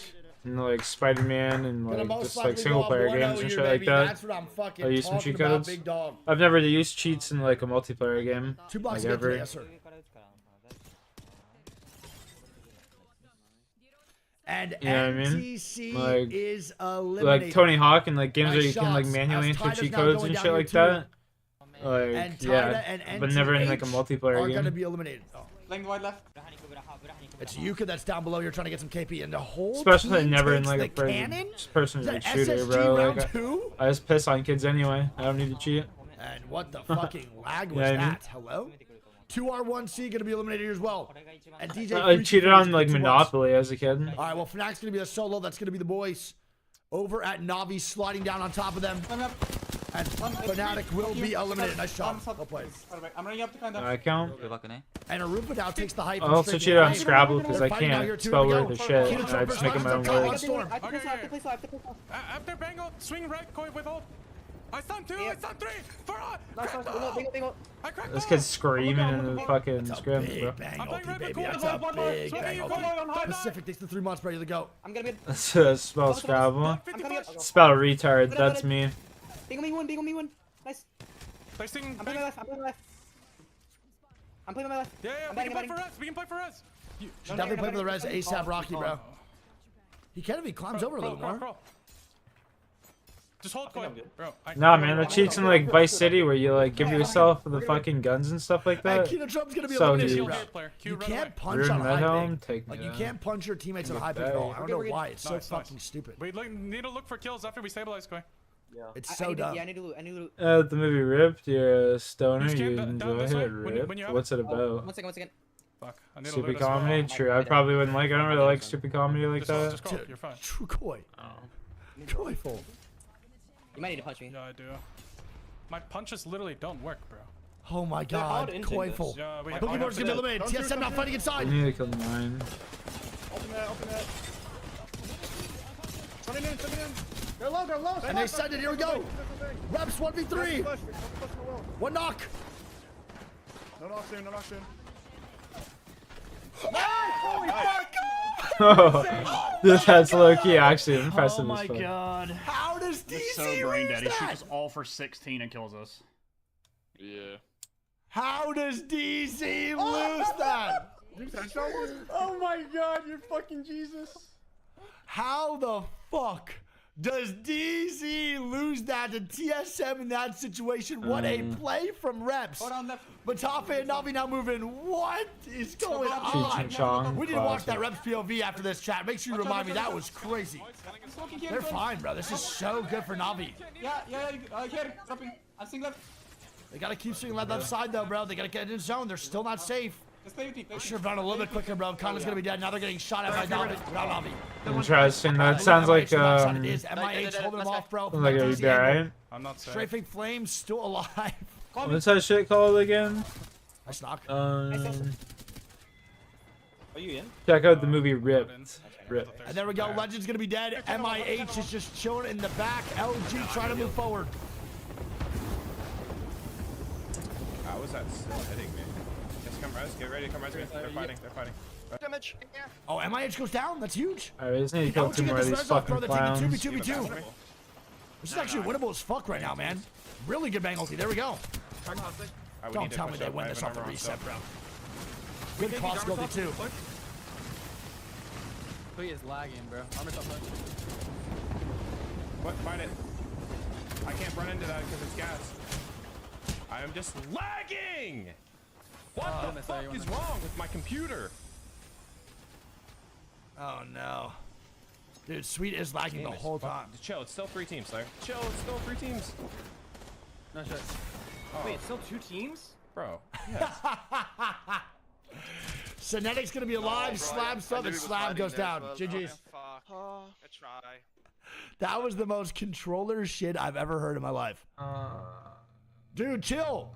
Bro, relax. It's 2 squads. Dude, you're fighting 2 teams. Yo, controller player, you listening? You're fighting 2 squads right now. What's going on? Death. 2 squads? Are you guys kidding me? Every control player ever with tunnel vision. Fucking rain sucks, yo, homeboy. Fury with a first Been place, pissing 6 out all kills. day, buds. MIH with a 2-9. Crazy. LG with a 3-2. Legend with a Crazy. 4-9. Navi with a 5-5. TSM with a 6-3. DZ with a 7-4. Been pissing out BGB all with day. an 8-5. Kinotrope with a 9-5. And Fnatic with a 10-4. Can't be that bad, bro. It's 11-4-2, been pissing out all 2-1-2 with day. 12-3. Like raining sideways. Vaxlon with a fucking W himself. Yeah? Is there a little VOD we can watch back of Vaxy Poo or what? Let me see. This spot is low-key insane. What the fuck? What is this spot? I don't know if I've ever really seen anyone sad in here. Oh my god, how did I not see you? I don't know, just let it happen. Don't move. Nice. Wait, it's a 1v1, it's a 1v1. Push up, dumbass! Let's go! All according to plan! Just like we drew it up! What? That's the wild. fuck is that? Okay, there we go. Okay, where are we going? Okay, don't forget, man, we have Legends Gaming up 1-0 on MDY White and Fnatic up 1-0 on NTC, and they're still doing the contest here over at Down Beast. Let's see the Legends Gaming. Let's go, baby. Alright, same plan. I'm dropping on this hound. Yeah. Okay. Hound hit 20. Fight for left. We can push. Oh, such a good swing. That's got to be a knock I here heard for you Striking fine. Flame. Has to be a knock. I say knock. I'm lagging, yeah. Catalyst hit 110 on Catalyst. What is that? What is this I'm betting lag up. right now? What in I'm the... swinging. The conduit was literally one. Yeah, conduit that. What in the PowerPoint presentation? Thank you, Am my I lord. watching what is going Yeah, on with same. this server? What is I'm gonna stop happening? Shout out Apex I'm starting to Legends. kick this door. Yeah, I'm scanning. I'm kicking this door. I'm going outside. Working in the Ambler, you seeing work in the outside. lumberyard, everything's soaked. That's 20, rough. That's not Cat low, good. cat low, both low. They did not see Both low, him. player. You win this. You win this. They didn't see them on Blood the on time. door. Yo, homeboy, guess what? It's not for you, it's for me. Go fuck yourself and get out of here. Peace, bitch. Don't like it? Don't watch. Fucking little homo.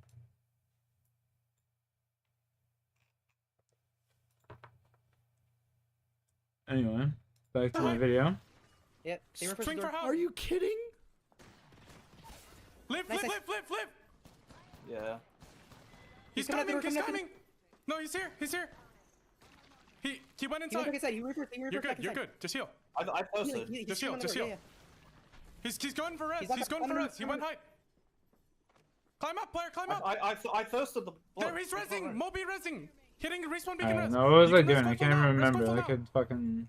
What an He idiot. sticks the I'll call it res on What an height. idiot. He's swinging, What were swinging, we swinging, doing? swinging, swinging, swinging. Nice, res, Slayer res. task. I have to thirst. I've got nothing. Okay. I want to shield. Yeah, I'll call where he's at. Life Res being, on the life door. being. Res on the door. Get any He's task, swinging, res he's yeah. swinging. both. It's They just one, res- it's just one. It's Right two. here. It's two. No, it's two. Pushing both.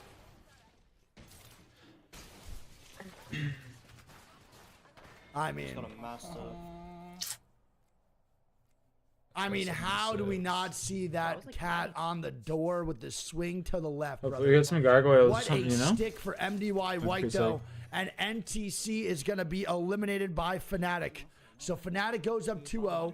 Legends Gaming gets tied by That'd be MDY pretty White sick, you 1-1 know? on the contest. Now, I'm going to be honest, bro. Great Some play by gags. MDY White.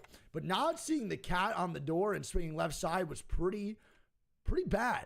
Overall, a very, very bad play from Legend. To be honest, I really don't know if it was because of the lag or I don't know what it may be. That was pretty tough. It's a really good heads-up play, though, by MDY White to stick that res mid-gunfight. Like, a really good play. And TSM's looking for this third party on the Stormcatcher, but it's not happening. Oh, never mind. Yes, it is. Another res now. He's cracked. Nice. MDY White, bro, is just getting... Is this MDY White? I'll feel so bad. Oh, man. Nothing worse than falling really drop shit and just getting fucking beamed. The worst. Is that MDY White? I'm hoping for the sake of their own mental, it is not MDY White. DS2? Piggy. Have I done DS2? No, I haven't. I'd be so goddamn mad. I could, but... Double res. I don't really Just fuck to be landed requests on like top that of too the much, system. bro. I have other things I want to do. That's the solo trying to get away. Stream ups, how long have I watched to do a stream? Do this. Chasing this solo? I'm getting in with the car. Go. Oh, 7 gonna be. What am I actually watching? I'll stay, I guess. In this building. Get his ass. Yo, Piggy 3x 3 months. Yeah, I'm coming. What am I genuinely watching? MDY White after this game might actually break their setups. MDY White eliminated. I mean, Bro, if I'm they just being got honest here, hunted. I'm That's gonna so be real. funny. If I'm No raise, bro. Legends Gaming, if I'm Legends Gaming, I'm happy that I died to MDY White because I'd rather Hellhounds? have died off spawn cool. than just have went through what TSM just did to those guys, for sure. I'm way less tilted losing a 50-50 than getting chased down across the map. Let's go back to the car. LG now taking a fight here, front side of Pylon. They gotta watch out, bro. They're sandwiched right now between LG, between Launchpad and Pylon, which is tough. Couldn't. They got deep. Navi gonna be eliminated though. GG's. I'm gonna bang on this and get him up. I'm gonna be honest, bro. This is really bad. The team on top house can see the whole damn thing, and they're getting Costco. They're so dead. I'm gonna get into the actual finger. Yeah. I think you have to at this point. You can probably res me in a second. It's my bang on landing. I have smoke for 15 though. Yeah, the no smoke here in 15 seconds might be really There's tough. a guy griefing us with the blue armor. He's gonna die. I think he has to eat this and pop a Phoenix. He's dead.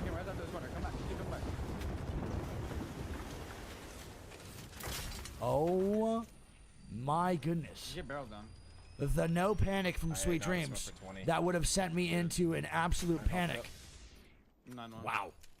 Literally 1 HP, a singular tick of zone would have knocked that boy. What a play. Arufa and Keto Trump now looking for this. Moonlight Fnatic, now fighting, here we go. commands. Fnatic is taking this fight on the edge. No evac for the boys. They're looking for blood here, baby. I fuck with that. Fuck, I cursed again. Fuck! Yo, these kids are dead. Oh, nice smoke, actually. Maybe not. And Leica's already knocked. Shouldn't be climbing up, though. Yeah, that was just a stupid play running inside. No one knows The the caustic caustic. gas is so hard.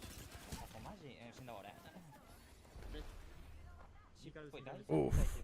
They just got rocked. I mean, they're all dead here. There's no way, even with a clean wipe by Satuki, they win this. GG's. TSM now fighting on the backside. Ultimate. Tyler doesn't have a Kraber, so I want to keep watching, but let's watch the TSM fight first. You're dead. Coming. Right side flush. We want to be. Yo, then. Keep out. You have a good night, Donnie boy. Much love, son.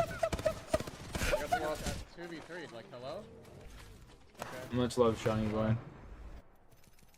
I just got bowed by What, are you gonna bangle, you dumbass? Like, You can't see anything, bro. I didn't see a thing. DZ now going to be going down to LG. Yeah. Oh, and it's just, you can't make that up. Climbing on me. Back spawn. Dumbass. He's at 60. We need to kill him a player. We need to kill him a player. Nice. And that's going to be Furia being eliminated, bro.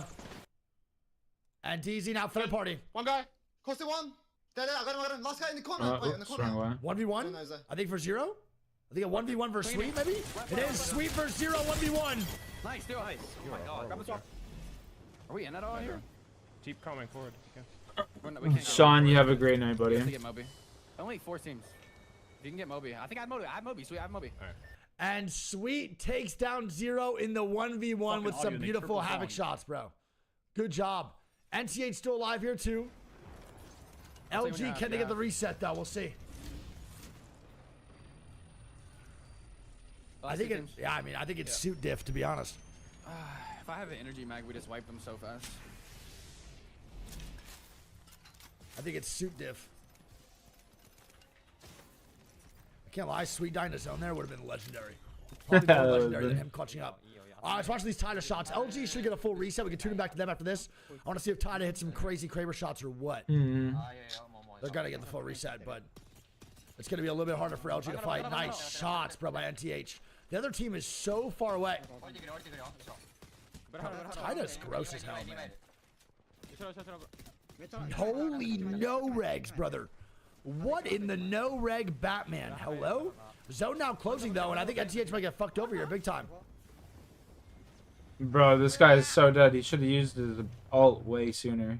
And I don't understand NTH what is he going was to be doing. dying for it. NTH, sorry mama, the last one alive. What the fuck was that? And NTH dead, LG dead. A little bit of a throw from NTH that I'll say. I was in A little bit. GG's. All right, so NTH can get second place. LG gets third place, and I actually have no idea who got first in that situation at all. It's going to be Virtus Pro. Okay. Newly signed VP, my goats. First place, 6 kills. NTH with a 2-7. Then we got LG with a 3-5. I think it's BGB with a, or is that BGB or E8? I'm not sure. I think it's BGB. No, it's not. It's got to be E8. With a 4-8. DZ with a 5-3. It is an 8, right? I can't tell. Fury with a 6-3. NDY with a 7-1. TSM with an 8-4. CR with a 9-4. And Keto with a 10-1. I believe the team that killed TSM in a 2v3 was indeed E8, which low-key pretty funny. All right, we're going to have one more last game on Storm Point. And on Storm Point, then we're going to go to World's Edge. There's the last contest. Don't forget, man, Legends Gaming tied with MDY White 1-1 and Fnatic up 2-0. Fnatic will be 6-game contested against NTC today. So I'm hoping for a 6-0, bro. I'm thinking it's going to happen. Well, I'm going to go fill my water. I'll be right back. 50 on another. I'm here. I will be right back. I'm going to give Fiddle this bad boy.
chilling right now.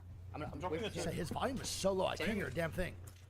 Can't lie, MDY White's playing this pretty good too, but Legends Gaming also playing a lot more together than they were yesterday. I like this. They're swinging together, they're playing more together, they're calming better too. Like, I feel like Legends Gaming lately has just been super split. Oh, and bro. Pretty horrible too. Pick up that bat. Good shots by him strafing. His AR shots are pretty good, damn crazy. On me. Good conduit queue though for MDY White. There's gonna be a problem. You even need for this? I'm gonna pop a cell. Oh no, a PK. And he gets two taps He was around the corner. What an unfortunate. playing way too aggressive. I don't have a That guy has anything other than the PK, they're totally fine. Nah. Even right now with the white makes this way fucking And flipping his white armored ass. He gets a hit for 99 and 9. He dies to 9 shot around the corner. That is going to be MDY White going up 2-1 against the boys over at Legend. So Legend does indeed lose the contest. They win the first one, then lose the last two. GG's. Unfortunate, bro. PK off spawn is a goddamn game changer, brother. You need that shit 10 out of 10 times. If you can find one, rock it. It's worth it. It's either gonna make or break your game. On God. All right, here we go. Fnatic for their 3-0 on Storm Point. Don't forget, though, they're double contested versus NTC. Take some totems. I'm definitely expecting a blowout here, and there's the swing, baby. That's what I'm talking about. Ooh, the movement. Oh, no mag.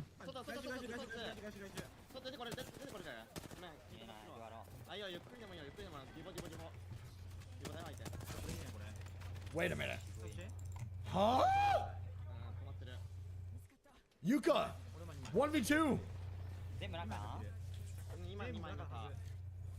Beard Mechanics at tier 1. What a throw right now by Fnatic, dude. This should have been an easy wipe. Let's see what Yuka does. 1v2. I think the Diva was the game changer for NTC.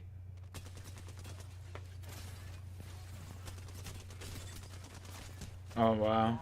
And how did they lose? Fnatic lose the contest over at Down Beast. Dude, that first initial knock was so clean. I mean, they had everything played out perfectly. Just needed to hold that door and get a reset to make sure the devotion couldn't swing inside. One gets knocked up top, bro. They should send it like they're silly. Send it like we're silly. Come out of the res. Killing. We can go up middles then, it's probably better. Yeah, go middles. I'm gonna pop that first. I'm gonna pop Hound and go. It's so funny to hear the knock up top, bro. They just get so horny for it. It's the right call. He's still knocked. I'm popping a mecha then. Are you ready? I need just can't watch out, there's a barrel. I got 5 seconds. You just actually can't tell what's your barrel and what's your not. What's not your barrel. So hard. Nice, great double knock. Good job by Jen. Last one inside, gonna jump down and run away. Another cost ability comes down 2 from the new squad. What up? Crossing right here. Oh, that's fell. Jumping. I'm with you. Nice, good comms by Zero, bro. Way to fucking jump down with Sykes, even though he messed up. I'm Good inside. job. Demi takes the 40 months and Sandy has spiked 10 months. I'm popping a Phoenix, all you guys, I'm 1 HP. Look at that movement though together, bro, as one unit from DZ. You know what Yeah, I mean? exactly. Look what they're doing, bro. Even if someone fucks up, they just still go. Move so well together. Good comms, good triple swings. Like if good no one double goes, swings, yeah, I gotta good drink please. smokes, I didn't everything actually have to together do it. was I'm not just paying so attention. Beautiful, and Mutafe is losing his mind. Like if his teammates don't drop with him there, buddy dies off solo, then they're just yelling at him. Smart. バカ渋いキャノンまで行こう。キャノンアンチ入ってないからね。で、アンチ始まるよ。山いるそれ。いや、てか家いる。じゃあもう下入るしかないかも、こっちの。Nasty 100 banger. They still gotta move in, man. They gotta go a little bit farther. They can't go left side. Pixel would be a really good rotational point, but I think it's gonna be DZ hard focusing them. It is. I mean, I think Keto Trump's dead here, man. There's nothing to do. I'm good, Church. How you doing? Love you. Chat, remind me to go pee after this game. I got distracted and forgot to pee. He ain't gonna be eliminated. Of course he has purple knock. My shots. I'm gonna get angle. Superboy is in 16 months. I killed the other guy. It's one guy. There's a bang, he's in heaven. It's not someone's gun. Doesn't matter, kill him anyway. Yeah, I mean, there's nothing wrong with one playing on that, of course. I think we all want that. I think giving the safe space though to allow women to grow, you know, is doing something about it. Get his ass first. You feel me? Scanner for you. Zone controller. Keenan Trope is eliminated. Jar likes the tier 1.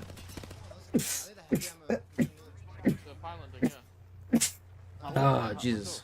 Oh, I gotta pop that. Oh my god, that's not good. Am I good on you? Yeah. Banning. Here. They're gonna peek us. I'm dead. Not gonna lie, bro, this spot is ass. It's not good. They have to open up those bins. They have to open up that bin. Yo, what's up, Kitty? They have to open up that bin, and they would all have to 3-stack inside that bin and just kind of peek that left team off like they just did right here. Yeah.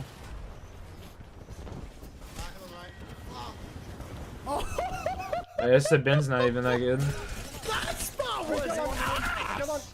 Bang one, bang really Damn. Bro, like, Jordan, what the fuck?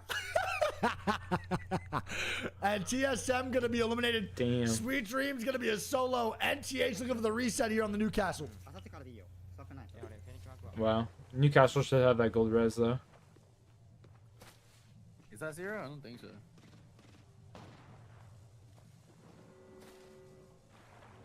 Actually, it might be.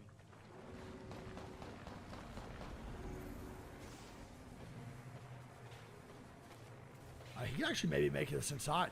I would steal that trident, bro, hit the whip, and fucking pull a GTA heist. Good try. GG's. That's gonna be LG going down, Sweet Dead. I would have took that trident and boost right in the zone. I don't give a fuck. I'm stealing that for your cover. Fuck you. I would have stole that card just to prove a point. Your cover's gone, mine. Hey, Ghost, let's go, baby. I can't wait to see you, bro. I'm gonna give you the biggest hug. I love you so much, man. All right, NTH though, yeah, another top 3 for the boys at NTH. They're playing pretty good today. I can't lie, the Newcastle's going well. It was a little, don't forget how poorly NTH was playing before they switched to the Newcastle comp. They go to the Newcastle comp, and they're good to go. It's pretty interesting, right? I'm not gonna lie, I'm a huge fan. I love seeing that. I was a little bit nervous about NTH for LAN before the Newcastle pick, but now, there we go, NDY eliminated. Here we go. Now a 3v3 for NTH.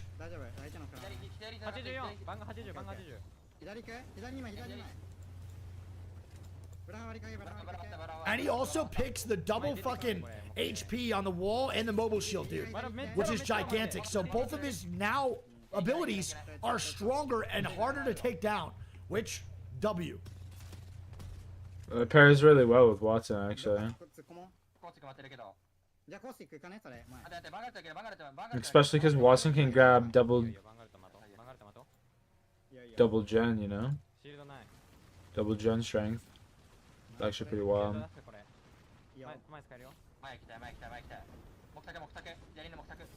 That's a really good cost to go, man. They gotta send it Where's now. They that can't sit water? back. GG's. I mean,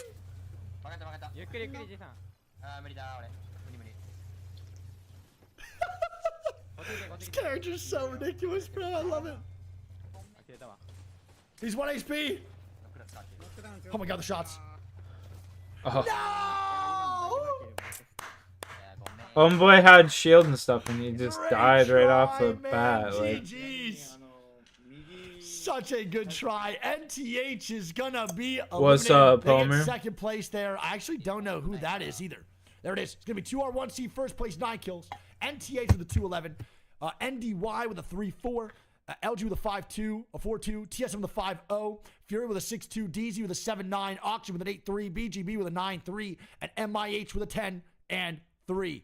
GG's. All right, y'all, bring it back, man. I'm going to go pee. We now go to World's Edge, the second half, where we have the MDY White NTH contest and the Fnatic versus NTC over at Harvester. 2 contests to watch yet again. All right, y'all, I'll bring it back real quick. I'm going to pee real fast. I'm back. Here we go, baby. A little laggy POV from Yuka there, but we're locked in. We're so locked.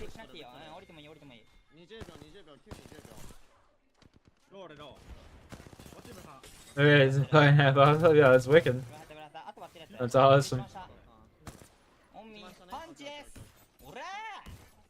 Staring at a fucking deer.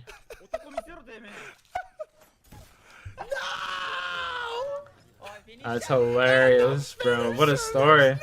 That's wild. Oh, nothing wrong with my that. goodness, bro. You made a friend. Did you offer him a toke? Way. Not a fucking chance, brother. They're going to get the res, though. MIH is going to be eliminated. I believe it's still a solo of just the conduit on NTC. Showing in the backside. We'll see how this goes. Come on, get this kill, bro. Thanks, Sean. That's funny.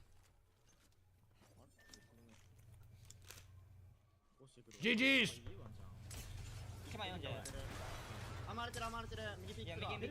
It's fucking jokes. Nice shots.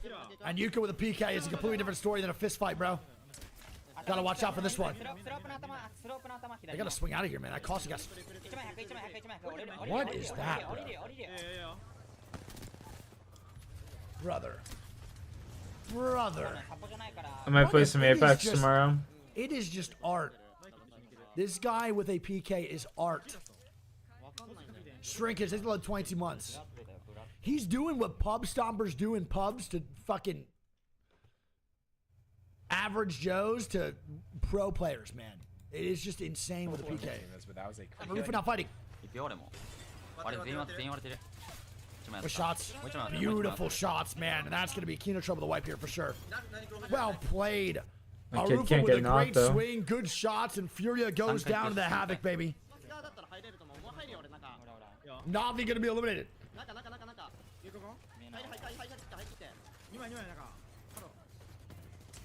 And made a toke video. That was pretty wild. So you got a video with the deer? That was so when you sad, take it bro. in It was so toke? ugly. That's funny. Navi's going to go down. Fnatic's going to go down. Did not like that push the way they played that at all. 우리 떠나겠다. 우리 떠나겠대요. 우리 떠나겠대요. 이쯤에 와. 이쯤에 와. 오면 신다. Hey, 2 mil XP for attack. Let's go.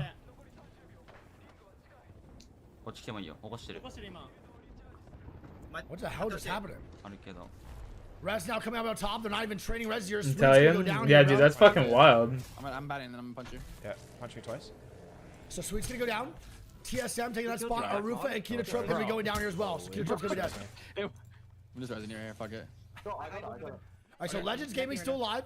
LG still up as well. Full 3-man. TSM full 3-man as well. LG in a good spot, but they're gonna get sent down here maybe. Might be Legends Gaming sending on LG here. Maybe let's go. Black market. Yeah, I know what you're talking about. Dispensaries and shit. I'm good on that, bro. I love it, baby. I love it. That shit costs too much. And it costs to go the inside, bro. Great job. Play back. And the knuckle fucks. Oh, Legends Gaming with their ass against the fucking zone is so tough. What is that? What is it? They're not taking. They're not inside. They're not inside. Here, one sec. They're gonna take voting. They're gonna take voting. They're so connected on both ends, and then you. Close to me. 120 on Bling. 120 on Bling. Blood one. Holy God. Blood one climbing. Don't over peek. Team on the rock. Team on the rock. I did not know Havoc. that. So LG gonna be eliminated. Hold them there. Hold them there. Hold them there. Hold them there. He died. Play for res. Play for res in this corner. Play for res in this corner. Res running. I'm holding, bro. They used to have jealousy here and shit as well. Jesus Christ. I'm just holding them in hounding. Backside funk. Stop delegating and do. It's gonna be TSM, by the way, with a third party. Bro. And TSM. Slayer, you need to res there. You have to res. He's an ult. There's no reason for you not to res. And the only reason I died is you made a very good call, by the way, Slayer. That there was a team on the rock, but it was just too late. It was just too late for me. When I saw it, bro. It's not no one's mad at you. You're complex. Relax. I'm saying it was a great calm. It was just unfortunate timing for me because I swung out right when you fucking said it. All right, well, there we go. I low-key like that calm, though, from Sweet. I will say that Funk does that a fuck ton. Shreds pre-ground? Yeah. I mean, I got my license to grow a bunch of plants myself. I mean, he does. So. Funk 100% Maybe delegates your the license. work I of got a resing, license to etc. grow to the more than boys just over 4. at to the fucking boy Slayer, and it just makes it way more difficult for them to navigate. I told you, Slayer's just getting bounced back and forth on comms, and instead of just actually Funk doing what he needs to do, he's just telling fucking Slayer to do it, which I agree. In that situation, Slayer should be resing because Funk is holding off TSM with the goddamn Bloodhound ulti with smokes going down, which makes the most sense. But he's right. Without a doubt, Funk 100% delegates and does not allow for him to stick the reses or hold or anything like that. He's always telling Slayer what to do. So I can't play the game. Holy fuck, they are still going after it. All right, it's going to be a TSMW though, bro. I didn't get to see the score. All right, That's here we pretty go, crazy. Fnatic with another fight off spawn over at Harvester versus NTC. And again, we're going to have the contest with MIH versus 2R1C over at Climafuck. We'll see how it goes. We'll watch the Yuka one first. Triple take pretty much gets a shotgun of its own. Oh, man. Yep. The triple take's so nasty off spawn. That's tough for these guys, man. They get a PK Nemesis triple take.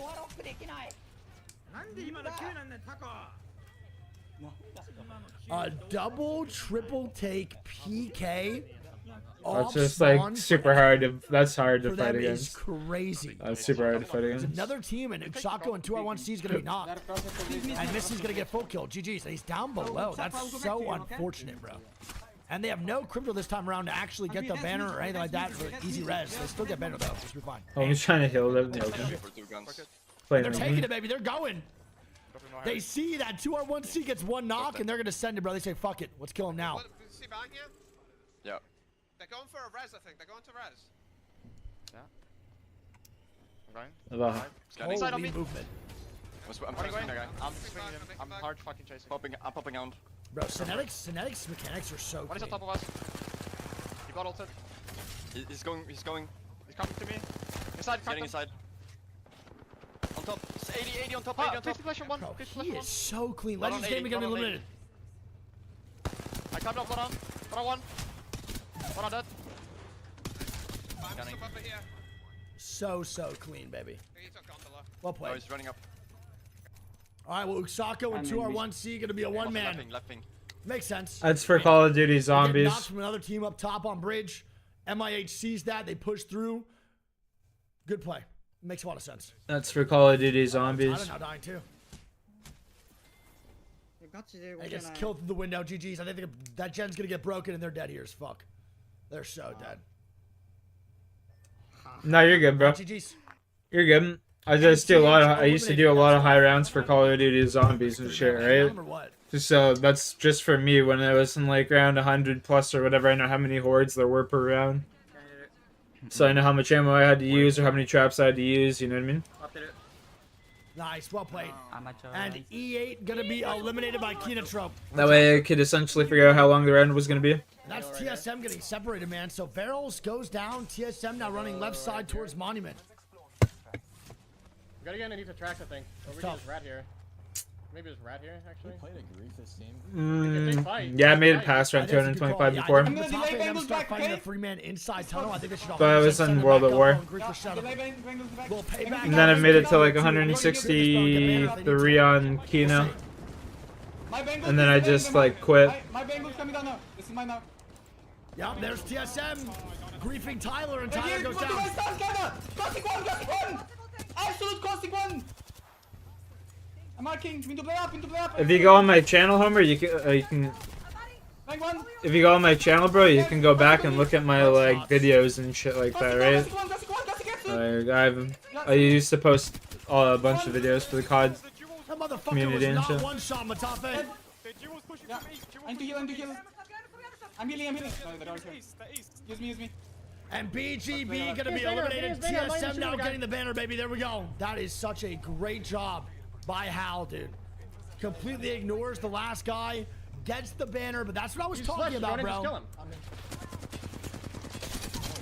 And Navi gonna be eliminated. GG. So Navi goes down, and that's what I'm talking about, bro. That is a fantastic play. My highest by round's TSM. 1,000. They go, get pushed down below to Monument. They say, fuck it, let's grief the shit out of these guys. And they fight again because they recognize the team inside tunnels now pushing through from Landslide. They then go back up. Hal completely ignores the squad wipe to get the banner. Well played. GG's. Good job. Alright. They're gonna cross in a bit. It's not me. I love y'all, but I'll never message you on Discord. On bridge. 25. I don't even answer my own mods. Snippy, thanks for 3-1. Hide both of them, kite both. Weak, both. Nice, dead. I'm banging ulting far right. We can take space. I think. NDY gonna be eliminated. Yes, yes, yes. Can we stand? Can we stand? Popping out. Yeah, popping out right now. I'm scanning now. There's people up there. Yo, tip, makes it 5 months to Kobo's 3. We have all one. We have height. We have height. We have height. Come. TSM now dying 2 underneath tunnel. No. And TSM gonna be eliminated. MIH with a full right side swing. A little bit too horny here for MIH, but I'm not a big fan of this play. Yeah, it wasn't a good swing. And MIH is gonna be dead. They should have been here as fighting well. more That for the timing was right, and they could have awful gotten for height. MIH. Don't know why they had a hard swing the right side. Like way for they should have been going way for the right. VP yet again, man. And kind of wrapped around him and VP pinched with him like a hot another dog. top 2, getting the res off here, trying to get the W. Let's see what they do.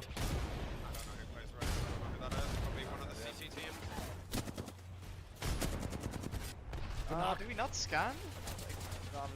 I did scan. No, I'm saying like, do we like not scan? Like, how do we like prevent what? Like, cause I feel like we definitely make that fucking time. Like, we bang over. Can't move. Oh wait, you bang. I was gonna say. I thought you bang out with the team monument. I was gonna say. No, I believe that is a VPW, man. 2 wins out of 5 for VP on the day. They're kind of looking sturdy right now, brother. I'm not gonna lie. I'm liking the way that VP is moving. They look really, really clean. Is this an org buff? Might be the org buff, baby. They look good. They look really, really good. VP first place, 11 kills. CR with a 2-5. Love seeing CR in a standard comp here too, man. Bloodhound, Caustic, Wraith. Not bad. MIH with a 3-4. TSM with a 4-4. Kinotrip with a 5-6. NDY with a 6-2. DZ with a 7-3. Navi with an 8-8. Boogie Borders with a 9-1. And Fury with a 10-1.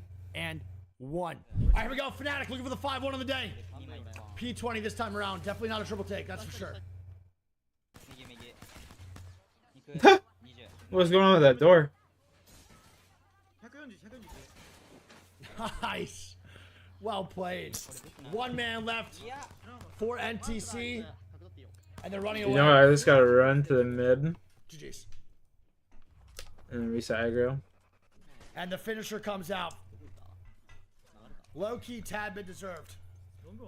I think NTC are very deserving of these finishers that Fnatic provide every time they win off spawn. I just left for now. Yeah. Wait. He cat walled. He's gonna try run. I'm burning him. You can fight. Okay, I'm going well. Yeah. Well, hi, he's dropping on you. See you low. See you dead. Right here. Great knock. Just shoot him. Yeah. No, he got me. 30 on him. Yeah, I'm live pinging. His wall's gone. 1. Nah, well played. And E8's gonna be eliminated. What place is E8 in right now? Newton. I feel like they weren't having a good day so far. Honest. A third party coming out. Cannot stick res here. 2v3 for Snetic. Winnable though. Slab is stub as well. This is super winnable. Never mind. Not winnable at all. Let's back off. Looking horizon. And GG's MIH gets third party. And now gone. They're in 15th. Yeah, I feel like E8 had a really bad day today. I can't lie. They're on low ground. Got one. There's one more somewhere. I'll take foot. Nice. Oh, I got you, Grits. Shout out to the management I work with, bro. Absolute goats. Hold our spot when you. There we go. 07 dies to 1 shot of Hal's gun. That's a quick ass third party, bro. Free one. We'll take those thirds all day, every day. Squads, Yuka and the boys now dying 2 over in tunnel. They get third party from the back. This might open up an opportunity for Legends to go back up. Yep, they are. Might be the time to go back up and fight this again. Can we go back up top left? I know, but they should swing the it. team in the house. Can we come back up top left? Wait, peeking. 60 on the bang. 30. There's 2 there. 2 in front of you. I'm standing for you. The 2 of Bruce Banner and Jack Herrera. Nice. Fnatic can't get the full commit. TSM gonna be eliminated, bro. Shot and put the 1 from the 1 spot that you had to look at. And TSM gonna be eliminated. Not a bad day for TSM. And Tida has a Kraber yet again. Arufa now fighting over on top dildo. MDY White's gonna go down here as well. And Arufa is so split from the squadron, but he's gonna be okay. MDY White eliminated. Legend now going down as well. I mean, there's not much Legend to do. They had a fight for tunnel for sure. They just fucked it up. Sitting in the building. It's just one guy on the left. So Legends either needs a fight for tunnel here, bro. They need to push up front right side and take this fight. Either way, they're gonna die no matter what. They just kind of hesitate on their calls, and they're going tunnel regardless right now anyway. You know what I mean? 100. Why are we stalling out this fight if we're gonna fight it no matter what, even if I die? Take this fight as a full 3-man, send it like we're silly, and go from there. No reason to stall that shit out if we're gonna make the play later down the line anyway. That's just hesitation, baby. Next one. Next one's a clat. Next one's a clat. Please. Bro, if he shot that left side, at the right time, it actually could have been a collat. Oh! That was almost a collat too. Oh! Nice, good shots, baby. Oh! All good. Two for, what is that? 2 for 4? Not bad. We'll take that. Bro, that second shot was genuinely almost a collat. That would have been crazy. Alright, Navi's still alive. They're playing across near blue bins. They gotta go across the tracks here. And Kinetro probably in the best spot in the game if they can just move forward just a little bit. There is someone down right there. My bad.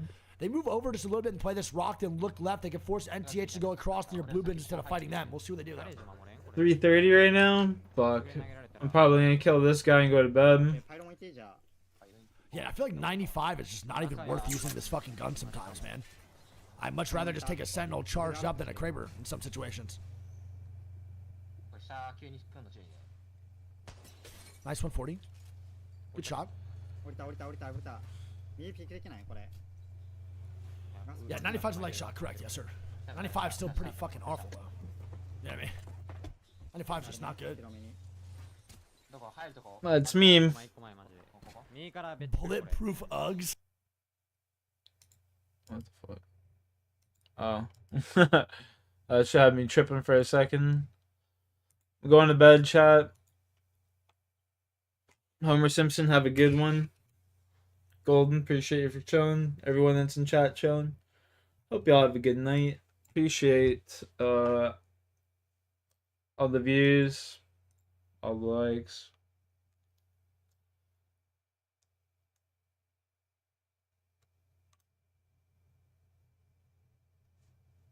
That's my dog. That's my dog, Rocky.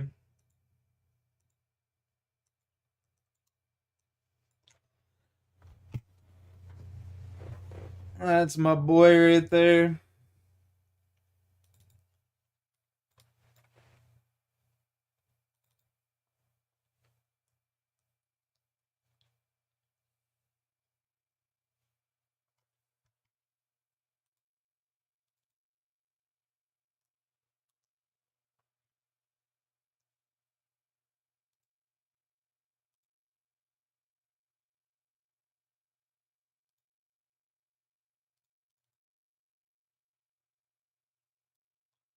Wow, 8 hours? Yeah, ain't shit. 8 hours ain't shit.